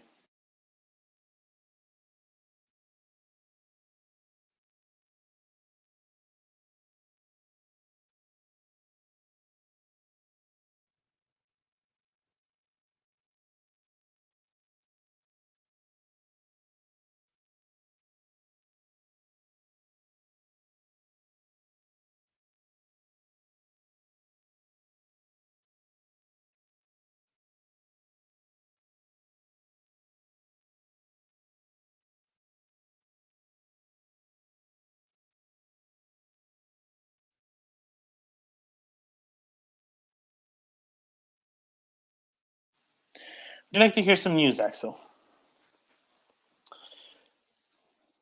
Oh, there's a yes. The United Nations Office for Disarmament Affairs, sounds like a great place to work, had a briefing with the Security Council yesterday, in which they told Russia that despite all of Russia's accusation of Ukraine developing biological weapons and biolabs, there's still no truth to that. There is not a shred of evidence, apparently, per the UN Office for Disarmament Affairs, that there are any biological weapons ever having been developed in Ukraine. Well, in the past 30 years. Pity. Who would have thought? Who would have thought that Russia, despite all of their propaganda with biolabs this, biolabs that, genetically modified birds specifically designed to crash into Russian jet fighters,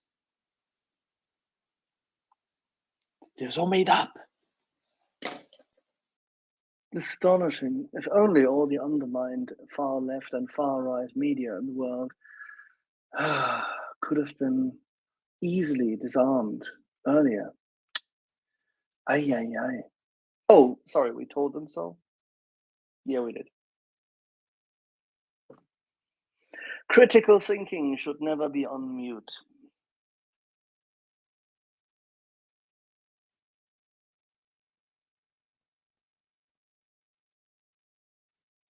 Did that sound somewhat disparaging?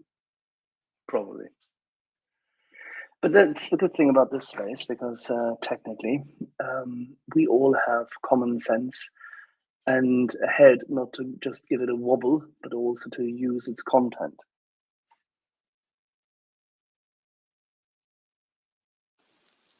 Though notably, of course, contents of one head is supposed to be relatively wobbly. Otherwise, it doesn't work very well. Oh yeah, it needs to swim. I forgot. Yes, of course. If the fluid's gone, the brain's dead.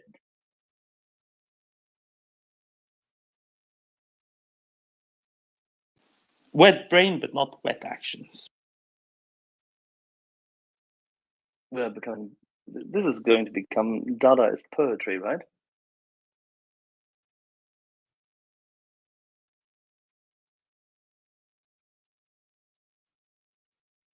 I think the people I'm paraphrasing would not be very happy with Dadaist anything.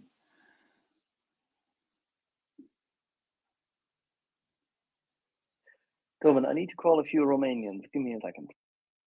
Right, you call Romanians, and I would kindly ask any Romanians who are listening that aren't going to be being called by Axel to click that request button, even if you're not Romanian, that is, so I have somebody else to talk to.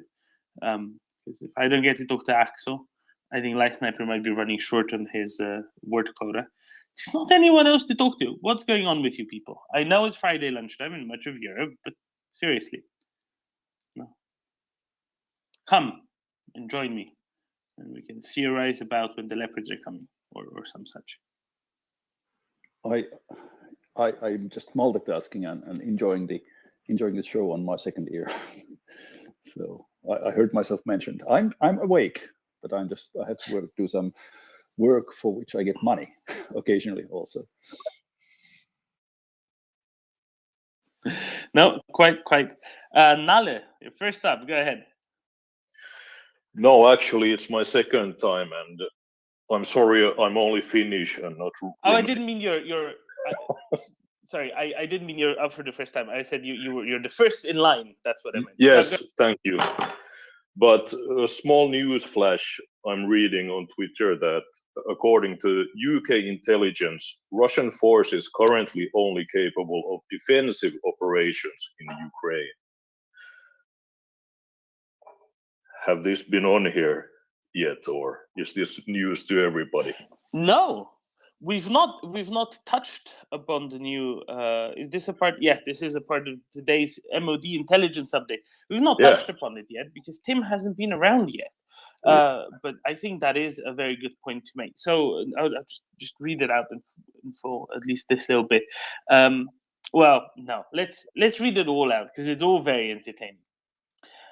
The UK MOD notes that Russia has likely augmented some of its units west of the Dnieper River, that's on the right bank, on the bank that the city of Kherson is in, with mobilized reservists. However, this is from an extremely low level of manning. In September 2022, Russian officers described companies in the Kherson sector as consisting of between 6 and 8 men each. It's awfully low, seeing that companies should deploy with around 100 personnel.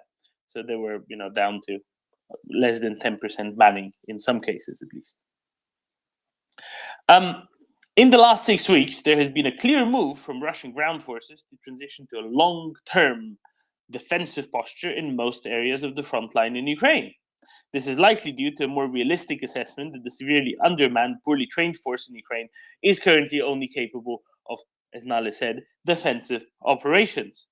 However, even if Russia succeeds in consolidating long-term defensive lines in Ukraine, its operational design will remain vulnerable. To regain the initiative, it will need to regenerate higher quality mobile forces, which are capable of dynamically countering Ukrainian breakthroughs and conducting their own large-scale offensive operations. In other words, it's very much along the lines as we have been discussing here for a while. Russians simply do not have the personnel, even with the extensive mobilization that they undertook. They certainly lack trained personnel, appropriately trained personnel, to be of much use, right? They go ahead and dig these long trenches that are relatively poorly constructed, in front of which there are cope pyramids or emotional support pyramids. I still prefer to call them tetrahedra myself, for they are tetrahedra. I only like to use the word pyramid when it refers to something square-based, for reasons of convenience and clarity. Of course, tetrahedra are pyramids, to be clear. I'm just why not call them tetrahedra when they are tetrahedra? They're meant to be tetrahedra, at least. They're not necessarily very evenly produced. So they'll be taking newly mobilized troops that have received no training, unless being put on a train to the front line qualifies as being trained, and they will be used as effectively cannon fodder in poorly constructed trenches, straight trenches at that. My goodness. And I think the UK MOD definitely is correct. I am, however, flabbergasted by companies in Kherson only having 6 to 8 men per company, per Russian officers. That is particularly shocking. That's absolutely ridiculous if that is actually true. But seeing it's the UK MOD Defense Intelligence Unit, they probably have a better grasp of the situation on that granular level than I would have. And that is absolutely fascinating. Thank you, Nale. Marcus, morning. Good morning. I have a little story for you that might actually follow on from what you were saying there. So I thought I'd just bring you the sad tale of Alesky Martinov. So Alesky Martinov, he was the head of a department in a Moscow government department. He was mobilized on September the 23rd, sent almost directly to the front, and pretty much died immediately, bless him. So off he went, and news came back to all his colleagues that he had died very quickly. And 30% of all the male employees who worked for the same government department and the departments around them, after hearing this news, all went on holiday, never came back. I know. Generally, the people who disappeared were IT specialists from housing, healthcare, and education. So there you go. Just one man can have a massive effect.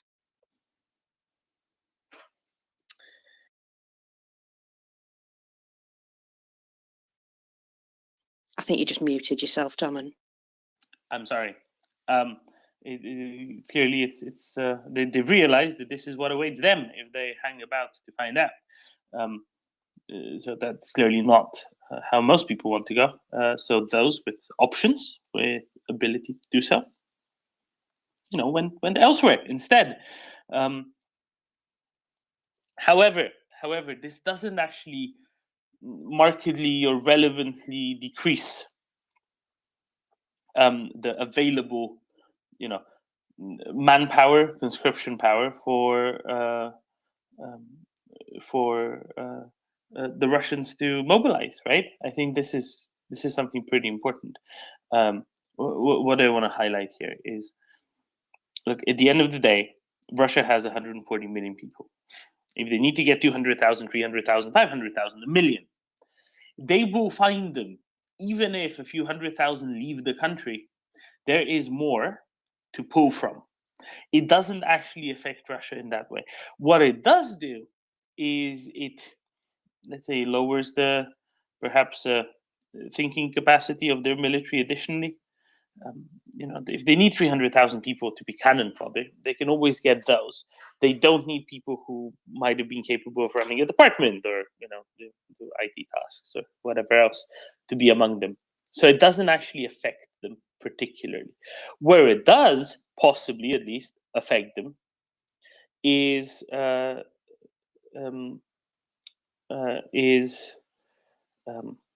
let's say how to put this well. It does possibly affect their economy. However, those effects take a little while longer to percolate. Those effects take a little while longer to actually show themselves. Right? They don't show overnight, such as just this a sheer lack of personnel might. And I think that's where a big difference lies. This is where this might actually make a difference, because if they get, if they pick up 300,000 people, but another 300,000 actually run away, they've lost 600,000 people out of the economy, not 300,000. And that's where the compound effect might actually show, especially when you're removing those who contribute more to an economy, right? People who work in professional services, for example, as opposed to those that they picked out from, for example, prisons, where they contribute very little to the economy. So that's maybe a part of this conversation as well. This is where the whole, just let all of them flee to Europe kind of falls flat, because only so many will really have the capacity and the capability and the ability to, and that's not a very large proportion. Yeah, thank you, Marcus. That's a good story to be sharing. Hopefully a warning to many of those who have not yet been mobilized but might be going forward. And there's also a reason why mobilization was announced to be coming to an end much earlier in places like Moscow than a number of other places. I think that's quite important. All right, let's go. Let's go to Joanna. Good morning, Joanna. Good afternoon, rather. Joanna, go ahead. Yeah, hello. I only raised my hand because you asked for Romanians, so here I am. But if you need some subjects, I do have some. Shoot. So first of all, about the bioweapons. Of course, Ukrainians have bioweapons. Have you seen the? No, the dogs waiting in line, the squirrels, the hedgehogs. A lot of animals join the fight in some way. Not only cats and dogs, but a lot of others. So have you ever seen animals behaving in such a mannerly fashion? Of course they are modified. Yeah, absolutely. I mean, this was a really cute picture for those who missed it about a week ago. I think it might have been in Kramatorsk, maybe Sloviansk, somewhere in the east of Ukraine. Some volunteers set up a feeding station for stray dogs. Many dogs in Ukraine have gone stray after their owners might have been killed by Russian artillery, for example. There's a very nice picture where dogs were actually queuing up and waiting in line for their turn. It was very, very heartening to see. But I think the ones that Russians are the most afraid of are the remote controlled seagulls that fly up the engines of Russian Su-34s over Yeisk. I think that's possibly the ones they're particularly afraid of. Yeah, of course. And also, have you seen the new reiteration of the Star Wars? Because they want now to shoot the satellites. Maybe they are upset about Mark Hamill bringing up drones for Ukraine, and they want to just do some Star Wars operations in the sky. By the way, yeah, go ahead. Star Wars used to mean something different, right? Star Wars used to be the Reagan era shoot down Russian ballistic missiles system. There was called that, but then I guess now Russia might be thinking of resorting to shooting down Western satellites. It's a really bad idea. Someone else can maybe explain this. If Marcus is listening, maybe Marcus can hop up and explain to us why shooting at satellites is a really bad idea. It's to do with space junk. Because having things flying around at the very, very fast is generally a bad idea. That if you have lots of space junk, and there's already plenty of that, but if you blow up satellites into lots of pieces and therefore disturb their orbit, there will be much more still. It would just it would destroy lots of other satellites, including lots of Russian satellites. And this isn't really a thing that you can fix with any ease. And that would be a very, very bad idea, including for Russians for themselves. Yeah, of course, they actually tested last year a missile, anti-satellite missile, they say with success. Also, I think the States tested something like this. And yes, of course, it is a very bad idea. First of all, if the satellite is not hit directly and does not explode completely, it may change course and crash on Earth, well, they will mostly burn, but we never know. And also, if it is hit and it makes a lot of debris of space garbage, let's say, most people don't imagine how high is the speed of the satellites and how much inertia plays in this case, and they may hit the debris may hit another satellite or the space station, and the damage caused can be quite extensive. So yeah, it's of course a very bad idea, but also it's a very difficult stuff to do, especially if they want to hit some Starlink satellites, because they are low on orbit. There are many of them. They are quite small, so it will be kind of difficult to select the targets. I think they would do it. I think they would do it in conjunction with going on Berlin. I think that's roughly when they're going to do it, right? Which is at Kalendas Grecas, effectively.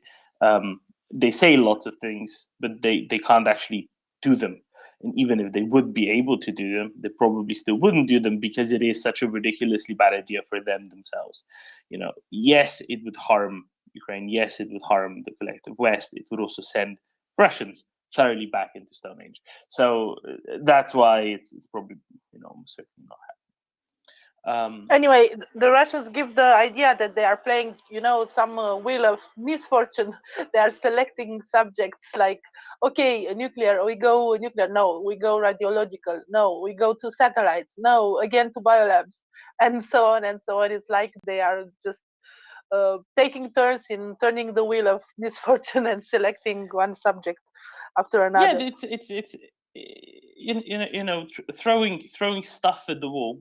I've used a different word, but I'm trying to lessen the number of bleeps that might have to be introduced by someone in here.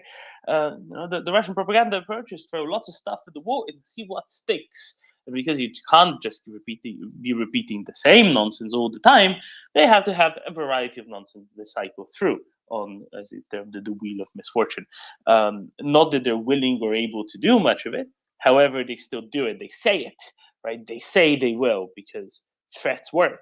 This is all a part of Russian information warfare. Thank you very much, Joanna. Jörn, have there been any more arrests and any more charges of the Norwegian penal and law enforcement system? Because this is around the time, right? Around noon is usually when they get announced. Yeah. Sorry, I haven't been following the news. I was out crashing the after party of the Norwegian parliamentarians and their advisors yesterday, discussing Ukraine with them. That was fun, and I'm slightly hungover now. Tell us more, if you can. No, generally, they're more interested in Ukraine and talk more about it privately than they do as politicians, which is interesting. And they had lots of questions about what's happening in the battlefield and things like that. And we had some discussions on Norway keeping the harbors open and their failure to see what a point in history this is. So yeah, we talked about those lines. But what I have seen in the media is that the guy charged for espionage at the University of Tromsø, which is my old alma mater, and I've actually worked at the center as a student where he was placed, that had invited him. He has now been formally charged, so it's going through the next level of the justice system. So that's all the news I have. Shall we delve a little bit more deeply in with what he was charged? As I was reading this just 15 minutes ago, maybe. He was charged with intelligence activity. Has he been charged yet, or is it just proposed that he will be charged with this? As I understood, the latest article is that he has now been formally charged with that, and he took part in a research group that was researching asymmetrical warfare or hybrid warfare and those things that we see as a threat from Russia and we're especially afraid of before this war, where we thought especially their information and cyber capabilities were much bigger than they are. So that's probably there's probably a lot of people in the group. I've seen some pictures of like 30 people sitting around conference table discussing, probably a lot of international guests with knowledge about NATO partners and things. So he probably got some interesting stuff that were useful for them.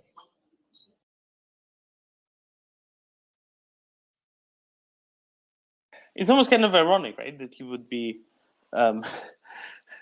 going as a cover, that he would be doing exactly what he, against the sort of, with the sort of people that would otherwise generally, I guess, be attempting to stop him from doing whatever he's doing. But then again, right, that is where he can be the most useful. That is where he can get most information. That is where he can possibly have access to some things that are otherwise very difficult to find, or have conversations in which there are hints at what he might be particularly interested in. So looking at this article on NRK.no, intelligence activity against state secrets is what he's been charged with, which only has imprisonment of up to 3 years. What is this? Why is this only up to 3 years? But they're against people who, for a benefit of a foreign state, collect or come into possession of secret information which can damage fundamental national interests applying to defense, security, emergency situations, activity, security, or freedom of actions of the highest state bodies, relationship with other states, security arrangements for the representation of foreign states or and major national and international events, crucial infrastructure such as food, water, and energy supply, transport and telecommunications, health and emergency services, or banking and monetary systems, as well as Norwegian natural resources. And this is something that we were talking with our dear friend Victoria Wojcicka earlier today. Sadly, she's not listening to us right now because she's probably busy with something very serious and very important, as people of her station often are. But critical infrastructure, energy infrastructure, Norwegian natural resources, which a lot of it ends up being very close to energy infrastructure, telecommunication. These are the sort of things that Russia seems to be wanting to be targeting in, across Europe, really, in Norway and elsewhere, and especially as regards connections between Norway and friendly states, be it in the EU or be it the UK. And I think this is really what he might well have been engaging in, because, well, that seems to be kind of the modus operandi. Alan, you have your hand up. Before you start, can you remind us what's been going on off between the Norwegian mainland and the Svalbard islands late last year? Well, the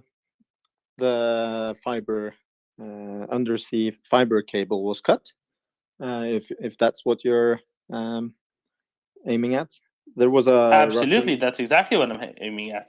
But the difference was that this was blatantly by Russians, because they had the IAS tracker on, and there was a trawler going back and forth over that cable for hours, if not days, and then suddenly the cable snapped. So yeah, it's like nothing happened. The reaction from the Norwegian government was like, if there was any, it was under openly, and to be frankly, just embarrassing that it wasn't dealt with. Yeah, quite. Erland, you had another point to make before I distracted you. Well, yeah, I think that this guy that was undercover at the University of Tromsø is a part of a bigger thing, of course. And yes, some of the points that you mentioned are true. He may have gotten or could have been getting to a point where he would get access to information about infrastructure, security systems that are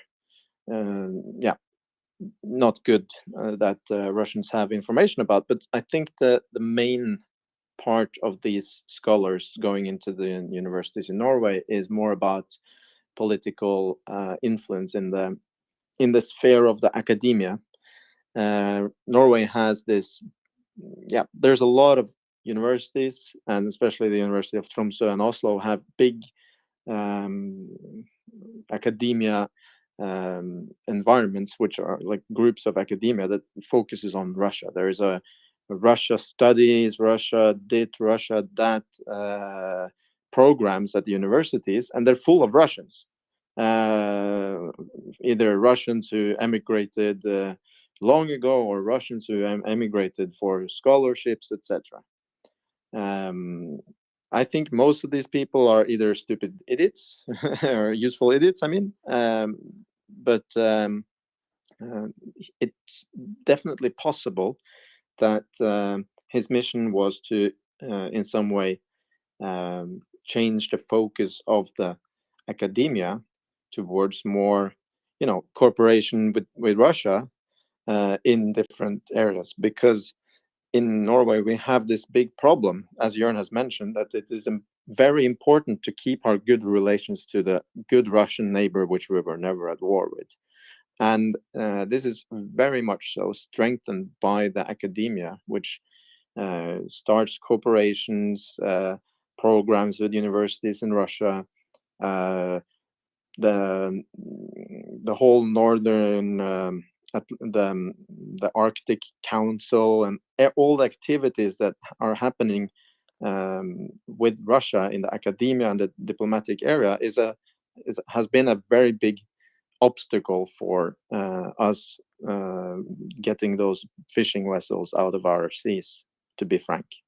And I think that there's a high possibility that the guy arrested in Tromsø is a part of that.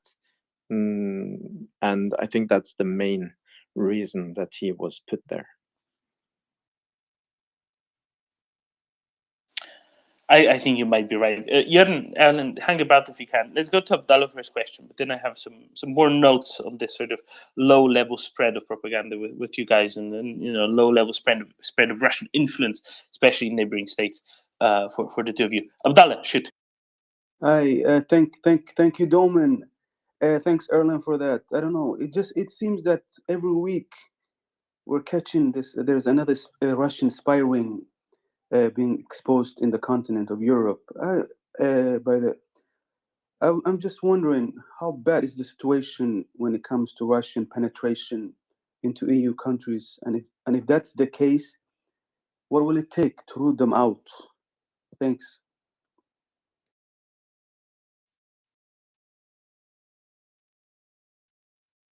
I can try. Oh, go, Alan. Try. Go for it. So I was talking to a guy that has been doing a lot of research on this the other day, and most of them we already know about, but we just let them be there because they don't harm it. They're not necessarily a threat. A lot of these are people who work as cultural attachés at the embassies, and yeah, they snook around on military exercise, and I remember them actually some of them being caught on a big NATO exercise up north when I was there, and it happens regularly, and that's the normal spy situation that we had since the Soviet era, and it's kind of like we let them do it because they don't really pose a threat.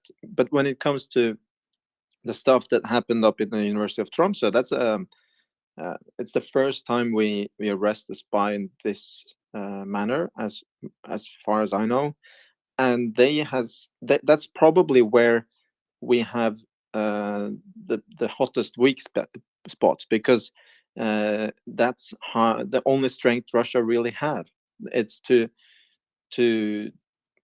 change political attitudes and academia in Europe. I think that's one of the reasons why we have been so weak in the response towards Russia before this full-scale invasion of Ukraine.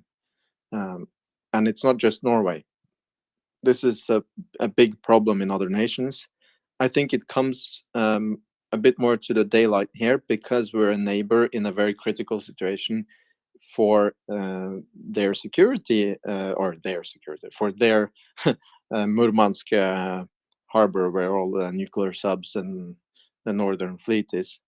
And and I'm sure that the counter intel of the West have been a little bit more active when it comes to what is happening there, and also this thing that is called the Atlantic Council, or not the Arctic Council, which is a political union of the countries that are bordering towards the Arctic, to the North Pole, and Russia has a quite significant role there, as all the member states, and to affect the political attitudes of countries like Norway has probably been the main target.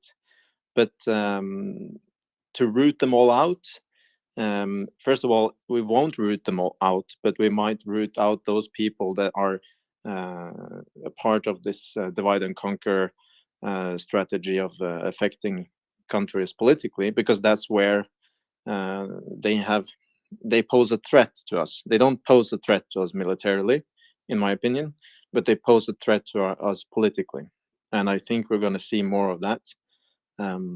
Italy is a big question mark here. There hasn't been any mention of counter intel ops happening in Italy or arrests, but the country is obviously full of Russian influence, whether it be spies or just blatantly fifth column academia. There's actually an old professor of mine, Mr. Orsini, who is now the main propagandists on the behalf of the Russian Empire in Italy. He's on TV 3 days a week or 4 days a week on the biggest shows, spewing out Russian propaganda about peace, about the West is the evil. There's no limit to what he can not say. The guy, I knew him quite well from the university because he was a professor of a very important material. It was a subject. It was sociology of terrorism and security studies. And I always looked at him as some guy that had a very authoritarian perspective on the world. He tried to hide it, but it wasn't very well hidden. I would say that he's a good academic. He's a good academic in his field, but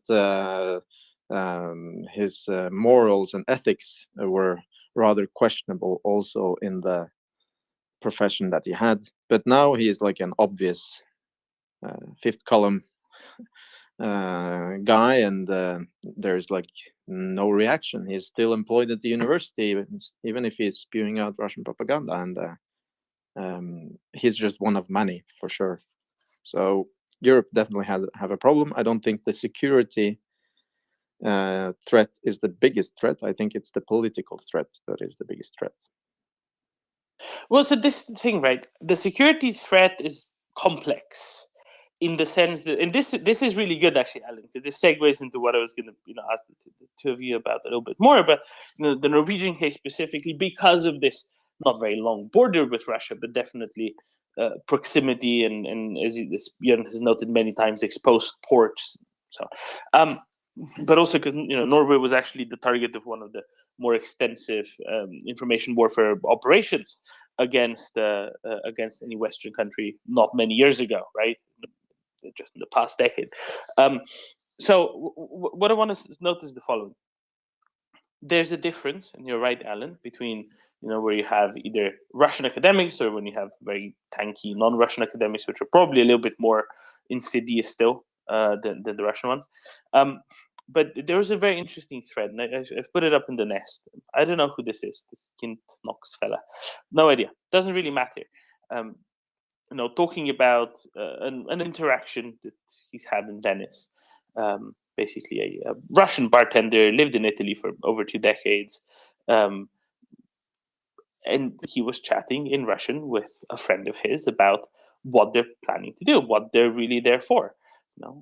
Low-level discussions, bringing up Russian propaganda talking points, not through the usual propaganda channels, right? Instead of doing it either on the internet, but hidden behind anonymous accounts, troll farms, whatever, not doing it through mainline Russian propaganda channels, Sputnik or whatever else, but inserting Russian talking points into little everyday conversations that they have as bartenders, or maybe taxi drivers, maybe whatever other little conversations where people are relaxed, where people aren't really paying attention necessarily, where people living, wherever they might be living, not really thinking of a threat, but thus skewing the conversation, thus inserting little fragments of propaganda, thus maybe, Alan, as you suggested, affecting the political climate in a country. Now, the question is, how widespread are they?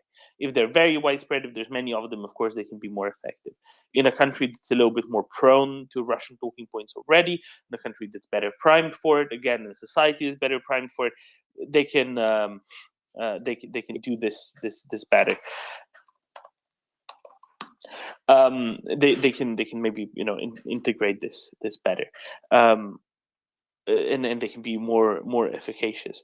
But this is something that I was kind of wondering.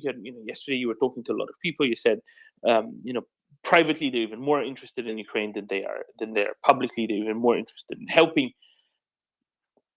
Do these sort of person-to-person interactions, do you reckon this can have any real effect, especially in a very high-trust society such as Norway is, where people tend to actually engage with people they come across? Might this actually be a lot more dangerous than, for example, Sputnik Norway, that actually got wound down because Russians were like, screw this isn't worth the effort, nobody's going to buy what we're selling through official channels anyway? Yes, but could I answer that question in 4 minutes? Yeah, go ahead.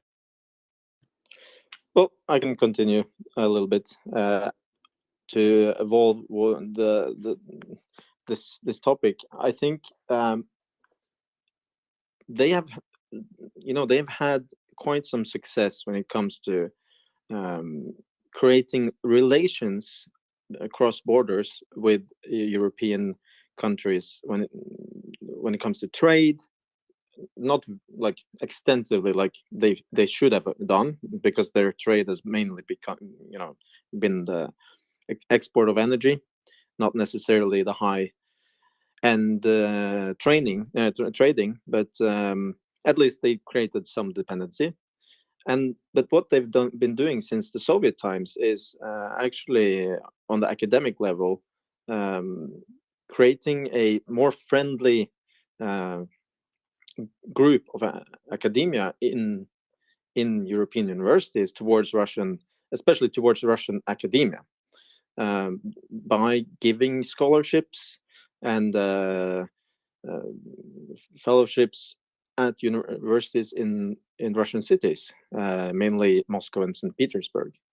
And there's a lot of these people now working in their home countries with this positive experience that they had in Russia, because they got to live in downtown St. Petersburg in some state-owned flat, probably nice, decent salary, low costs of living, and probably invited to lots of events and parties and whatnot. And I have some friends who did double degree in Moscow, split between Rome and Moscow, and when they came back, they were like, wow, we had the downtown flat, it was like from the Russian Empire times, it was huge, and the university was so nice and modern inside, and they were invited to parties and had such a good time, and were even considering moving there, And I think this has been part of their strategy, first most to create positive relations to people that will become important in societies across Europe.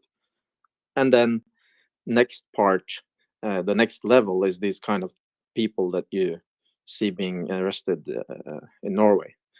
This is more of in my opinion, it looks like a more advanced psyops than the guy actually acquiring information, because the information that you can get through being an academic in these universities, it's quite easy to obtain for the Russian intelligence. You don't really need to to be a academic. Maybe you can get a better understanding of it, but this isn't, in my view, very difficult, even from remote intelligence work. So I think it's a psyops operation, and I think it's a danger. And I think that there are more of these, and they're probably yeah. In Italy, I think is a huge problem. I don't know about other countries, but Italy I see as a country which is infiltrated by this in a lot of levels, in the media, in the academia, and in the lawmakers' environments. We got to deal with it. I mean, when this war is finished, I really hope that there are some FSB agents that run across and ask for asylum and say that they want to give up assets in exchange for a nice life in Miami or something like this, because these people are traitors and they've been plotting against their own countries. And we really need to handle this, because a lot of these people, I believe, are recruited through university corporations and whatnot. So soft power, right? That's a way to exercise soft power, or at least it's a way to gain soft power. I guess would be the technical point here. I am very curious, to what degree it's organized with outside actors. I can understand completely, and I think, and I was always under the impression that most of this would be done through, sympathizers already from third countries. This sort of person-to-person approach. I was kind of surprised that they were actually having, long-time living Russians in Italy do this, because I would have thought that they'd be less effective simply because people would have trusted them less. But somehow, apparently, this is at least to some degree a thing, based on one anecdote, but at least to some degree a thing. And I find that kind of fascinating, actually, that they would actually consider doing that.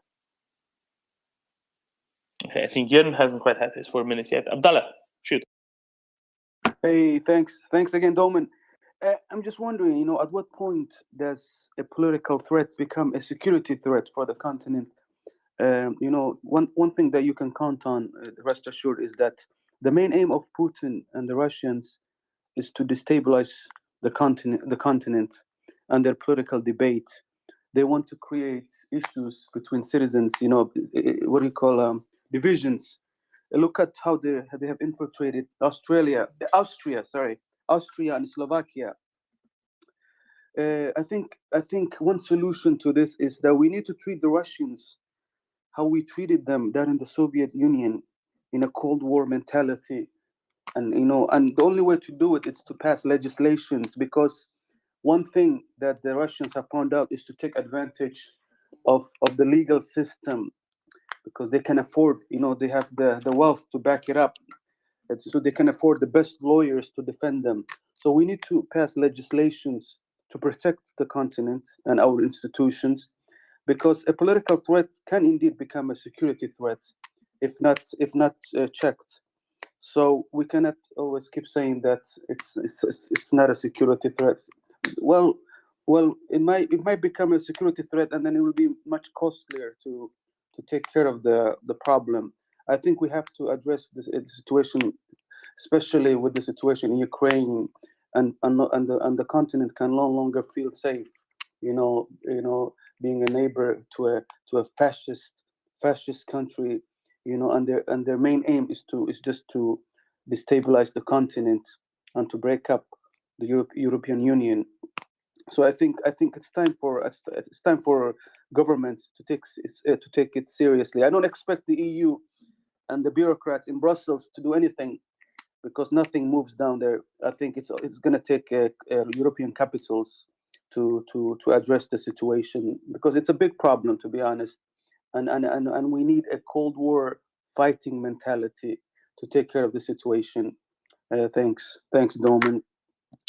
And this is the thing, right? The political threat is a security threat inherently, intrinsically. It is meant to be a security threat as well, right? Russian cyber warfare and information warfare often targets political institutions because they can get the biggest return on investment by targeting political institutions. A listener comments that, put succinctly, Russia has ambitions to turn Europe and the wider world into vassal states. I wouldn't necessarily go that far. Depends on definition of vassal states. I think definitely had ambitions to turn Ukraine into a vassal state, much like Belarus was. This was kind of the plan while Yanukovych was running the place, right? Vassalizing Ukraine through weakening its institutions, weakening its military substantially, right? That's kind of the way that Russia wanted to vassalize Ukraine, much as Belarus has been vassalized. With the rest of Europe, I don't think they have plans like that for much of Europe. Certainly some countries they'd like to have very direct control over. The rest of the countries, they'd just like to kind of maybe weaken sufficiently and destabilize sufficiently that they cannot possibly be a threat, right?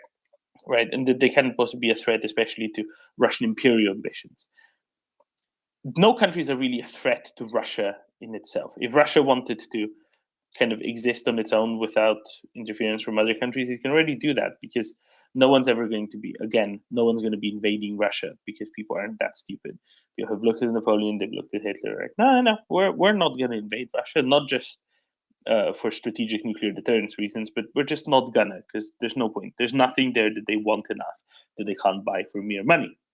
For all the Russian nickel, oil, and gas, they can always just buy that. There is no need for a very 18th or 19th century fight for resources straight off.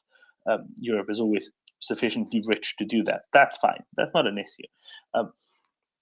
Russia just wanted to make sure that their imperial ambitions are satisfied, which is bad enough in itself. And by just, I mean, I'm really underselling it, but I'm just underselling it with respect to, Western countries. They just wanted to sufficiently weaken politically countries of the West, the old West, of old Europe, to no longer wish to interfere with Russian imperial ambitions closer to Russia.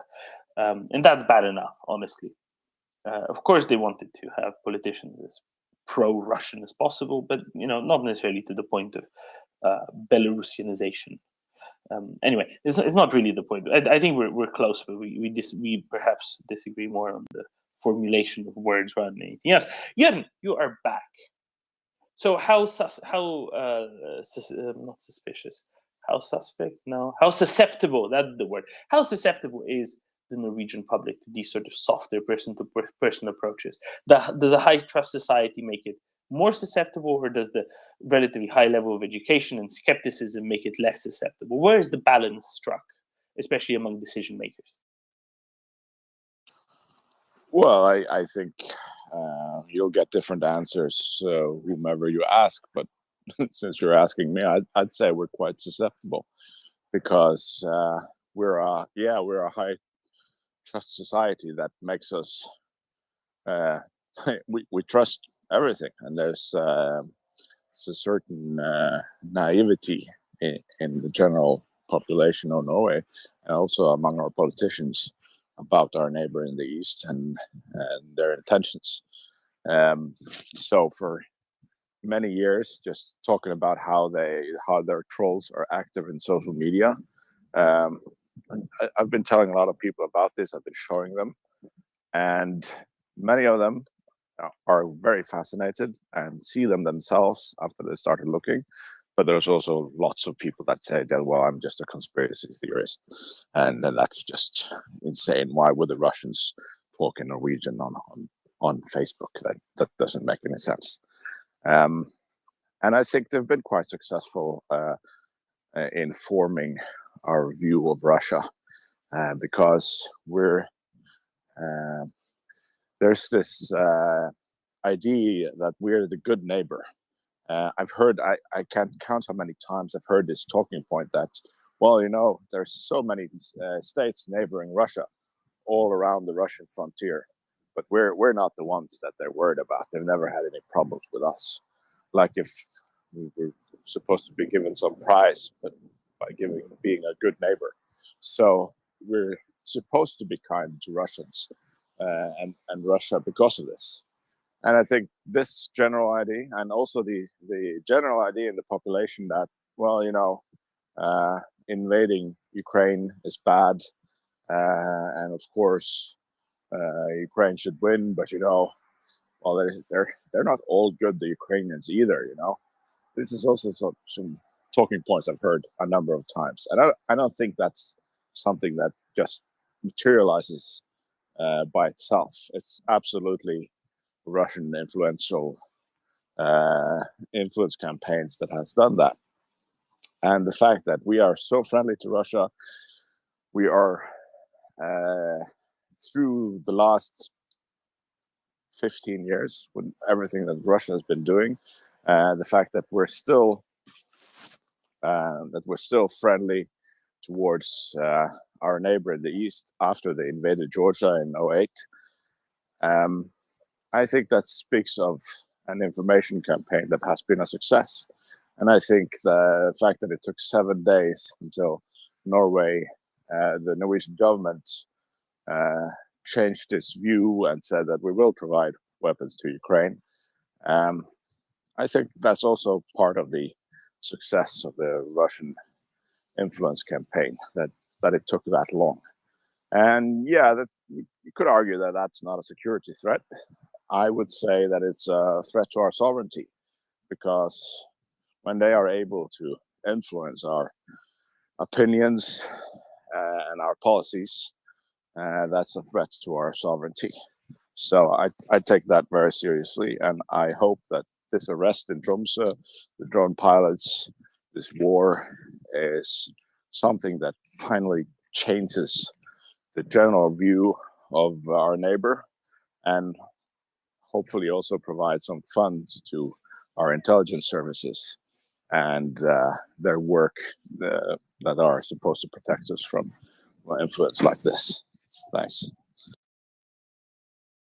So, Jan, what was the thinking yesterday, especially on port closures to Russian vessels, especially in the context of? And have you had any talks, let's say the Chatham House rules, with anyone about that 7-meter wingspan drone, and what does that mean? What does it mean for a launching facility? Previously, the thinking was, drones were being flown off of ships, fine. A little commercial drone might have a range of 10 kilometers, mid-sized commercial drone and high-end commercial drone might have a range of 10, 15 kilometers. That's far enough for the ship to be not really visible from the oil rig, hidden behind the horizon or close to that, especially if it's quite a misty or quite a humid day, which, in the North Sea isn't too unlikely. But 7 meters wingspan, endurance of, many tens, possibly hundreds of kilometers, that requires a launching platform. That can't just be done by an individual just throwing it up in the air off a fishing boat.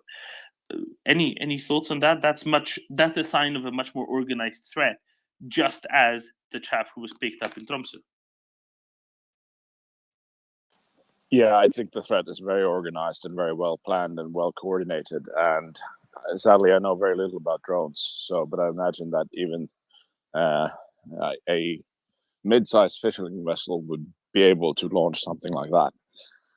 And I think the people that has been taken with small commercial drones, they have just used that because it was practical. They probably would have been able to get in more advanced kits if they needed it, but it's a risk assessment to do that. But Alan talked about how they follow Norwegian military exercises, and I know of situations where people at the exercise have seen that they've been watched by Russians. They've phoned it in to the authorities that are supposed to deal with that. And when they phone it in, Russians, the Russians release some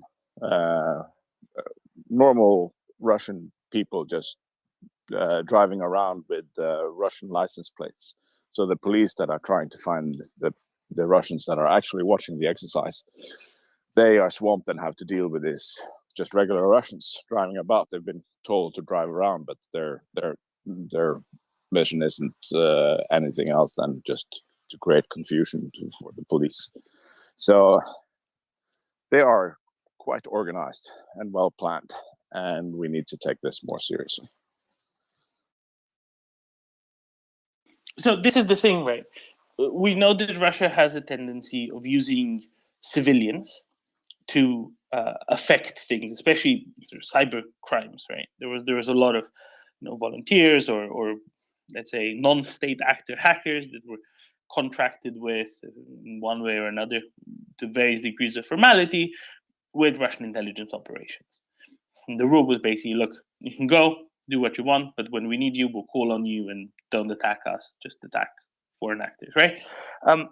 So all of these commercial drone piloting folk could just fall under that. They just got suggested to that they can do this, and they will benefit the homeland. They might get some sort of a payment, whatever. Whereas a drone with a 7-meter wingspan, if you're launching it off a ship, so you don't have, you're unlikely to be vertical takeoff or landing if it's that size. 7-meter wingspan is big. I mean, that's close to like a Mohajer 6. That's more than half the wingspan of a Bayraktar TB2, right? That's a pretty big thing. So if you're launching it from a ship, you'd probably need a catapult to launch it. And if you're launching it off of land, well, then you have a really long endurance. If you can fly 175 kilometers to an oil rig and then back and circle around there in the meantime, that's not an insubstantial thing. And that really says, this is thoroughly planned out. This is nothing like just a localized operation. Whereas these ones with commercial drones flying them around the fjords, pretending they're blue parrots, those ones, of course, can be done kind of locally and with greater ease. Alan, thoughts? Well, what happens when there's one of those yearly NATO exercises up north is one thing, and well, they've been looking at those exercises both as observers, which are registered officers that actually are invited closely, but they also have these people trying to, I think, mostly trying to identify who are working kind of secret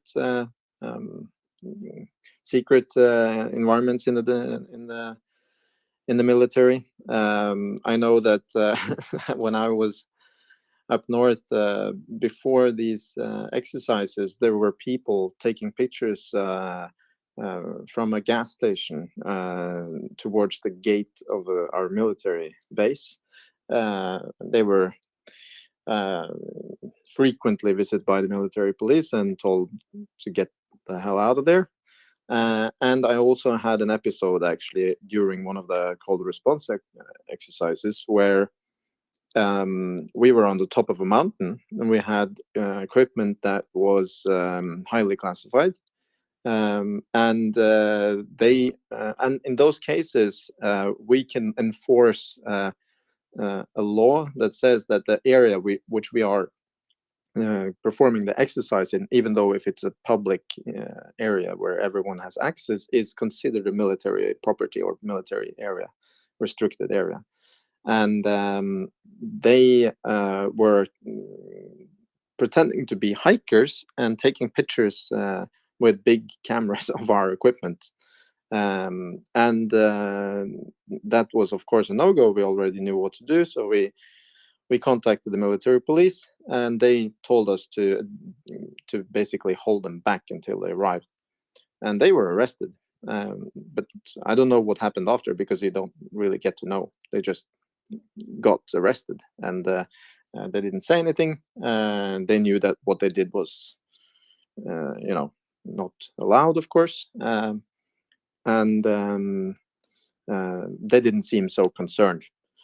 So somewhat of me just felt like they were told to be there, take pictures, and they just did their job, and they didn't really care about obtaining any information. They didn't seem disappointed or in panic about being detained. So yeah, these things happens all the time during these exercises. And it's primarily aimed at just being a nuisance. It's primarily aimed at just being a nuisance, as a distraction, as a waste of time, as yet another thing for people to have to do. And sometimes that might distract from actual serious things that really need doing. Sometimes it's serious. Sometimes it's like the ones that were going around the Ramstein base in Germany. Was it Grafenberg? Either way, there were some Russians spotted taking pictures of that. Well, there were American forces training Ukrainian forces on new equipment earlier this year. No, it depends on where and what and when. And a lot of them are just nuisance. But they then require resources to deal with later on elsewhere or whatever else. And no, it's of course a pain in the rear is what they are. All right, thank you very much, gentlemen. On the point of pains in the rear, there's reports that in Arkhangelsk region, which is the far north of Russia, a contract soldier, a Russian contract soldier, took a military truck, a lorry, and ran down a bunch of conscripts, killing 2 and injuring 11. And hopefully that's yet another one in the list of, from red on red, I guess, on Russian military bases. Because if they dispose of them there, that's probably for the best for everyone. Jan?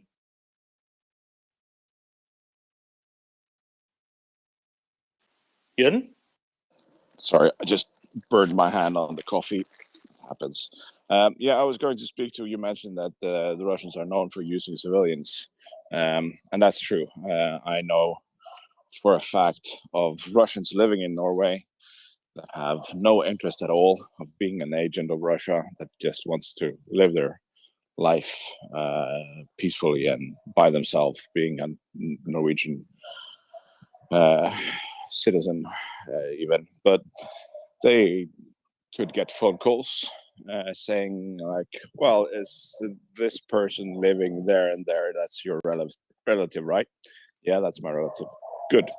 Then you're going to do this and this for us, or things will not be good for your relative.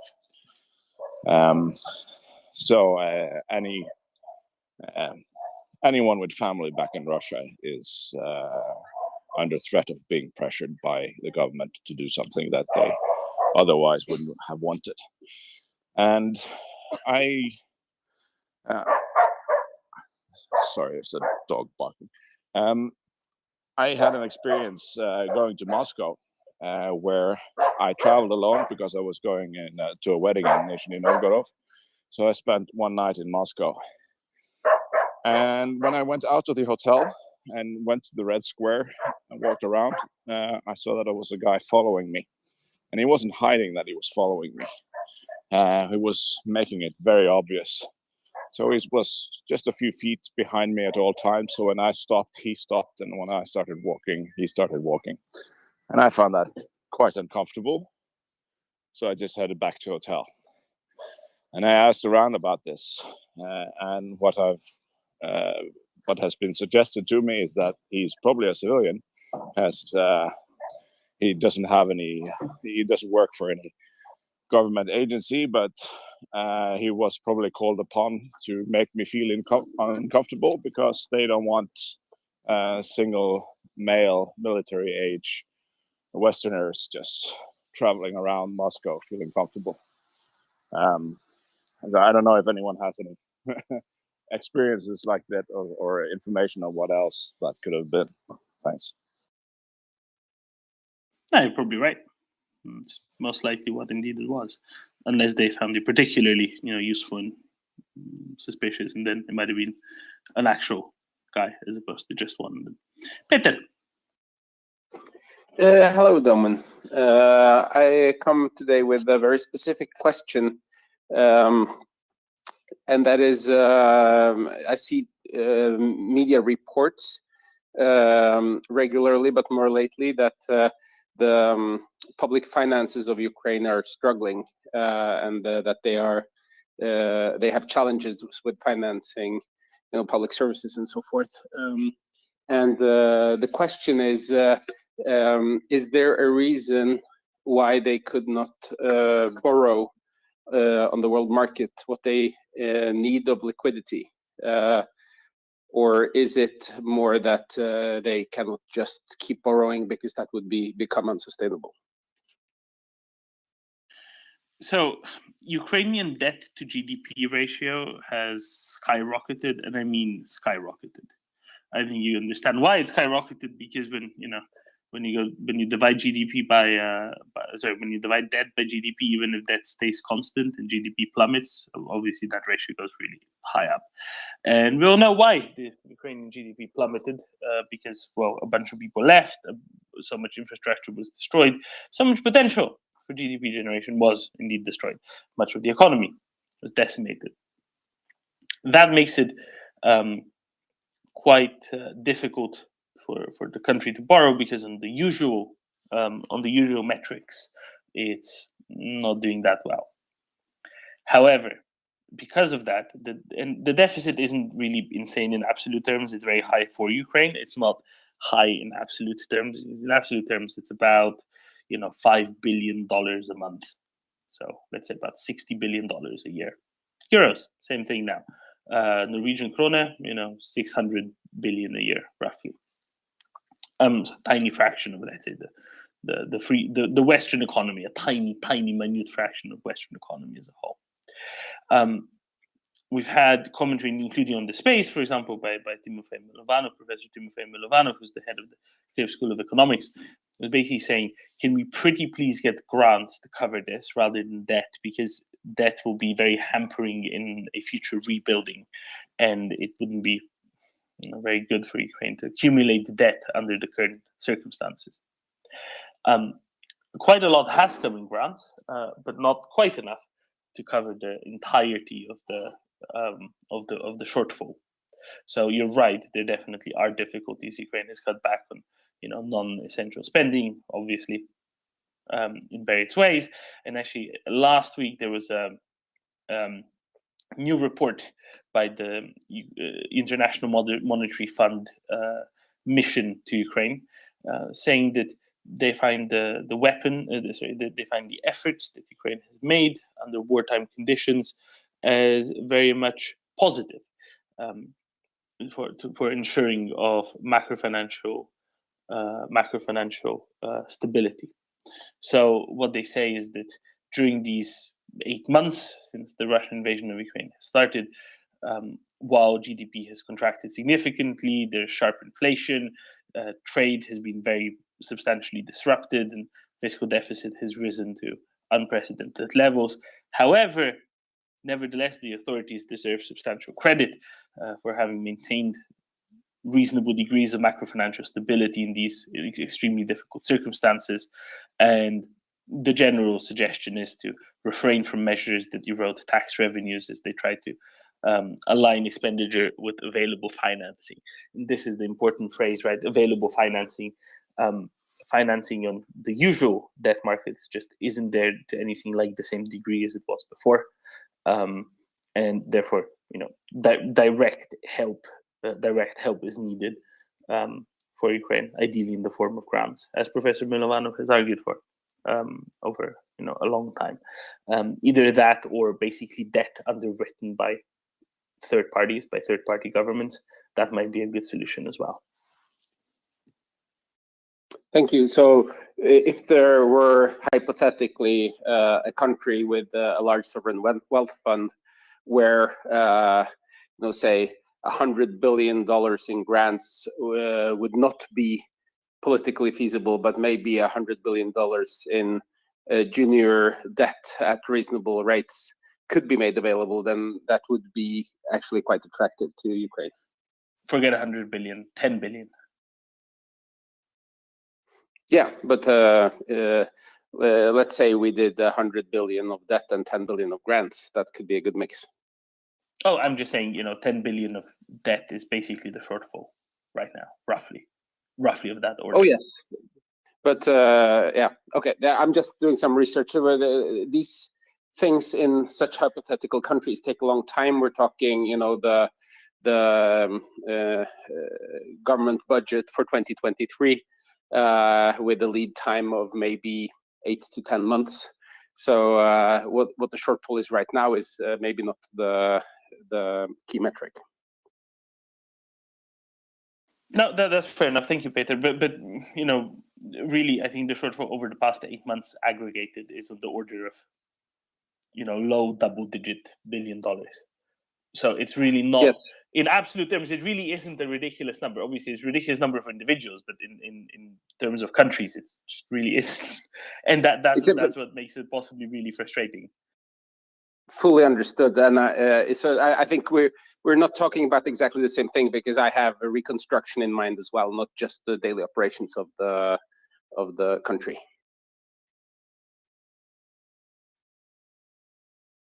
Yes, and I'm minded to agree with you that, of course, with all the infrastructure destruction, it will just be more difficult, right? And it will be more, there will be greater expenditures needed. I've seen some reporting that I think some Lithuanian private companies have sent some infrastructure repair materials, basically for energy infrastructure, electrical and gas, to Ukraine as the nations, which obviously is fantastic. But a lot more will be needed, seeing just the sheer scale of infrastructure that's being destroyed, that needs to be repaired immediately as opposed to repaired sometime down the line. It's a figure of 600 billion as the current requirement, but there's of course a lot of different figures floating around. Oh, but of course, but the 600 billion, right? That's the total, effectively, right? With housing, with roads, everything else. The one that is the most acute, the one that needs to actually be repaired immediately, as opposed to sometime down the line once it's all been, once Russia has been expelled. That's a smaller number. Or sorry, that's the bigger number. The one that's down the line. The one that's right now, that's the most acute, such as energy generation, transmission infrastructure. That is a much smaller proportion of that, naturally. Thank you, Domen. Thank you very much, Peter. Okay, the good people of Ireland are going to kill me, but Oisin? How am I supposed to pronounce it? I'm very sorry. Not bad, not bad. Skills are non-existent. That's okay, Domen. Nice to talk to you. I'm just thinking in terms of economic things. What should I say? The natural resources under Eastern Ukraine could be used to help lower some debt once it's available to be mined. Obviously, the Russians are over a lot of it at the moment. And also at the same time, that could be one of their intended uses for a dirty bomb, is to make those resources untenable. Like once they're mined, they're still radioactive. Yeah, that's pretty much my thought. All right, thank you. So there are ways to do this now, kind of, right? To sell it ahead of time, not necessarily as futures, but anyway, you could do it now. What's usually undesirable is in a situation like this, they could be they would likely be severely undersold because of other risks, and that's also why it's probably just not worth it to do it now. However, in the long run, obviously, once Russia is expelled, yes, of course, that could make a big difference. Interestingly, it was just as Ukraine was realizing the potential of both offshore energy resources as well as onshore, mostly shale embedded energy resources, that Russia had invaded both Crimea and Donbass, right, and eastern Ukraine. So they never got to be realized because of that. It was mere years after Ukraine had first started exploring gas fields, offshore gas fields in the Black Sea, that Russia had invaded and actually taken over a number of those platforms, possibly all of the gas platforms in the Black Sea. So that's one important component. But you're right, of course, going forward, this is something that can be exploited. This is something that can be helpfully added to the European energy mix. And I'm completely in agreement that this is something that will be done. The question is, can it be exploited now? No, because nobody's going to be investing that much in either offshore or onshore resources in Ukraine right now, while the war is still raging, because it's too, you know what I'm getting at. And if you want to send it off now, it's again, if you want to sell it off now, you'll be selling under price because of obvious risks. Isn't? Yeah. Oh, and as well as just energy resources, there's precious metals and that sort of thing from the map that I was looking at. So that's oh yeah, where, there's a lot of stuff, lithium as well, lots of other things. Yeah, so that's where the radiation thing comes in, because if they if they irradiate those resources, then once they're mined, they'll still be radioactive and couldn't really be traded. No, not really. I think that's pushing it quite a lot. I wouldn't be worrying about right. that. It doesn't really work like that. Not really. You can't just contaminate, vast quantities of things, especially that are deep down, trivially far from it, and it just doesn't. I wouldn't consider that a real problem. If you want to go into the physics of it, I'd be probably happy to, maybe another time, so I can prepare things a little bit and get you some numbers. But it's really not an issue.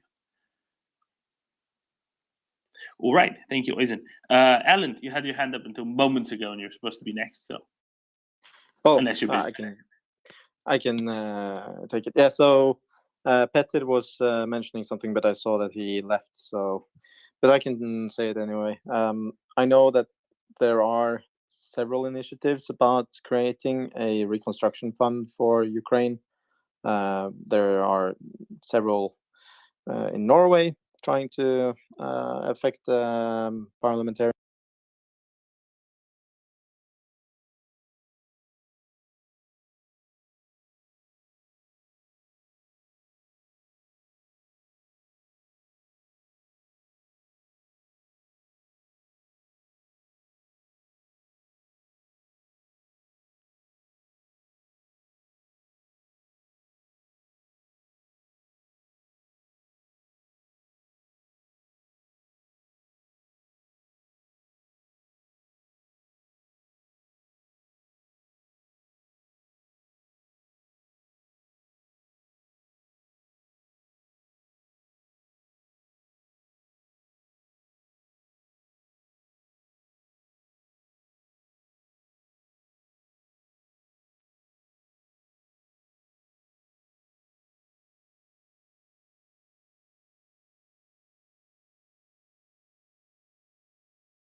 In the local cities and the regions, all these things, it's a part of the circular economy, and the EU has a lot of projects that are very good on these schemes.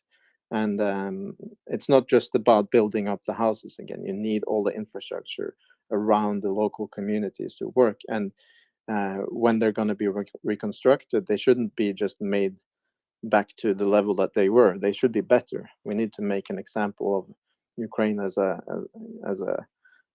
prospering great country in the future, and they deserve it.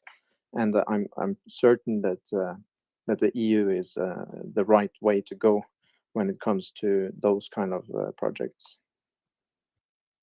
Oh, certainly. And there's two things here, right? Again, as you said before, there's things that need to be done on a week-by-week basis now. Particularly goes with respect to repairing energy transmission and generation infrastructure, right? Because Ukraine needs this now, immediately. That's a clear need, decidedly so, going into the winter. And then there's the second batch of things, which is, right, when the war is over, there need to be systematic reconstruction of very many things. As to and then those things fall into two camps. There's things that probably will require direct state aid and more centralized approaches, especially when it comes to infrastructure. There are other things where private sector is probably going to be much better suited, especially when it comes to modernizing, updating, upgrading various parts of the Ukrainian economy. Is that best done through sort of centralized planning? No, probably not. Probably isn't. There are things that the EU might be exceptionally well suited for. There are other things where it can help, but probably not drive things, and that's fine. That's normal. There are things where a centralized approach is better. There are things where it's less good. The other component here, which I think will be quite useful, will be helping. Will be helping on maybe a state to oblast level. I quite like some of the options of the approach that was brought out in Lugano earlier in the year, during the early summer, during that sort of Ukraine rebuilding, reconstruction help conference, whereby at least the proposal was that a country might adopt an oblast of Ukraine to help with its reconstruction, or maybe several countries for some of the more troubled areas that have been through much more destruction, much more shelling, more fighting. And I think that might be a very useful way to go about things, simply because especially when you have countries that have very strict controls over most things domestically, having people who run those countries be kind of responsible as well for the reconstruction of a particular region of Ukraine, that might make sure that the reconstruction is done, particularly well and particularly responsibly. And I think that might be of excellent help in not just building out things, but the other thing, and this is again something that the EU is pretty good at, which is building out institutions. At some level, institutions matter more or as much as physical things. It's not a trivial matter, right? And the reconstruction process going on simultaneously together with the Ukrainian accession to the European Union will help things substantially as well. Getting good, and particularly good processes in place, getting good institutions in place is something that's very helpful indeed when it comes to, the long term of how these are going to be used, how these are going to be funded, reconstructed, and then actually not just done the best possible way, but also used the best possible way in the long run. So it's quite a complex topic, and I think we should have again a very comprehensive look at this, a very comprehensive approach to reconstruction, and I think this is something that we might be talking with the next time we have our guest from last week, Dmitry Natalucha, who was here with us a week ago.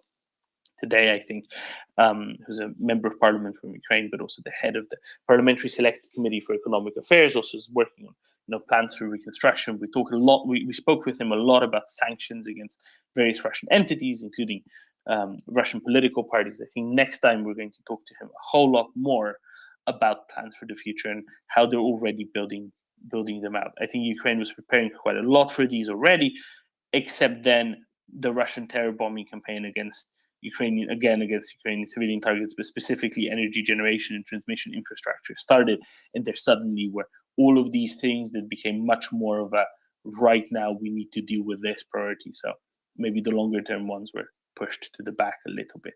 Although I do think that either right now, the last couple of days there was this conference in Berlin where this was being discussed as well at the highest state level.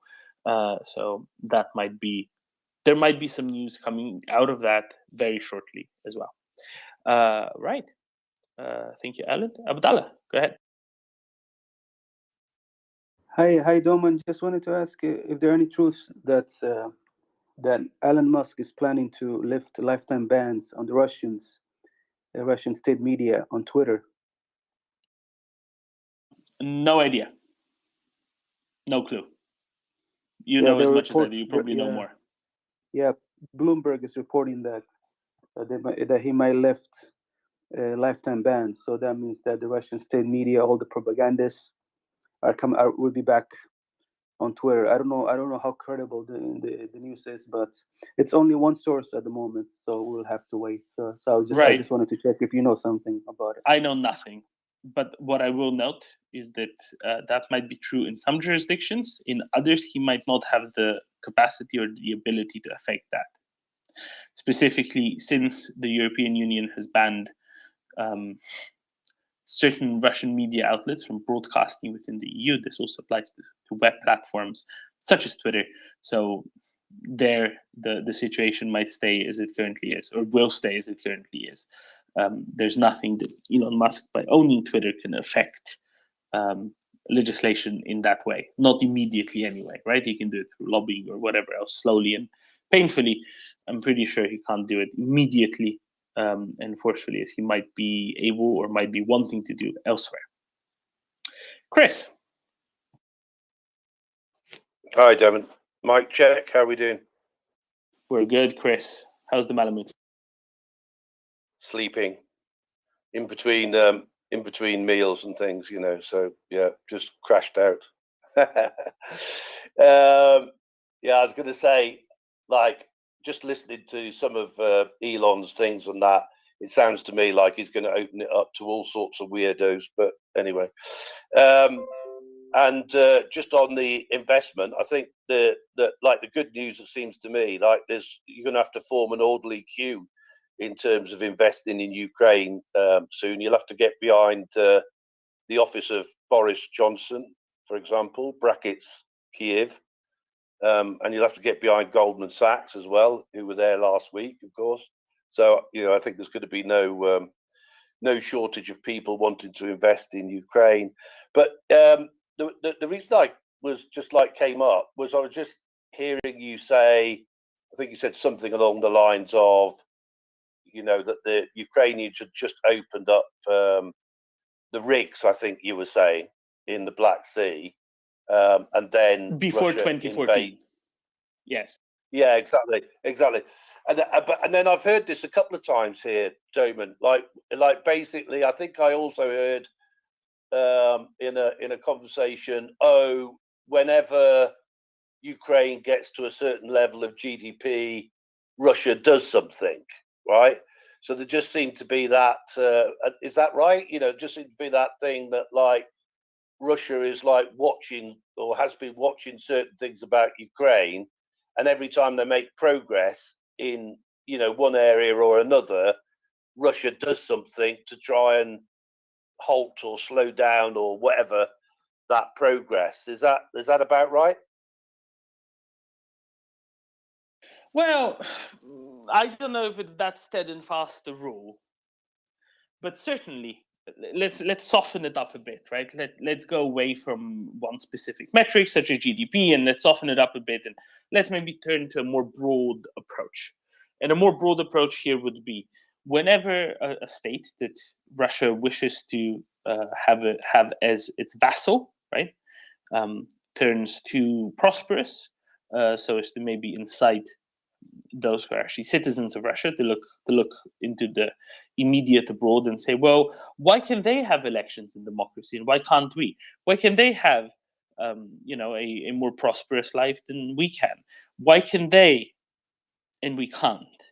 Whenever anything like that would actually cause or maybe even galvanize a protest potential of the population at home, this is certainly something that Russia would wish to step on.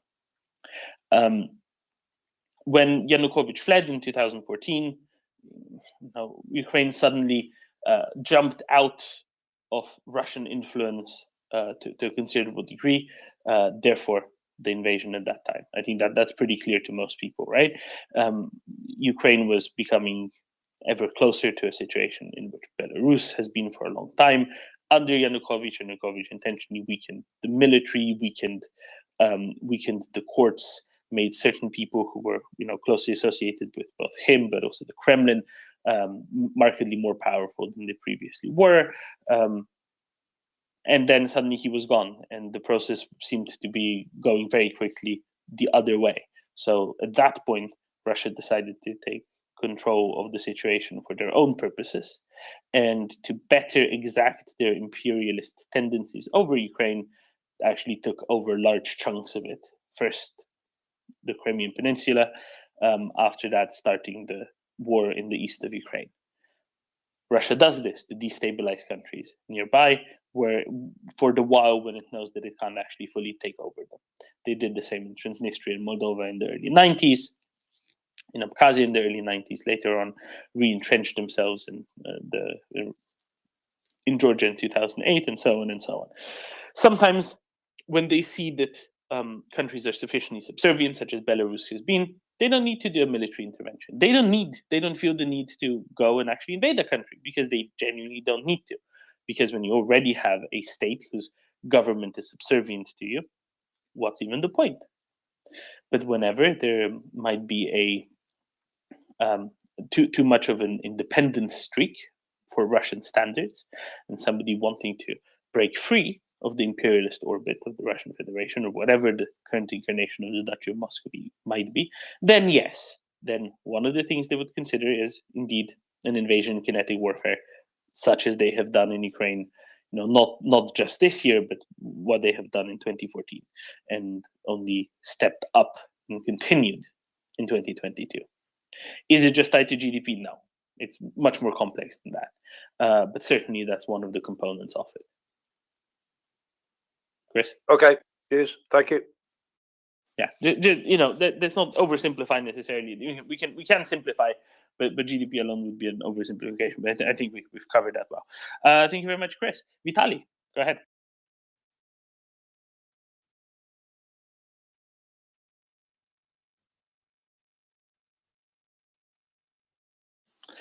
Or maybe not. Daniel? Idea of invasion because envy and spite is nice. It's a good story, but it's failed. It's not okay. If you tell me Yushchenko and Timoshenko give so big prosperity, people from Yaroslav wanted to have the same, again, is wrong. We must not forget one simple thing. Who said in Soviet that, Union. Oh, no. I try to dismiss it totally, and I don't say it you said. Good, just making it clear. Carry on. Okay. In Soviet Union, the most prosperous and most richer, and after that, a lot of time for Russians to look with envy were the Baltics. Always. Baltics and Finland. For them were the target. With Ukraine, things are much simpler. After coming back, after intermezzo with Medvedev, Putin had political problems home, huge problems. When you put tens of thousands of people at -40 in Moscow and other bigger cities saying not very kind words about Putin, you become desperate. The move to take Crimea was not a political stunt of a genius, was desperation. Because you just look at any polls, not must be Levada, any polls, 2012, from the January to December, and look what happens. Is a total lack of confidence in the Tsar. After that, you have Maidan, which in autumn of 2014 already was contaminating Russian sphere. Then we have the push about Nazis. I remember well. all the documentaries about Nazis. But in fact, they scared shitless about Maidan at that moment because they tried so hard to crush the anti-Putin demonstration in 2012. 2014 for them look like a contagion. And that's why in 2014 they tried that stunt with Crimea. They have some advantages. Ukrainian army was not a good shape at that moment. In Crimea, people were get out from garrisons in Crocs and underwear. I remember very well that took over. Was just surprised. Nobody ever do something like that. Go in other territory and annex it. Not one thing, right, Daniel? Right, and I think this is meaningful and important. Would the Russian military have gone and tried to invade Crimea if Yanukovych was still in power? No, of course not, because there would be no need, right? Because there would be no benefit. Yes, for but them to do Yanukovych so. was not in good shape. Yanukovych was not like when he won the elections. When he won the elections, narrowly, he won with a peaceful message and not a huge voting intent from the Ukrainians. But after 2 years, people saw him. He want to be, I don't know, richer than Timoshenko. The point of autumn 2014, already he was so detested, even people from the Regions Party were against him. He doesn't have a huge political power to keep it. So the people against, opposition parties were against. So it's not about he left Ukraine and that's why Putin took Crimea. No, but Crimea it's a trigger, was right? It's a taken necessary because he condition. losing. Yes, but it's a necessary condition. Yes and no. Yes and no. He was weak enough to make some deals with him and to took that idea to change the constitution, where the integration in European Union was the will of the Ukrainian people. But I see this very simple, very simple. Putin saw he lose the grip of power in 2012, and after his stunt in Crimea, he get again 70%. And I think at that moment, he had the trust. First, if I am very aggressive, very militaristic, very imperialistic, I'll keep power, so I need to proceed like this. That's why we had, after that, Odessa, Donbass, and Mariupol. Mariupol was taken by separatist groups. Separatists, what an ugly word. Russians, FSB, GRU. And that was something what emboldened him, because the answer was weak from Germany and United States, weak enough to make him so these are the consequences, and he keep pushing. Remember, we have OSCE watching what happened on that front, and they just jam the drones. They shoot with observers on the field. So that emboldened him. And, we built Nord Stream 2 because why the fuck not? And people forget this. He made the move in Crimea because he was very weak politically. He was his black swan for his career. I think that jokers are ended, but then that was it. Oh, certainly. The thing is, I think we might have to disagree on this one, but no. If there was control, if they had been able to exercise control over the area still by proxy, no, they wouldn't have gone and bothered invading, because there would simply be no need for them to do so. I think this is the big You difference. have Belarus contradiction in this. Belarus was still very unwary, people on the streets, and beaten and arrested and tortured, and he sent enforcers, also Wagner's. So if Lukashenko is not obedient, if Lukashenko is not obedient, I don't think you can take this, oh, Yanukovych was obedient enough. No, I don't think so.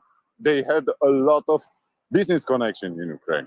They have a lot of mass media in Ukraine. They have a lot of pro-Russian sentiment in Ukraine at that moment. And doesn't stop that. The problem was just the political career of Putin. The Tsar feels threatened. At the very least, it might have been done differently, right? There would have been, some nonsense negotiation. It wouldn't have been done the same way. There would have been some nonsense negotiation. There would have been an agreement, maybe, whatever. But again, I really don't think it would have happened if he knew he had a, steady hand of the wheel, a steady, friendly vassal there, because it would have been a waste of an expenditure of effort. In Georgia, No, but that's why in 2008 they actually went and invaded, because they weren't, because Saakashvili Because was not. Saakashvili, I don't think because Saakashvili. It was because Azerbaijani gas and oil. It was not because Saakashvili. Sorry, No, I it don't wasn't want because, to be look, unfriendly. No. Daniel, stop. It's not a presence of, it's an absence of. In the presence of a vassal, in an alternate case where there was somebody in charge would have been completely subservient, they wouldn't have done it, because they wouldn't have felt a need to go and do anything kinetically. When information warfare is enough, when political control is sufficiently strong, there is no need for other measures. And it's always preferable. Again, For an empire mass like Russia, media in Ukraine in 2014 was not so anti-Russian. Let's ask But it's not Ukrainians, about how anti-Russian? No, you're I missing know the what point. you want to say. If you But have you're a missing the proxy point, because political you're arguing leader, past it. Yes. If you have a proxy, you don't go and get rid of the proxy just because the proxy is more convenient. It's cheaper. It's easier. And you don't get additional benefits without it. You can still say, look at how many wonderful friends we have that do everything that we say. I think if Tom Zimbardo was here, he will say, I'm totally wrong. I think Putin is impulsive. He's very impulsive because he believes in him. He believes he's a male Catherine the Great. And that stunt with Crimea was something like he probably dreamed a lot. Because Crimea was a nexus from 1991. It was not something invented in 2014. They always talk about Crimea is Russian land. Sevastopol is the base for the Russian fleet. They never said, oh, we respect the border, because they have a clash. I don't know, not Yushchenko, I think it was Kuchma, when they tried the first to annex the islands from the Kerch Strait and tried to build a dike. And Ukrainian army was in alert and shoot fires against Russians. People don't know this shit. This happened in Kerch Strait long before 2014 and Crimea. And these things are not coming from the air. But he saw something like this. Angela is very nice lady, and she need our gas. Schroeder is my friend, my personal friend. Obama is weak in his mind. Yes, American administration will not move. He's fresh. Was a jolly joker there, Hillary Clinton, which was not weak and not friendly. But Angela was very, very nice. And remember the president of France, which was very, very weak at that moment. So you have the context, you have the need, you have the playful joy on gas, because sabotage of gas of Ukraine was not started now. It's probably 20 years old. They cut the gas and say, Ukraine stealing from the pipes. Remember?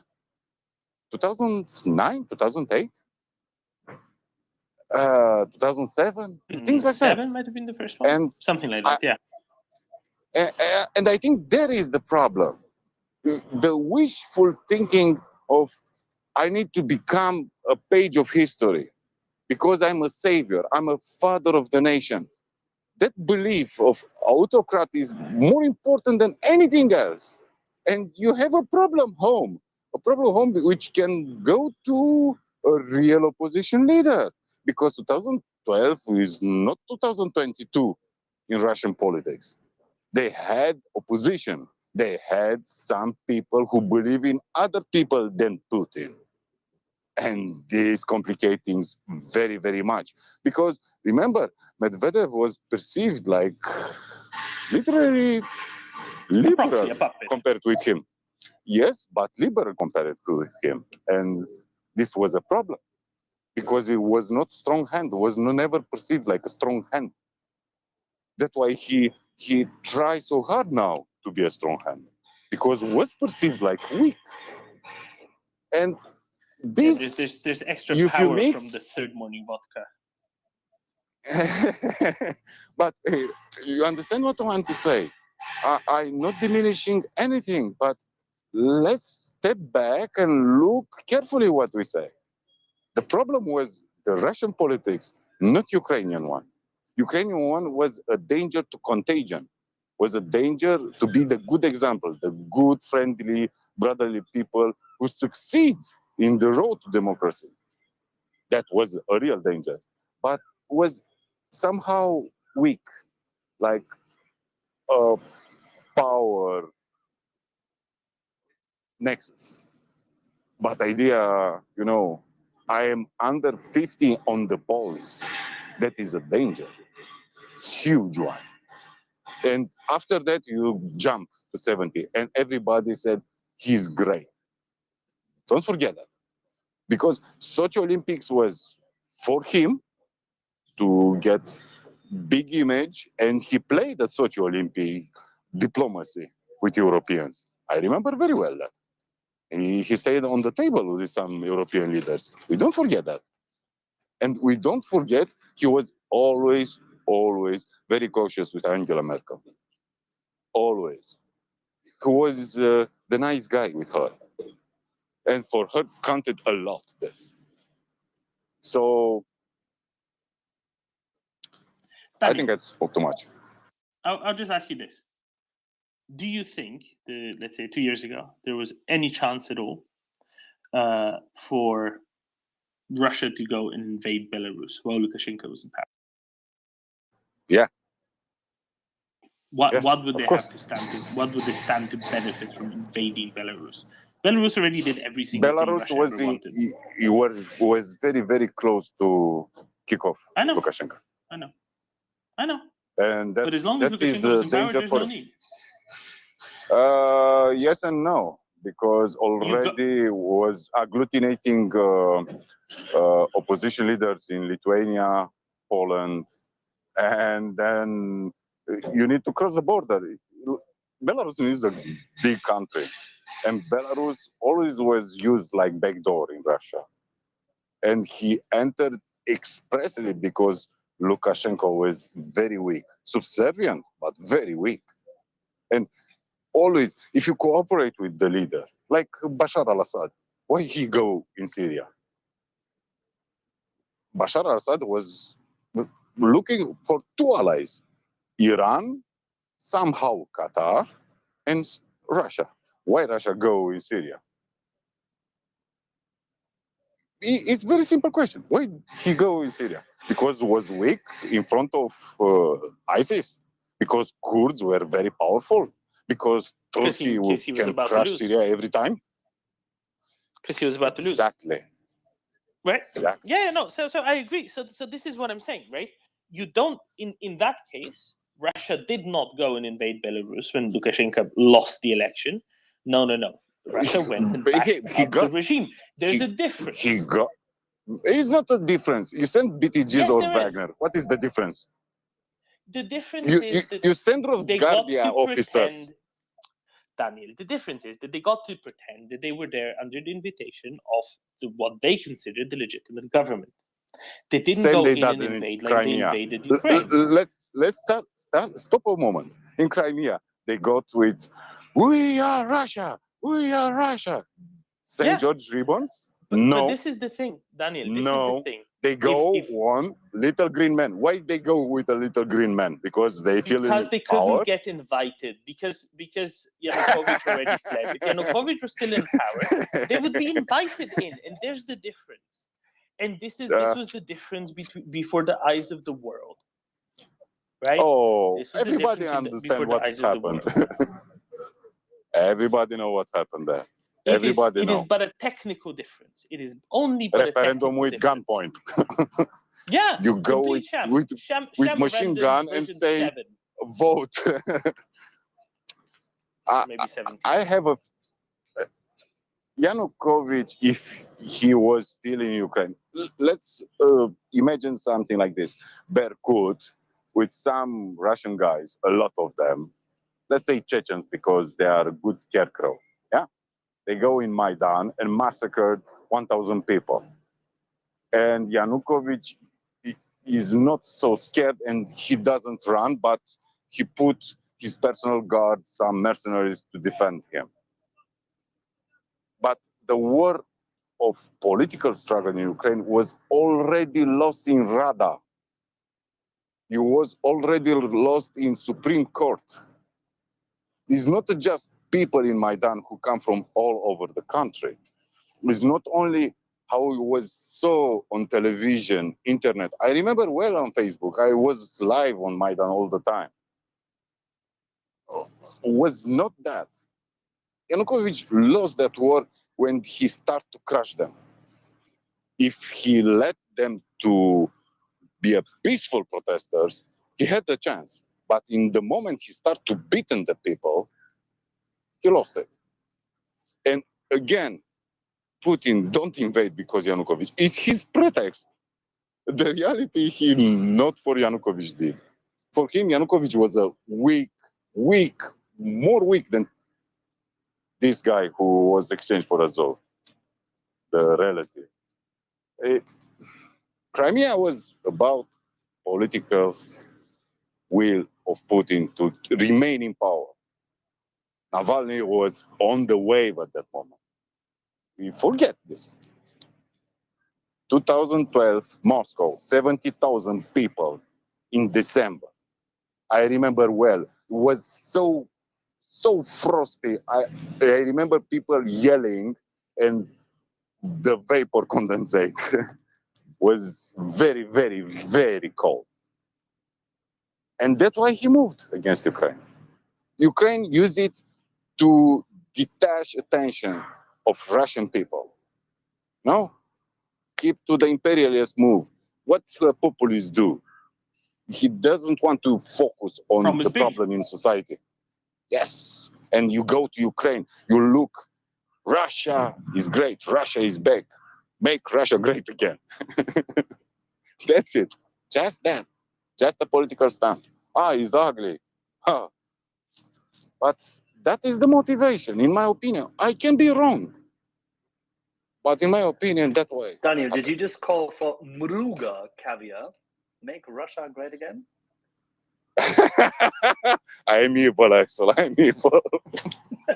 Helsinki, Helsinki. Daniel, I think we agree on motivations. I think the only thing we disagree on is the trigger point and conditions for those motivations to be expressed in a particular way, which is fine. They have the base, mate. They have Sevastopol for 50 years. They have the Sevastopol. They don't need Crimea, which is a desert. No. Remember, Yanukovych signed the treaty. 50 years. Everybody was stunned in Ukraine. Sevastopol was not just the city and the port. And they don't need it, Crimea. Crimea is a desert, is arid. Why they need Crimea? But Crimea become something which resonates with Russians. Every Russian, even if he lives for 3 generations in Vladivostok, knows where the Crimea is. That is the idea. You know, These people try to touch you where you are sensitive. And Putin just does this. Again, is my stronger belief. I don't think I am always right, but I have some arguments. It's the perfect button push. It is absolutely. Daniel, we're going to be nice. We're going to go to Oystein and then to Laughing Tommy, who's been waiting for an awfully long time. While we've been arguing back and forth, and maybe we can pick it up in a little bit again. Oystein. Yeah, so going back on the motivation end of things, firstly, there's the intervention by Ukraine in Georgia in 2008. So that could be one thing. So intervention by Ukraine in Georgia 2008. Do you mean the meeting, the Kaczynski and Yushchenko and the Baltic leaders standing on the square in Tbilisi? Is that what you meant? Yeah, whatever they sort of did to help out the Georgian people during 2008, that could be seen as one thing. And I read a paper by a Russian sociologist who works in Bremen University called Nikolai Matrokin, and he was talking about how the criminal elements in eastern Ukraine were becoming dissatisfied with their bosses. And they were sort of hoping to get Russia in so that they'd have a chance at the top, and the bosses were against that because they would have their assets stripped and sort of shared out into the economy. So that's just something I saw. I'll post some of the You have to articles. highlight, Oystein, you have to highlight who Matrokin is and what he does at one of the most left-wing German universities, highly affiliated with Lomonosov University and the Moscow think tanks. Okay. Yeah. Yeah. It's, but we call it the Red University. Oh, I see. Good to hear. Good to know. Yeah, that's all I had to say, really.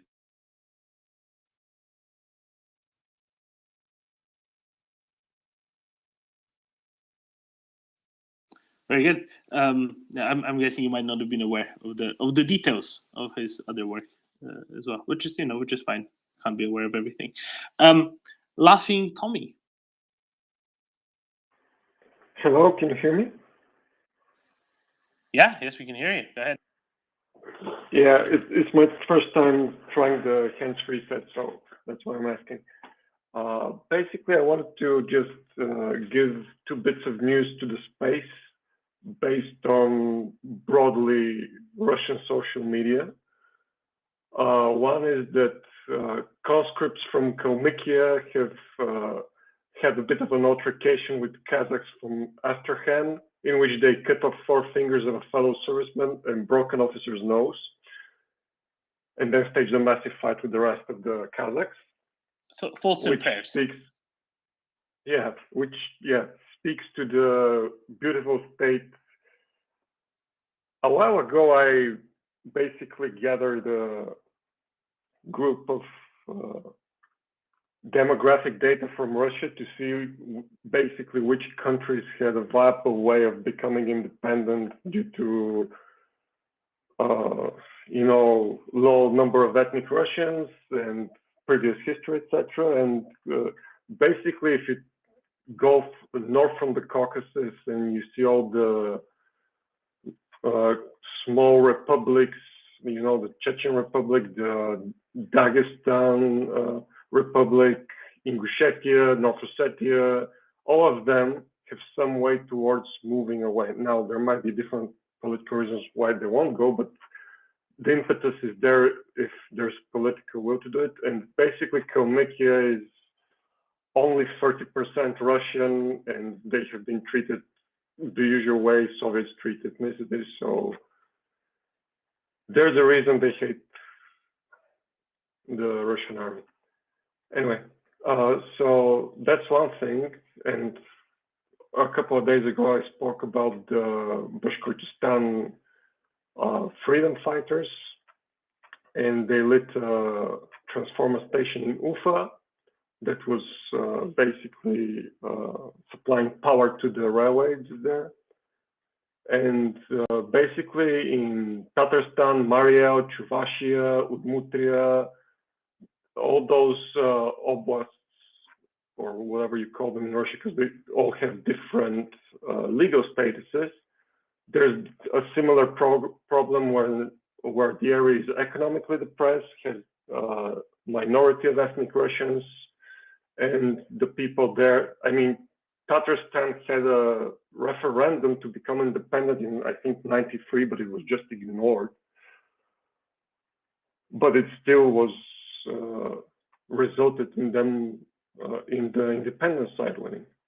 And there's also, if you remember, Domen, you commented on the space a while ago about the former Mongolian president calling on the people from Absolutely, the Tuva. Yeah. Buryatia, So basically, if you go to northeastern Kazakhstan, it borders with the Altausky Krai and the Altai Republic, and then Mongolia borders with the Tuva Republic and the Buryatia Republic. So the people from the, I think it was either Altaisky Krai or the Altai Republic, one of those basically mobilized its troops and then refused to send them to the front. And also there's been a letter from the Indigenous People Organization of Yakutsk, or it's called the Sana Republic in the Sakha, I'm sorry, Sana Republic is something else, the Sakha Republic in Eastern Russia. In Yakutia. Basically, yeah, Yakutia. But it's called Sakha according to the Russians, that's what I meant, the official name. I know it's Yakutia in principle. So the Yakut people basically were calling for international recognition of the fact that they're being genocided through displacement and forced mobilization, because Russians would arrive with helicopters, snatch all the men out of a village and then leave right before the winter. And it's not like these people have access to central heating and stuff. It's all human manual labor. So when you take the men away, basically you leave the women, children, and the infirm to fend for themselves in Siberian winter.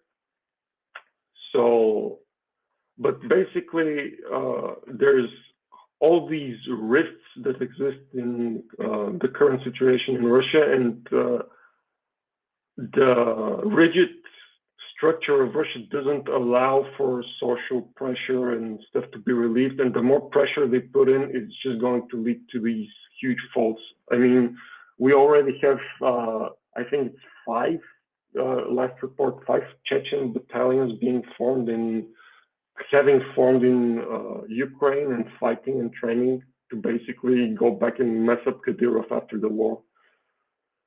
So there's that. And the leader of Bashkortostan also called for people to retreat, for fighters to retreat to the woods so they can fight the enemy, which he thought was Russia. So there's that. So that's the bit of news from Kalmykia. And then there's also a bit of news from the all over Russian social media. There's currently news of a huge breakthrough. They can't agree on the extent, but there's supposedly a huge breakthrough east of Kupiansk, across the P66, and some claim all the way north of Nizhnya Dovanka. So let's take a pause. Sorry, laughing Tommy. Just a second, okay. Right? So because I want to highlight, because you're changing your topic slightly, which is fine. Happy for it. I think that's a really important thing to discuss. I just want to summarize what you said previously. Right? You have a number of these areas, republics, krais, oblasts, whatever, that have very significant non-Russian minorities, which are rebelling in various ways, or at least there are signs. Not just non-Russian minorities. Most of those areas, apart from the ones north of Kazakhstan, but in the other ones which are closer to Moscow, so the ones north of the Caucasus and the ones east of Moscow by like 300 kilometers east of Moscow, in all of those, Russians are either at 50% or they are clearly the minority. In Bashkortostan, they're 36%, and all along the Northern Caucasus, according to the last Russian census, Ingushetia has 0.8% Russian. Yeah, that's what I meant. Places with very significant, let's say, non-Russian populations. Then, if that's right. Yes, I didn't mean yes. they were minority within the region. I just said, within the Russian Federation as a whole. These are Okay, I agree. very minority-heavy populations. That's what I meant. Misunderstanding. No worries. Happens. So places that have very significant non-Russian populations, where non-Russian populations are either in the majority or all combined are in the majority, or they represent a very large proportion of the population. Either way, right? There seems to be a lot of discontent. Those also tend to be the most heavily conscripted from or most heavily recruited from areas. And that is significant because if you get those populations to be not wanting to go and fight anymore, and if they sufficiently don't want to go and fight anymore, that can severely hamper Russian capacities to have people out in the field in Ukraine. Now, it's nowhere near sufficient at the sufficient scale yet.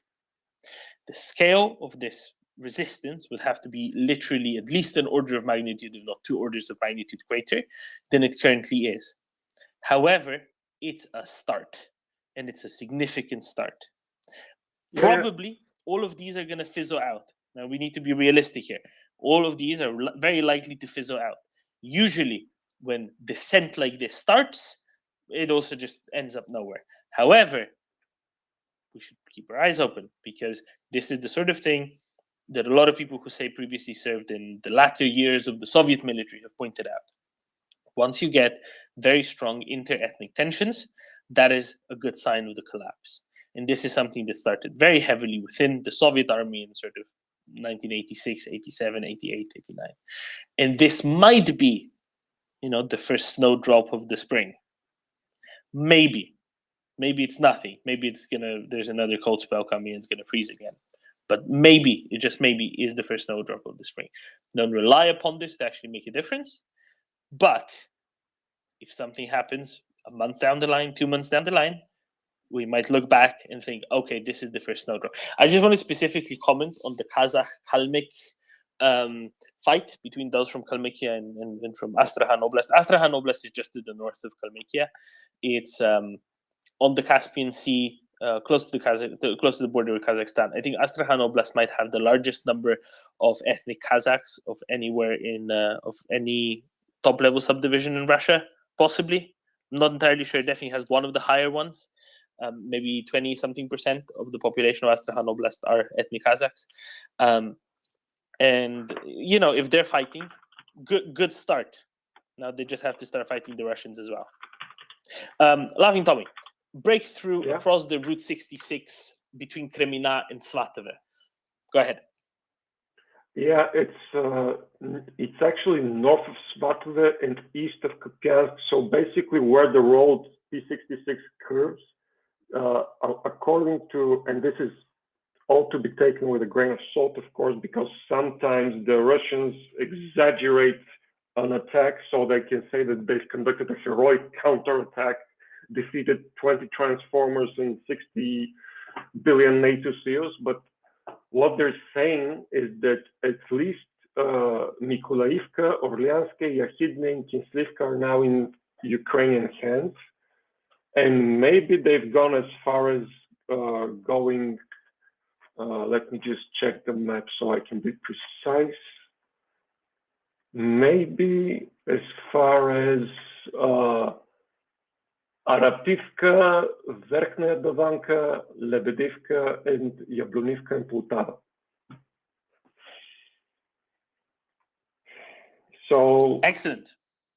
If this is true, they've basically jumped at least 2 ridges, and if they go over the next ridge, then they're on the main way between Troitske and Nizhnya Devanka, which is also the connection, of course, between Troitske and Svatove.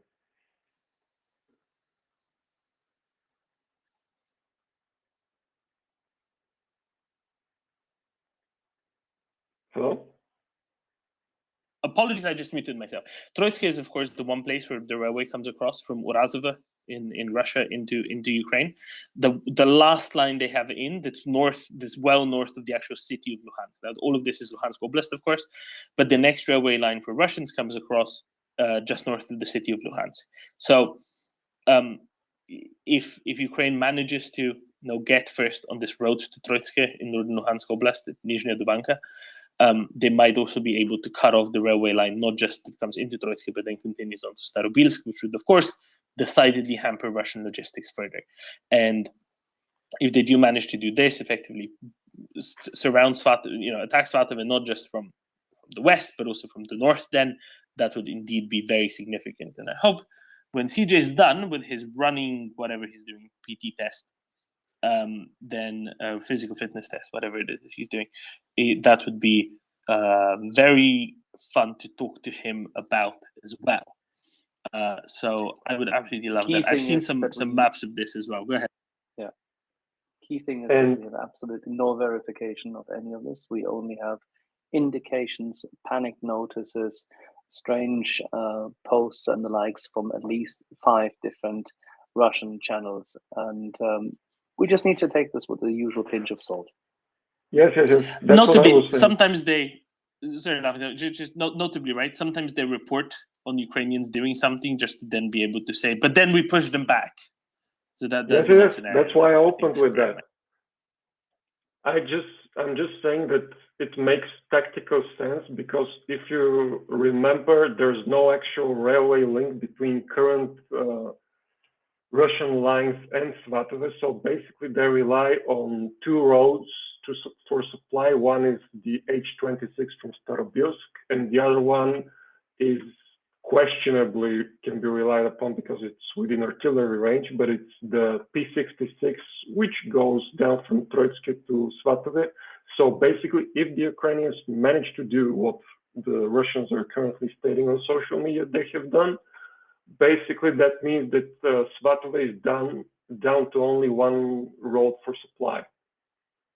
And we all know what happens then, because the Ukrainians will just encircle them, mine the road, and basically let them again retreat under fire or get destroyed in place.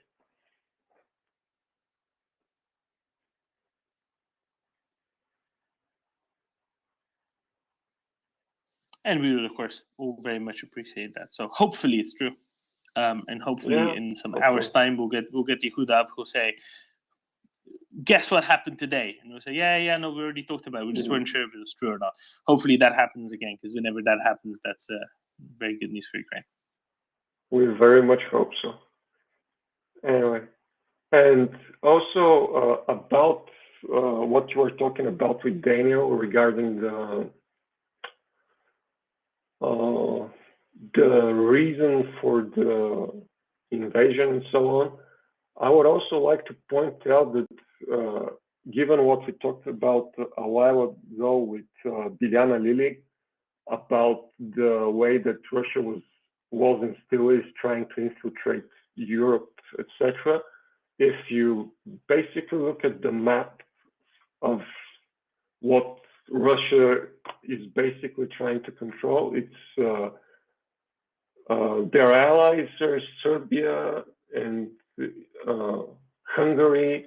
So they actually had a pretty decent line if they had managed to pull off stealing the country, because it wouldn't be conquering. They couldn't conquer it, but they could have stolen it if they had reasserted normality soon enough after invading.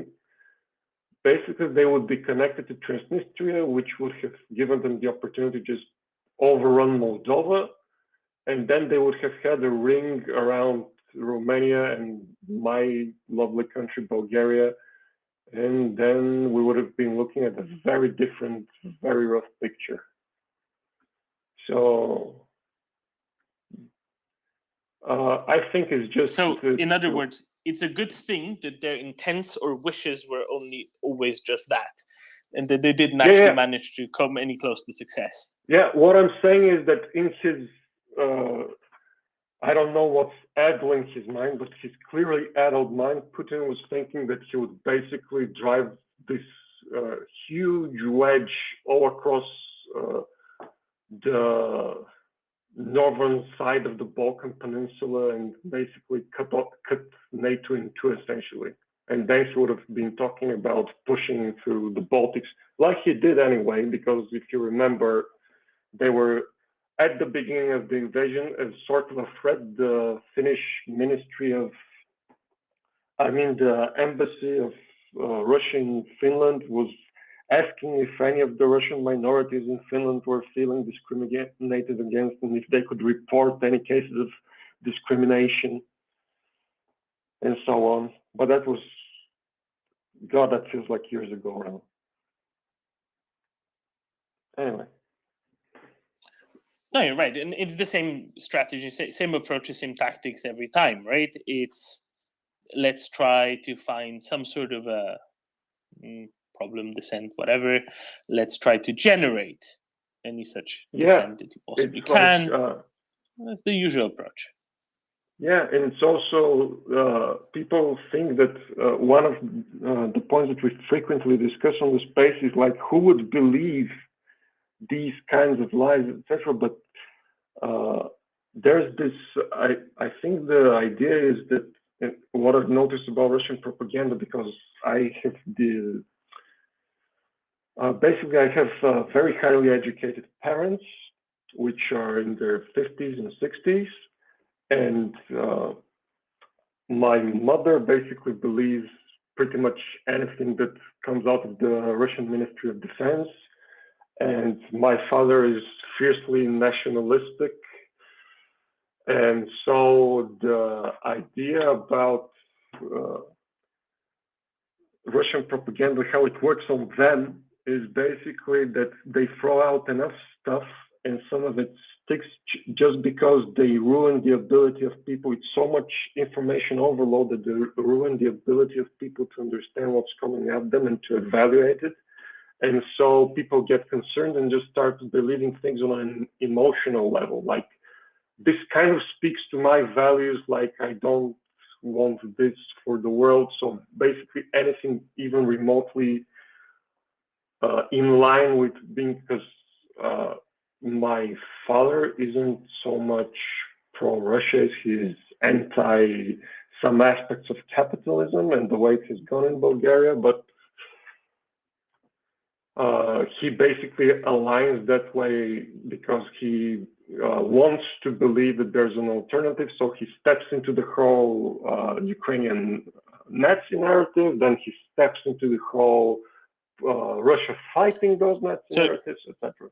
You say he's very susceptible to what Russian propaganda serves up, right? Yeah, that's really what. It's not just. Yeah, because Russia's propaganda is the same as conspiracy theories, because conspiracy theories don't have to make sense and they don't have to be proven. They rely on basically your mistrust of your own government, institutions, etc. And that's how they get the wedge in, and you start believing stuff just on the emotional base because you don't trust anyone on the facts. And that's where things start falling apart. This is the. And let's go one step before that. It's not just that, right? But it has one more similarity with conspiracy theories. It offers you a smorgasbord. It offers you a buffet of options. Because it's not just one thing. It's not just one explanation. It's a whole spectrum of explanations. And then, then this way it targets a whole lot more people. Because the explanations are plentiful. It's just that the conclusion's always the same-ish, close enough to the same. But because it offers you the smorgasbord of explanations, because it offers you this large pile of stuff that's been thrown against the wall, it gives you many options to choose, and it gives you many options for what you are going to choose. And this way, it much more effectively targets people such as, for example, your father, probably, right? Because there are so many more things that he can choose from. There's so many more things that he can choose to believe that end up leading to the same actual conclusion, that end up leading to the same actual, and this is why it happens. So that's kind of, to some degree at least, what the difference is between them, and why it's so useful, and why Russians decided to rely so much on it, because it is quite convenient when you're trying to appeal to lots of people in other countries because you don't need to appeal to a majority even. You just need to appeal to sufficiently many. They're going to be sufficiently loud to stymie action and to lead to inaction. That's all there is. And basically, you don't even need to, in order to mess up a country, you don't need to get the majority of people to agree with you. You need the majority of the people to disagree with each other and to vehemently and violently disagree. So that's why the whole matter between Bulgaria and North Macedonia, they have the argument, which is at this point academic, because there's been 3 waves of different countries trying to assert themselves culturally the way Russia is doing it now over North Macedonia, which is, you know, the Greeks, the Serbs, the Bulgarians. And basically, anyway, so what Russia does is it goes, the pro-Russian parties in Bulgaria are all fiercely nationalistic on the matter, saying that Bulgaria should get the territories of Macedonia back because they're inherently Bulgarian, because they used to be part of the Second Bulgarian Kingdom like 700 years ago. You know, the same Russian bullshit imperialism. And irredentism, yes. Yes, and then what happens is the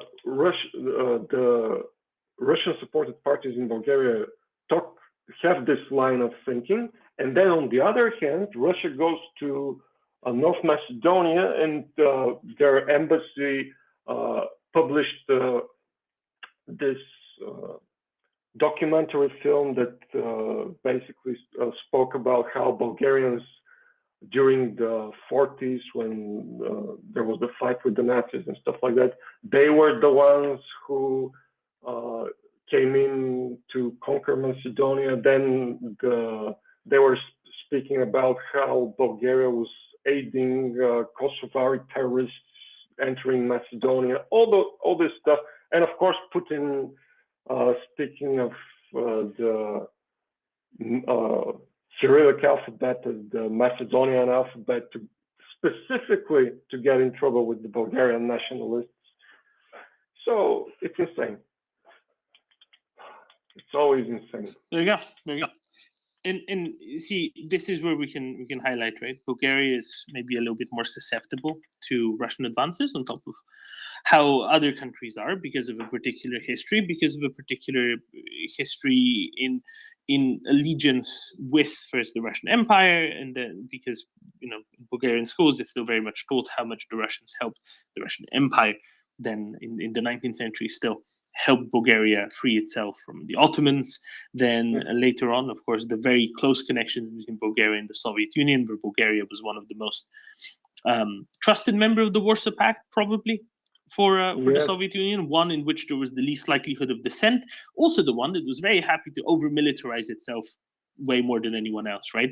The Bulgarian military was always known sort of as kind of as the hamsters of the Warsaw Pact, in that they just stockpiled vast quantities of everything they could possibly get their hands on. You don't these have historical. You don't have a clue how proud, like, my father was part of the Warsaw Pact Army, and he's always proud to tell us how basically the plan was that in the event of war, it was the task of the Bulgarians to basically push within 3 days to push. It's always 3 days with the Russians. Within 3 days to push down through Greece all the way to the White Sea. To push all the way to Athens and to Istanbul at the same time, right? That's the idea. Yeah. The idea was to basically close off the Balkan Peninsula, the southern part, from any attempt to move a land force through it from wherever. Yeah, it's always 3 days. Do you know why? Because 3 is a magical number. And because if you say 9, that's too long. And people will be like, oh, God, 9 days, that long? No, that's not going to work. Yeah. It has to be 3 days. You know, if you're telling a story, you know, it has to be, you know, multiple. It has to be 3 or 7 or 9. as the usual numbers that you get in Brothers Grimm. Anyway, well, thank you, Laughing Tom. I think you and I enjoyed this. I don't know how much the rest of the populace here, the good listeners of the MriyaReport, Report, enjoyed our slight digression on Bulgaria, but it is very important. Yeah. And ever since the Russians tested out some cyber attack software on Bulgarian election infrastructure a few years ago, one would have hoped that hopefully maybe there would have been greater reticence and greater resistance to what the Russians are trying to pull off there. I have, however, seen some kind of positive news from Gab, right? From Gab, the Borisov's party, actually supposedly proposing an expansion in the previous authorization for sending weapons to Ukraine compared to what the previous parliament voted in March or April. And I haven't actually caught up on that. Laughing Tom, has that actually gone ahead, the expanded authorization? Because or is Parliament in sort of a gridlock at the moment? So currently there's gridlock due to the fact that the elected parties, which are both, so 45% of the vote went to the two big pro-Atlantic parties. However, one party, which is GERB, which is the Borisov's party, which was the majority leader by like 2% within those 45%, they don't want to work. Actually, they want to work with everybody because they are sort of the establishment now after 10 plus years. But the other party, which is continuing the change, is running on an anti-corruption platform against GERB. So what you have now is that both these parties want to send more weapons to Ukraine because they're ostensibly or even intrinsically pro-Atlantic, but they don't want to work with each other. And the matter of help to Ukraine is the only matter they want to work with each other on. However, the rest of the parties are trying different schemes to weasel out because they don't want to work with the other party. So it's insane. I've been watching for 2 days. I came to speak for the first time on the space about it a couple of days ago because they had just posed the question, and I was thinking, like, if 45% of these idiots in parliament agree on this, at least there might be some movement, but sadly they're still arguing, and right now they're arguing about whether we should move away from the Eurozone, which we have been trying to get into for the last decade. So that's also very nice. Anyway, I hope. And then, of course, the Democratična Bulgaria is also for expanding that, right? So there should be enough votes for more weapons to Ukraine in Parliament. There is a majority. Technically, yes, but in order for that to happen, they have to sort of get a vote about it, and they keep all the parties, because right now they have to find a way to form coalitions, and in order for one party to get the mandate, but they can't find enough people to get together. So what happens is they keep arguing about who should run the country instead of running the country.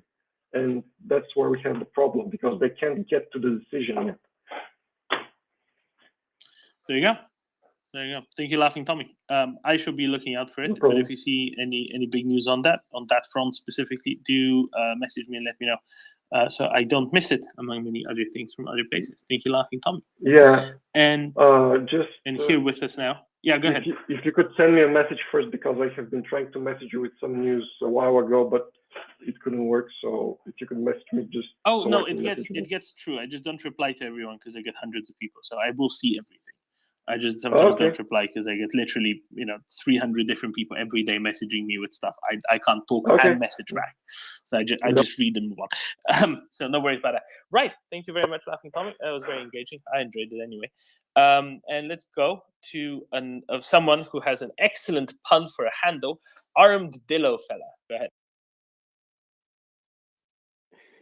Thank you guys very much. Yeah.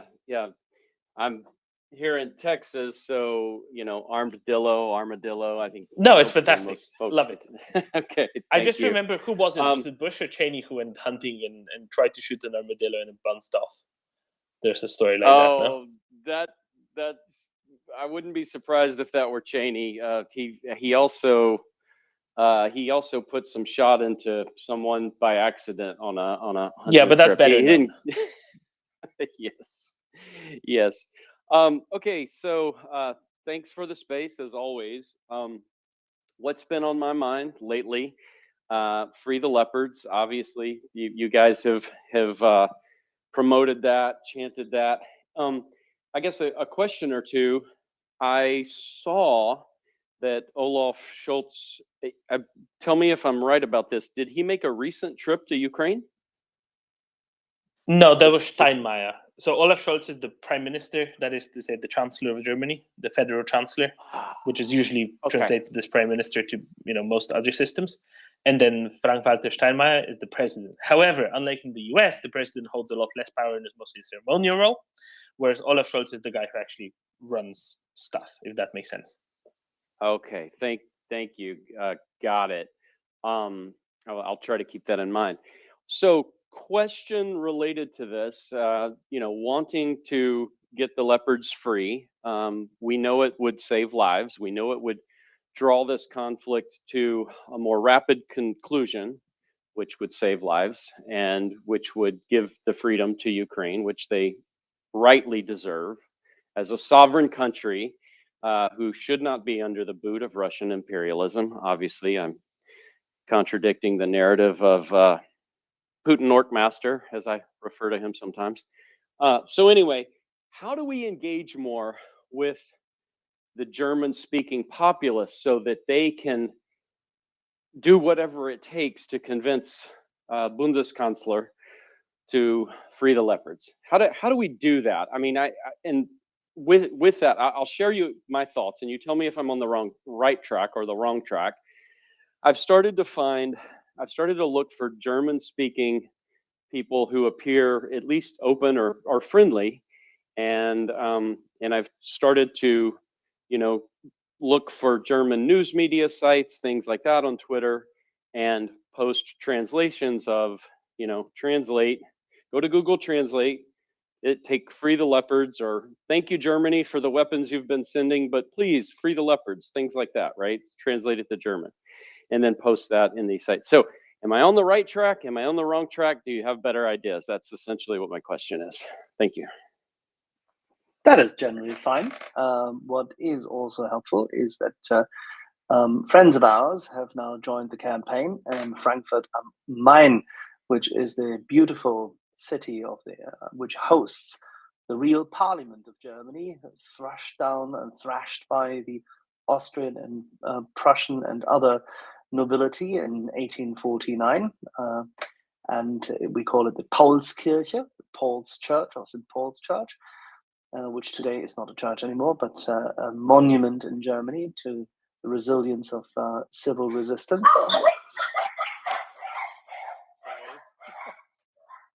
And it's also a sign of civil engagement in Germany, and it is the city which resisted the Nazis to a large extent and still has that spirit in it today. Frankfurt is the city of commerce, banking, and trade, as opposed to the Moloch of Berlin, which is completely irrelevant, deindustrialized, and full of dependencies, and tends to vote, as you may have heard, left, left, left, or left, left, green, left, since many years, as much as you can admonish those who stand outside the constitution. The SPD and the Greens do actually participate in the Berlin government. And Frankfurt has a very strong civil society, has a very strong, now budding again, Jewish community, and it is the center of a number of German media environments which have grown, and it still has Frankfurter Allgemeine Zeitung, which traces itself back to what can only be described as a center-right old newspaper, the Frankfurter Zeitung, which also traces itself back to the 19th century. So for many good reasons, we have therefore gathered people from left and right of center, from the state of Hesse, from Frankfurt, who have joined our team and the campaign, and we will be making inroads. That has started in the last 24 hours, and you will be seeing a lot more mixed English and German in that regard, and we hope that this makes a further dent in the otherwise slightly passive, slow, less progressive in terms of making changes media landscape. Fortunately, we do have characters such as Jessica Berlin, formerly at Deutsche Welle, and now fully dedicated to the advocacy for Ukraine, having joined us here at MriyaReport, as you know, and having joined us recently also as a regular speaker, which is great. So she has been reaching out with us and other Germans in order to make sure that we get more buzz. We all have agreed that essentially this all takes the White House to put the foot down, but evidently that is easier when the German public also gathers more steam in that regard.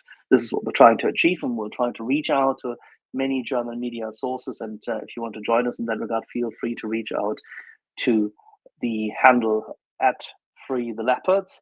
And then there's 2 other handles related to this, and you can find this also on my page as well as on the MriyaReport. And yeah, we'll make a lot of buzz in that regard. Das ist sehr gut. Du sagst es, danke.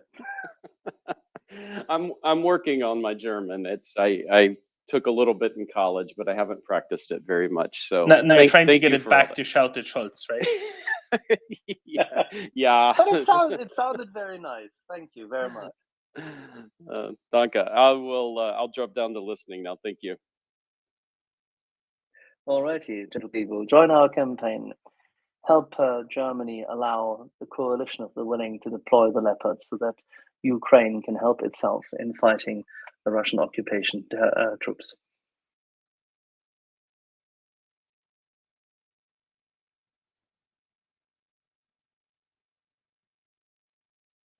Can you tell us more about Hesse? What, the state of Hesse? Well, what exactly, what kind of structures we have established among the Hessians? Careful when you call them the Hessians. Our Americans go like, "What? They fought for the Tories." No, but on a more serious note, yeah, we have a group of friendly, open-minded, hardworking people who all want to contribute to it in one or the other form, and we're gathering more steam, and I think that's good.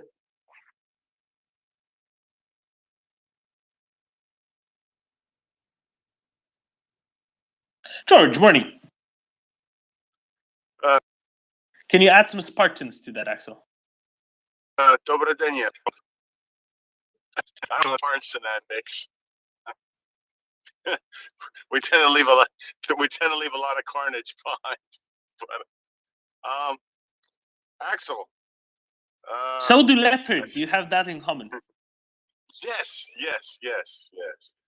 And I just wish the United States, I know somebody mentioned it on here maybe yesterday or the day before. I just wish the United States would just send, 10 Bradleys or, 5 5 old M1s, something, just to pry that door open, right?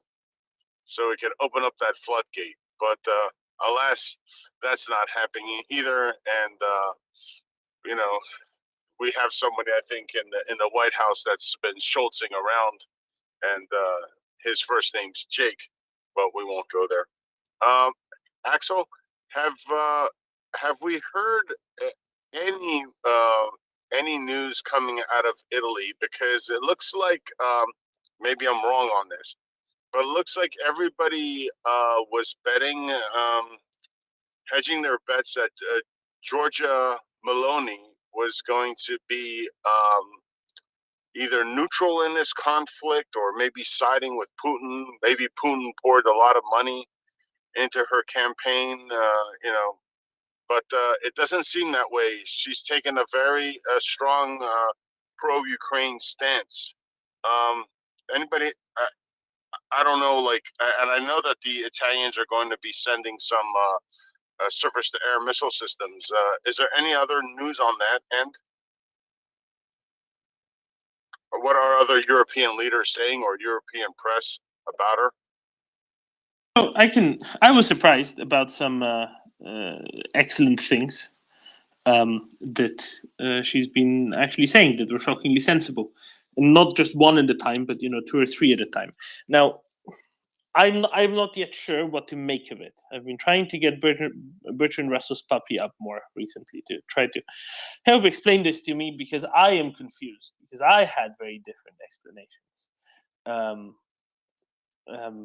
Anyway, what should I say? At the very least, somebody had a good chat with her. It was like, look, there are things that you might be wanting to do, or that your coalition partners to be might be wanting to do, that will be very harmful to Italy's position in Europe and the North Atlantic Treaty Organization. Don't do stupid stuff. And it looks like, if that was the case, she listened and took it on board. If not, maybe she actually holds these views, and then it's so much the better. I spoke to a friend of mine early yesterday, and he's actually lives in Sicily, and he said that there's a viewpoint now that she pretty much duped Putin. It's not any secret that tons of money were poured into her campaign from Kremlin coffers to get her elected, and she pretty much said, "Thank you for the money. Now go F yourself." Which, if that's the case, that's even better. That would be just epic. Well, we do not know that, and it's also very hard to cast aspersions and make allegations which we cannot, other than portraying rumors which have been circulating in various regards, which we cannot sustain here, and that's something which you need to be mindful of. There is no evidence at this point in time that Ms. Meloni has been meeting with the Russian ambassador 4 times for tea, coffee, and conversation, as Mr. Salvini did, or has been praising Mr. Putin's gifts sent to himself, as Mr. Berlusconi did. There's also no, I'm not saying there's any evidence. There's no evidence that a party has been funded in that format. There is a possibility that this might be the case. There have been allegations made in that regard, yes, but there is currently no Italian magistrate pursuing this matter. And it would, if it were to be discovered, require the parliament, respectively actually the president, revoking her immunity. I also doubt that this is easily the case, given the fact that she has evidently, and I think this is what you have been alluding to at the very beginning, and what has befuddled friend Doman, that Ms. Meloni has been evidently changed tack very quickly in the first 2 days of her post-election victory discussions with world leaders, and then, of course, internally with the 2 other Putin friends, Salvini and Berlusconi, heading their respective parties in preparation for the formation of a government, as she made an about face and made very strong pro-Ukrainian statements.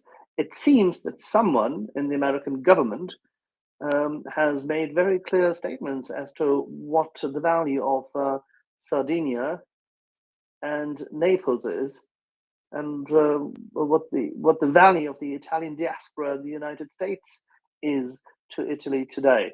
That is how I would interpret it from far afield, and having spoken to my Italian friends all across the country.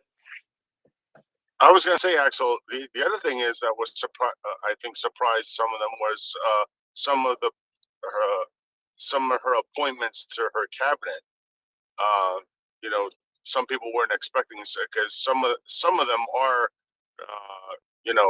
definitely in Ukraine's side of this whole crazy Russian invasion. So I think that surprised some people too.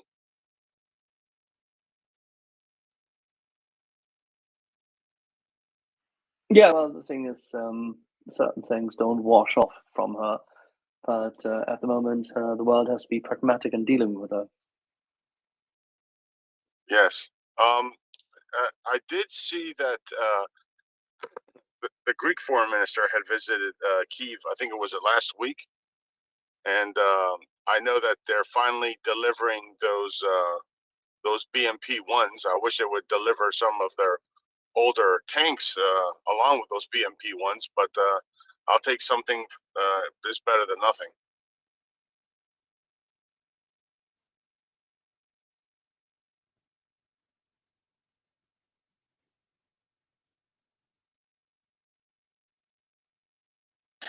George, what would the utility of M60s be in Ukraine, if at all? Oh, Because M60 that's really what you're tanks? referring to, right? Oh no. Well, there because you were- said some there's- older tanks that Greece has. That's Yes. what you're referring to, Okay. right? You're referring to All M60s. right, so let's talk about the M60s. There's several nations around the world that have M60s, the ones that were called TTS. They had a TTS standing for, I forget exactly, but it means that they have the thermal sights. Anyway, the United States Marine Corps did not have M1s, or definitely did not have M1A1s during Desert Storm. They had M60A1s. Okay, these are not the latest M60s. Those M60s with the 105 millimeter gun that they had, which is the British, which is the American-made British variant of the L7. I forget which series. They were able to penetrate T-72s. They actually pretty much blasted them away. The T-72s that the Iraqis had put up very little resistance to the M60s. The M6, I think they might have lost one or two, and the crew survived. And I think one hit a mine, if I remember correctly. So the M60s have fought T-72s in the conflict in Desert Storm, and they came out with flying colors. So the M60s that are now there's the M60 Rise, there's the M60 TTS. You know, there's upgraded versions since, because remember, this Desert Storm we're talking 1991, and these were tanks, you know, that the Marine Corps had from the 70s. So, yeah, would they be a help? Of course they would, because they'd be better than anything that the Ukrainians have right now. And once again, as I keep saying, because of their optics, because of their upgraded optics, their thermal sights, they would definitely be better. And the M60, you know, they took hits from the T-72, that big 125 that everybody, you know, flips out about. You know, that 125 just doesn't have the penetrating power everybody thinks it does. So, you know, a couple of M60s took some direct hits and kept on moving. So there's that. I mean, anybody can look into it, but the Marine Corps had definitely had M60A1s, and they performed their duty with flying colors, like I said.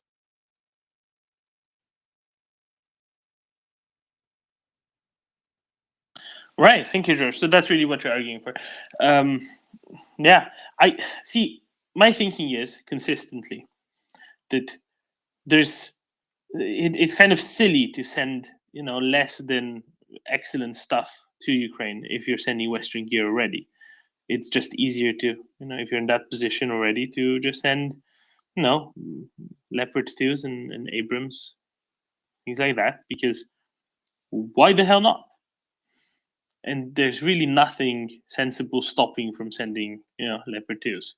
Nothing sensible. I know there are things stopping it, just nothing sensible, because they are just Exactly. you know, so much better still. But like I've said before, I'll take any Western tank that's you know, been upgraded since 1990. You know, I'll take anything right now, and anything that would be sent to Ukraine would definitely be a help, because remember, once again, we're talking about capabilities that the Russians don't have, and being able to fight at night. You know, you got winter coming. Thermals are great in the winter, especially when you're fighting somebody that has to run their tanks constantly to keep the batteries charged. So, you know, at night those things light up like Christmas trees, and you can collect all kinds of nice presents. Very good. Thank you, George. Latin, go ahead. Hey, Doman, thanks. Actually, question for George, because your comments there were kind of interesting. And first question I have for you, George, is there was a while back the talk of the deal to swap Greek BMP-1s for Martyrs, and then they would transfer the BMP-1s to Ukraine. Do you know if that deal went through? Yeah, it did. The BMP-1s are already being transferred to Ukraine, and the Martyrs are maybe already in Greece. Yes, and George? I think Greece is actually. Yes, I think Greece is. I don't know if they're already in Greece. I know they're also part of the deal. Is I think that Greece was signing a contract. Excuse me, for the newer infantry fighting vehicle. I think the Lynx. I think that was part of the deal. Some kind of like, crazy scheme that they came up with. But I think the Lynx is because Greece right now is hurting for modern infantry fighting vehicles themselves. They have some APCs that were developed, in conjunction with the Austrian company Steyr. They're called Leonidas 1 and Leonidas 2, but most of their equipment is older M113s and things of that nature. So they do have to upgrade their stuff. So that's why they were glad to get rid of these BMP ones. They're a little updated. They've got modern fire suppression systems in them. Which the Soviet or whatever Russian BMP ones don't have. But yeah, they're getting Martyrs, and I think there's a contract being signed now for Lynx, because they definitely have to upgrade their infantry fighting vehicles and their APCs. And I missed the beginning of your, or at least one point in your comments a few minutes ago when you were talking about the Greek foreign minister, I think, and I was switching over to speaker, so I didn't hear it all. But there is talk of potentially some transfer of older tanks from Greece. There's talk, but I don't know if anything has come to fruition. The part with so Greece, not this current government, because they're actually they're trying to stay on the right side of history.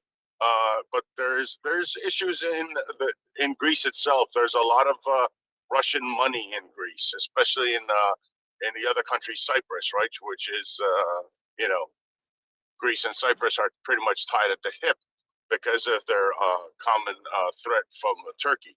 And the Greek foreign minister did use the visit to, also bring attention to Greece. I mean, he was smart about it, because he said, just like Ukraine was threatened and now invaded from what was supposed to be an ally or protector from the east, Russia, because they had signed all these other previous treaties. Greece has the same situation going on right now on their, to their east with Turkey. Actually not an actual invasion, but there's Turkish overflights, and Erdogan has been saber rattling about Greek islands being Turkish and all that other nonsense. So it was a good visit, I think, for both countries, and it emphasized that maybe a couple of people in Greece woke the hell up that both Ukraine and Greece, at one point in history, are both in the same situation. Actually, Ukraine prior war, but not now. So I don't know if there's going to be a move like that. I think the United States might be someone that's pushing that behind the scenes, and that would be great, because Greece does have some older U.S. models that obviously they would be wanting an upgrade for. So maybe something will happen. That's pretty common in a lot of the southern European flank of NATO. Some of those older systems most of them are in storage now, but and it's it wouldn't surprise me, and I don't think it would be such a bad idea. And it's important to remember that earlier in the summer, so much has happened that we kind of move on to talk of Leopard 2s, which great. Let's hope that happens someday. But the initial request by the Ukrainians to the Germans back in the summer was for Leopard 1s. And I understand that's a totally different category. It's a much older tank, but they were asking for them. And I think it was, what's the company? Krauf? No, I forget the name. Somebody knows it. Wigman. Thank you, Doman.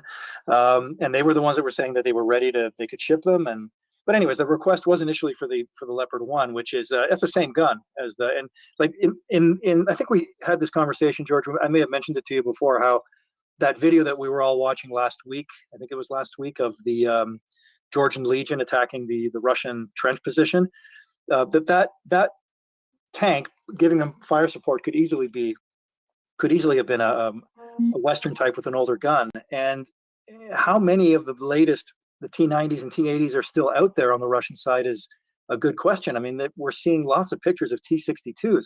An M60 would easily be able to handle a T-62, no problem. Yes, and that's the point. The other thing is, these guys need vehicles that protect soldiers, right? You know, we're talking here. We see constantly on Twitter. Look, Malcolm Nance was on here yesterday, and he's talking about how Ripley's Heroes has delivered, vehicles. But we're not talking about infantry fighting vehicles. We're talking about, pickup trucks and things like that. Anything to get, troops to the front. He mentioned that M113s pretty much are now like, taxis to get troops to the front. M113s aren't the best protected. They're not. Look, they're not made out of paper mache either. Better than a Toyota. Yeah, they're not. Sorry, George. I was just saying better than a Toyota. Oh yeah. So if you give Ukraine tanks that have a 105 millimeter gun that can fire high explosives directly at a Russian trench position, or a hardened bunker or something like that, hey, it's better than trying to roll up with a Toyota Hilux, and dismounting infantry, and them trying to hit it with up close with Carl Gustav. Anything's better than that. I mean, send it, they'll take it. It's just ridiculous at this point. The other thing I wanted to mention, though, and I don't know if people, there is a huge push now from certain Air Force pilot groups, one being Greece, to get the Ukrainians F-16s. They've sent letters and things like that of that nature to to the U.S. to get them to get off, and maybe get that ball rolling, because these guys fly it. They know what the transition is. Some of these older pilots, because they flew other systems. So I think that's good. I think it's They're probably trying to take similar. care of their fellow brethren. What's that? No, George, I was going to say, I think it's similar to the situation with the tanks, with main battle tanks. I see 1776 is there. He may have something to say about tanks in a minute, but I think it's similar, both the frontline fighter types and the main battle tanks, in that the Ukrainians have done a tremendous amount to use what they have to recover, to get from the Russians, especially the main battle tanks, not so much the aircraft. But there is a limit to how much they can keep doing that. And we are 8 months in. We'd all like to think that Kherson will collapse any moment now, but everything is starting to point to something that's more grinding. It's going to take more time. If I really hope that behind the scenes, the West is having serious conversations with Ukraine about the early stages, at least, of transitioning some of this equipment. It's got to happen at some point. Let's hope for the best. And Latin, you mentioned, was it you that mentioned the Greek F-16s, and that their pilots are interested in training the Ukrainian ones, or was it George? So why does the fact that why does the fact that Greece was one of the early adopters of the F-16 in Europe help particularly with that? Just more years of experience, more people qualified as trainers, or is there some other aspect I'm missing? So I personally know two F-16 pilots. Okay, let's just put it that way, and they're of the their belief is that the Ukrainian pilots are of the capability that their transition to F-16s would not be as long as people think they would be. And they know the capabilities of their aircraft. One is now transitioning to the French Rafale. So yeah, they know what good pilots and capable pilots are able to do. You know, they said, well, you know, logistics would be an issue at first, but you know, you do have neighboring countries that have F-16s, and that, you know, that process could be streamlined at first, you know, with the help of you know, other countries, Poland in particular, and Romania and things like that. So Poland would be especially helpful because they made the transition from MiG-29 to F-16s. The Romanians, to an extent, their 29s were retired a while ago, but again, they have experience of going from Soviet gear to F-16s. Exactly. Probably a centralized training facility operation would be the best thing in the long term, but it's got to happen soon because we can't wait if this drags on, and it could drag on. We all hope that there'd be some dramatic advances and that this could finish soon, but if it drags on, again, this process of recovering equipment, and it can't go on forever. They only have so many airframes that were sitting around before the war. yeah, that's exactly right. And airframe attrition is you know, probably you know, if it's not a problem now, like, you know, I don't know, these airframes are old, so I don't know, like, you know, they start developing stresses on the metal and you know, their construction. So I don't know the particulars on that. I'm not an engineer, but I'm sure that's something that they're worried about. But what we have seen, I think, in the last couple of days is actually proof of some specific airframes that were known to have been, let's say, inactive, just at the commencement of the invasion, to have been put into active service now, to have been refurbished and spiffed up and being able to actually fly now, which I think is quite significant in itself. Some MiG-29s, right, Latin? Yeah, the ones that I'm going to add a little more info to it. I was writing up a little something on the comments, but a lot of us have seen they're very distinctive. The pictures of the ones MiG-29s that are painted in kind of in a national color type of scheme. It's not a camouflage. It's you know, yellow and blues. And there's a lot of people on Twitter saying, "Oh no, those are leftover aircraft from the old aerobatic team." Well, even if that was the case, it's an example of airframes that have been recovered. Important thing is to remember is that all of their active 29s had gone through a pretty significant modernization and upgrade program, and any airframes that they're pulling quickly out of storage that were sitting around would probably not be going through that. So they'd be less capable in some important ways. But there's also there's been talk on Twitter of, because at least one of those newly painted aircraft was shot down not long ago, and there was clear photo evidence of that. And I've heard a few Russian troll types saying, there you go, your national flag painted aircraft, we shot it down. There's more than one of them. The reasons why they're painting them in those colors, I think part of it is just simply patriotism.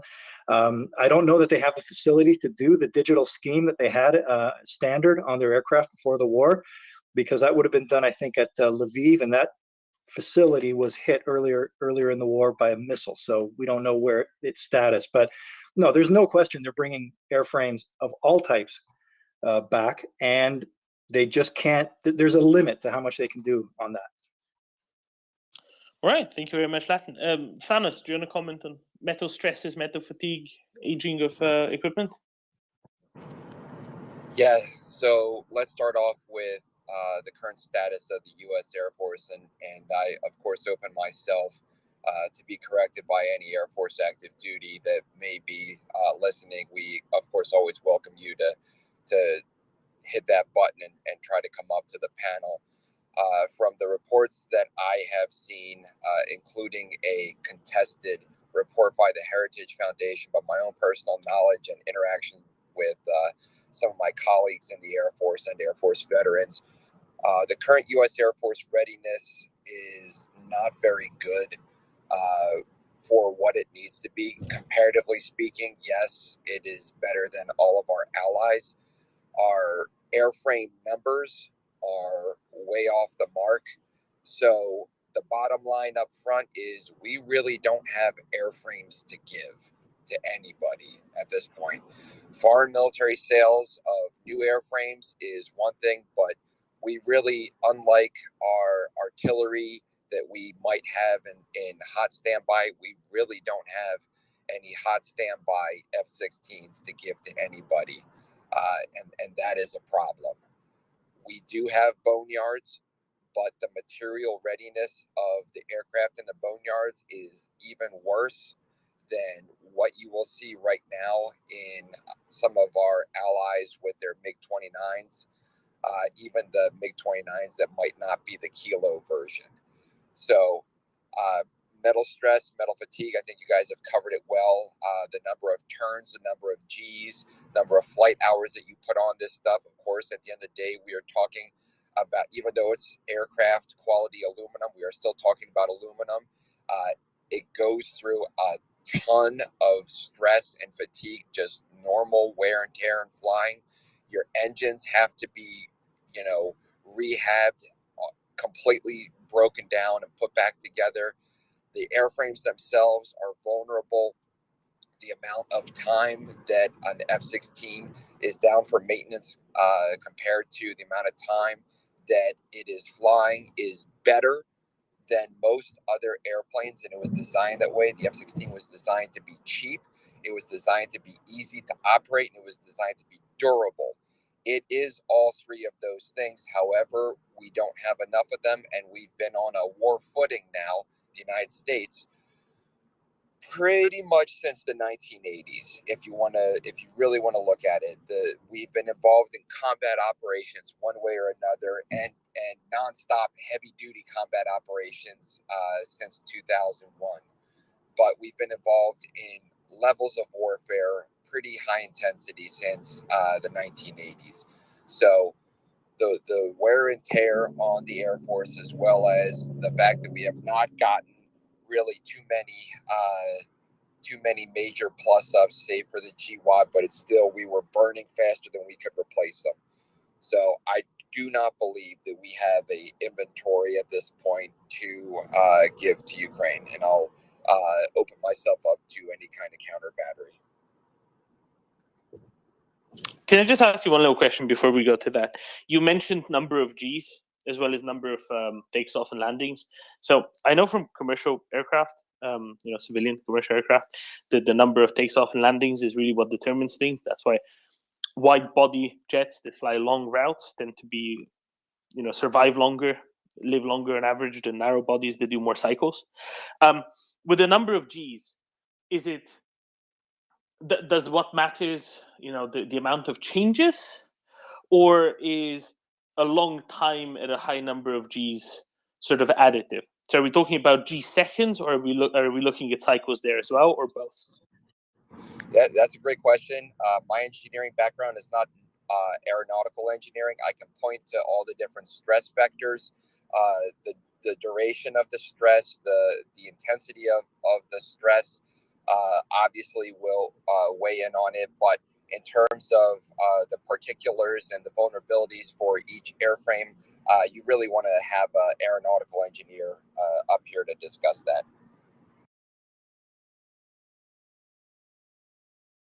Got it, Sanders. So you're kind of like me, right? You can identify which are going to be problems, but the relative magnitude of them is going to be less obvious. Right, thank you very much.